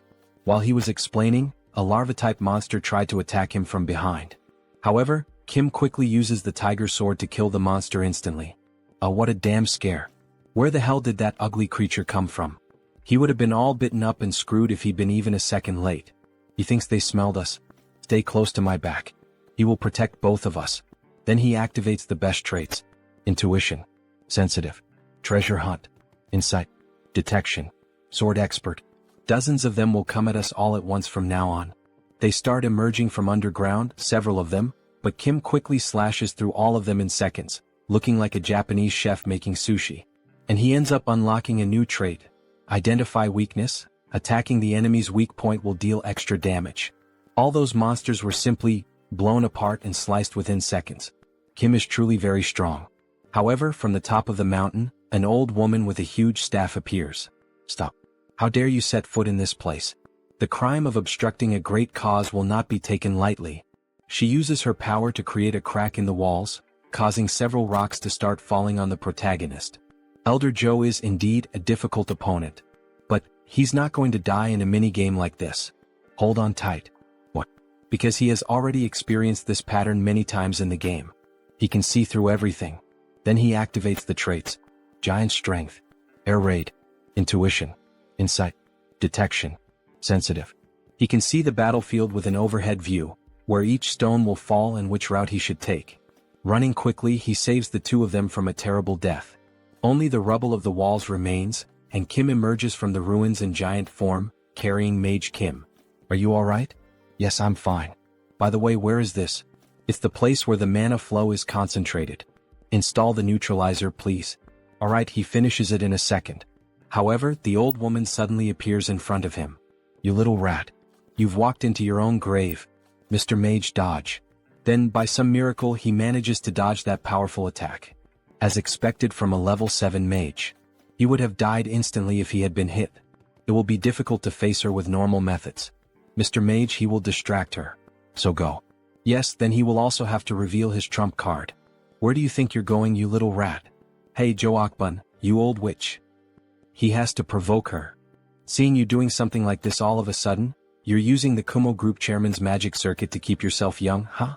Or have you gone insane because you're already too old? She wanted to obtain the Solar Raven through his disciple, but you ruined everything. Well, none of that matters anymore. Because the Raven of the Deep Darkness will do.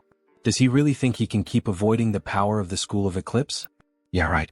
Your school is nothing but a loser third-rate school. Have your eyes gone bad too? You can't seem to land a single hit. Lol. You little bastard. The old woman truly gets pissed off by the protagonist's provocations. Magic dice installation complete. Activating. He's already installed the neutralizer? Grandfather, now's the chance. Good.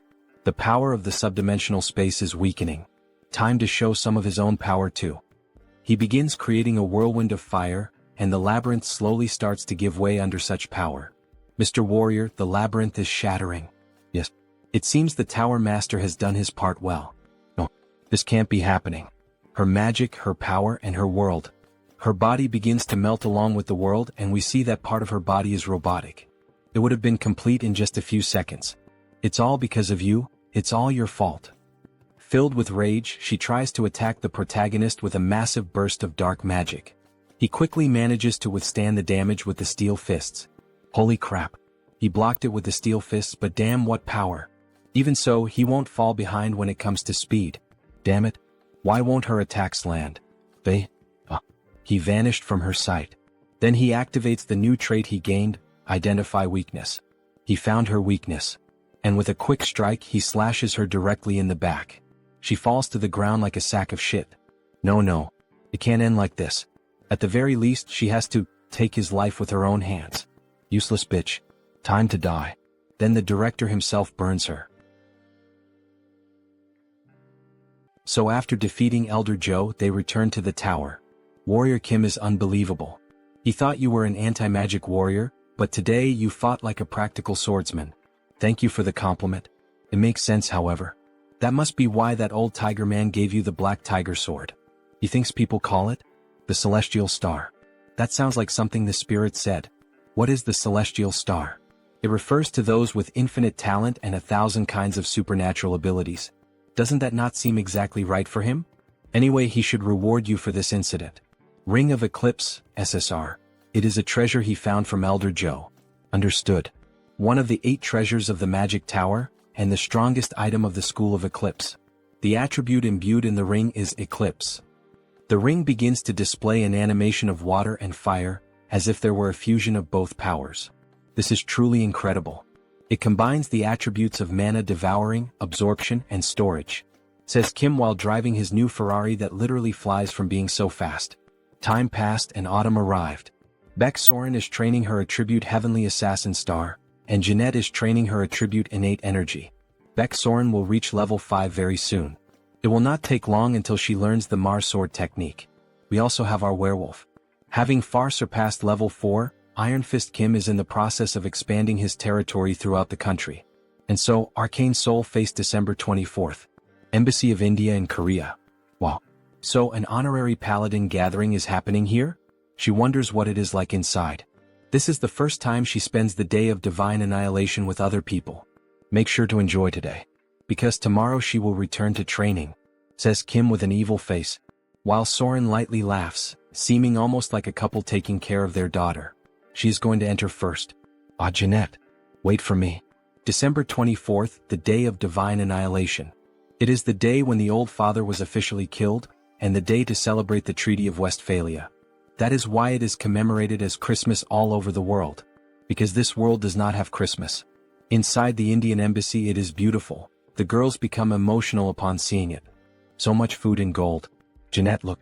It is Paladin Cha De-jun. Wow. He is so handsome. And on every day of divine annihilation, gatherings of paladins are held in several countries. He was invited as an honorary paladin of the orders of Thor and Gaia. But that is not the real reason why he came here. Who if it is not the owner of the Black Tiger Sword? He is Asim Kurat, the ambassador of India. He is Warrior Kim, level 5 superhuman. Thank you for the invitation. He came here because this man is the one organizing this gathering. This is his wife and daughter. His only daughter. Nice to meet you, Superhuman Kim. It is Kali, the last of the 3 most powerful warrior units of the game. SSR rank Kali Kurat. She will be the future owner of the Kalaratri. Let's use these girls as an excuse to talk to her. These are his disciples. And what a coincidence that his second disciple is. Before he could use the excuse to start a conversation with the ambassador's daughter, he is interrupted by strangers. Aren't you the owner of the Black Tiger Sword? What? The owner of the Black Tiger Sword? Really? Oh, he is a big fan. He never thought he would see you in real life. Can we talk for a moment? What? Several begin to come forward wanting to meet the wielder of the sword. No, this was the perfect opportunity to become friends with Kali. You look great. He also wants to see you. Just a handshake. He leaves the rest to you girls. Our master was taken away by the crowd. Ah, he came out of there alive. He could not talk to Kali even for a second because of those people, but at least the girls made friends with her, so he thinks it is all right. Sometimes he makes this kind of face and, really, they are actually making fun of Kim behind his back, but at least they are making Kali laugh. Returning to Kim, he begins to pay more attention to the weather, since he is finally alone. Seeing the snow really conveys that end-of-year feeling. He wishes life were always this peaceful. However, the silence is interrupted by a girl. Hello. Would you mind having a small conversation, Mr. Kim? A beautiful woman in a black dress. But what we did not expect is that, in fact, that woman, this is the priestess of the Order of the Old Father. The very same one from the beginning of the story who forced him to serve her god. What brings you here?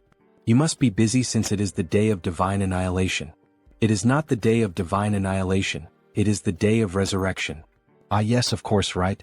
She is sure he already knows that she is showing great consideration. Consideration, she says? What kind? Have you never thought it strange? That he is still alive after you killed one of our inquisitors. That happened in the labyrinth, but even so she knows about it? If she had not intervened, his pathetic life would have already ended. It is all thanks to me working behind the scenes. Do you understand? Why did you do this? It is not as if he asked for it. He must do it, so that his great soul may become the light and the savior of our order. Soul. By soul she means the real world self? In the real world he was just one among countless losers. A fool who achieved nothing, failing both in love and in life. Is she mocking me or something? Why the hell are you doing this to someone like me? Could it be that she is referring to my ability to switch attributes? He means if you consider this ability as being imbued in his soul. He thinks you could call it the Great Soul, but he would like you to become stronger than ever, so that a great vessel worthy of the magnificence of the soul may be completed. Take that crap yourself. He is not going to let that happen. Today is the day. Today? Everything starts from today. It is mostly thanks to you, Savior. While you were running everywhere causing trouble and chaos, we managed to accomplish many things. What nonsense are you talking about? You will see soon. A magic circle begins to form beneath her feet. Until we meet again soon. Then she activates the magic with her hands and disappears in front of the protagonist. As if she had never been there. Crazy bitch. She simply disappears after saying everything she had to say. What kind of crap is she plotting this time? Everything starts from today, she said. The main story of the game has not even started yet. Arcane Seoul. It makes no sense that Episode 1 with content equivalent to a full expansion pack would begin now. But today is the day of divine annihilation. On the very same day Episode 1 begins. December 24th, 11 hours 59 minutes and 27 seconds. Back in the game, the mysterious words of the priestess marked its beginning. Could it really be? The seconds keep passing until reaching 59, and when it finally turns to December 25th, a huge explosion happens right behind Kim. What was that? What is happening? Damn, it has begun. Episode 1, Terrorist Attack in Seoul. Bombing attacks all over the city begin to be reported. Mysterious monsters also begin to appear at the event of the Indian embassy. Before they could attack, they are struck by sniper shots. Our protagonist has already rushed to save everyone. The owner of the Black Tiger Sword? Protect this side with the other paladins. Understood. And what about you, sir? There are people he needs to protect. It looks like the war in Arcane Seoul is really about to begin now. The Manhwa is getting even more exciting. See you in the next recap. The attack began with monstrous serpents attacking everyone at the embassy. However, the two disciples of warrior Kim tried to defend everyone. Ambassador, are you alright? The terror in Seoul struck the entire city of Seoul. In the game, Callie's parents end up dying precisely in this terrorist attack. Ah yes, thanks to you. Hey, look behind you. With this as a turning point, Callie, devastated by grief, decides to become a superhuman. Then, the serpent is quickly sliced into pieces without having a chance to attack the family. The girls already knew whose technique that was, Professor Kim's. Won't he let this happen in this temporal life? Come to me, the rest of you. He is a busy businessman, as you can see. After finishing off the monsters, Kim leaves in the flying car and starts making calls. Hello, Commander? If it isn't the superhuman Kim. Sorry, but he is very busy right now with the terrorist attack in Seoul. He will have to return your call later. No, he has to tell him this right now. This terrorist attack is happening throughout the Seoul region, but there is only one real target. The president is in danger. What? Is that true? But he received a report saying that the Blue House was safe? That is true, but the president is not there. It is obvious where the single president would go on the night of the day of divine annihilation. He will send you the location. He will see you there. It is the building belonging to the president's secret lover. We have arrived at the destination. Should we land on the rooftop? There is no time for that. Anywhere the president stays, no matter how briefly, has strict security. To bypass the security procedures and enter immediately. He then jumps from the car and gains momentum in the air to break into the building. He will have to destroy the specially made glass. He manages to break into the president's lover's building. Wait, could he by any chance be the owner of the Black Tiger Sword? Are the two of them alright? Forget that, look behind. Then Kim is caught off guard by a sword attack from a mysterious woman. An explosion occurs from the clash of both swords. She is going to cut him into pieces and hang him at the Gwanghwamun gate. That old tiger will love this. The Japanese sword, Demonic Blade Masamyun. It is a weapon that inflicts a guaranteed random curse with every strike that lands on the enemy. Wielding two weapons, Very well then, let's see how much he has learned from that old man. She then unleashes a slashing attack from a distance. Kim quickly switches the hammer for the shield to parry the attack, however, even so he is injured. All that damage from just one attack even after he blocked it? Mitchum, not bad, But can he withstand this as well? She launches another slashing attack. Kim tries to stop it by matching her strength, but he ends up losing and is hurled against the wall. He cannot keep going like this. The Empress of Massacre prioritizes offense over defense. To survive even one more second against her, he will have to close the distance. He will not stand a chance if he only blocks her attacks. He quickly rushes to her back with impressive speed, the same technique he used to defeat the old woman of the labyrinth. However, she manages to keep up with that speed. How cute, now die. She strikes the shield again, however this time Kim switched the traits to endure more.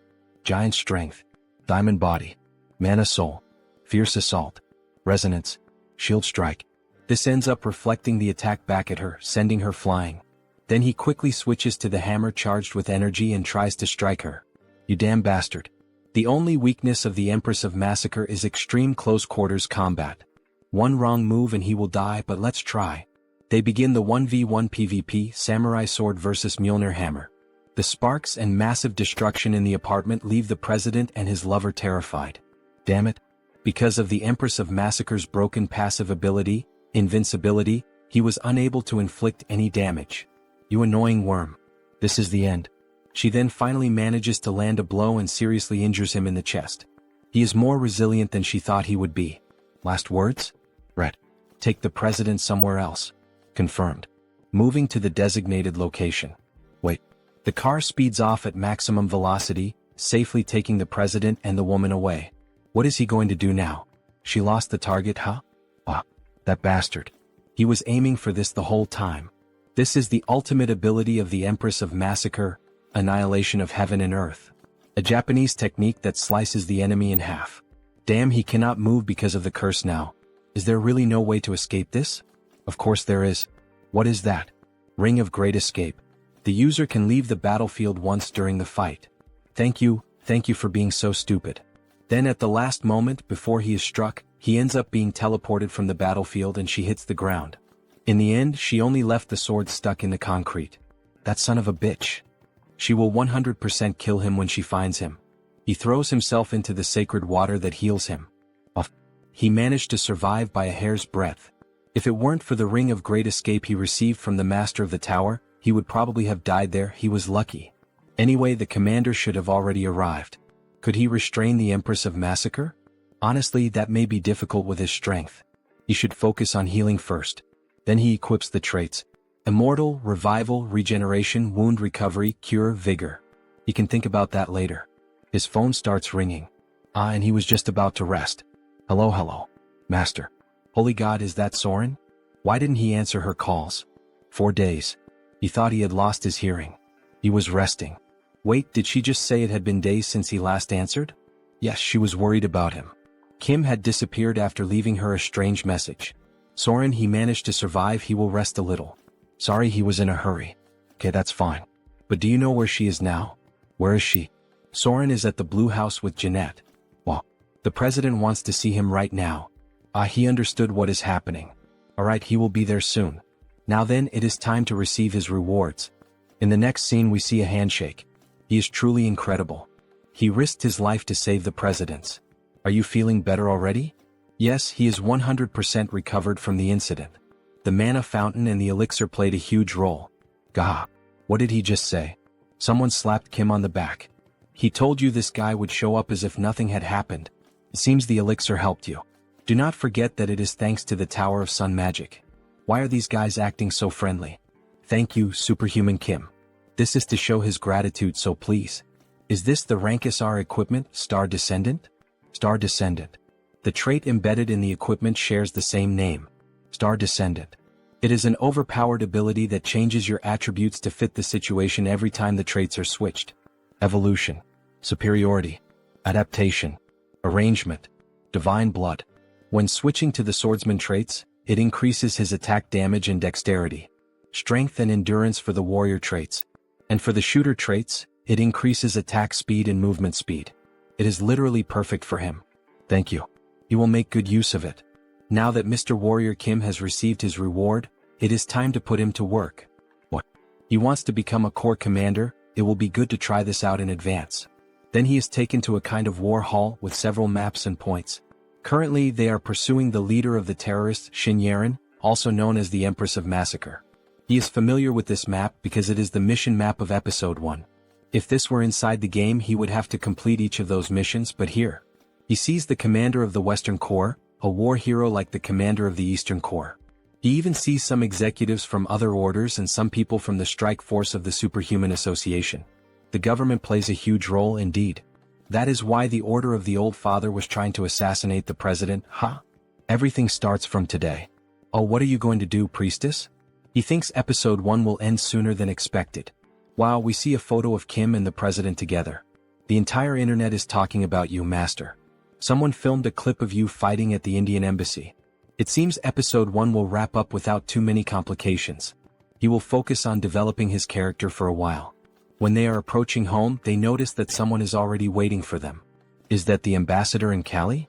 Right, Callie. He had forgotten about her. Hello, owner of the Black Tiger Sword. We came to express our gratitude. Yes. He understood. It is the perfect opportunity to win Callie's favor. He has to say something. Master. She would like to become your student. Getting straight to the point? Student, you said? What do you mean?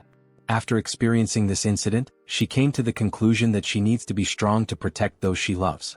She also wants to be strong like his students. Thanks to Soren and Jeanette, her family is alive. Please, she would like to become his disciple. Callie, are you sure you will not regret this decision? They can think about it a little more and make the decision later. Kim understands why her parents are so worried. Because Callie's grandmother, who was the former owner of the Kalaratri, which transformed into a kind of other world during the Rift expedition. The ambassador's family, upon reaching adulthood, manifests the destiny of the goddess Callie, and if they reject this destiny, death follows. Because of that, she also had no choice in the matter. But look at the time we are in now. Ambassador. No, Callie's father. This is a once-in-a-lifetime opportunity. The last of the 3 main warrior units has fallen right into our hands. He is well aware of his family's devotion to protecting humanity, and of the destiny passed down through the generations of their family. How could he know that? He understands his concern, but Callie has the talent to protect herself. Does this mean he knows a way for Callie to escape her suffering? Yes, and for that, Callie must become a superhuman. If he leaves that task to me, he will make it happen. He cannot miss this chance. That child has never wielded a sword in her life, and she needs to become a superhuman? There may be some other way. But dear, he already knows that Callie does not have much time left. Let us leave this to him. Callie, is she certain about this? Is this truly what she wants? Yes, father. She promises that she will do well, so please trust me. It will not be an easy path. But even so, if she is prepared, then do what must be done. You must overcome your destiny and survive. Yes, she will. Have you made your decision? Yes. Then, Callie, she will undergo hellish training starting tonight. Tremble. She is looking forward to it. A few days later, we see Callie exercising and stretching. Kalaratri is an assassin and a dancer. She unlocked the stealth trait some time ago, so now she needs to unlock the dance trait. It is already time for her to unlock it. As she dances, her golden aura keeps increasing as if she were leveling up. Goddess's blood. Stealth. Dancer. As expected, she has some talent. Now that they have built the foundation for her to challenge her destiny, all she needs to do is level up. Good work. She is already at level 3. Thank you. Rest a little. Her stamina is still somewhat lacking, so he suggests that she should not push herself too much. No, she is fine. Let's just start the next lesson right away. She has to become strong like Soren and Jeanette. Beck Soren has already reached level 5 and Jeanette is at level 4. She is overtraining without even realizing it, due to her growing impatience. Hallie, she also has a God-given talent like the other 2. All you need to do is train consistently at your own pace, so do not become too impatient. If you push yourself too much, it might slow down your progress. Okay, I will remember that. I am getting a call. Rest a little. Hello. Mr. Kim, owner of the Black Tiger Sword. It's me, Kim Chun-bok. It has been a while. So what is the matter? He just wanted to inform you that you have another challenge in the Colosseum. Do you remember the Destroyer King? He wants to fight to reclaim his steel fists? Yes, he does. This time he offered to bet some diamonds, and the statue of Mars. The statue of Mars? That is the divine statue that has the Mars sword technique sealed within it. So this is the quest to obtain the Mars sword technique.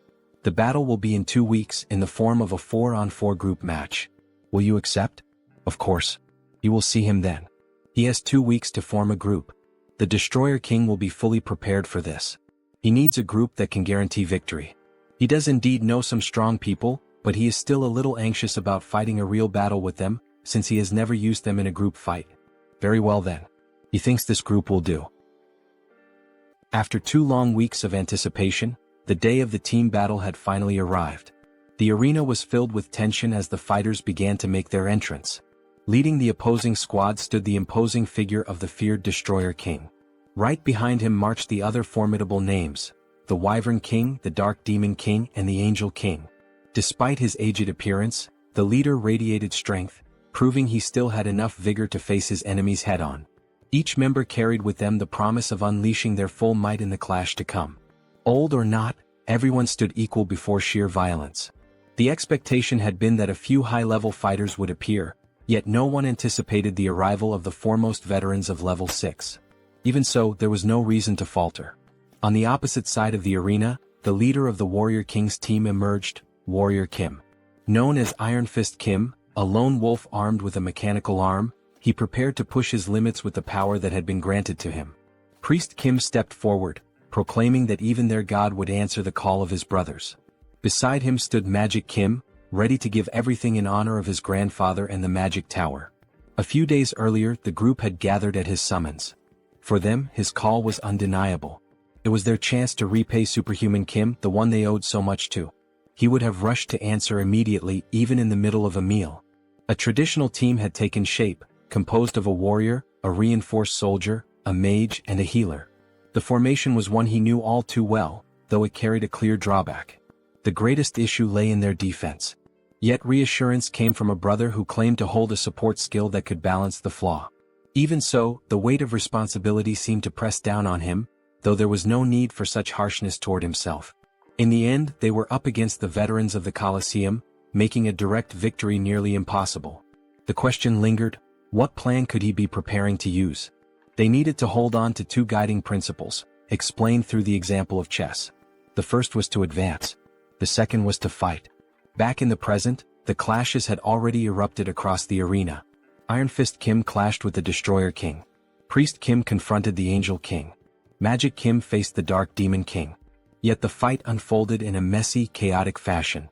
The struggle was brutal, filled with raw pain, resembling nothing more than dogs tearing into each other. Blows landed recklessly, even dragging at hair in desperation. Such tactics served one purpose only: to disrupt the opponent's specialty. Since every combatant was a mage, relying solely on fists left no room to unleash their special abilities. Meanwhile, Warrior Kim was engaged in battle against an airborne foe, the Wyvern King. The enemy dared to mock them with such a low tactic, showing not a shred of respect. Yet everything was unfolding according to plan. Their opponents had underestimated them, allowing their formation to break apart. The Angel King began preparing to unleash his light cannon. Fire erupted as the aerial battle revealed itself to be the Wyvern King's domain. Still, Warrior Kim carried a method of his own to counter it. He unleashed the trait Air Raid, granting him the ability to move freely through the skies, evading incoming fire and positioning himself strategically above his foe. To everyone's shock, he too could fly. Channeling Tiger King's soaring heaven, he delivered a massive slash downward at his opponent, leaving the enemy caught in a dangerous position. At Dawn's strike, the blade drove him into the arena floor, erupting in a brilliant golden explosion. The Wyvern King had fallen. Curses rang out as the realization hit: the Uncle Wyvern had been taken down. Distracted, his gaze turned elsewhere instead of the opponent before him, giving Iron Fist the chance to drive a crushing blow into the Destroyer King's stomach. The strike ended with his weapon aimed directly at the opponent. A pained grunt followed, a gasp questioning what kind of power this was.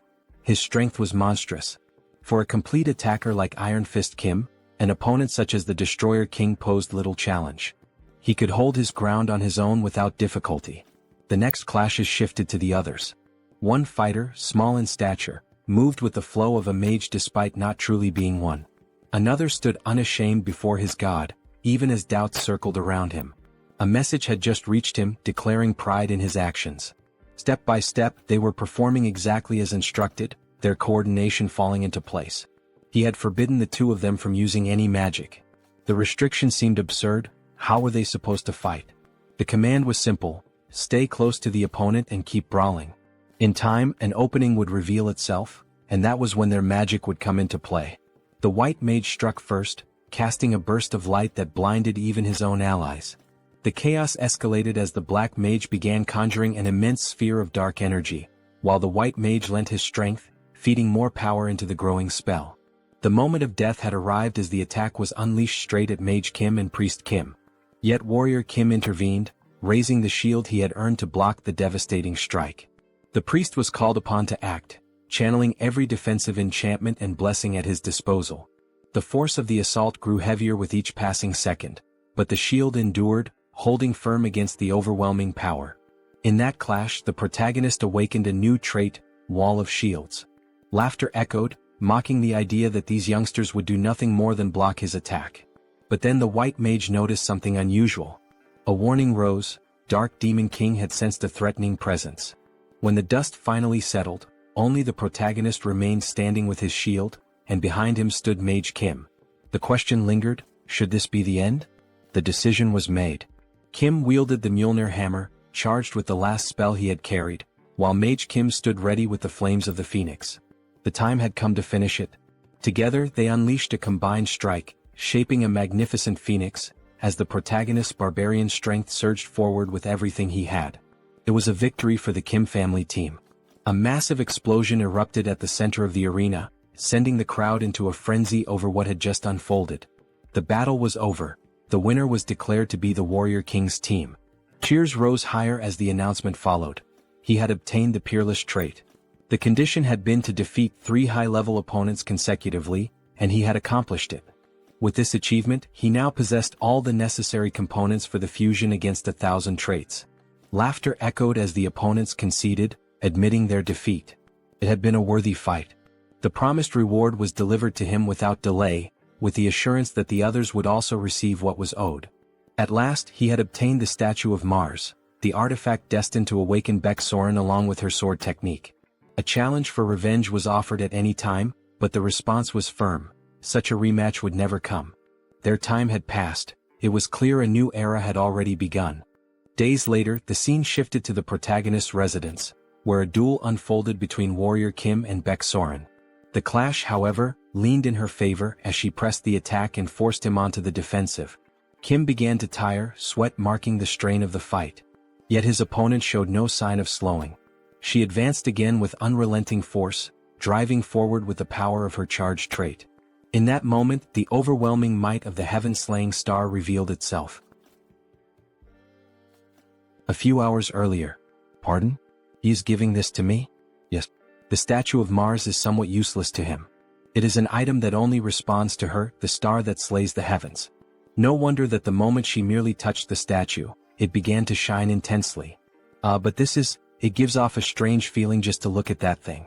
Her eyes slowly start filling with power little by little. It is all right, she does not need to resist it. She only needs to let her instincts handle the mana. The 3 main sword techniques are martial arts, but they are also techniques for cultivating mana. The reason he never taught the disciples a special mana cultivation technique was precisely because of this. At last she understood and grasped it.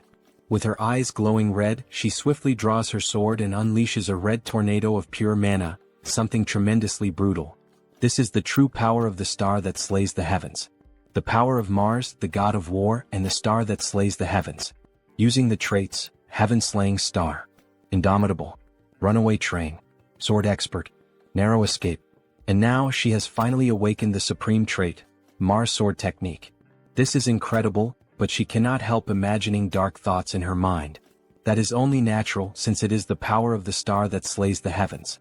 She just needs to accept it and focus on fighting, and she will become even more extraordinary. Thank you. She does not know how to repay him for this. After she made such a mischievous face, one could imagine how she might repay it, ha. Right then she could start paying now, says the protagonist as he draws his sword. Could it be that he is finally going to take his payment? Of course not. Warrior Kim only cares about becoming stronger. Giving and receiving. Teach him the war sword technique. Returning to the present, they continue fighting for hours. She is fast and strong. Not only that, but she is also recovering her health and mana rapidly. He keeps being pushed back by her, as the one-on-one clashes are not favorable for Warrior Kim. As expected of such a powerful sword technique. If the dance of Kali was a dazzling sword dance, then Baek Soren's sword dance is the dance of a wild warrior. He can begin to feel it little by little. At that very moment, she realizes that something has changed. Kim's eyes have shifted and turned red. The world itself begins to appear in a blood-red hue. At last, he starts fighting on equal ground against her, no longer at a disadvantage, and the battle has only just begun. With a display of power, he hurls his disciple far away, slamming her violently against the wall. Surely that must have hurt. Trait. Mars sword technique. You have obtained a trait. So, this is the star that slays the heavens. The red energy courses through the entire body. Our protagonist has farmed aura. However, he forgot one detail. Baek is on the ground, nearly unconscious from the last strike. Baek Soren, are you alright? Do I look alright to you? I'm sorry. Phew. He is so close to reaching level 6 now, but still just a little short. He feels that he can reach it if he only accumulates a little more experience. And he has someone perfect for a moment like this. The next day. Joonsoo workforce. Well, look who we have here. If it isn't the pride of our association in person. The best result of our association. The savior of Seoul, Hunter Kim, the owner of the Black Tiger Sword. Oh, he's here, the superhuman Kim. Aha, he's just the same as always, President. Anyway, he heard there is a major request pending? Warrior Kim called at the perfect time. Let him explain, since he was the one who arranged the commission. He heard that the Terra Federation has fallen, right? Episode 1, The Terra Federation. They acted under the instigation of the Order of the Old Father. Unlike in the game, they were annihilated by the incursion carried out by the government. From now on, it will be very difficult for them to rebuild the organization. At present, the Empress of Massacre, Shin Yaren, and her subordinates are scattered. So, at the request of the National Army, the Hunter Association, specialists in tracking, was pursuing the terrorists, but one of them decided to hide in a strange place we cannot handle. A strange place? The monster village. There was a mutant among the terrorists there. Right, because any mutant is considered family in the monster village. But a terrorist is still an extremely dangerous individual. It has been difficult because that bear mutant has been protecting him. But to think that he has a connection with the monster village, that is almost like fate. So that is what happened. But he cannot simply accept this request. To reach level 6, he cannot go against the monster village. Yet refusing this request outright is a bit. Here is his photo. A chameleon mutant who hid in the monster village. Look at him. This guy is basically screaming that he is a terrorist. This guy is a mutant? Yes, is there a problem? That guy is not a mutant. Sub-boss of episode 1, Mr. Chameleon. He is a bio-enhanced soldier. The terrorist deceived the bear. He will accept this request. And so, the protagonist dashes off toward the forest. As soon as he uncovers the truth, he will cooperate. He does not know if the man will listen to him, but he will have to try persuading him. As he was approaching, an explosion suddenly burst from the sky. An explosion in the monster village. Chameleon. He is beginning to take action. The fire starts spreading quickly through the forest. Some mutants collapse on the ground, unable to breathe as if they had been poisoned by something. But what just happened? It is a magic burst bomb. Owner of the Black Tiger Sword? Why are you here? He heard that a chameleon from the Terra Federation came to this place. It must be him. He is a criminal pretending to be a mutant. What, pretending? Chief, Skeleton Snake has disappeared. The chameleon who was with Skeleton Snake has also vanished. Skeleton Snake? This is not the time for panic. At this rate, everyone will turn into a bomb and explode. Quickly raise the barrier now. Just obey me. Okay, fine. Oh Godmother, please protect us. Then the sacred tree begins to channel energy and form a barrier around the mutant city. He is still alive and all the other mutants start breathing again. Please maintain the barrier. He will find the terrorist and Skeleton Snake. Are you sure he will be fine on his own? Then Warrior Kim equips the hunting traits, Phantom Eyes, Intuition, Insight, Detection, Clairvoyance, Trace. He will find them quickly and return. Kim arrives at a cave and around it there is something strange in the air. He knows they must be somewhere around here. Master. Beksoren? Why are you here? You called me saying you needed her help. Did I do that? Alright. He sees that she has come to help. He ends up collapsing. Teacher, are you alright? Yes, everything should be fine. That is strange. Why does his body feel so exhausted? She thinks he needs to rest for a while. She will continue searching from here on. Ichem, are you sure you can handle that? Of course. Leave the rest to me and take a break. Give me a break forever? Don't make me laugh. Who would be fooled by a hallucination like that? Is this holy water? But it's already too late. Then an explosion ends up happening, and it is finally revealed who that cheap copy of Beksoren was. We see Skeleton Snake tied up with several mana pouches inserted into his body. That damn chameleon, he's using mutant bodies to create bombs. Those batches of mutants were far too easy to take advantage of. Thanks to them, he managed to prepare the perfect terrorist attack. And now that he has lured that bothersome owner of the Black Tiger Sword, the Empress will be delighted. Some men appear behind him, forming an ambush for Kim. Does he by any chance think that this alone is enough to bring him down? This is a good moment to test it. He recently completed the set of Rage, Fighting Spirit, Fierce Assault, Destruction, Peerless, and Massacre. With this set, he now has the combination of the Mars Sword technique in matching against 1,000. With the union of the sword and hammer, he forms a red lightning bolt that leaves everyone in the room frightened, the same as Beksoren did when she finally unlocked the new power. But what the hell is this power of his? They didn't tell us anything about it. All of you ended up choosing the wrong person to anger. He charges forward with everything against the poor NPCs/secondary characters. After some time fighting, we only see blood dripping from his sword. So this is the Mar sword technique. There's almost nothing left of this place, only useless NPCs lying on the ground. Such a fearsome power now in his hands. After finishing the fight, he runs with Skeleton Snake to the mutant city.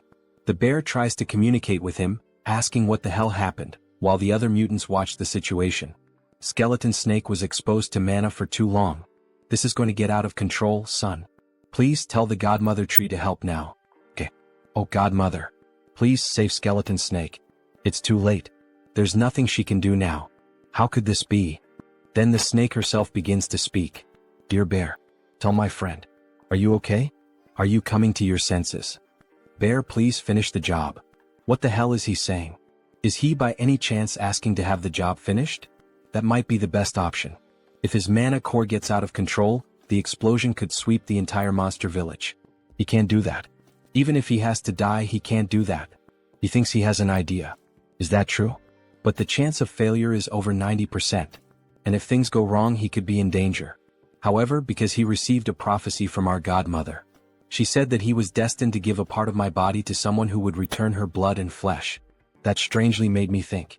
Since Skeleton Snake helped me so much to get here, it's worth risking his life. He doesn't care as long as this can save Skeleton Snake. Even if it's a 1% chance. Please do something. He understands. Please prepare a bathtub. We'll bring one. And the Hunters Association should be waiting outside the forest right now. Please allow their entry. Under Kim. These are the things you asked for. Do you need anything else? President, no, every reinforced soldier here, he needs you to extract the mana cores and the lubricants from their prosthetic arms. How much do you need? Everything. He needs every last part of it. The only way to save the Skeleton Snake is to obtain a human body. Arg arg. In other words, he has to mutate the mutant. This method only appears after the episode of the nuclear war, but it's worth trying. Godmother. Let him ask for a portion of your blood to save the Skeleton Snake. It is only possible with the sacrifice of someone who has ascended to divinity. The Godmother's blood. Yes, take this. Good. Give a sip of this to Skeleton Snake. And a sip to me. Then he receives new traits. Divine power. Holy light. Radiance. Briefly combine divinity with these 3 traits and enter the space with the Godmother's permission. Kim begins to ascend. This is the Godmother's space. And the 2 beings she invited. 2 gods. His existence is far too insignificant to face the 2 of them, but their items are responding. Blessing of Thor. Blessing of Gaia. Blessing of the Godmother tree. With the help of these 3 deities, he can even pierce through this probability system and ascend to the heavens. In the middle of the forest, something strange is happening in the sky. 3 different forces in the form of lightning went directly to the bathtub with Skeleton Snake. A lightning bolt struck the Skeleton Snake. What is happening right now? Kim is radiating divine power. Until finally a huge explosion happened as if a miracle were occurring right there. Smoke is coming out of the bathtub. Kim speaks in a deeper voice as if it weren't him at the moment. Skeleton Snake. It's time to wake up. Then a human hand begins to emerge from the bathtub, and a little later we see a beautiful girl coming out of it, with very green eyes like a snake's. She finally looks up at the sky, seeing that beautiful view. No words leave her mouth. Kim approaches from behind with a piece of clothing. After all, he is a gentleman. Congratulations on acquiring a new body. Ah, thank you. This honestly feels like a dream, the sensation of the wind enveloping me, the smell of the grass, and even the humidity. It's been so long since she felt any of this that it feels unreal. She really has a body now. However, she begins to feel unwell and cough a lot. Hey Snake, are you okay? Owner of the Black Tiger Sword, did something go wrong? This is very strange. He is sure it was successful. In the end, she ends up vomiting a ring. Wait, that's the treasure you receive after finishing Skeleton Snake's personal quest, the SSR Ring of the Prophet. So that's where it came from. So that was what the Godmother's prophecy was about. The prophecy? What was it again? To someone who would return her blood and flesh, she was destined to give a part of her body. That was very cute. Could it be that the protagonist will finally have a girl? The Prophet's Ring. Just as the name suggests, it is a device that provides all the game's information in advance. For example, it can show the reward inside a treasure chest or reveal the map of a randomly generated dungeon. We see illustrations of what this stolen item would look like. He did not expect this reward at all. What a lucky prize. And take this as well. This is a mana core, isn't it? Even if she is no longer a mutant, she will still need it. No, it's all right. For you to become level 6, the tree seems to be smiling as one of its leaves falls. He needs her mana core. That's what she told me. Is that so? The Godmother granted us a level 6 plant. According to what is written here, you will also need mana cores from other mutants. Mana cores? He is the benefactor of our village, so this is nothing. He will give him all the mana cores he has been keeping. Yes, you can take mine as well. You can have the mana cores of our kind. Me too, me too. Take ours too. Everyone wants to help Warrior Kim, the one who from the very beginning tried to be their friend and protect them. All of these must be mementos of their masters, parents, or friends, but even so, they are giving them up so willingly. Everyone, thank you so much. After a few days, we see a huge building, and inside it, all 4 of them making funny poses with sunglasses. It is so bright, so huge. Is this building really yours, master? Yes. He bought it recently. Money is power. Now he obtains income without needing to work. With this, he can cover the necessary expenses for training. Welcome, Superhuman Kim. Oh, Director Choi. It is still early and you are already here? Of course. He is the manager of this building now. He is nothing without responsibility, sir. Of course, that is why he chose him. Now we are business partners, Director Choi. Yes. Once again, it is a pleasure. Now, he thinks he should take him for a tour of this building. Where to first? Ichim, she would like to eat something delicious. Me too. Alright, we can start things after we eat. Then we can go to the food court. However, Kim interrupts him. Let's go to the training room. Damn Protagonist who only thinks about training, no wonder he is so strong. Let's see how strong his disciples have become. Kali Kurat level 3. Jeanette level 4. Beksoren level 5. They begin training in the new training place. Kim is equipped with his training traits. Black Tiger Swordsmanship. Sword Expert. Sword Aura. Sigurd Cultivation Technique. Focus. Training. Warrior Kim level 6. He pauses his personal training a little. Everyone is making steady progress. Now he can focus only on his own training. Thanks to the Prophet's Ring, he managed to obtain the artifact necessary to reach level 6. Moreover, he managed to learn the supreme technique of the Eastern Army, the Black Tiger Swordsmanship. Now that he has obtained so many traits, the high-level trait, Master of Swords, is not very far. However, to use the Master of Swords trait, the mana cultivation technique he is currently using will not be sufficient. He is already having difficulty controlling the Mars sword technique with it. It seems the time has come for him to go to that place. To the place where the god resides. Sweden. Great Palace of Stockholm. He arrives at the entrance and there is an angel waiting for him. Mr. Warrior Kim, unfortunately he will not be able to enter the place. He is an honorary paladin of this place. Even if he is a paladin, he is currently at level 6. It is dangerous. Please visit again when you reach level 7. Yes, he already imagined this would happen.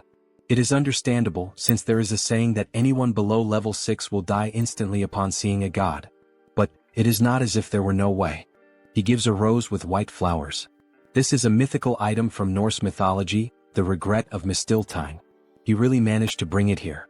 Gem with this, she understands. Allow her to guide him to God. She will allow you to witness the greatest of lightnings. Good thing he prepared this in advance. Some time ago at the square in Sweden. Before meeting Thor, there is something he needs to prepare.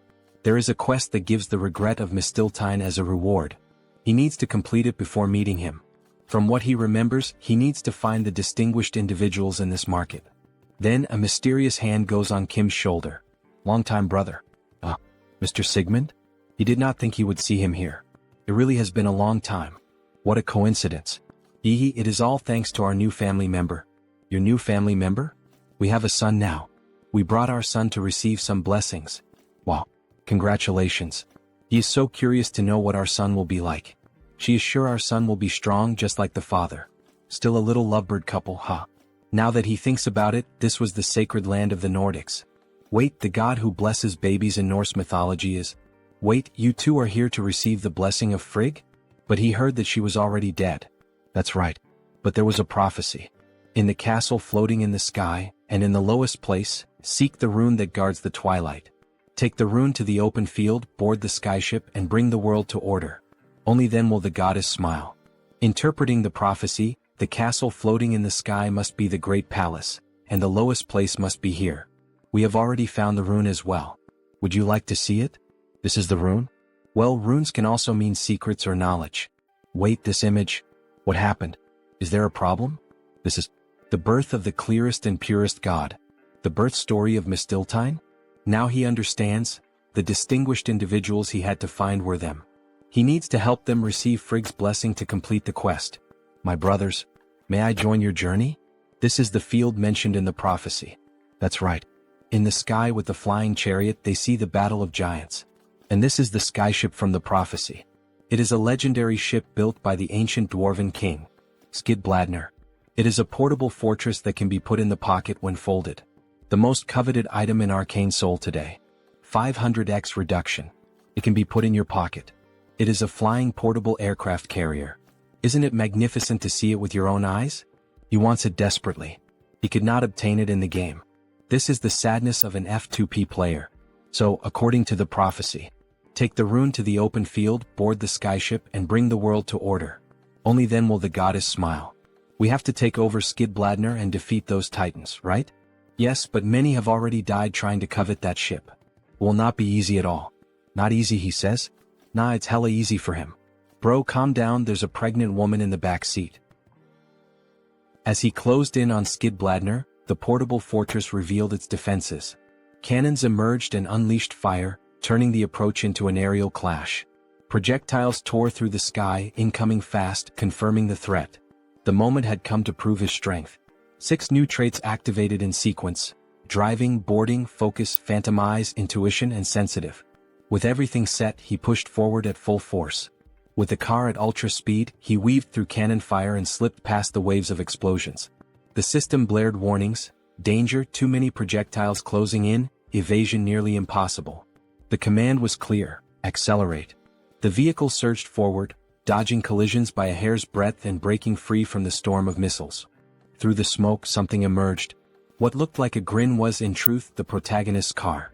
A new trait awakened, one with the vehicle. The connection fused him with the machine, making it entirely his. The car shifted, transformed like a mechanical giant, a living weapon under his command. The target stood clear. Kim hurled himself into Skidbladner and unleashed a devastating strike, Thor's hammer dropping like a bomb. What the hell was going on? Why would a paladin of Thor act like this? He didn't even believe in gods. Odin's name echoed in frustration. Why send that bastard here? But calling on a deity meant nothing now.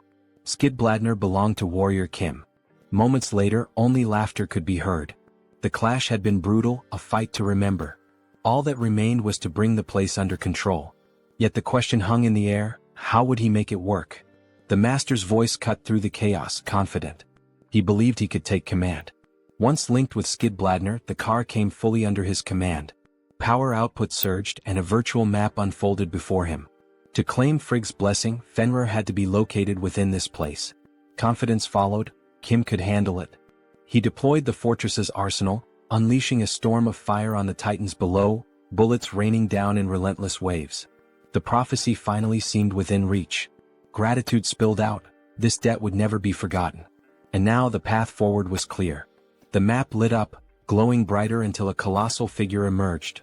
A woman, the goddess Frigg herself. With delicate care, she placed her hand upon the pregnant belly, granting the long-awaited blessing. Gratitude echoed deeply. This divine gift would never be forgotten. The mission reached its end. As a reward, he received his prize: regret of Mistiltine, god-slaying Mistiltine. Consumables of near-mythical rarity, with only a 1% chance of appearing in the game, now rested in his possession. Armed with these, he was finally prepared to face a god. At the steps of Stockholm's Grand Palace, Kim felt the weight immediately. Each step forward was stifling, the very air pressing down like a god's hand. He activated the regret of Mistiltine, a one-use relic that allowed him to endure divine pressure despite lacking the proper class. At last, he stood face to face with Thor, the god of thunder, a being from beyond his own world. Thor recognized him instantly. His eyes pierced through every layer of disguise, seeing Kim's true origin. The implication was clear: if Thor could perceive it, perhaps all gods could. Still, Kim pressed on, asking what had brought him here and whether Thor knew who had summoned him across worlds. If there truly existed a power strong enough to drag him into another reality, surely the god of thunder might know. Thor grew serious, thoughtful for a moment, and then admitted he did not. What? Thor truly had no knowledge of who had done it, no clue, no trace. How was Kim supposed to know? Could it have been the old father who summoned him here? But that one was already dead. Probably not. If a god out there had burned that much power, Thor would have sensed it. The answer became clear. The gods weren't responsible. If not the old father, then who? His mind drifted, and a flashback surfaced. His conversation with the mad saint, her cryptic words still echoing like a curse. That he should become stronger than ever, that was her decree. A vessel worthy of holding the magnificence of a great soul had to be forged, a soul destined to become the light and salvation of their order. But why him? Why try to mold him into a vessel of rebirth? Was his soul? Its rank was impossibly high. Was it because of his ability to swap traits? The power to learn anything and exchange it at will? Only an omnipotent could wield such a gift. In the East he believed they called it the Celestial Star. This was called the Celestial Star. Celestial Star, he had heard that name before. Had there ever been an omnipotent like him? Yes, one known as the Celestial Demon. The way she spoke made it sound as if he resembled her master, as if he carried eyes capable of glimpsing the future. So that's why the Blood King had said those words. In any case, he had to do his best to escape that filthy order that still followed the old father. If he managed it, he'd be named as the Blood King's Archangel. Archangel? The title hung in the air. He had no intention of dying though. The promise was clear. After death, of course, little one. To be honest, he thought reviving might not be such a bad idea. Was he serious? He had no desire to remain trapped in this ridiculous palace, sipping nectar for eternity. It made sense. Thor himself was also a god of war. He remembered the opening line of Arcane Seoul, God is dead. In the Divine Annihilation War, when the old father fell, every defeated god perished, while the victors were all imprisoned. After being locked away for so long, Thor had to be itching for action. Yet even so, war still felt like too much. In the end, the Divine Annihilation Treaty had been made for humans. Still, Thor would cheer him on. What he sought was a power strong enough to break free from the old father, and that power Thor would grant. A colossal bolt struck Kim, not just any lightning but the thunder god's own. His entire body convulsed under the shock, pain tearing through him, screams ripping out despite every effort to hold them back. As always, the protagonist took the harshest, most brutal attacks this manhwa had to offer. See you in the next video. Use it well. Then our protagonist gained 2 new traits. Thor cultivation technique. Lightning. And we see Kim warrior in a badass pose, after being burned by the lightning. We're done, baby Mjolnir. Thank you, God of Thunder, you may go now, omnipotent outsider. Kim is in the city sky, looking at the buildings as if he were truly someone important. The journey was long, but it was worth it. He didn't plan this, but he obtained the Godslayer Mistiltine, which removes invincibility traits. He even managed to get the Skidbladner. Maybe he should take a trip with his disciples. Jeanette and Callie will love it, hee hee. Jim, what's that siren sound for? We see a huge building engulfed in flames. But what the protagonist didn't know was that the burning building was the new one he had just acquired. In the next scene we see the entrance of a hospital. Please don't run in the hospital corridor. Director Choi. Sir, you finally arrived. The director growled. Which bastard did something like this? We're currently investigating, but it's very likely it was the Terror Federation. The Terror Federation. They've gone too far. Director Choi, he's not just a business partner. He's much more than that. In the cruel and selfish society of Arcane Seoul, he was the first to show kindness. He's his right hand. Damn it. All of this happened because he asked him to manage the building. Superhuman Kim. Director Choi. He woke up. He's fine. But there's something more important here. This is his blood. Please take it. Why are you giving me this? Because he injected nanomachines into his own blood some time ago. And he spread his blood onto those terrorists. With this, he should be able to track them. Thank you for staying alive, Director Choi. We will use every medical technique available to heal you. And this time he will make sure everyone is eradicated. In the next scene we see a city that looks like a slum. Giro Stronghold. Sir, they tracked Director Choi's nanomachines. This is the result. This is where they went to hide. Their traces end right here, you say? Yes. Should we just demolish this place? Demolish, you say? Yes, most of the people who live here are either homeless or criminals. His Iron Fist gang will take care of it. That's the right choice. This time he plans to defeat the leader of the Terror Federation, the Slaughter Empress. At any cost. But the Terror Federation began as the Federation of Rights. It was an organization founded to claim the rights of the marginalized. Until they made contact with the Order of the Old Father. If he decides to destroy this place casually without much thought, that could ultimately strengthen their justice. Violence is not always the answer to everything. It can harm the lives of innocent people. Of course that's true, but do you have another plan in mind? We have to demolish and rebuild. With that, what do you mean? From now on, we will re-urbanize the Guro neighborhood. That's his plan. The re-urbanization of Guro advanced without many problems. This was thanks to the president who promptly approved the revitalization of a district with public order collapsing, and to investments from several prominent figures. And he finally found the terrorists' main base on the outskirts of Daerim. We see a door with a very strong seal on it, however that seal is quickly broken. It's been unlocked, Professor. Hehe, as expected from the number one in security. Great. He's not only good at security but also at bypassing it. But don't you think this might be a little dangerous? I mean, Warrior Kim is about to face the infamous Slaughter Empress. Of course it would be dangerous. This won't be an easy task at all. And that's exactly why he asked for their help. He gathered the entire gang. Relax, Captain, you made the right decision. Iron Fist Kim. Level 5 Magic Kim.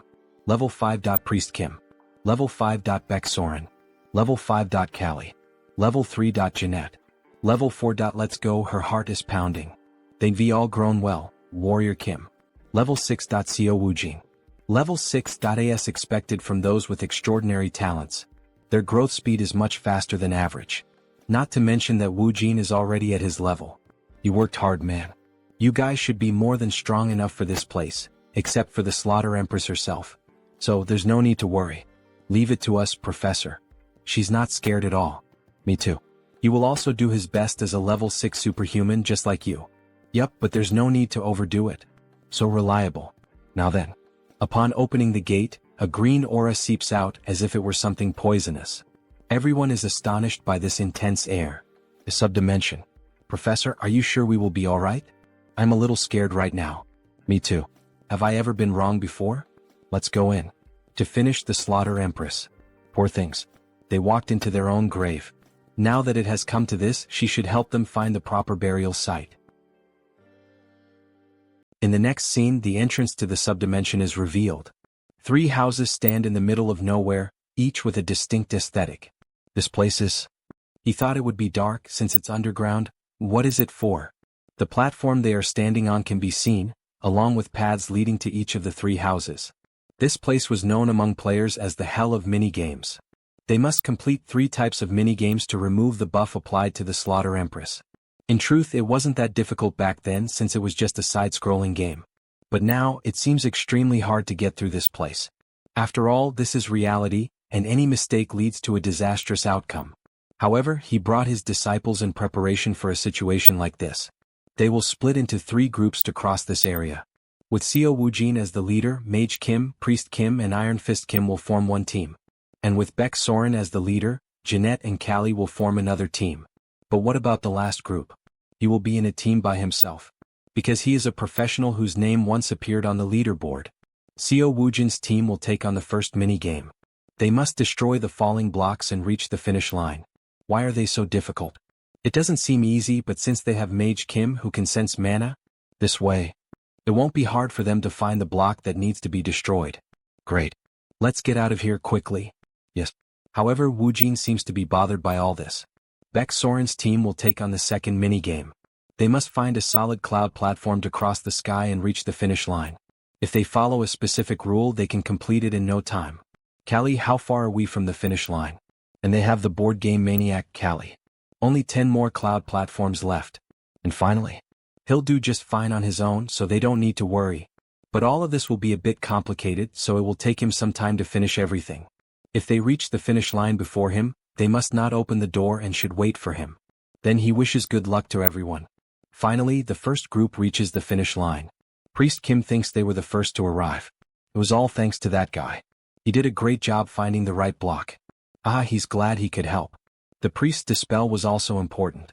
He could rely on you. It was nothing really. However, once again Woojin seems dissatisfied.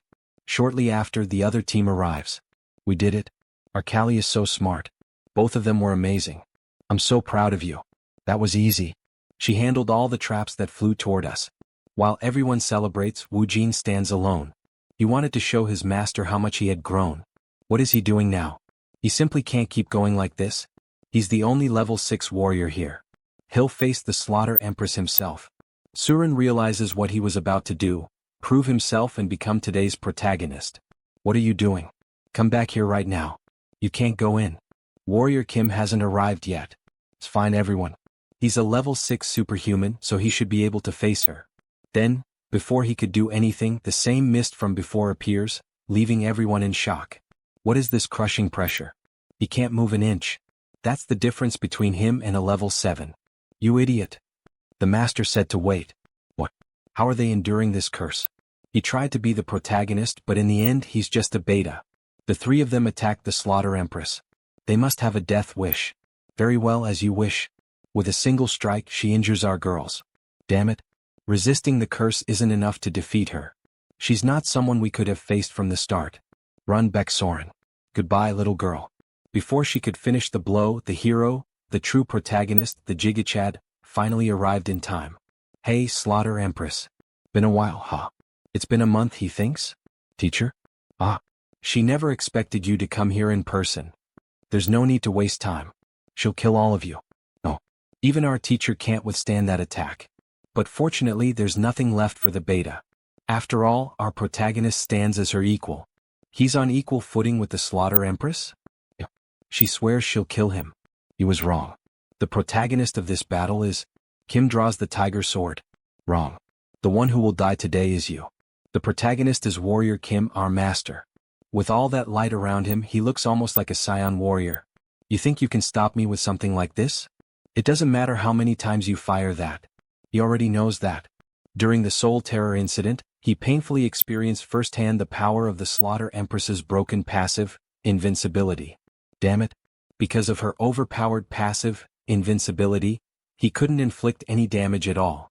Now during this duel he holds the gift of God. He's grown so much in such a short time.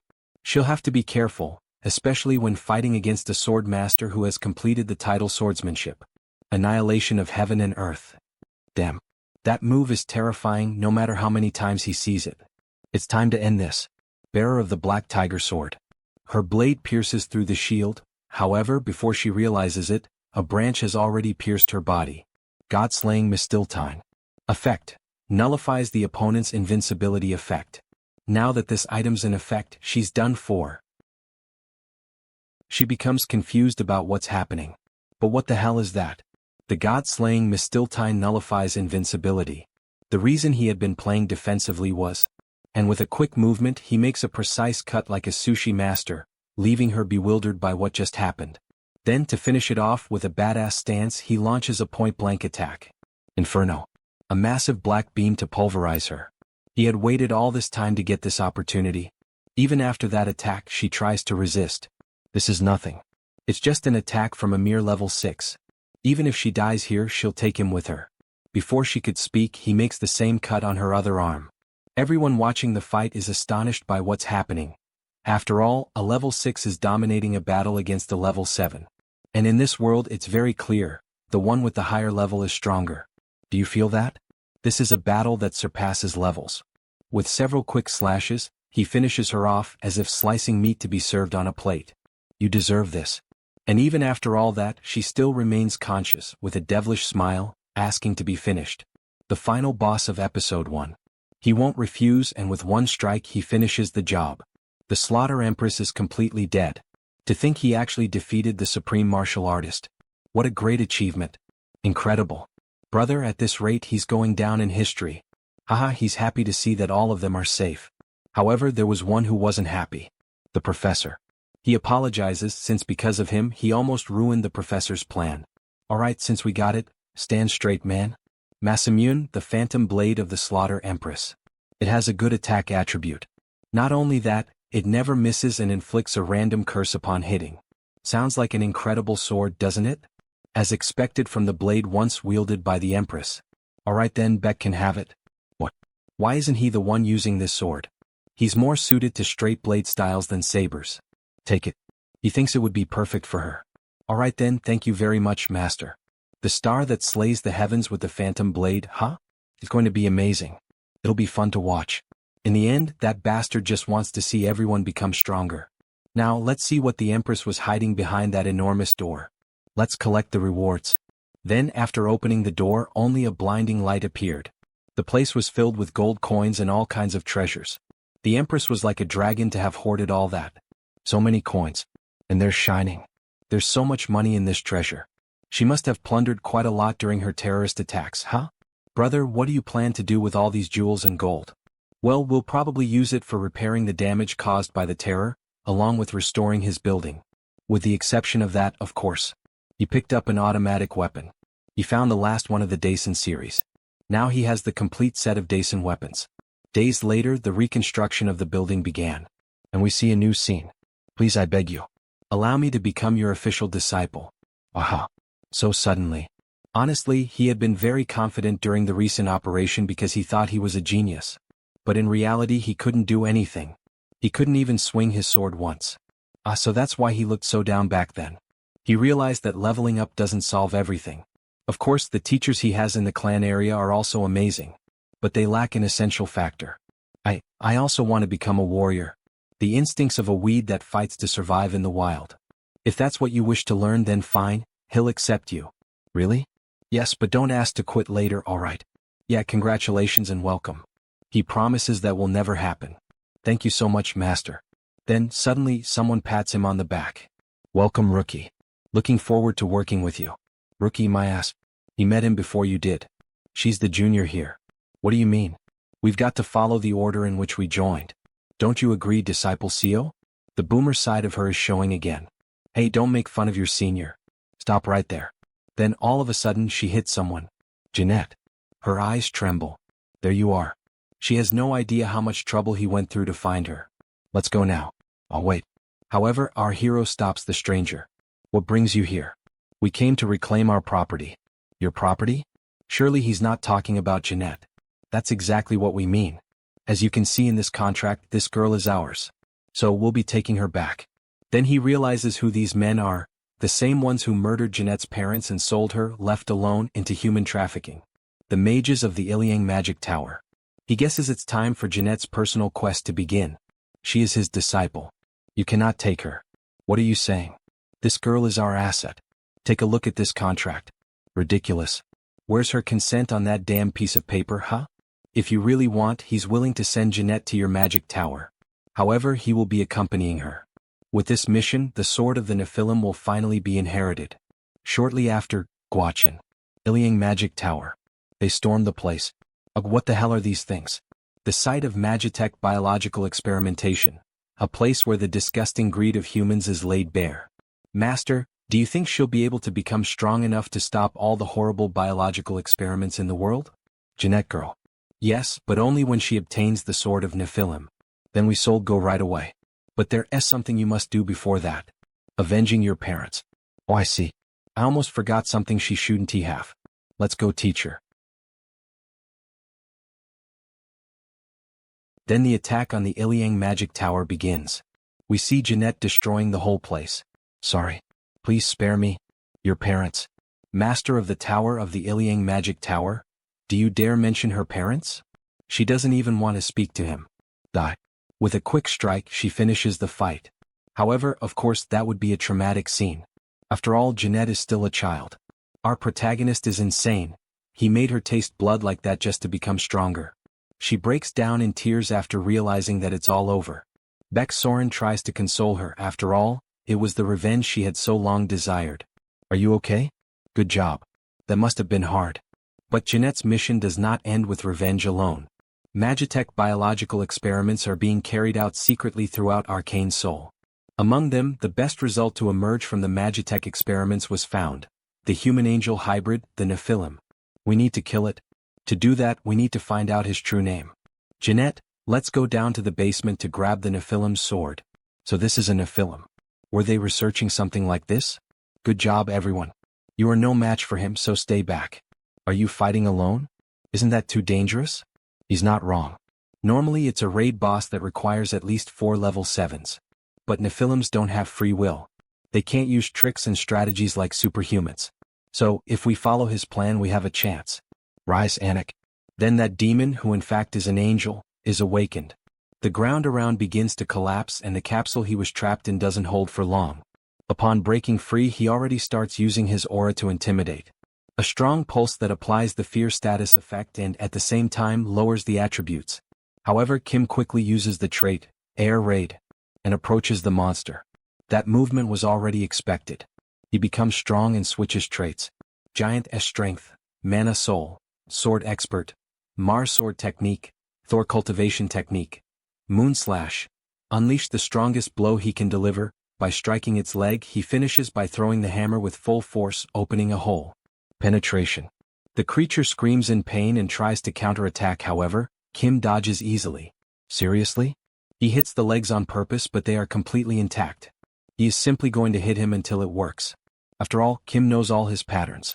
He also poured giant blood over his sword. Giant blood causes damage over time.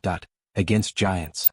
If this damage is applied consistently during its duration, his damage scales infinitely. The creature even kneels. However, the desire to fight remains. But he needs to be careful with the Nephilim's sword. A black cloud comes toward Kim.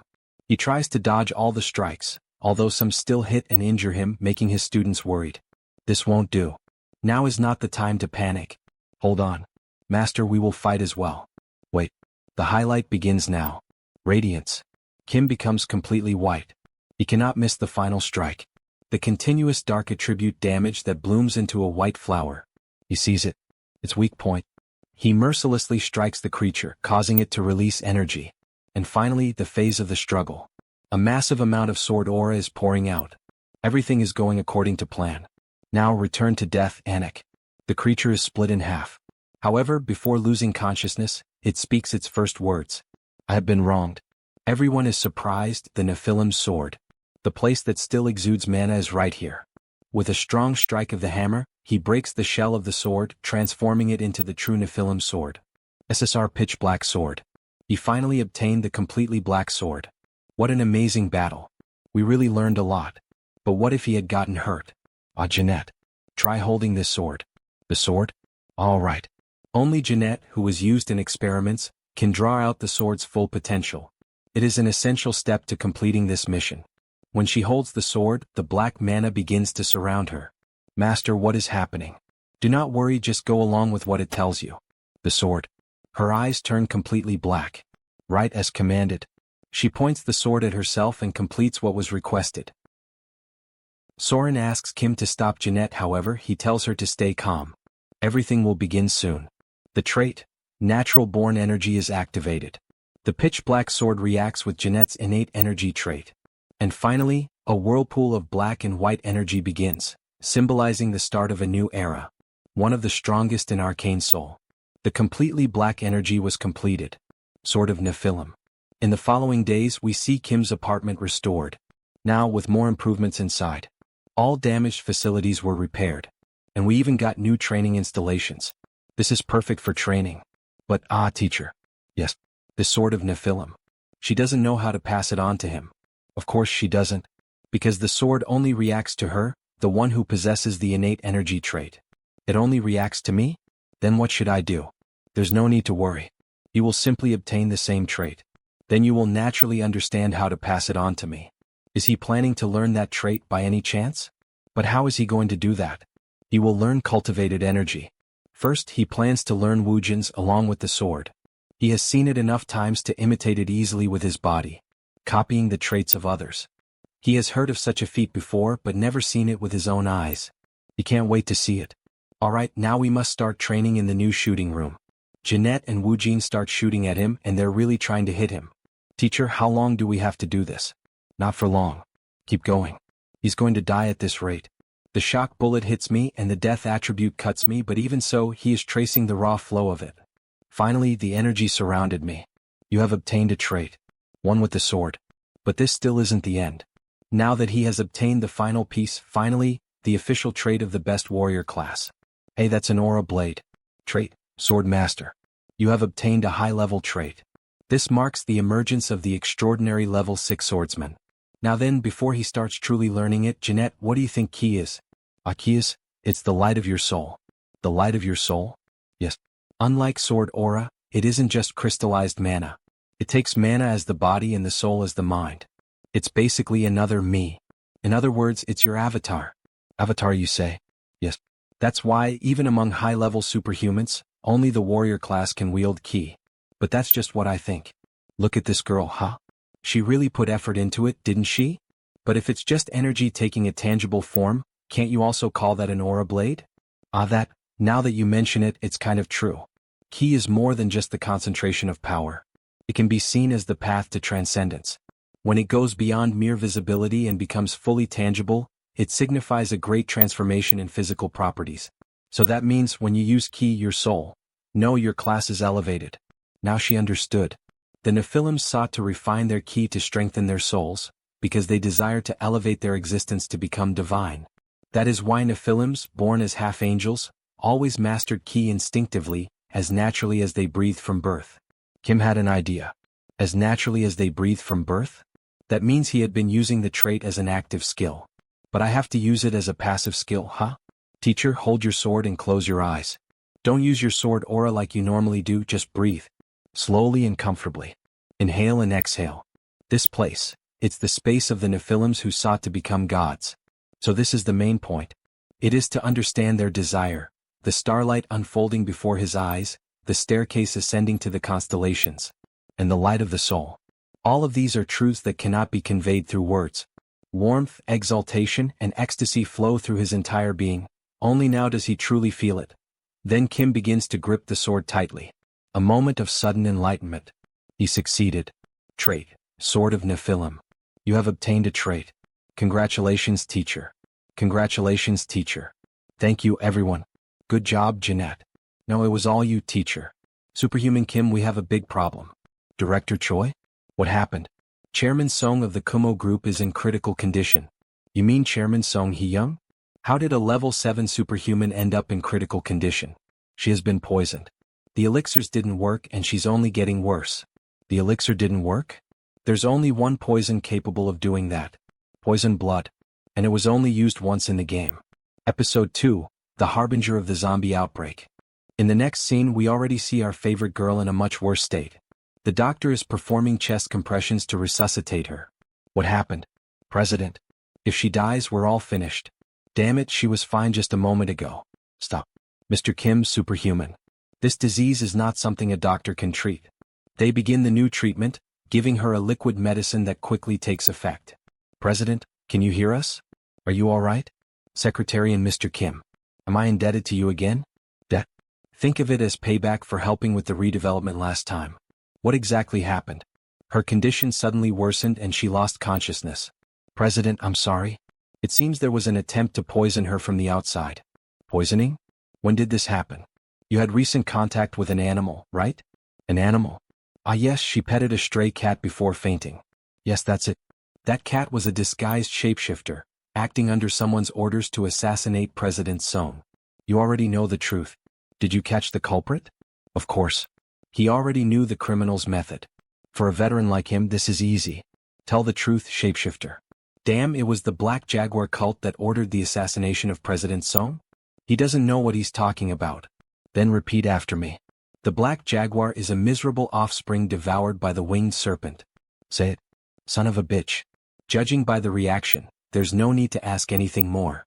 If you want to live, hand over the heart's blood. I don't have that. Then I have no reason to let you live.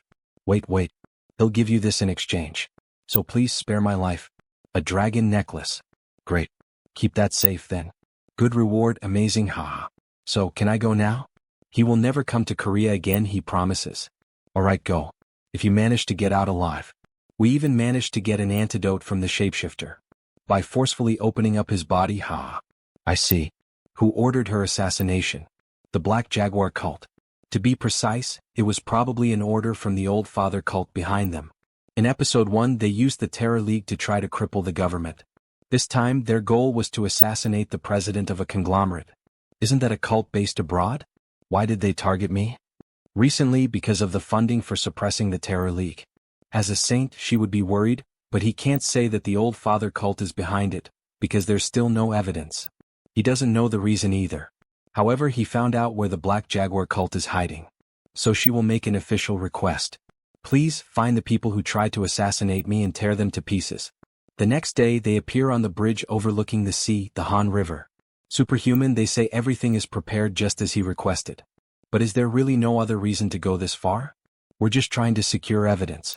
There are other methods, of course. But Episode 2, the zombie incident. If we want to prevent a terrible event in Seoul, this is the only way.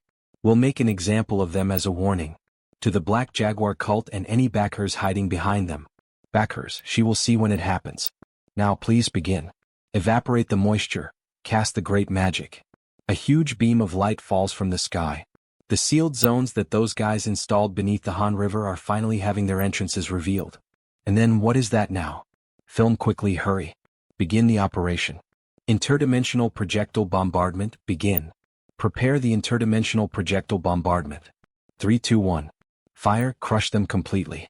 Simply, our protagonist possesses a war machine. He begins to attack the base and along the way he acquires some traits. Command. Order. Leadership. It seems like he's playing Battlefield 6. Defense barrier detected on the target. Stop the bombardment. Then they finally showed their faces. Black executors. Black blood mages and seers, even priests. Master. What will you do? He was eager to go after them. He equips the war traits and he will deal with them personally. He jumps in, landing while firing a powerful strike against the magic barrier. Jaguars.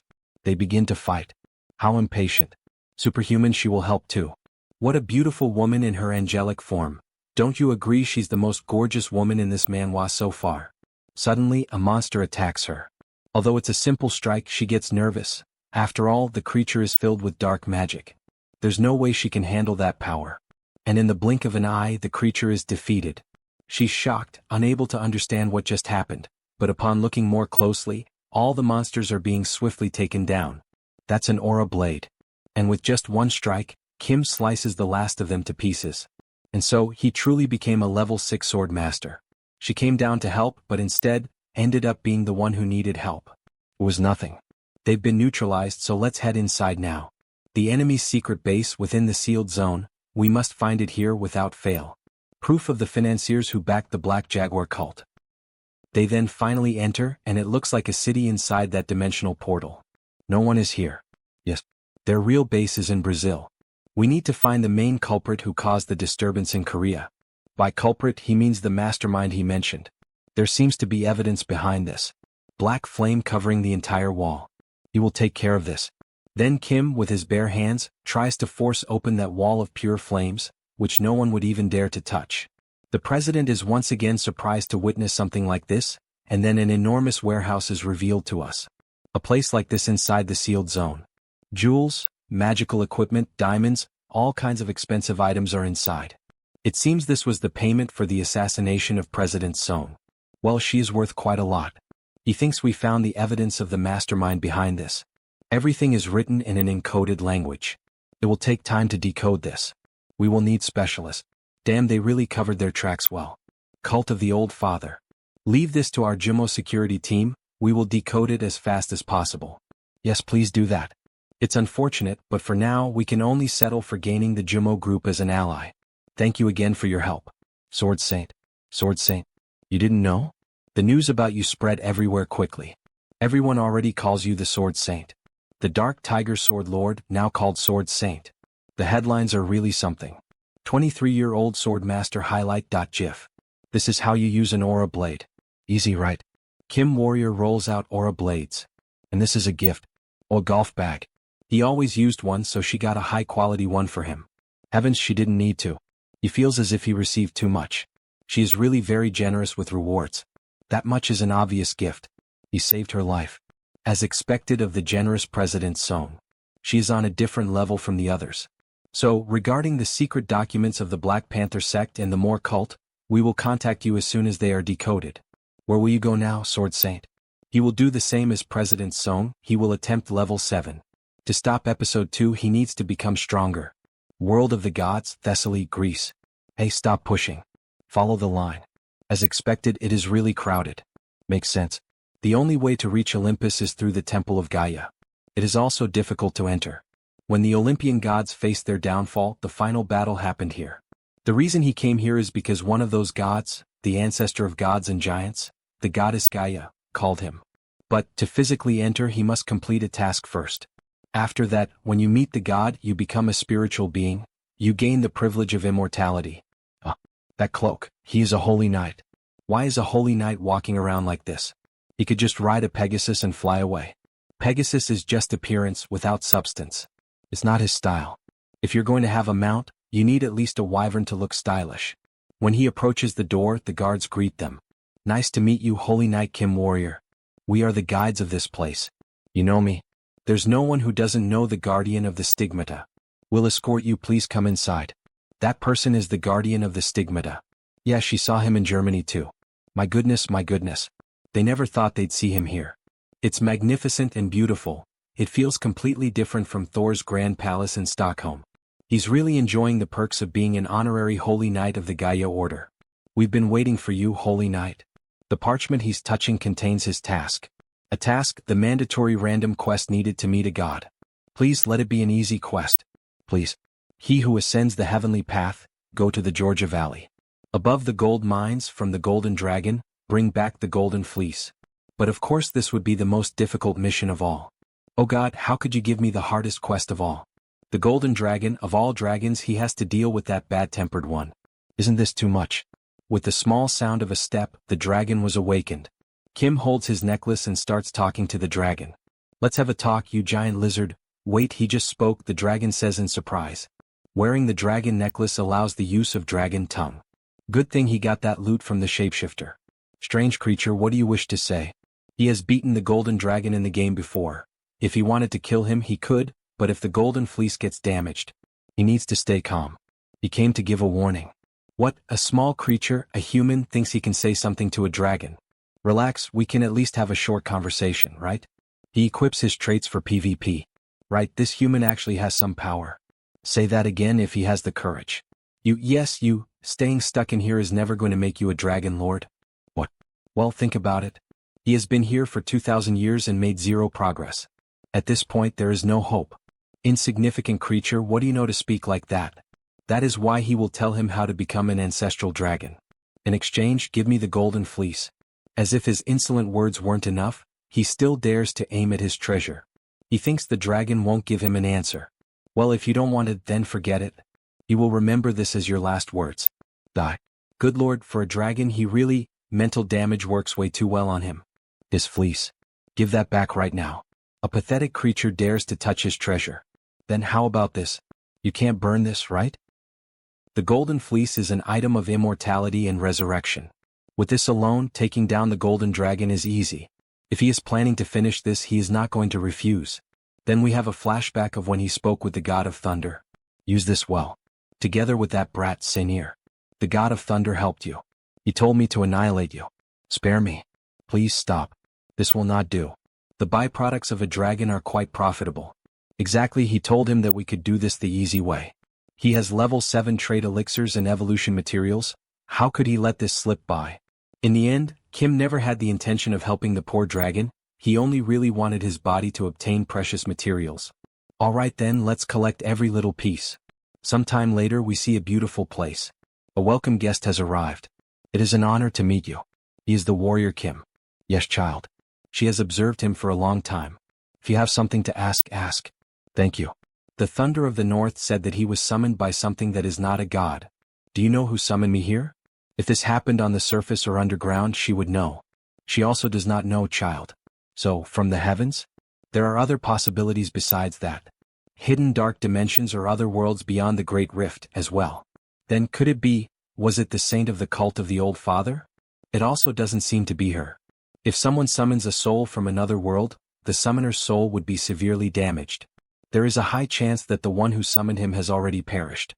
The saint's soul did not seem damaged. If it wasn't her, then who was it? It seems that she didn't help much. Instead, tell me one last wish. Then you would grant me a level 7 blueprint suitable for me? The goddess's reaction was strange, as if she did not believe what he asked for. Fine, she must give him everything he wants.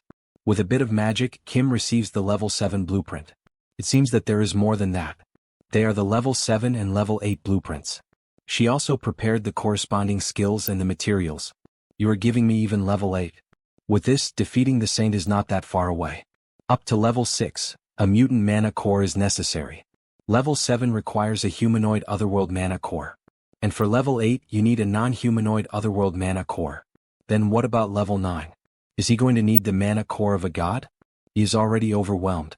How am I supposed to gather all of this, and what about the extra materials? Child, there is no need to worry too much about a future that has not yet arrived. Your fate is already running toward a turning point. That is true. Now he needs power to face the final boss of episode 3, the level 8 saint.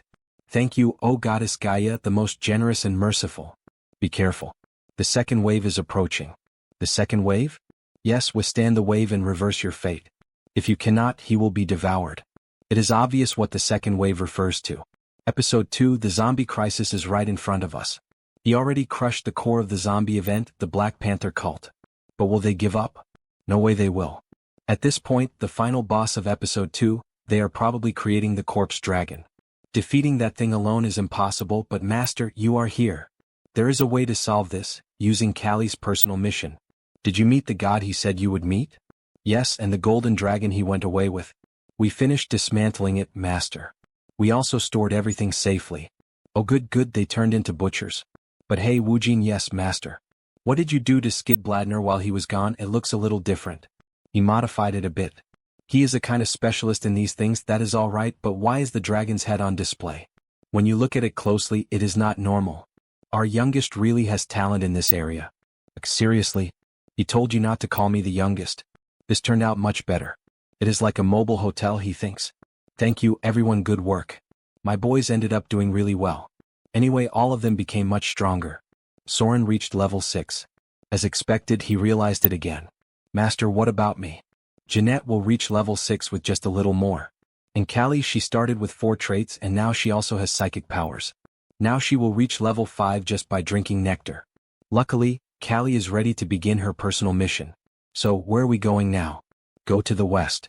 We are going to the Grand Canyon. The Grand Canyon, don't tell me the Great Rift. Kali, today we are going to use the nectar to reach level 5. Then in the Great Rift we can engrave the Kalarata tree onto you.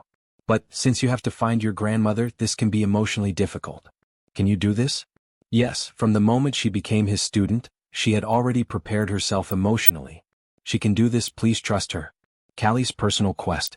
Kill her grandmother, who became an otherworld species, and obtain the Kalarata tree. That is the only way for someone with the goddess's blood to escape their suffering. While we are there, getting the level 7 elixir materials would also be efficient. So, Kali, let's begin the training. It is hell training until we go to America. Yes, sir. Master. Grand Canyon, the Great Rift. We finally arrived. 6 cents. At the Great Rift branch of the Black Panther cult. The cult sure looks scary from here. All of you follow Kali. You remember where we will meet again, right? Yes, the Conch Tower. And you, Master? He is going to lure the corpse dragon outside, here on the outside. What, isn't that dangerous? Jeanette, at this point, just accept it. It's not like the Master has ever cared about his own body. He has the Kyama body after all. Kyama body. Seeing you all talk so much, he is less worried. Suddenly, something happens to Kali. Her head starts to hurt a lot. Kali, what is wrong? Then finally this reaction began. It must be responding and calling because Kali has arrived. A sound, she hears something. Not the corpse dragon, but the other master of this place. The Star Descendant. Black Panther Fortress, Great Rift Branch. Ugh, time really isn't passing. How much longer do we still have to keep doing this crap? Damn persistence, how many years have already passed now? Around 20 years, he thinks. But finally we are seeing the end. If we can just pour enough mana into the corpse dragon to make it our servant, that day will be the day our cult rises. Jim, what was that? Didn't you hear something just now? And suddenly, his partner was already on the ground. But what the hell happened? And then we see Kim infiltrated, taking down the 2 guards. Using the traits. Suppress. Combat technique. Giant strength. Stealth.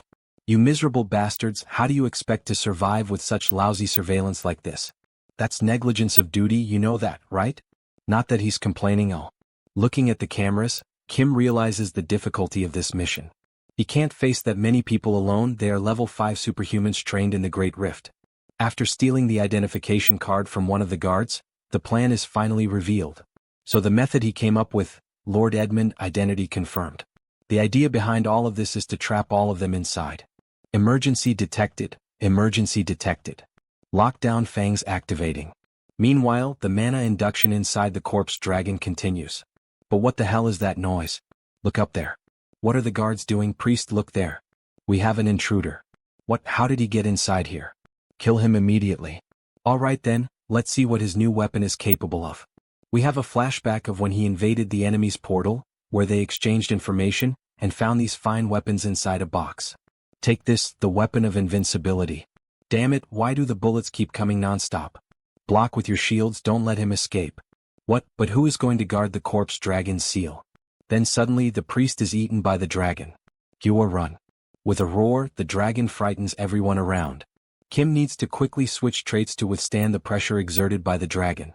Magic resistance. London. Domain barrier. Mana shield. Mana armor. Mana barrier. As expected from an episode that has a boss, this is no child's play. Eat this. He fires the bullets directly at the dragon's head.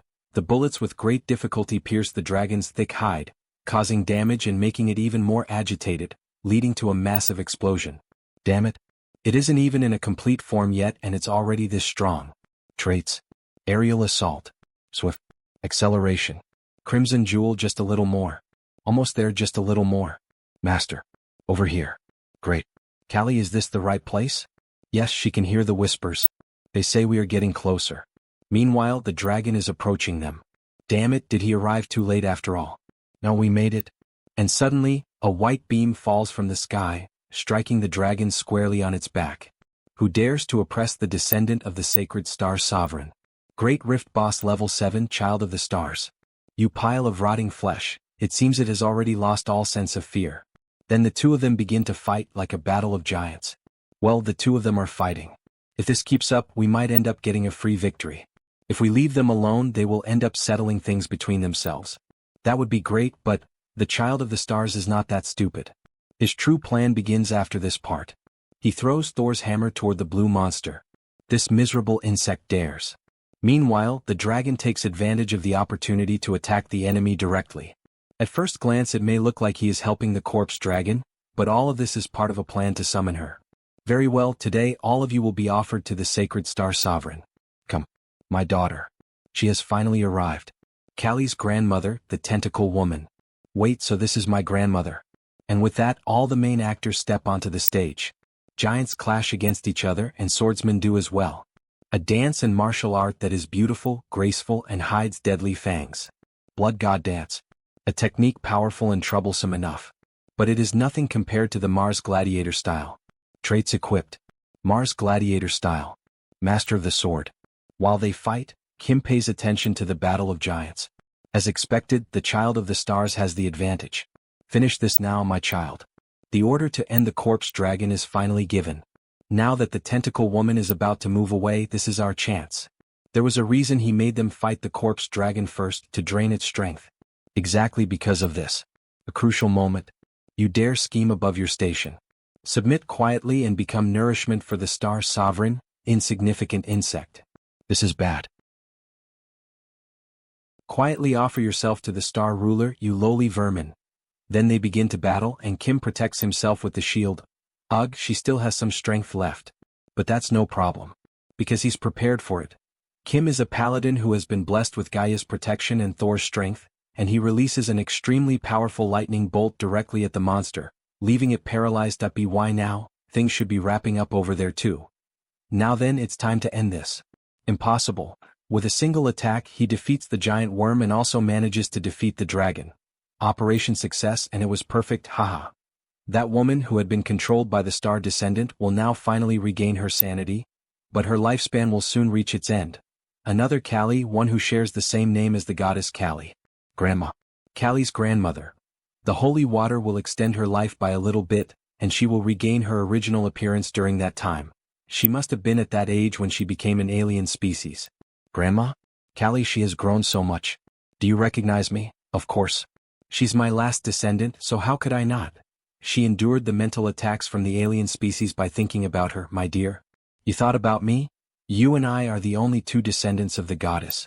So, if she didn't give you the Kalaratri, she would die. How is Amit doing? Dad's doing fine. She has been worried about him all this time. She's relieved. I miss my son. Grandma, let's go to Seoul to meet Dad. She's sure he's waiting for her too. Thank you, dear. However, she doesn't have much time left here. Grandma. Benefactor, may I make one request? Sure. Please cremate me and scatter the remaining ashes over the floating island of chaos. Once he fulfills her request, he will be able to earn a gift for allowing me to die as a human. She will now give her the Caloratry. No, Callie, you have to accept it. If you don't, your grandma will forever wander this terrible world. SSR Caloratry. This is. When she touches the sword, magical words are engraved all over her body. She can finally rest now. Grandma, no, you can't leave. Thank you for your service. That he will now begin the ritual. Grandma, don't be sad, Callie. Because our family is always connected by heart. Then they go back to the Great Rift, floating island of chaos. Not far away we were able to discover this place connected to Goddess Callie. It is an excellent location for the growth of mana, but there is also a risk of turning into a mutant after being swayed by the whispers of a strange being. She can hear her grandma's voice. It's probably the Goddess Callie, the goddess? Yes, because you and your grandma are servants of the Goddess Callie, and now that you've been blessed with her protection, she can now hear her voice here. She feels like the voice is comforting her. Goddess, please take good care of her grandma. While she was scattering the ashes, a pink circle appeared near them. What is this? And this incredible presence. Teacher, the goddess is asking him to place his hand in the magic circle. The Goddess Callie has descended, his hand on the magic circle. You have obtained the trait Superpower. Superpower? To think that he'd obtain this trait so easily. It's a gift from the goddess. The fact that he obtained this trait means in this place right now. Teacher, can you match her speed? He can receive the Caloratry. Then they begin to fight above the clouds on floating platforms in a duel of speed. Callie is using the traits, Caloratry. Goddess's blood. Blood god dance. Meanwhile, Kim is using the traits, accelerate, lightning, flash, spiritualization, superpower. Mana Soul. As he obtained the superpower trait, many traits within him bloomed, spreading like wildfire. And because this place is specialized for mana growth, he can catch up to Callie. Good, she won't go easy on him. Master of Swords. Dance. Superpower. When the Master of Swords trait and the dance trait meet, they become the sword dance trait. Let's do this. They continue fighting in a very aggressive manner. She's fast. Is this the power of the goddess? Callie, Callie, Callie, Callie. She take into her heart all 108 of Callie's sword strikes. When his phantom eyes and his intuition read all of her trajectories, it instantly forms. Yes, my own sword dance.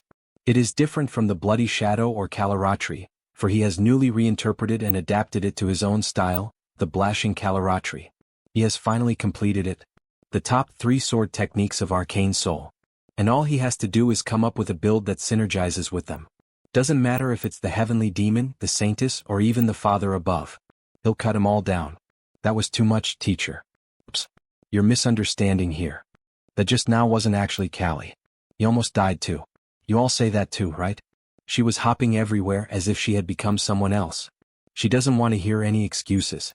What we really want is to spar with you too. All of them are in battle mode, using all 6 traits at maximum. Jeanette. Natural born energy. Mana Soul. Diamond body. Shield expert. Taunt. Sword of Nephilim. Callie, Caloratry. Goddess's blood. Blood god dance. Shadow step. Time manipulation. Clone. Surin. Mars sword technique. Practical combat. Air raid. Giant strength. Diamond body. Immortal. How that you've become stronger. Fine. Warrior Kim. Mars sword technique. Sword of Nephilim. Caloratry. Master of swords. Mana Soul. Diamond body. Come at me all at once. Then they begin to battle. Lightning descends from the sky, but in the end, only Warrior Kim remains standing. Even Wu Jin doesn't know why he got beaten so badly. We almost died there. Are you okay, teacher? Of course he's fine. Teacher, he's bleeding from his mouth. What in the world did you do back there? Don't tell me you used all 3 sword techniques at once. As expected, that takes a lot of mana. Yeah, he did. Teacher, he's so ruthless. She was wondering why it hurt so much. Then you should have gone a bit easier on us. Drink some advanced potions and get back to training, everyone. The monsters in the Great Rift shouldn't be too hard at your level. He has to leave because he has some business to deal with. Make sure you come back as strong as possible. Because something huge is going to happen in Seoul soon. Something huge, you say? Yes, just like the terror attack last time. It will be serious enough to paralyze Seoul. Then after some time we see Kim in the laboratory.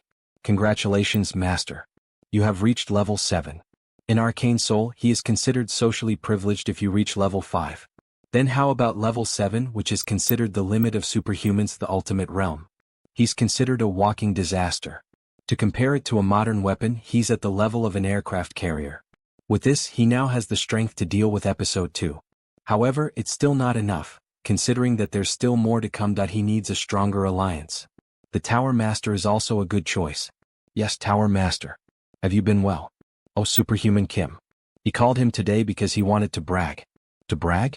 Could it be? It's completed. He called him today because he wanted to brag. Wouldn't a warrior's approach be different from that of a mage? Who knows, maybe his ultimate flame might be better. Interesting. Then he likes to make a bet. The deadline is 2 years from now. Yours or the magic towers? Let's see whose ultimate flame is better. Like he promised, the ultimate flame of the sun magic tower. Then Kim runs toward the tower. After all, it was the perfect opportunity. He didn't think we'd achieve the magic tower's long-cherished goal this quickly. Congratulations on completing the ultimate flame. A bet is a bet. If he loses here, sound fun. What will we be betting? If he wins, the tower will grant you one thing he wants. But if he wins, Warrior Kill will join our magic tower security team. He will be a wage slave for the rest of his life. If he sees it with his own eyes, he will have to admit his defeat.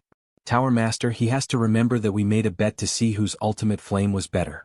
What, then have you also? Yes. Sorry, but... Now let's compare whose ultimate flame is better, shall we? He has come fully prepared too. A mere warrior completed the ultimate flame. He probably brought some dumb magic from somewhere. He doesn't know why the Tower Master is even bothering with him. That man is the one who opened up an entire new perspective on our tower's flame magic techniques. He's not just bluffing. He is different. Is that your ultimate flame? Strictly speaking, it is not. He went in a different direction. It seems so. Such a small ember wouldn't be the ultimate flame. That's right, because this is the supreme flame he created in his own way. Before he came here, Kim combined the 6 hard-earned materials he had gathered. The black flame, which he obtained as he became level 2. The solar flare, which he obtained as a reward for helping Magic Kim. The inferno, which he obtained as a reward for teaching how to get rid of stigmas. The flame of the Dragon King, which he obtained in the battle against the Gold Dragon. The heavenly flame, which the goddess Guy bestowed upon him. And the chaos flame, which he obtained in the battle against the Corpse Dragon. And so, he has created a flame that can devour even the black gold baptism flame of the Saintess. From what he remembers, your ultimate flame is something that has surpassed even the solar flare, pursuing destructive power and casting speed suited to practical combat, correct? Yes, that's right. However, his supreme flame is different. He gave up on its destructive power and reduced its mana usage to the minimum. So, the power of the supreme flame increases when he invests more mana into it, and if that happens, this little flame can match your ultimate flame. Well, we'll see about that. Take a good look. This is the Sun Magic Tower's ultimate flame. This might be too difficult to endure for a superhuman, so he suggests he give up. Wait, what's that? That's impossible. How can such a thin line of flame do that? Stop, you can stop now. Before he destroyed the machine, he stopped.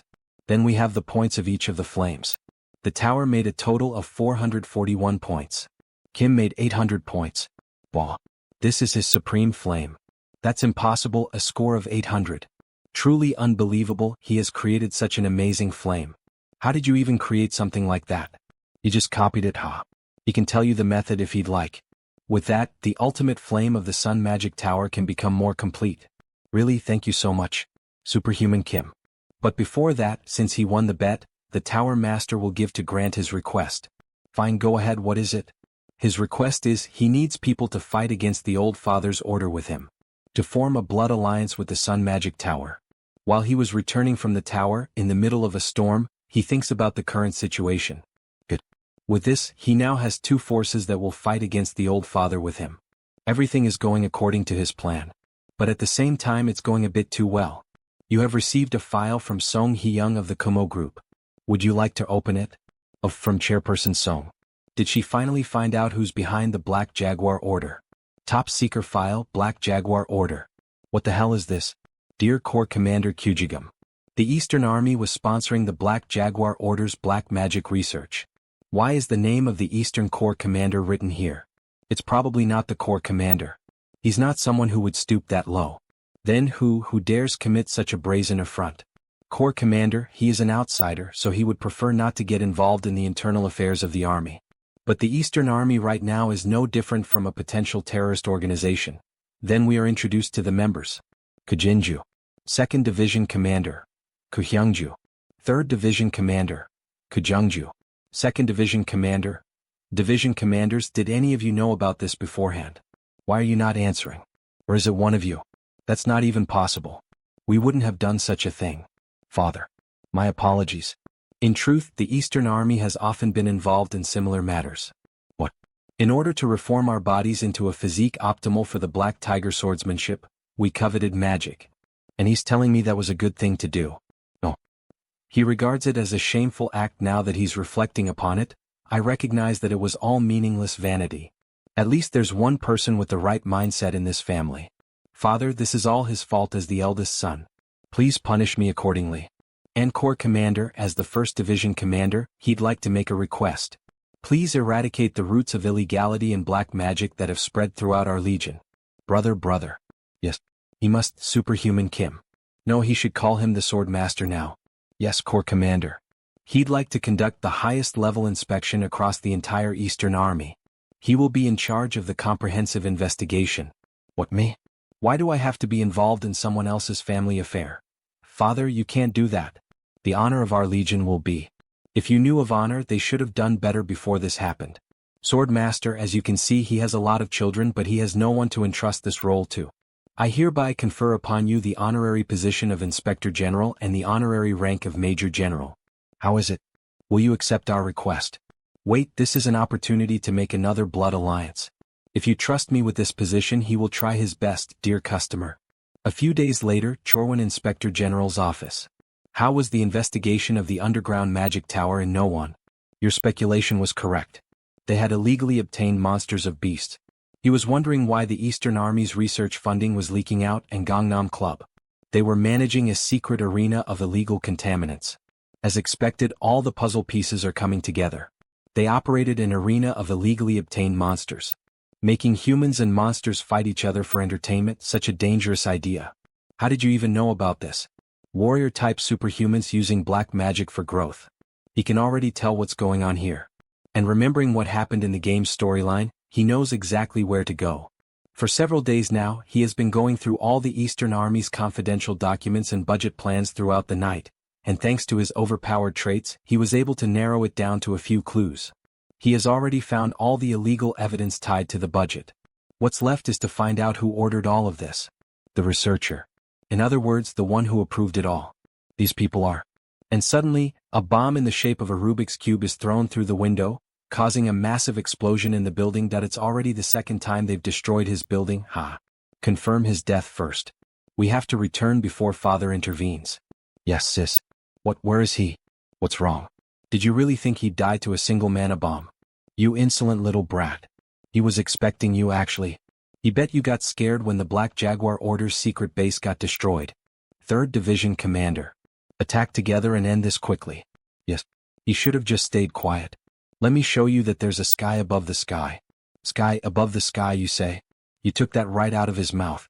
As expected, a fierce attack from 2 tigers feels different. The 2 masters of the White Tiger Sword are aiming for vital points. Especially Kujinju. He's extremely vicious and brutal. Like a demon. Although Kim manages to defend himself against the bloodthirsty attacks. Chase him down. Yes, sis.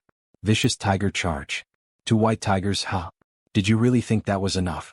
It's just a bluff, he's only level 7. But suddenly, Kim's aura changes completely, leaving even the old woman speechless. What the fuck? Only level 7, they are right. However, he's not just any level 7 superhuman. He is Warrior Kim. Destroying all the evidence will cost you a lot. A thunderous boom erupts in succession. Sword energy is the purest crystallization of force, the soul of a transcendent superhuman who has broken all their limits. A violent shock is transmitted through the blade. Normally, this recoil should cause the sword's momentum to hesitate. But the Mars sword technique, it uses even the explosion and the recoil. How dare you? Moving more instinctively as if foreseeing the future. With a godlike attack, his strike will cleave the battlefield apart. Oh sweet slaughtering carnage. Then the old woman's wound is touched and she becomes irritated. That brat, she will kill him. Has she thrown away the dignity she once valued so highly? An insolent child, Kim is nothing but a worm. She will show him the power she obtained through the black magic wounds from fighting a monster. With this, the culprit is certain. No further evidence is needed. This is her black tiger swordsmanship. And the two test their strength. However, the old woman cannot endure the pressure. Impossible? How can someone like Warrior Kim display such perfect black tiger swordsmanship? What he means is, isn't it obvious? Because he is the true master of the black tiger sword. Equipped with the 6 traits of the black tiger sword, he finishes off the old woman without difficulty. He has done a great job. Thanks to him, we were able to restore discipline in the Eastern Army. What happened to those who participated in illegal activities? He punished them himself, but what would he likes to do? They are your people, so he is being careful when he says this, but he believes they should be strictly punished by military law. For ambushing him at night and for trying to destroy the evidence. He wishes he had a son like him. He couldn't even manage his own children. Life is truly fleeting. Feels like he has lived in vain.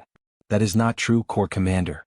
Without you, sir, South Korea would have disappeared in the Second World War. In the game, the country was defended solely through resistance, not through the victory of the Allied nations. And not to mention that the Eastern Corps Commander also made huge contributions in the Korean War. Please do not forget that we live under his legacy. Oh, he is just sucking up to me, so he gives him his rewards, aren't he? Oh, did it look like that? Haha. Fine. Close your eyes and stay still. He wonders what he is going to give to him. What the Corps Commander is about to give him is all of me, the Eastern Army. Upon touching the protagonist's chest, shadows begin to fly around him and enter directly into his body. Wait, could this be the strongest trait of Arcane Seoul, which contains the Corps Commander's entire life hero? Such strong and fierce mana, it feels like it was injected into his body. It seems like the transfer went well.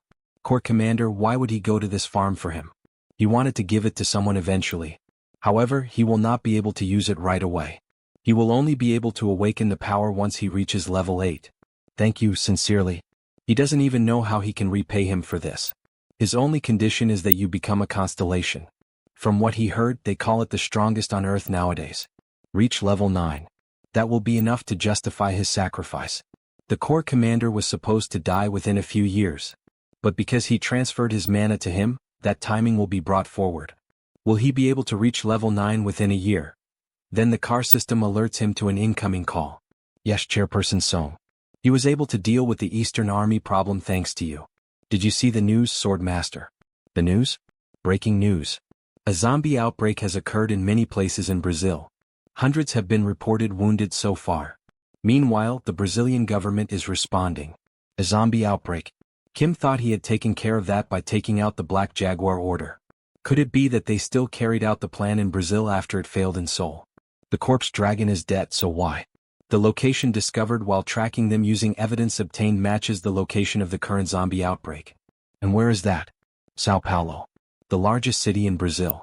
Does anything come to mind? Yes, he will fly there right now and find out. Sao Paulo, that is where Black Jaguar's lost divinity lies, and where the sage god Poca resides. They intend to steal the divine seed of the god Poca by resurrecting the spectral army. Then he finally arrives at his destination. Brazil, Great Sao Paulo Temple. The reason why the Black Jaguar Order caused a zombie outbreak in Seoul was to create a large number of corpses. If the Mama Quilla Order does not respond quickly, the divinity of the god Poca will be taken away, and the Black Jaguar will be revived. He cannot let things flow as the Saintess intended. It is an honor to meet you, Grand Patriarch. Greetings. It is an honor to meet you too, Swordmaster. He did hear that you visited the Great Rift last time. The brothers of the Great Rift branch said they witnessed it. Yes. He should have greeted the Mama Quilla Order, which fights at the forefront of the Great Rift. Kim was late because he was too busy. My apologies. It is fine. We are simply doing what is right as servants of the moon. If the Great Rift overflows, the Mama Quilla Order dispatches a sage god to hold back the otherworldly species. Just like how the Guardians League guards the great labyrinth of a hen. But what brings someone as busy as you here? He has something urgent to tell him. It's about the Black Jaguar Order. Black Jaguar Order, of course he would be surprised. They've been threatening the god Poca for a long time now. He recently obtained some information. Is it related to the zombie outbreak currently happening? Correct. He speculates that they are trying to descend the Spectre King in this place. Pardon, what kind of nonsense is that? This is the city where the god resides. How can a mere undead? Take a look at this. It will help him understand what he is saying. Even so, this is. He will take a look, but he can't trust everything an outsider says. Even so, he asks that you reconsider it once more. Why do I have to beg to help a country he doesn't even live in? Of course, it's not easy to believe in their position. The god here, Poka, has yet to mature, so they are unable to detect any threats yet. Kim understands that what he is saying might sound unfamiliar, but... Sorry, but the priest doesn't think he can take part in something that disturbs his god. He hopes your way home will be safe. This is doomed. It will be difficult to find the location of the Spectre King without the help of the Mama Quilla order. Does he have to wait until another zombie outbreak happens? He can't think of a proper plan. You are here, Warrior Kim.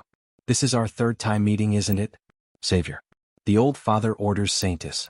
She's the mastermind behind all this, yet she appears so shamelessly. Very busy, aren't you? Coming all the way to Brazil. It seems so. She never thought she'd have to visit Brazil. It's all thanks to a certain someone standing in front of me. The Saintis is level 8. He can't beat her. At lower levels he could win against superhumans one level above him, but level 8 is a realm beyond humanity. It's impossible. Do you have any questions? She bets you have many. He doesn't. Now move aside. Ask you for what? He's going to find out on his own anyway. Then let me ask you one. She slams the car door shut. Savior, he is from another world, isn't he? That's unexpected. He thought the Savior came from the same world as me, so she performed the ritual. You performed a ritual? He didn't know. She summoned him, Savior. She thought the ritual failed, but maybe it was a huge success. What kind of nonsense are you telling? The god said that if someone succeeded in summoning him, the summoner wouldn't still be alive. Flashbacks. Summoning a soul from another world would badly damage the priest's soul. There's a high chance the one who summoned him already vanished. Then the first question. What did she sacrifice? Was something else offered in exchange to summon him? If that's possible, then don't tell me. Did you offer your own future as the price? As expected of the Savior? Yes. She sacrificed everything in her future. Even her soul. She's completely insane. If you do that, she won't even be able to reincarnate. When the world is dying, what use is reincarnation? Rather than being worn down through endless reincarnation and becoming cosmic fertilizer, isn't it better to be used in a meaningful place, and at the time she chooses? So, Savior, she asks him, stop wandering and offer your body and soul to the old father. Why go this far? The old father can no longer be perfectly resurrected. She knows. But all plans change depending on circumstances. A small sword suits a small god, don't you think? Don't tell me she means a sage god. Ding dong, correct. This saintless is a kind of cute, right? The old father will descend as a sage god, reincarnating generation after generation to protect this world. Then all the foretold disasters will be erased. If he gains power by taking the fate of an otherworlder, the old father will rule this world. What does he say? Together with her, offer that single body, and that single soul and save the world. Our great and holy Savior. Get out of here. What? Save the world through self-sacrifice. In this world where he had no family or friends, he did end up with people he wants to protect.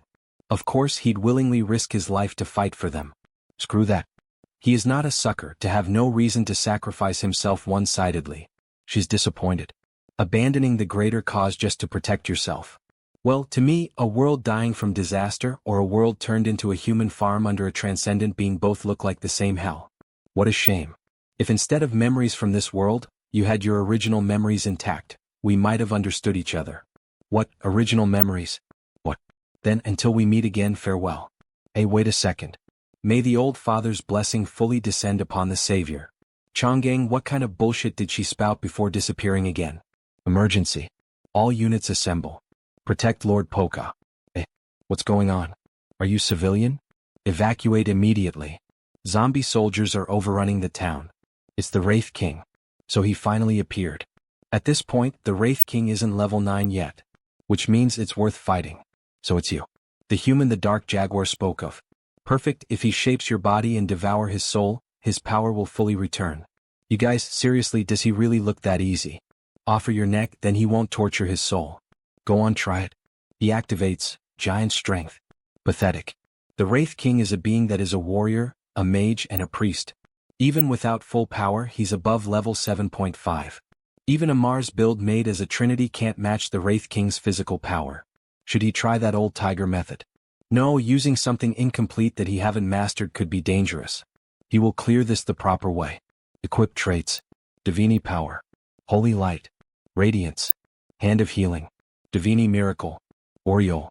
On top of his existing traits, the Hand of Healing from Gaia and Divine Miracle from Kali, and adding Oriole, the best possible attack against the undead. He dominates Wraith power with Divine Force. Trait. Crown Paladin. They begin to fight on equal footing, exchanging repeated blows. Truly impressive. But all of it is meaningless to him. Debuff activated. Equipped traits are being removed. Divine Power has been removed.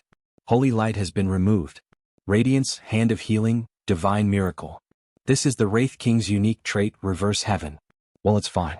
The fact that he used Reverse Heaven means he took enough damage from Holy Power. Good.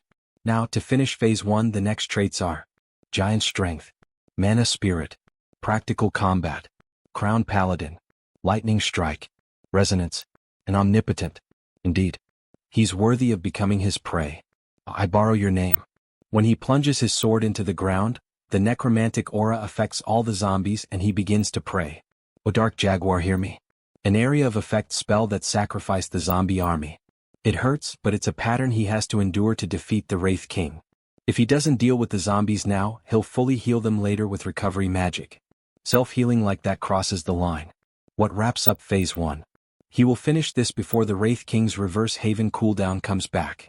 Equipping even the traits gained from battles traded for Life Rage and Frenzy, a triple-stacked Berserker build. Now the fight truly begins. After all, our protagonist is in Berserk mode. They exchange heavy sword blows, leaving Kim with the advantage. He's doing something interesting. Let's see how long you can hold out. Not a chance. Once he's caught, there's nothing he can, but he breaks free using a mana barrier. Wraith's Grasp, a CC skill that forcibly pulls in and restrains the opponent. This can be blocked with mana, that's all. How strange, how do you know so much about me? Well, you get like this after killing him about 100 times in the game, lol. Alright, then now he summons Thor's hammer and golden lightning descends from the sky. It's burst damage time. Then he begins to unleash countless strikes with Thor's hammer, imbued with sacred magic, causing numerous instances of damage to the enemy, hurling him meters away. It's more persistent than he expected. And it's about time for him to start feeling the aftereffects of the frenzy trait. Status ailment, mana rampage. His blood vessels and nerves are destroyed. Damn, he just has to last a little bit more. Incredible. Quite amazing, omnipotent. However, he evokes nothing but pity with that look on his face. To reciprocate his thoroughness, he shall also accept some loss. Yes. Finally, it's the last phase. The Spectre King's AoE attack is starting. A normal individual would have been paralyzed to the heart in less than 0.1 seconds. However, he exposes his vital point with this attack. Kim equips all traits to deliver the final blow. He's suffering from the aftereffects of using Frenzy, and with the Spectre King's debuff effects on top of that, there's a limit to how much he can withstand even with his traits. Kim has to end this quickly. Foolish, there is no point in enduring this. He used defying the heavens again. Damn it. If his traits disappear now, the pain will. And that is exactly what happens. He starts bleeding all over his body. Oh, truly incredible. Kim stand above all the heroes he has seen so far. But this is where he meet his end hero. Die. With a heavy sword strike, we think this is the end of Warrior Kim, but fortunately he let his guard down. Spectre King. The Golden Fleece. He seems familiar with it. It grants invincibility and repels the enemy's attack. This is the end, Spectre King. He drives the sword into the Spectre King's chest. He shall not meet his fate like this. And then with his bare hands he pierces through Kim's body. Spectre King shall die with you, hero. He messed up, he couldn't dodge it because his body is utterly shattered right now. Is he going to die like this? The world, the universe, is escaping from me. But at the end of the tunnel there is always a light. Not yet, trait equipped, narrow. Negates a critical attack once and heals HP. Kim finally wakes up, and a man asks how he is feeling. He wakes up in a hospital bed. Where? This is the Sao Paulo Hospital, affiliated with the Mama Quilla Order. So that's why he's here, Grand Patriarch. The priest was worried that Kim might never wake up again. He thought we were going to lose the savior of Sao Paulo and the Knight of Paul. Savior, huh? That's excessive. Please stop calling me by the title, Savior. Our priest retrieved him from the battlefield and healed him. Is he uncomfortable anywhere? He's fine, but where is his equipment? We've put it in a safe along with the Spectre King's equipment. Oh, along with the Spectre King's items? Hell yeah. He's going to sell them all, ha. Please excuse him for what he did during their last meeting. It was foolish of me to ignore Kim warning. Don't worry about it. The Spectre King showed up much earlier than he expected. It would have been very difficult even if he was ready to handle the situation. Thank you, this isn't much, but it's to show his appreciation. Oh Nectar. It really isn't much, ha. He saved their god, ha. And this. We've confirmed the file he has given us and found the source of the zombie outbreak. We obtained it after raiding and taking down the Black Jaguar Order's Sao Paulo branch. Whether you like it or not, he hopes it helps you a lot. If they subjugated the Black Jaguar Order's main branch, there should definitely be some evidence leading to the Old Father's order in this chip. Episode 2 is finally coming to an end. By the way, Swordmaster. Could him please visit the Great Temple once he's completely healed back up? His Holiness would like to see you. Hello, nice to meet you. I am Poca, the living god of Brazil. Hello. I am Warrior Kim, a level 7 superhuman. He must have been greatly worried by this incident. Yes, but it's okay now. Because he successfully avoided death. Avoided death. He was fated to die. Poca was destined to be abducted and tortured to death by the Black Jaguar Order, and those you already know. How did you? Wasn't he too young to see the future? His godhood is still lacking, but he can see a blurry future of himself. Destiny was altered the moment Kim struck his sword into the Spectre King's heart. He is the Nai of Paul, the Sword Master of East Asia. Yes, not only have you saved Sao Paulo, you have saved a god too. Woohoo. He didn't know he'd saved a god. Kim can feel a strange disconnection between the game and this world. This must be the butterfly effect. He has high expectations for you. Sometimes, a being powerful enough to twist the fate of godhood is born within this world. They are commonly called Heaven Destroyers or Heaven Defiers. Otherworlder, he is a special being even among them. Thank you for your consideration. It's nothing. We, the Mama Quilla Order, will always be with you from now on, Swordmaster. So, he'd like you to become an honorary paladin, and the paladin captain of our order. For real, this one's huge. It's authority without any responsibility. Thank you. He will act carefully, believing you entrusted this to him in good faith. There's no reason to refuse it. But what he needs the most right now is Poca. He has something to request. Yes, go ahead. Kim, require your blood as the god of volcanoes, and the blood of your sibling, the god of Winnie-Hikadal. To reach level 8. May I receive your blood? Yes, with pleasure. Changing scenes, a supersonic airplane. Oh, he already gave him a gift. He didn't have to prepare this. That was a gift from me. This one's a gift from the order, so please. Wow, an average plane would cost billions, but he's giving him the Sky Harpy. The Mama Quilla Order sure is rich, haha. Look at the color. This is like his dream jet. Let's fly at full speed, shall we? You've set the maximum speed Mach 4. Would you like to activate the magic airstrip? Is that a question? Hell yeah. 5,000 kilometers per hour. This is insane. It's so much faster than the Red Cooper. With this jet, he should reach the next destination in no time. Let's go to the North Pole. He has got the evidence along with an alliance. It's time to prepare for the final battle against the Saintus. And for that, he has to hunt down some non-humanoid otherworldly creatures. A blizzard can't stop him. Kim can go anywhere with this. Ah, how lucky. There are a lot of things he needs to acquire to reach level 8. Episode 2 is completely over now, but there is one last episode related to the Saintus. That is when the war against the Old Father's order breaks out. He does have some reliable allies, but he's still not sure if Kim can defeat the Saintus, who is level 8. He must become stronger than I am now. Reaching level 7 with the mana core he obtained from the Star Descendant was the easy part. Reaching level 8 requires an extreme amount of effort and luck. Level 9 was easier than this. He remembers the time when it was just a game. Trash game F2P, always slow. But who is he? Kim is the guy who had to go through that process dozens of times already. He has already optimized the route for that. And this is the first destination of that route. We see a huge ice castle in the middle of the mountains. Castle of the Unfathomable. When he arrives, some guards stop him. Warrior from afar, what brings him here? We see the name of the guard captain. Sileria. Winter Elf, she's a guard captain of this place, but in the future she will become an SSR unit, the Winter Queen. The reason he's here is simple. Kim is going to hunt, so he needs supplies. But she doesn't think there are any monsters you cannot hunt by himself. There is. The one he's after is the ruler of the North Pole. The great monster, the Arctic Emperor. Do you have any idea what the Arctic Emperor is, kind? Its ferocity froze the entire Dragon Legion. It's not something he can easily hunt down. Of course he knows. It was a level 9 boss in the game. However, the Arctic Emperor is only level 8 right now. Yes, so he'd like to join your fight. But with some help, he has a winning chance. Kim will free the Frozen Dragon Legion. This is an offer she cannot refuse. Because the Knight Captain of the Dragon Legion, which was captured by the Arctic Emperor, is her older brother. Does he really think that's possible? The Arctic Emperor is watching, so how would him? In the game, they'd get freed anyway with the appearance of the evil dragon at a later point. It's a very gluttonous monster. So, he has a method to wake it up earlier. He will use these as bait.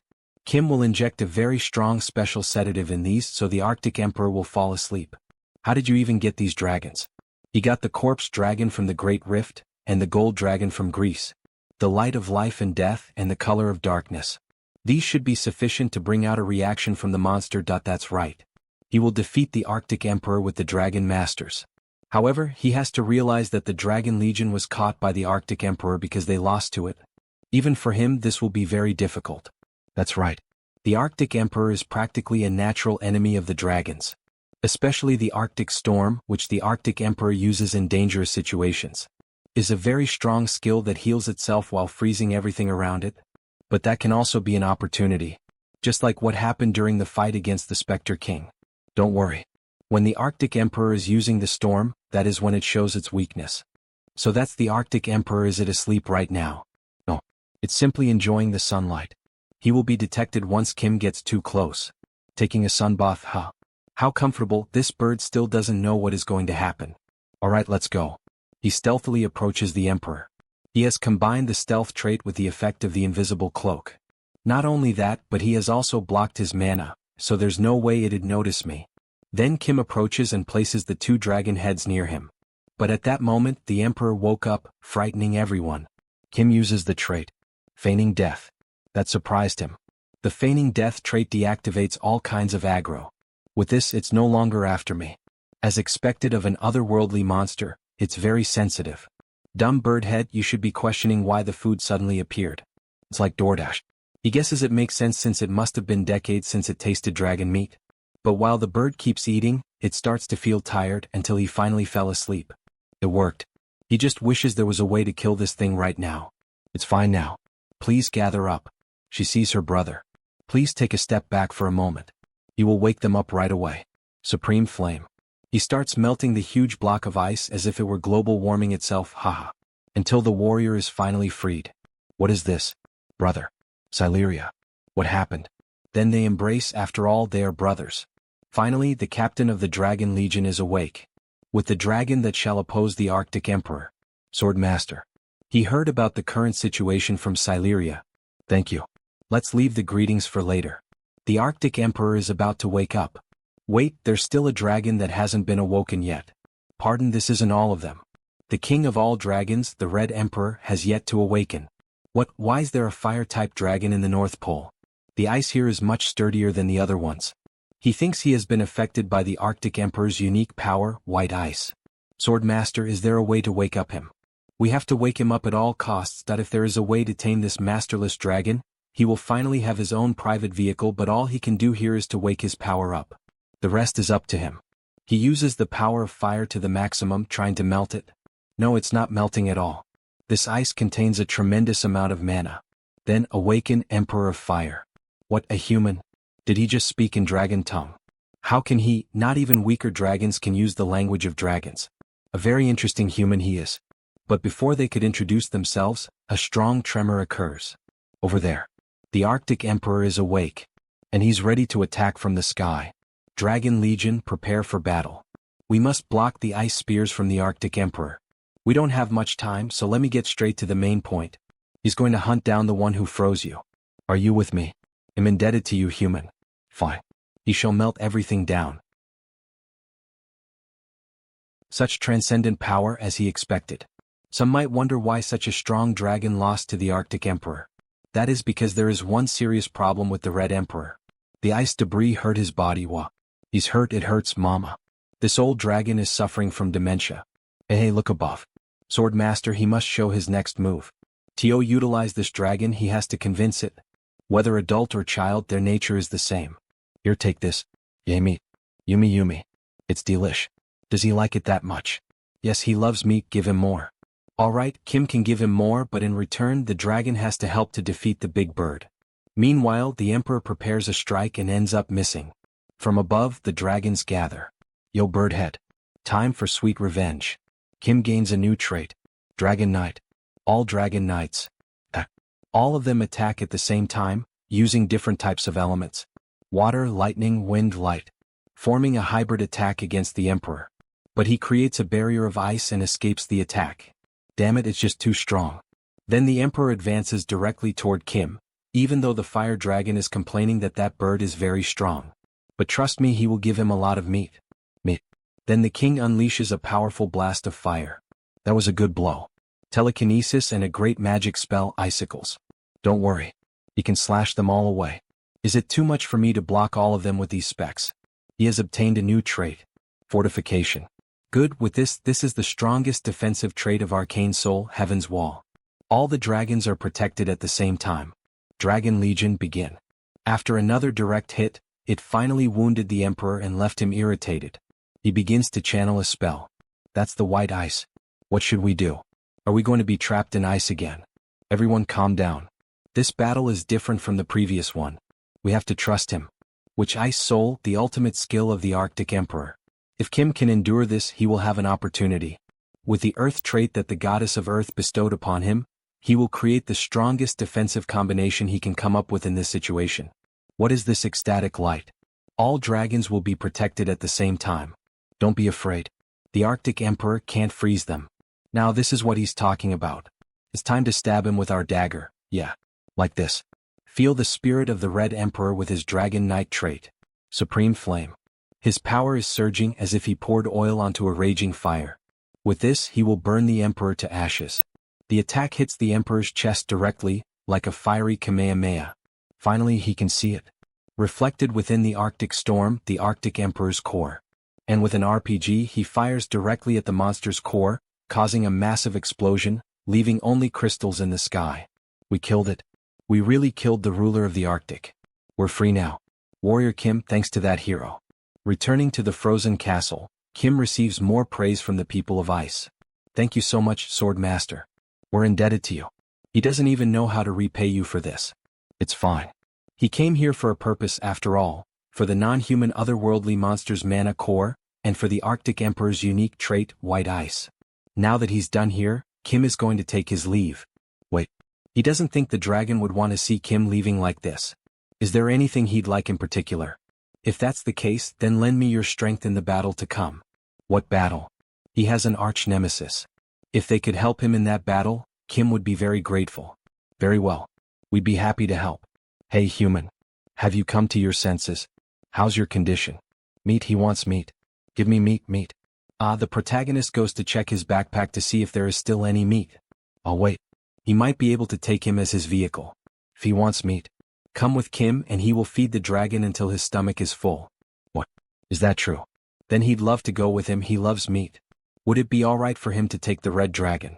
Dragons aren't something you can tame. Dragons choose their own path. If the red dragon wishes to leave with Kim, all we can do is pray for his happiness. Alrighty partner. Shall we? He really managed to tame the red dragon. Surely he didn't tame him with just food. Even though he may not be in his right mind, he is still the king of all dragons. Certainly, the Red Emperor must have felt the capability of the one who has become the true captain of the Dragon Legion. After a few days. Southern Egypt. Like what the hell is that? It's a monster above us. Everyone must be panicking. Where can he hide that huge body of his? But his jet system starts issuing notifications. Warning. A magic fog is spreading out ahead. This is a magic sensor blackout zone, so he is advised to turn back. Finally. The goddess of the river and the mad spirit are here. In Lake Nasser.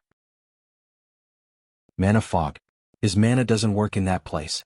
What's the range of the fog? The system informs.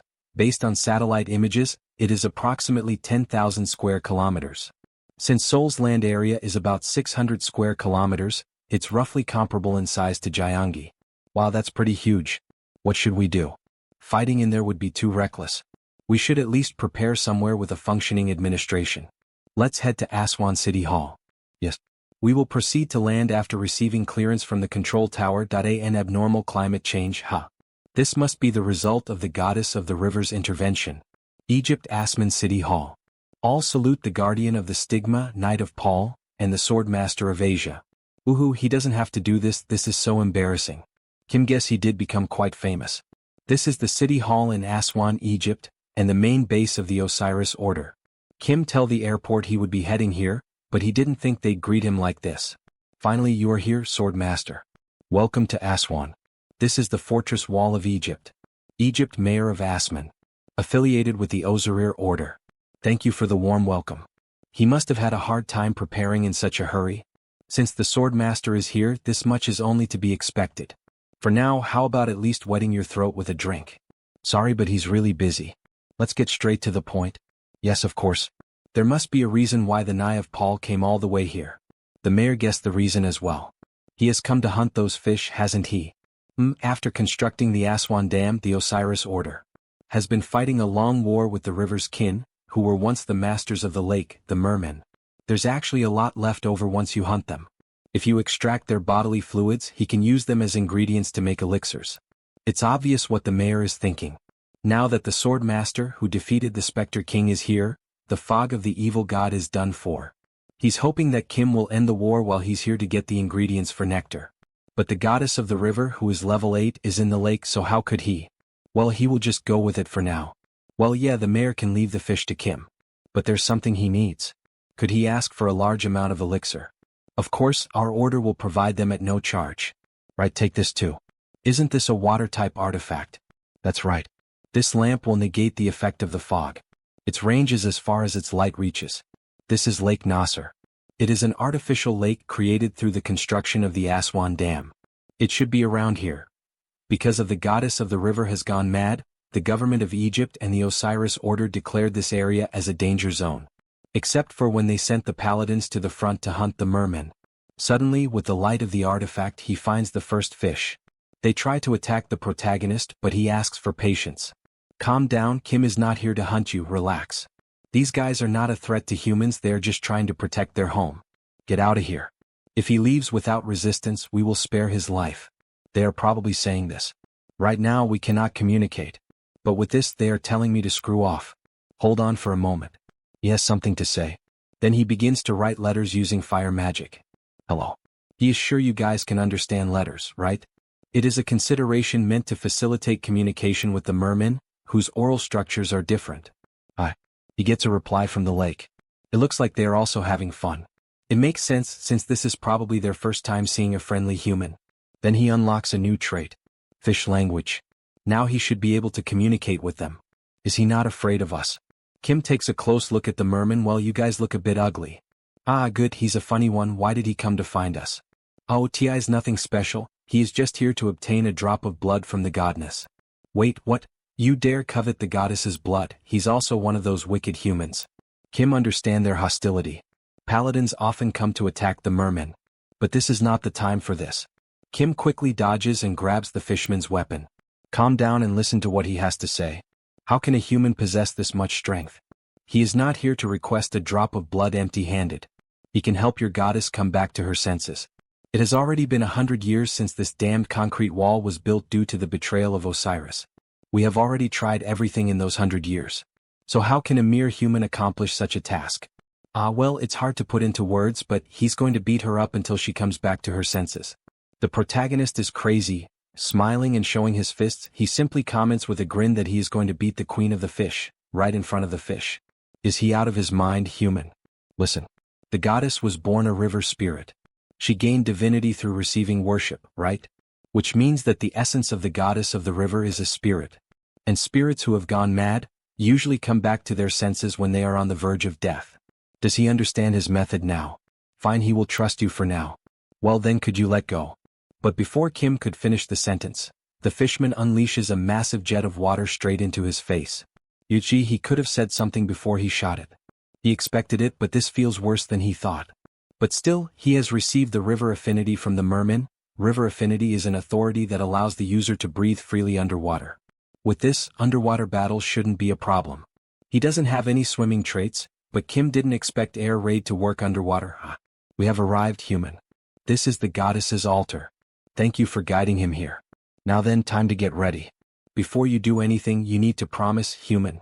You will turn the goddess back to normal. Yes, if you guys can cooperate with me. And he has enough elixirs for recovery. That's the elixir made from us, no. With this, the goddess will recover quickly. That takes care of all the preliminary checks, right? Alright then, here he goes. He equips the 6 traits to create a vortex of fire underwater, causing strong air currents to form, as if they were whirlpools as well. In this way she finally shows herself. The mad grand spirit.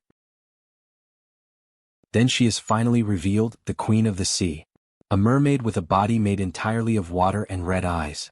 She is not getting out of this. He uses the trait Air Raid and quickly jumps out of the lake. The mermaid tries to pursue the protagonist, but just in time the dragon appears. Great timing, Red Dragon. Did he do it right? He's the best man. Kim will throw a meat party once this is done. The mermaid summons more water tornadoes, even shaping them like dragons, and tries to strike the protagonist. However, the red dragon is faster and manages to easily dodge all the attacks. Phase 1, the water spray shells. They pursue the target relentlessly like guided missiles. It's truly indiscriminate carpet bombing. Until finally one of them hits the red dragon. Oh, it hurts. Focus, there's more. If these attacks are unavoidable, Supreme Flame. He will just evaporate them all. Then he combines the traits. Supreme Flame and Dragon Knight. Become one with the energy of the red dragon. To exhale the breath of the Supreme Flame.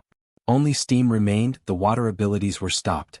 With this, he has survived the first pattern of Phase 1. Then he equips the 6 traits. Ice White, Mana Soul, Thor Cultivation Technique, Phantom Eyes, Dragon Knight, and Aim. He grabs his RPG and says it's his turn now. With a precise shot, Kim hits the Queen of the Lake directly. How do you like that, huh? This is the Hailstorm.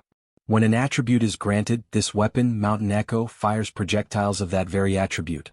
First, freeze the goddess with the Big Bang of the Arctic Emperor, a perfect crystal of frost. And then, he changes the traits again to unleash the Supreme Flame. It ends up hitting the left arm, almost at the heart. By any chance is the protagonist trying to kill her? It was thought that he would only awaken the spirit of madness, ha. Did it miss? He was aiming for the heart. Suddenly the mermaid splits into several copies. This marks the beginning of Phase 2. It is already difficult to fight against the goddess of the river, a level 8 entity. But fighting the summoned spirits at the same time? That's just outright insane. However, the fishmen who were once Kim's enemies will now help him against the queen's copies. The mermen who share the same purpose are fighting alongside him. They're even sacrificing themselves. Once they break the mana core of the merman, in other words their own heart, the water-type spirits will be stunned. This is the most important part of the goddess of the river fight. The spirit becomes enraged and emerges within a whirlpool, trying to attack the protagonist directly. Red Dragon dodge. The goddess of the river is thrashing in desperation. At the same time, the goddess's mana core has been revealed. Let's go end this Red Dragon. He is too small to cut down that water pillar. The key to breaking through the current situation lies within his traits. Using the 2 sword-type traits as a foundation, he will add many type traits to support them. Then he will become the sword, and so will his Red Dragon. And lastly, as the final trait to crown the finishing touch, he will cut down the water storm. With only one strike he manages to cut the water storm, breaking the spirit's core. Then the river turns black as a vortex forms. Oh goddess, it is time to return to the lake. The sun finally broke through. Human, what happened to the goddess? What is that? Goddess, where is this? The goddess, she's really awake. Have you come back to your senses, goddess of the river? Human, paladin. Nice to meet you. He is Kim Jeonsa.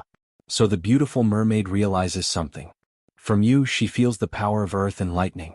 Oh, she can sense the god's blessing. Even fallen divinity is still divinity. How is your memory? Does she understand what happened? Yes, she remembers. Osiris. Because that selfish one deceived me, our river was ruined. She will strike Osiris at once. The queen will destroy the dam and reclaim our territory. She looks like a goddess of war now. Okay, but can she really win? What, he dares doubt me? Not at all, he just, her mana core goddess. Kim is worried about the injury to her heart. Because of anger and pride, we must not lose all the fishfolk. Please focus on recovery for now. But the flowing river has long been blocked by the dam. At this rate, she will not regain her divine authority, and in war against humans she won't be able to protect her people. Everyone will die. Does he expect me to watch that quietly? That's why he has a proposal. A proposal? There is a river on Earth comparable to the Nile. How about a great migration there? It's a brilliant idea, but she's unsure if moving this many is possible. If it is possible, will you grant what he wants? So we see his enormous ship, ready to carry out the transport of all the fishmen. With treasures like that, it may be possible. Fine human. What does he want? Okay, he wants materials to reach level 8, 1 drop of her blood and a promise to stay on this ship and help him for a while. It seems he needs me somewhere. Fine, she will agree. Good, with that hottie by his side, with a water element spirit, the alliance is formed. The ship begins to move through the water, however, the water is in the sky. Well, maybe because it's a ship, but it moves much faster in water. As soon as the skyship bonded to the water spirit, its stored mana underwent material transformation. In other words, it created a sky river. At this rate, we will arrive soon to where the final level 8 material is. So we see the mother tree. Meanwhile, at the camp near her, the mutants are in an uproar. Hurry. Chief, what's happening? It's bad. Skull Snake. A powerful being is approaching from the west. A powerful being? Grandmother said, a divine being is coming. That's what she said. Divinity? Gods manifesting in the mortal world was banned after the divine war. Then why here? He doesn't know. We need to prepare quickly. We must protect grandmother. Wait. Then Muko Sword Lord, no, how about asking the Sword Saint for help? Gee, good idea.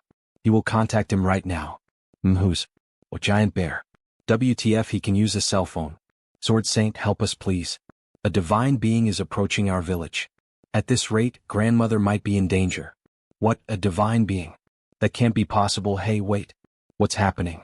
Were we attacked already? Looks like they mistook us for a divine being. He's sorry, Chief. That divine being is probably me, haha. What, now it finally feels like he has arrived here. The long journey to reach level 8. At the final location. Sword Saint, he has grown incredibly strong in a year. Grandmother, our Sword Saint would never harm us, so we can lower our guard, right? Of course. Who does he think Kim is? He is the human who drank grandmother's blood. And the spirit he brought is actually here to help grandmother. Ah, help me how? Yes, that's right. It seems he's searching for the final piece. As expected, it knew. Then this negotiation will be easier. Grandmother, would you consider becoming the World Tree? Hey, wait, what did he say? World Tree. Other than the one that existed in Northern Europe, hasn't there never been one? Even that one burned away during Ragnarok. Hey, Sword Saint. That's going too far even for him. Right, for grandmother to become the World Tree and a true divinity, she'd need to live tens of thousands more years. If she acts rashly and gets hurt. Children, let's try trusting him once. He's the Sword Saint. The same one who gave me life. What should we do, grandmother? We should hear him out. Speak, tell me your idea. Yes, he will explain simply. A tree needs 3 things to grow. Light, water, and nutrients. Though he is a divinity, your essence as a 3 doesn't change. Which means, today he will provide all 3 for you, grandmother. Then we see Beck Soren. Teach, where should he spread this? Move it to the left root. First, we'll prepare fertilizer. The flesh and blood of high-ranked golden and corpse dragons, and Arctic Emperor's scales and scraps as lubricant. Nutrients are complete. Next is water. The river goddess will gladly help with the water. Water elements empowered by angels as tears will raise your divinity even further. Lastly, quality light. Not too strong nor too weak. Equip traits. High ignition. Magic brain. Mana soul. Focus. Meditation. Prayer. A delicate faith filled with sincerity, if you shine it for a certain time. So, as if he were truly caring for a plant, he provides all the necessary resources to make its evolution possible. At last, the first god born since the divine war.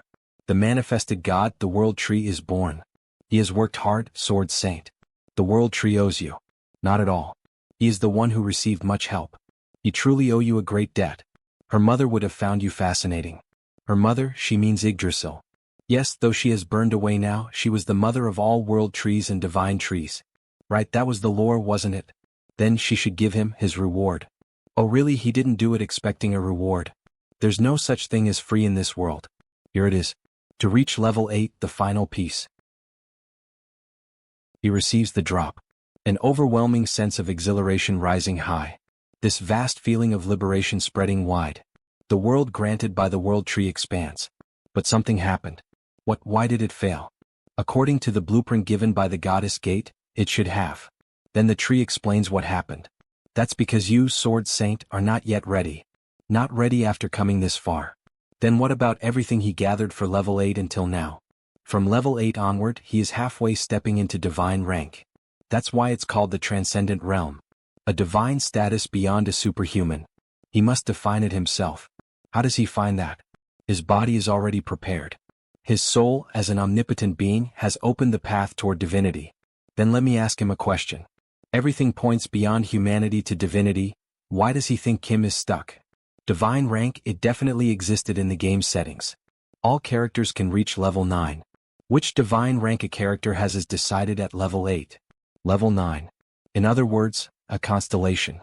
In other words, divinity, a god. The title was always attached before the god's names. What determines that title is the traits contained in that person's life. Traits are no different from a person's direction or belief. What philosophy they held, traits change depending on what heart one has. It's vague. Kim Jeonsa can change traits, so he's hard to define. The lacking thing you mentioned, does it mean he has no divine rank? Correct. He has moved only for survival, never pondering his own identity. Unless body and soul have a firm self, everything is in vain. How can he strengthen it? Through experience, art, identity, ego. He has never thought about that. Don't be too disappointed, Sword Saint. The answer lies within him. This is the power given by the Legion Commander. The trait hero. A flashback begins to happen, showing the Legion Commander's past. Where is this? Brother, he was wrong. Run away alone. Hurry, don't talk nonsense. How could he abandon you, Dongji, and flee? Idiot. Does he think he'd be grateful for that? I see.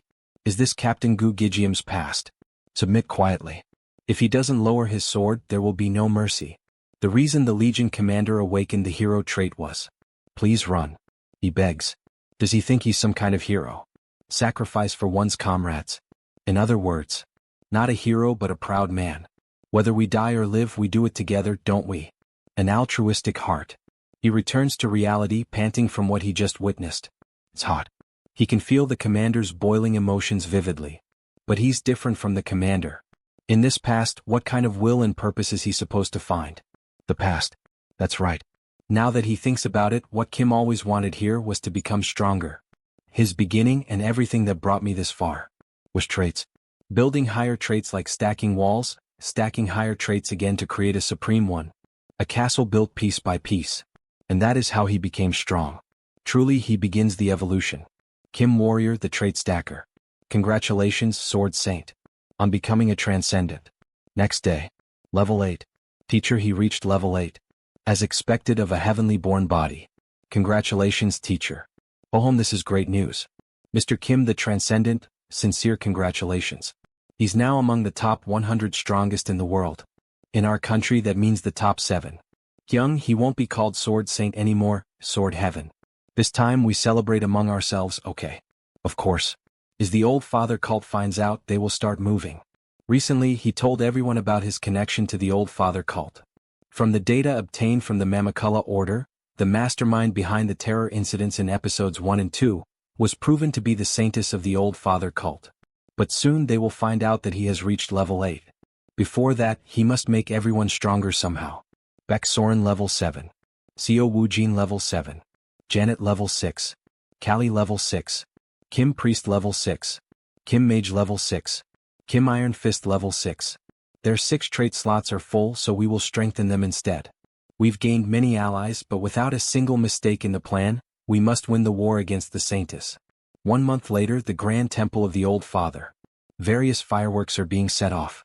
It's quite noisy. Yes. A new transcendent has appeared. Yes, and that person is the savior of our order and this ugly, terrible world. After enduring endless cycles of reincarnation and tempering his soul. Even after gaining divine status in this hellish earth. He chose reincarnation instead of ascension. The one summoned through forced baptism by the Old Father's oracle. He has finally reached level 8.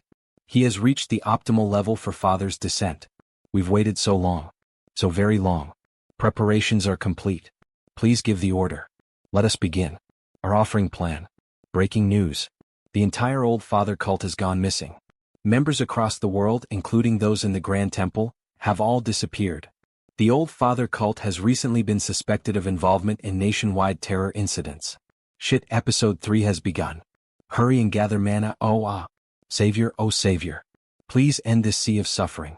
Save the earth from hell. Oh Savior. Before the disciples reach the protagonist, they are trapped by magic threads. All of you freeze.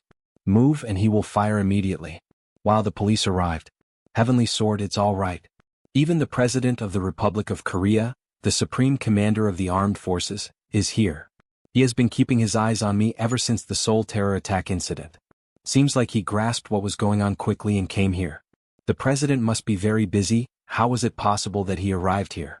He's here to protect Kim. The old father's order has been moving quite ominously lately. Heavenly Sword, he suspects that they might be trying to descend their god in his body, with how they are calling you their savior.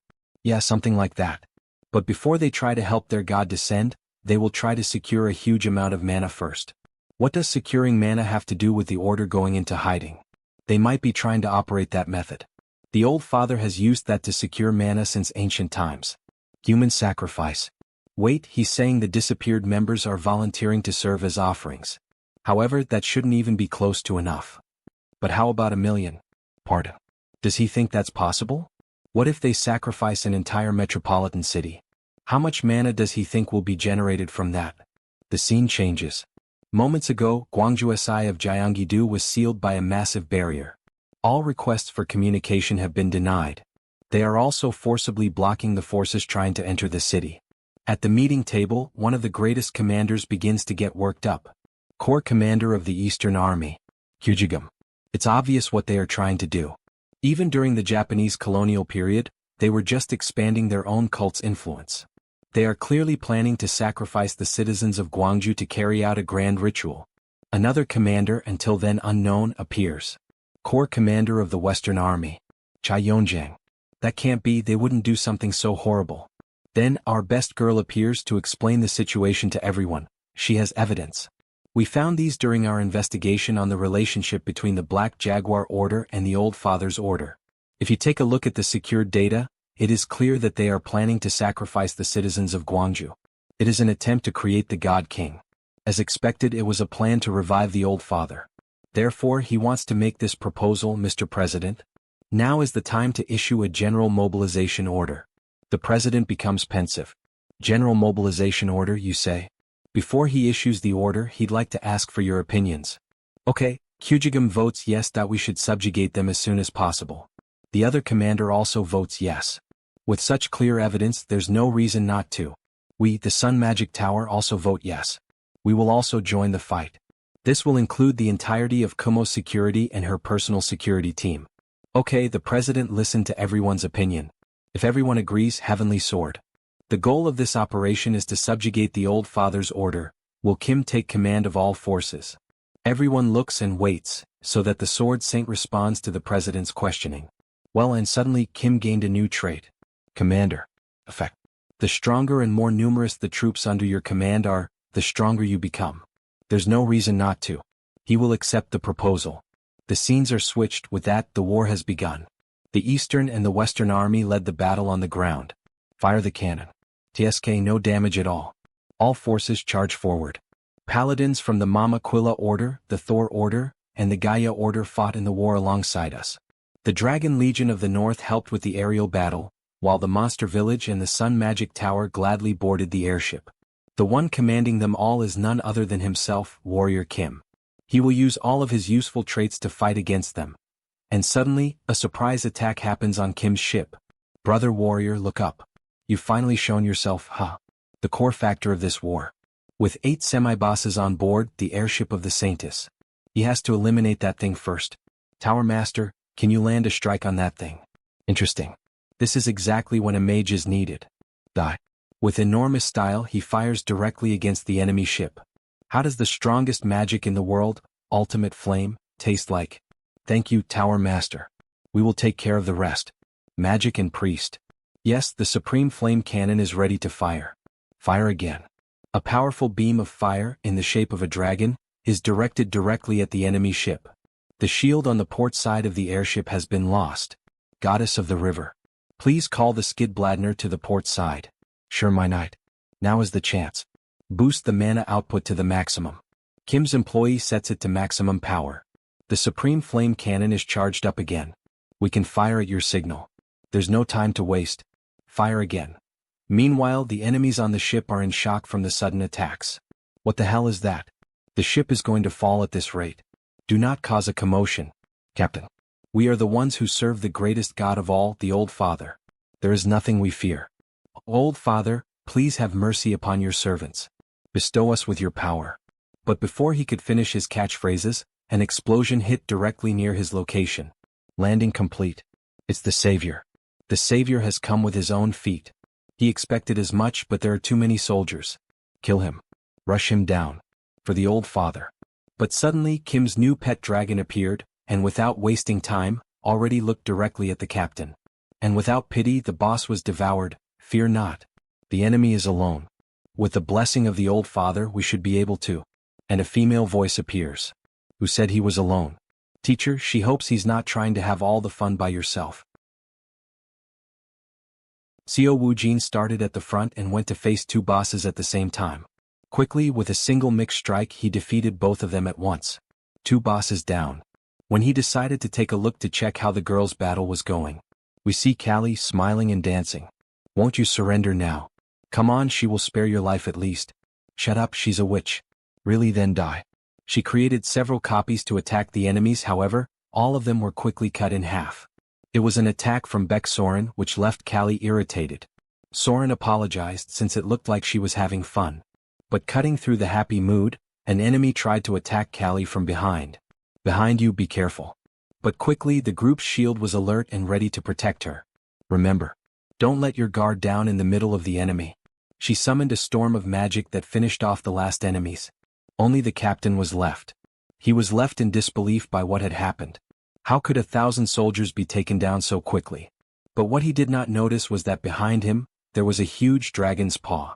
It crushed him right in front of the enemy mage. He became desperate and started praying to his god.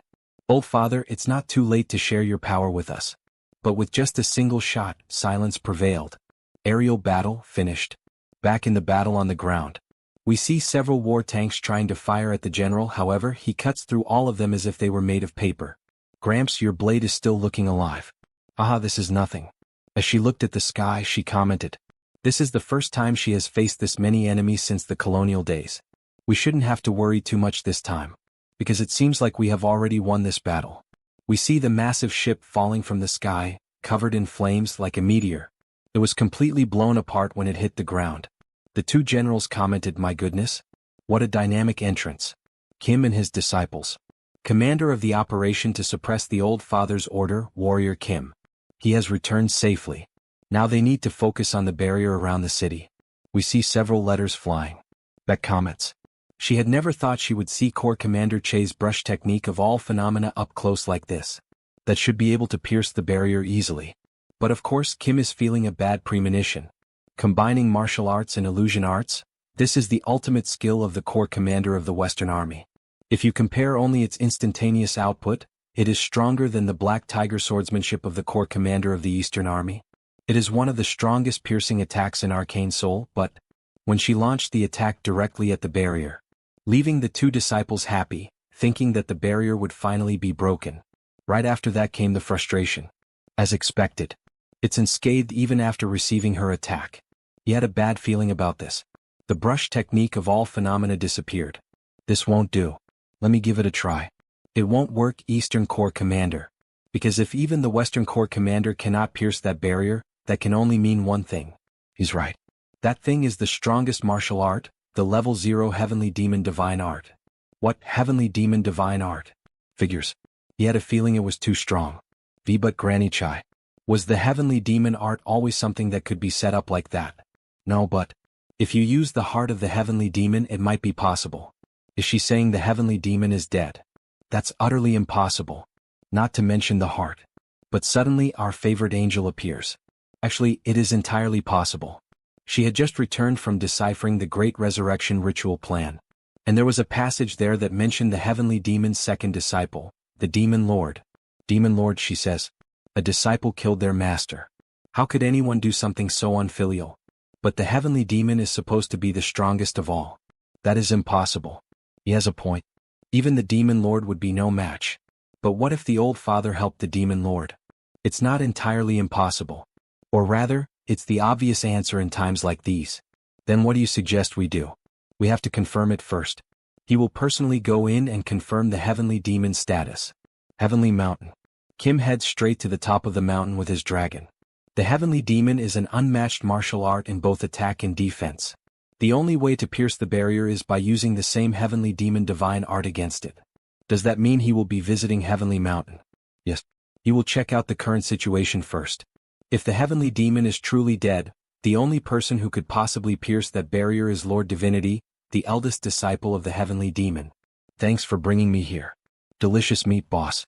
It flew for about 4,000 kilometers, yet it doesn't even look tired. As expected of his high-quality mount. Alright, let's go in. As he entered, there was a long red carpet. And he was quickly received. Welcome to the Order of the Heavenly Demon, Heavenly Sword of the East. What brings you here without any prior notice? Nice to meet you. His name is Warrior Kim. He is not here for anything fancy. Kim is only here to visit the heavenly demon, who is currently in close training, to confirm his survival. This answer left the disciples confused. He's sure Kim already knows we cannot allow that.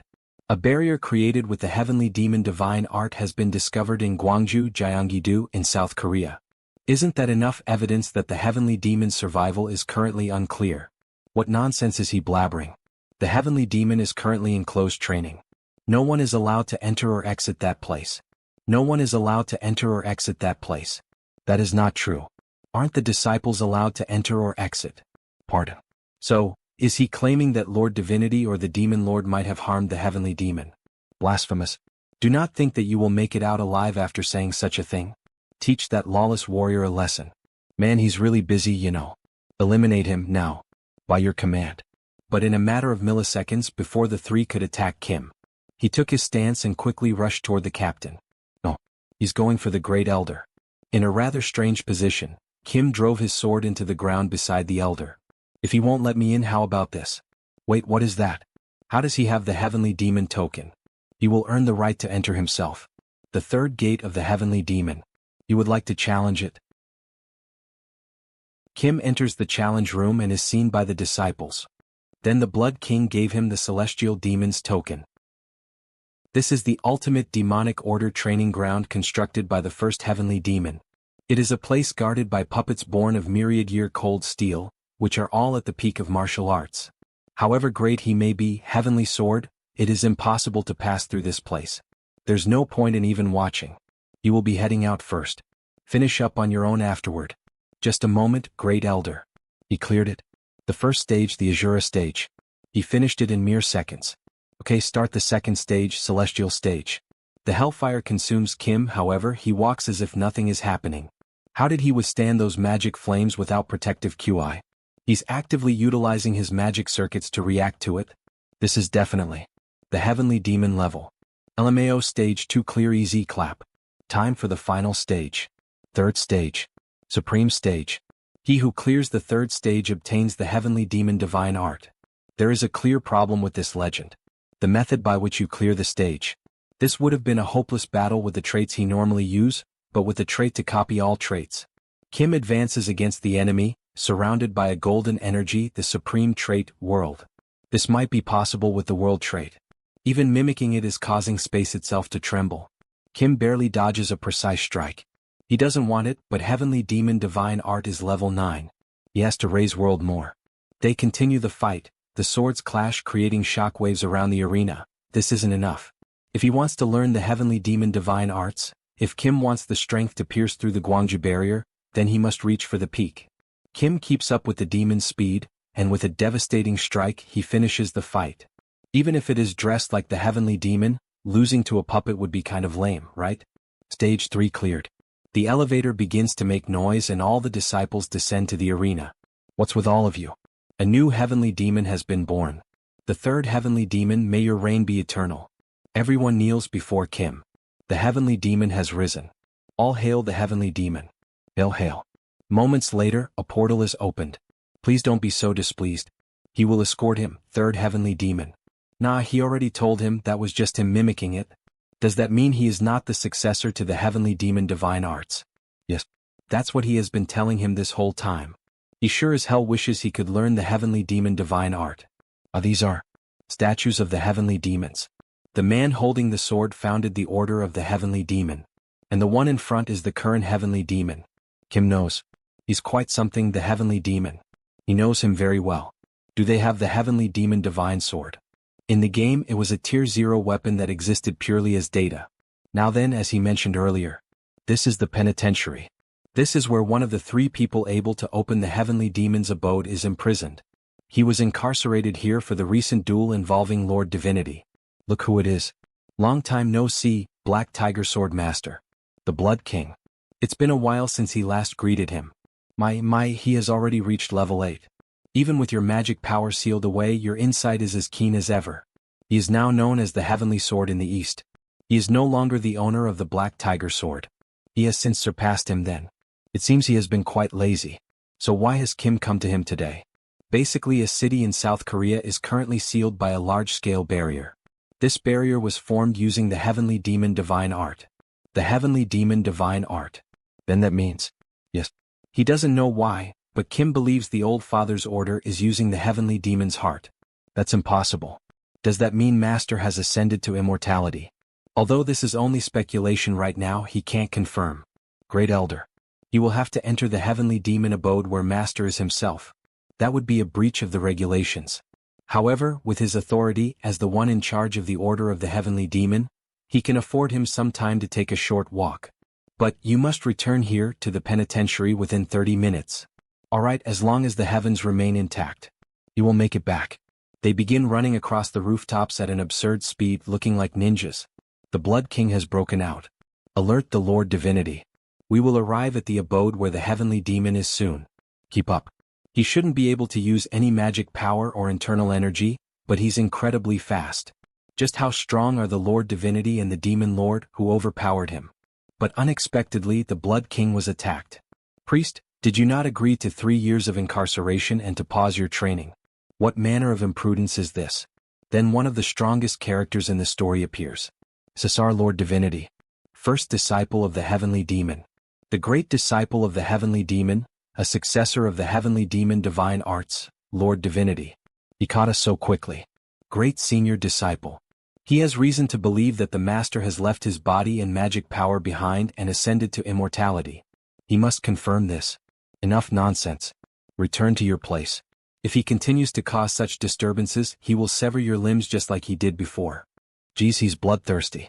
The demonic order is demonic after all. He must be the Heavenly Sword. His name is Warrior Kim. He has heard much about him. Master is currently training here. He will not forgive any further disturbances. Yes. The demonic order follows the principle of might makes right, doesn't it? Then why don't we settle this with a duel like martial artists? How foolish. Come. To show you courtesy as your senior. He will give you 3 seconds. Then he won't hold back. Kim attempts to strike with a powerful blow, however, it is blocked by a shield. The Heavenly Demon Barrier. Your blade is sharp, but it is pointless. He will make Kim regret ever drawing his blade at him. Yeah. This is nothing. Compared to the Black Dome he saw in Gwangju, this is nothing. Kim manages to break the shield and even causes a slight cut on the enemy's cheek. Who's giving who 3 seconds now?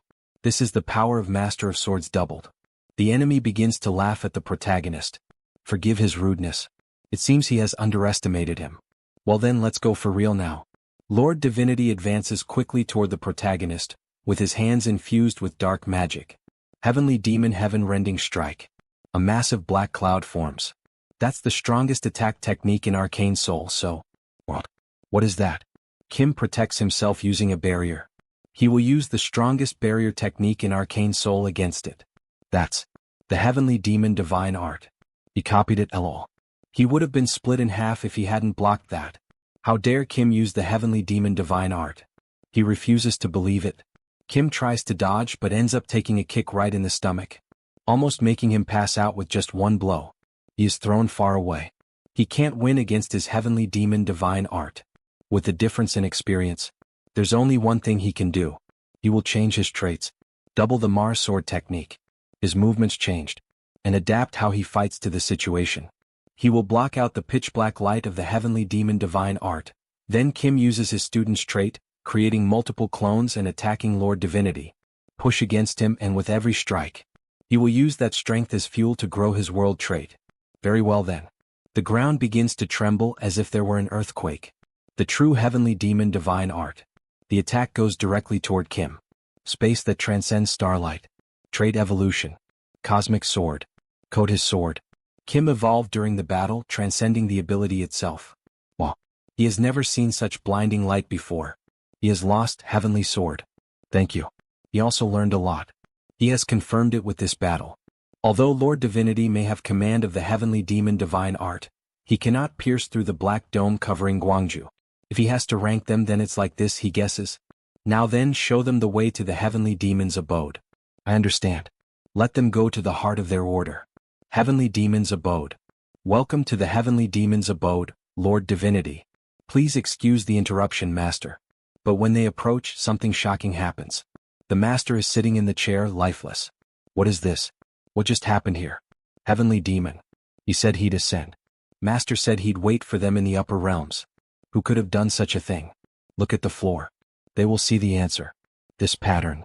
This is proof that it was the old father's doing. What?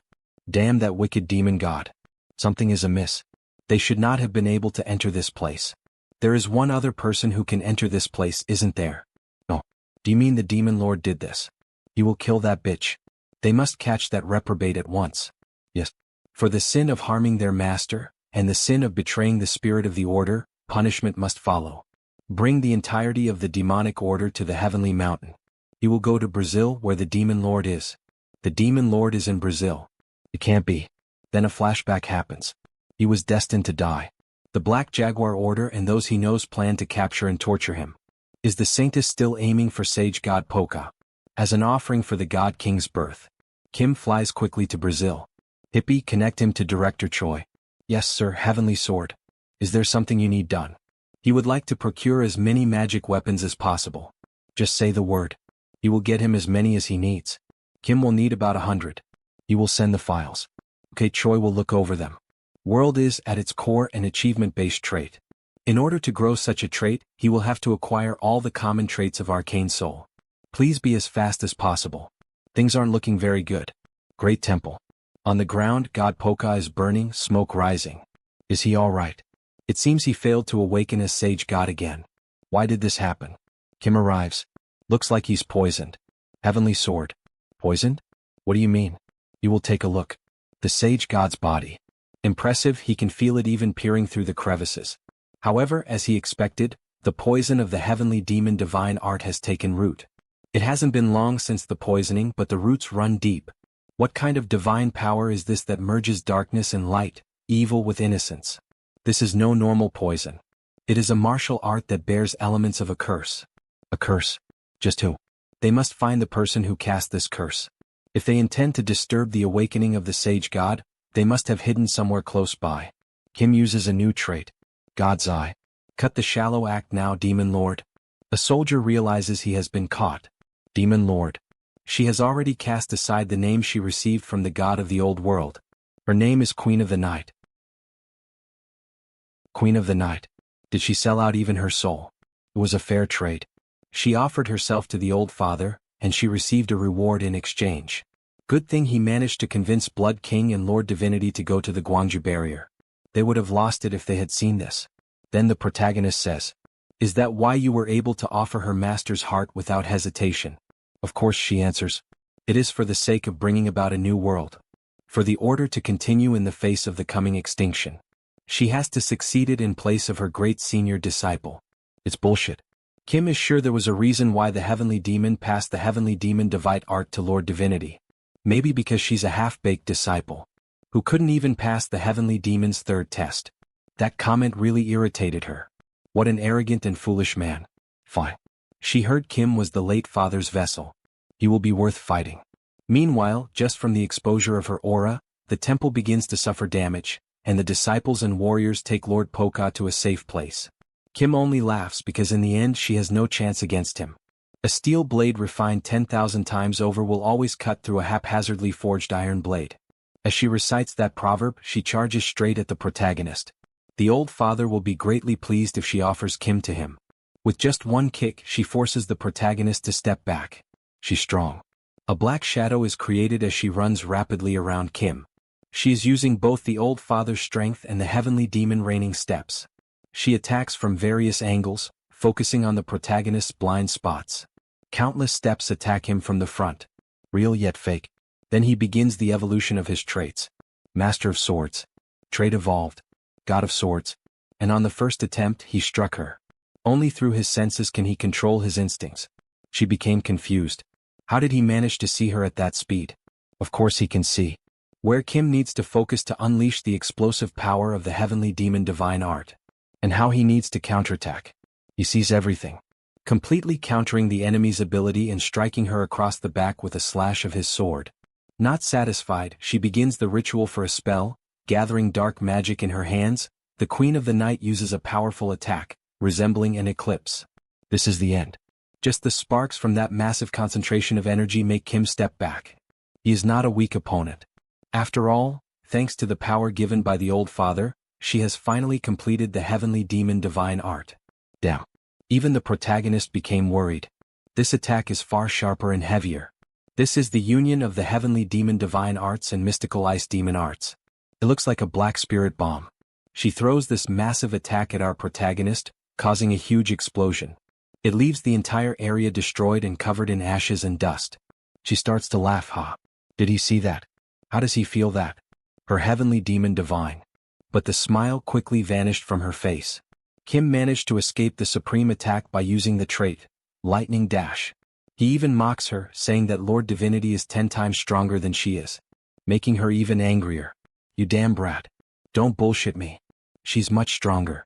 Then once again she charges forward, with her fists raised to deliver a punch to the protagonist. But he easily dodges the attack, blinded by rage. She's far weaker. This is only natural.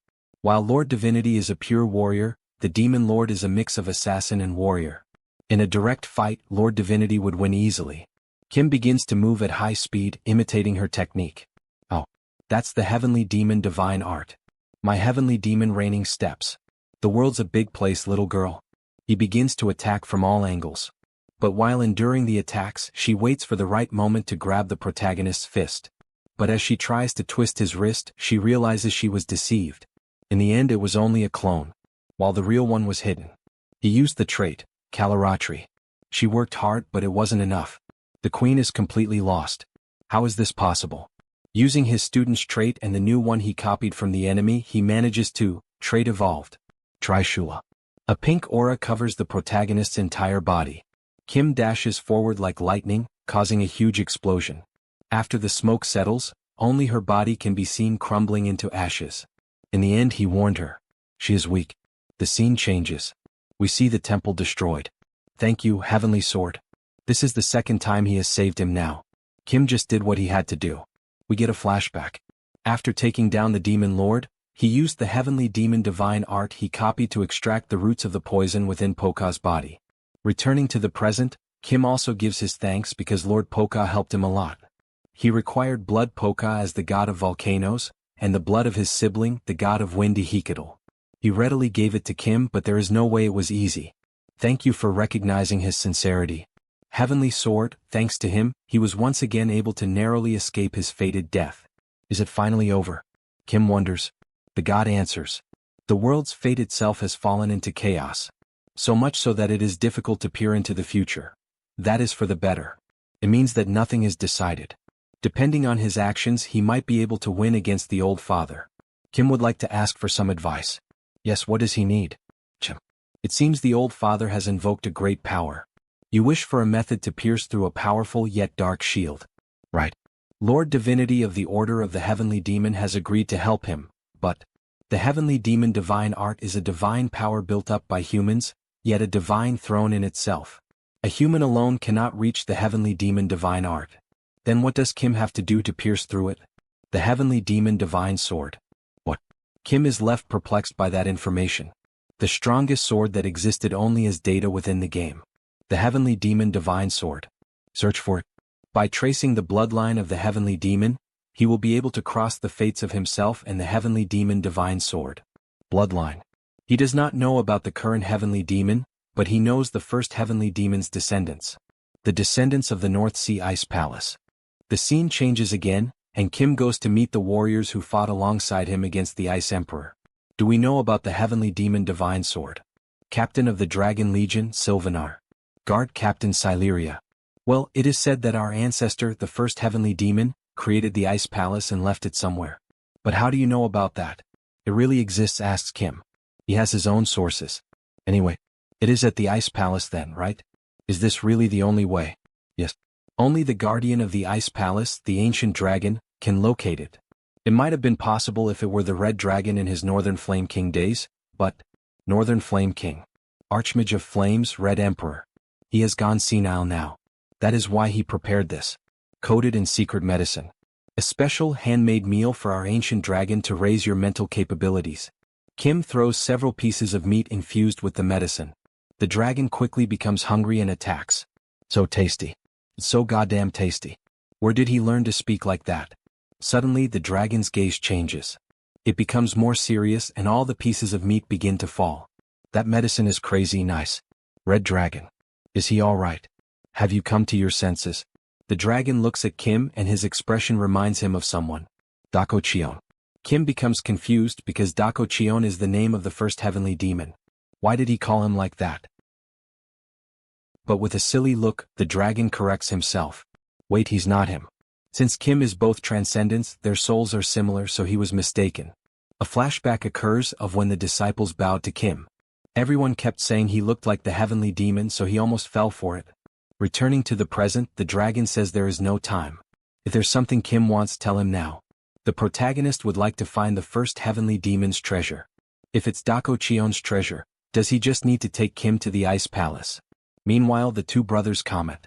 The Red Emperor has really come to his senses. How could this happen? Yeah. If we find it, Kim will make him a meat cake. But his silly face returned. That's a pretty good reward, right? Meat he means. Great. Let's do that. Sounds fun. A treasure hunt. And the brothers lost hope. Here we go. Hold on tight.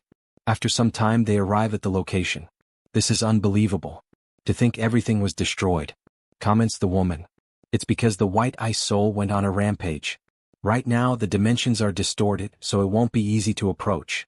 You'd have to surpass both magical and physical limits just to endure being inside there. If that's the case, he has a method. For an ordinary superhuman, it would be a way to cross the river Styx, but Kim equips the first traits he gained in the game. Mutant. Mutant body. Mutant muscle. Mutant brain. Mutant organs. Mutant heart. It is possible for me now. He transforms into the first mutation he made.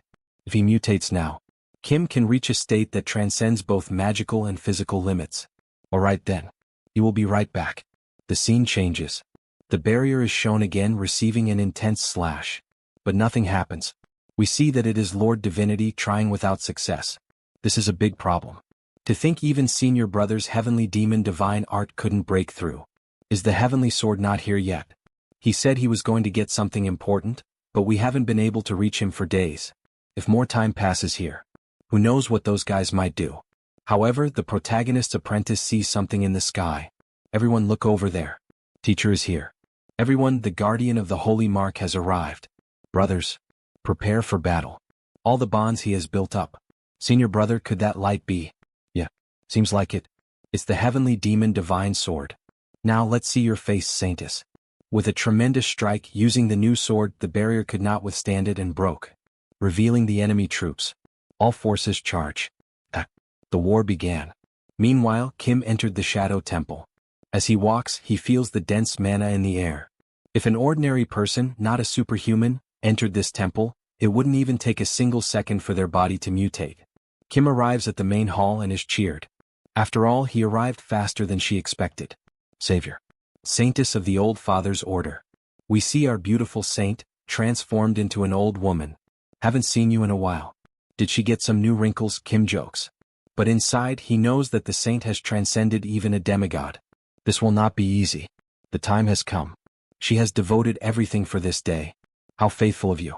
The old father must be very pleased. Faithful indeed. That is correct. An omnipotent soul and a transcendent body. Truly a spirit and flesh fitting for the divine king. Black wings emerge on the saintess. It is time to make the offering. And then she advances against Kim. He tries to evolve the trait and strengthen the barrier. The Saintess just laughs, asking what he is trying to do. What a waste of that transcendent body. She uses a point-blank spell, destroying the barrier easily. But again, Kim evolves another trait to be able to fight back. Invincible Sword King. She keeps advancing. Nice. That's how he should come at me. She launches several projectiles, but all of them are cut by Kim, who tries to counterattack. She protects herself by creating a tornado of the black gold baptismal flame, which leaves the protagonist surprised. Then he will use the invincible gun, which contains 6 attributes in a single weapon. No, we will activate the mortal seat. Equip traits: marksmanship, soul bullet, destruction, stasis, exorcism. But all that effort only excites the Saintess even more. As expected, he really is the savior. She begins gathering the flames in her hand and starts forming an immense black sphere of accumulated energy. Just like the Queen of the Night's attack, however, more lethal. The wipeout skill she only uses in Phase 2, Record of Demise. To think she'd use it already? Try blocking this too, savior. Here it comes. The ultimate wipeout skill even level 9s can't endure. The exhausting skill he spent dozens of tries attempting to overcome. That damn skill. He crashes the sword against the intense sphere of magic. Endure it. Endure it. Endure it. Do not give up, endure it. And finally he manages to break through, avoiding imminent defeat. Ha ha ha, to think he could break even this. Kim takes advantage of the opening to attack directly. Just how far ahead did he see before coming here? She equips a huge war axe, rivaling the protagonist's Thor axe. They engage in a true battle in the air. Between good and evil. Clash, clash, and clash again. The impacts could be heard dozens of meters away. He wants to end this. He wants to kill her. The Saintess who has tormented him all this time. With all the accumulated rage, he combines practical combat and fist master. 2. Trait evolved, fist master. Kim attacks the Saintess, sending her flying directly to the ground. After the dust settles, we see a pool of blood. But reality comes to light. In fact, it was the protagonist who fell during the strike. No matter what he does, he cannot avoid it. Kim will accept the destiny of salvation. He is destined to become God's vessel. Any further struggle is unnecessary.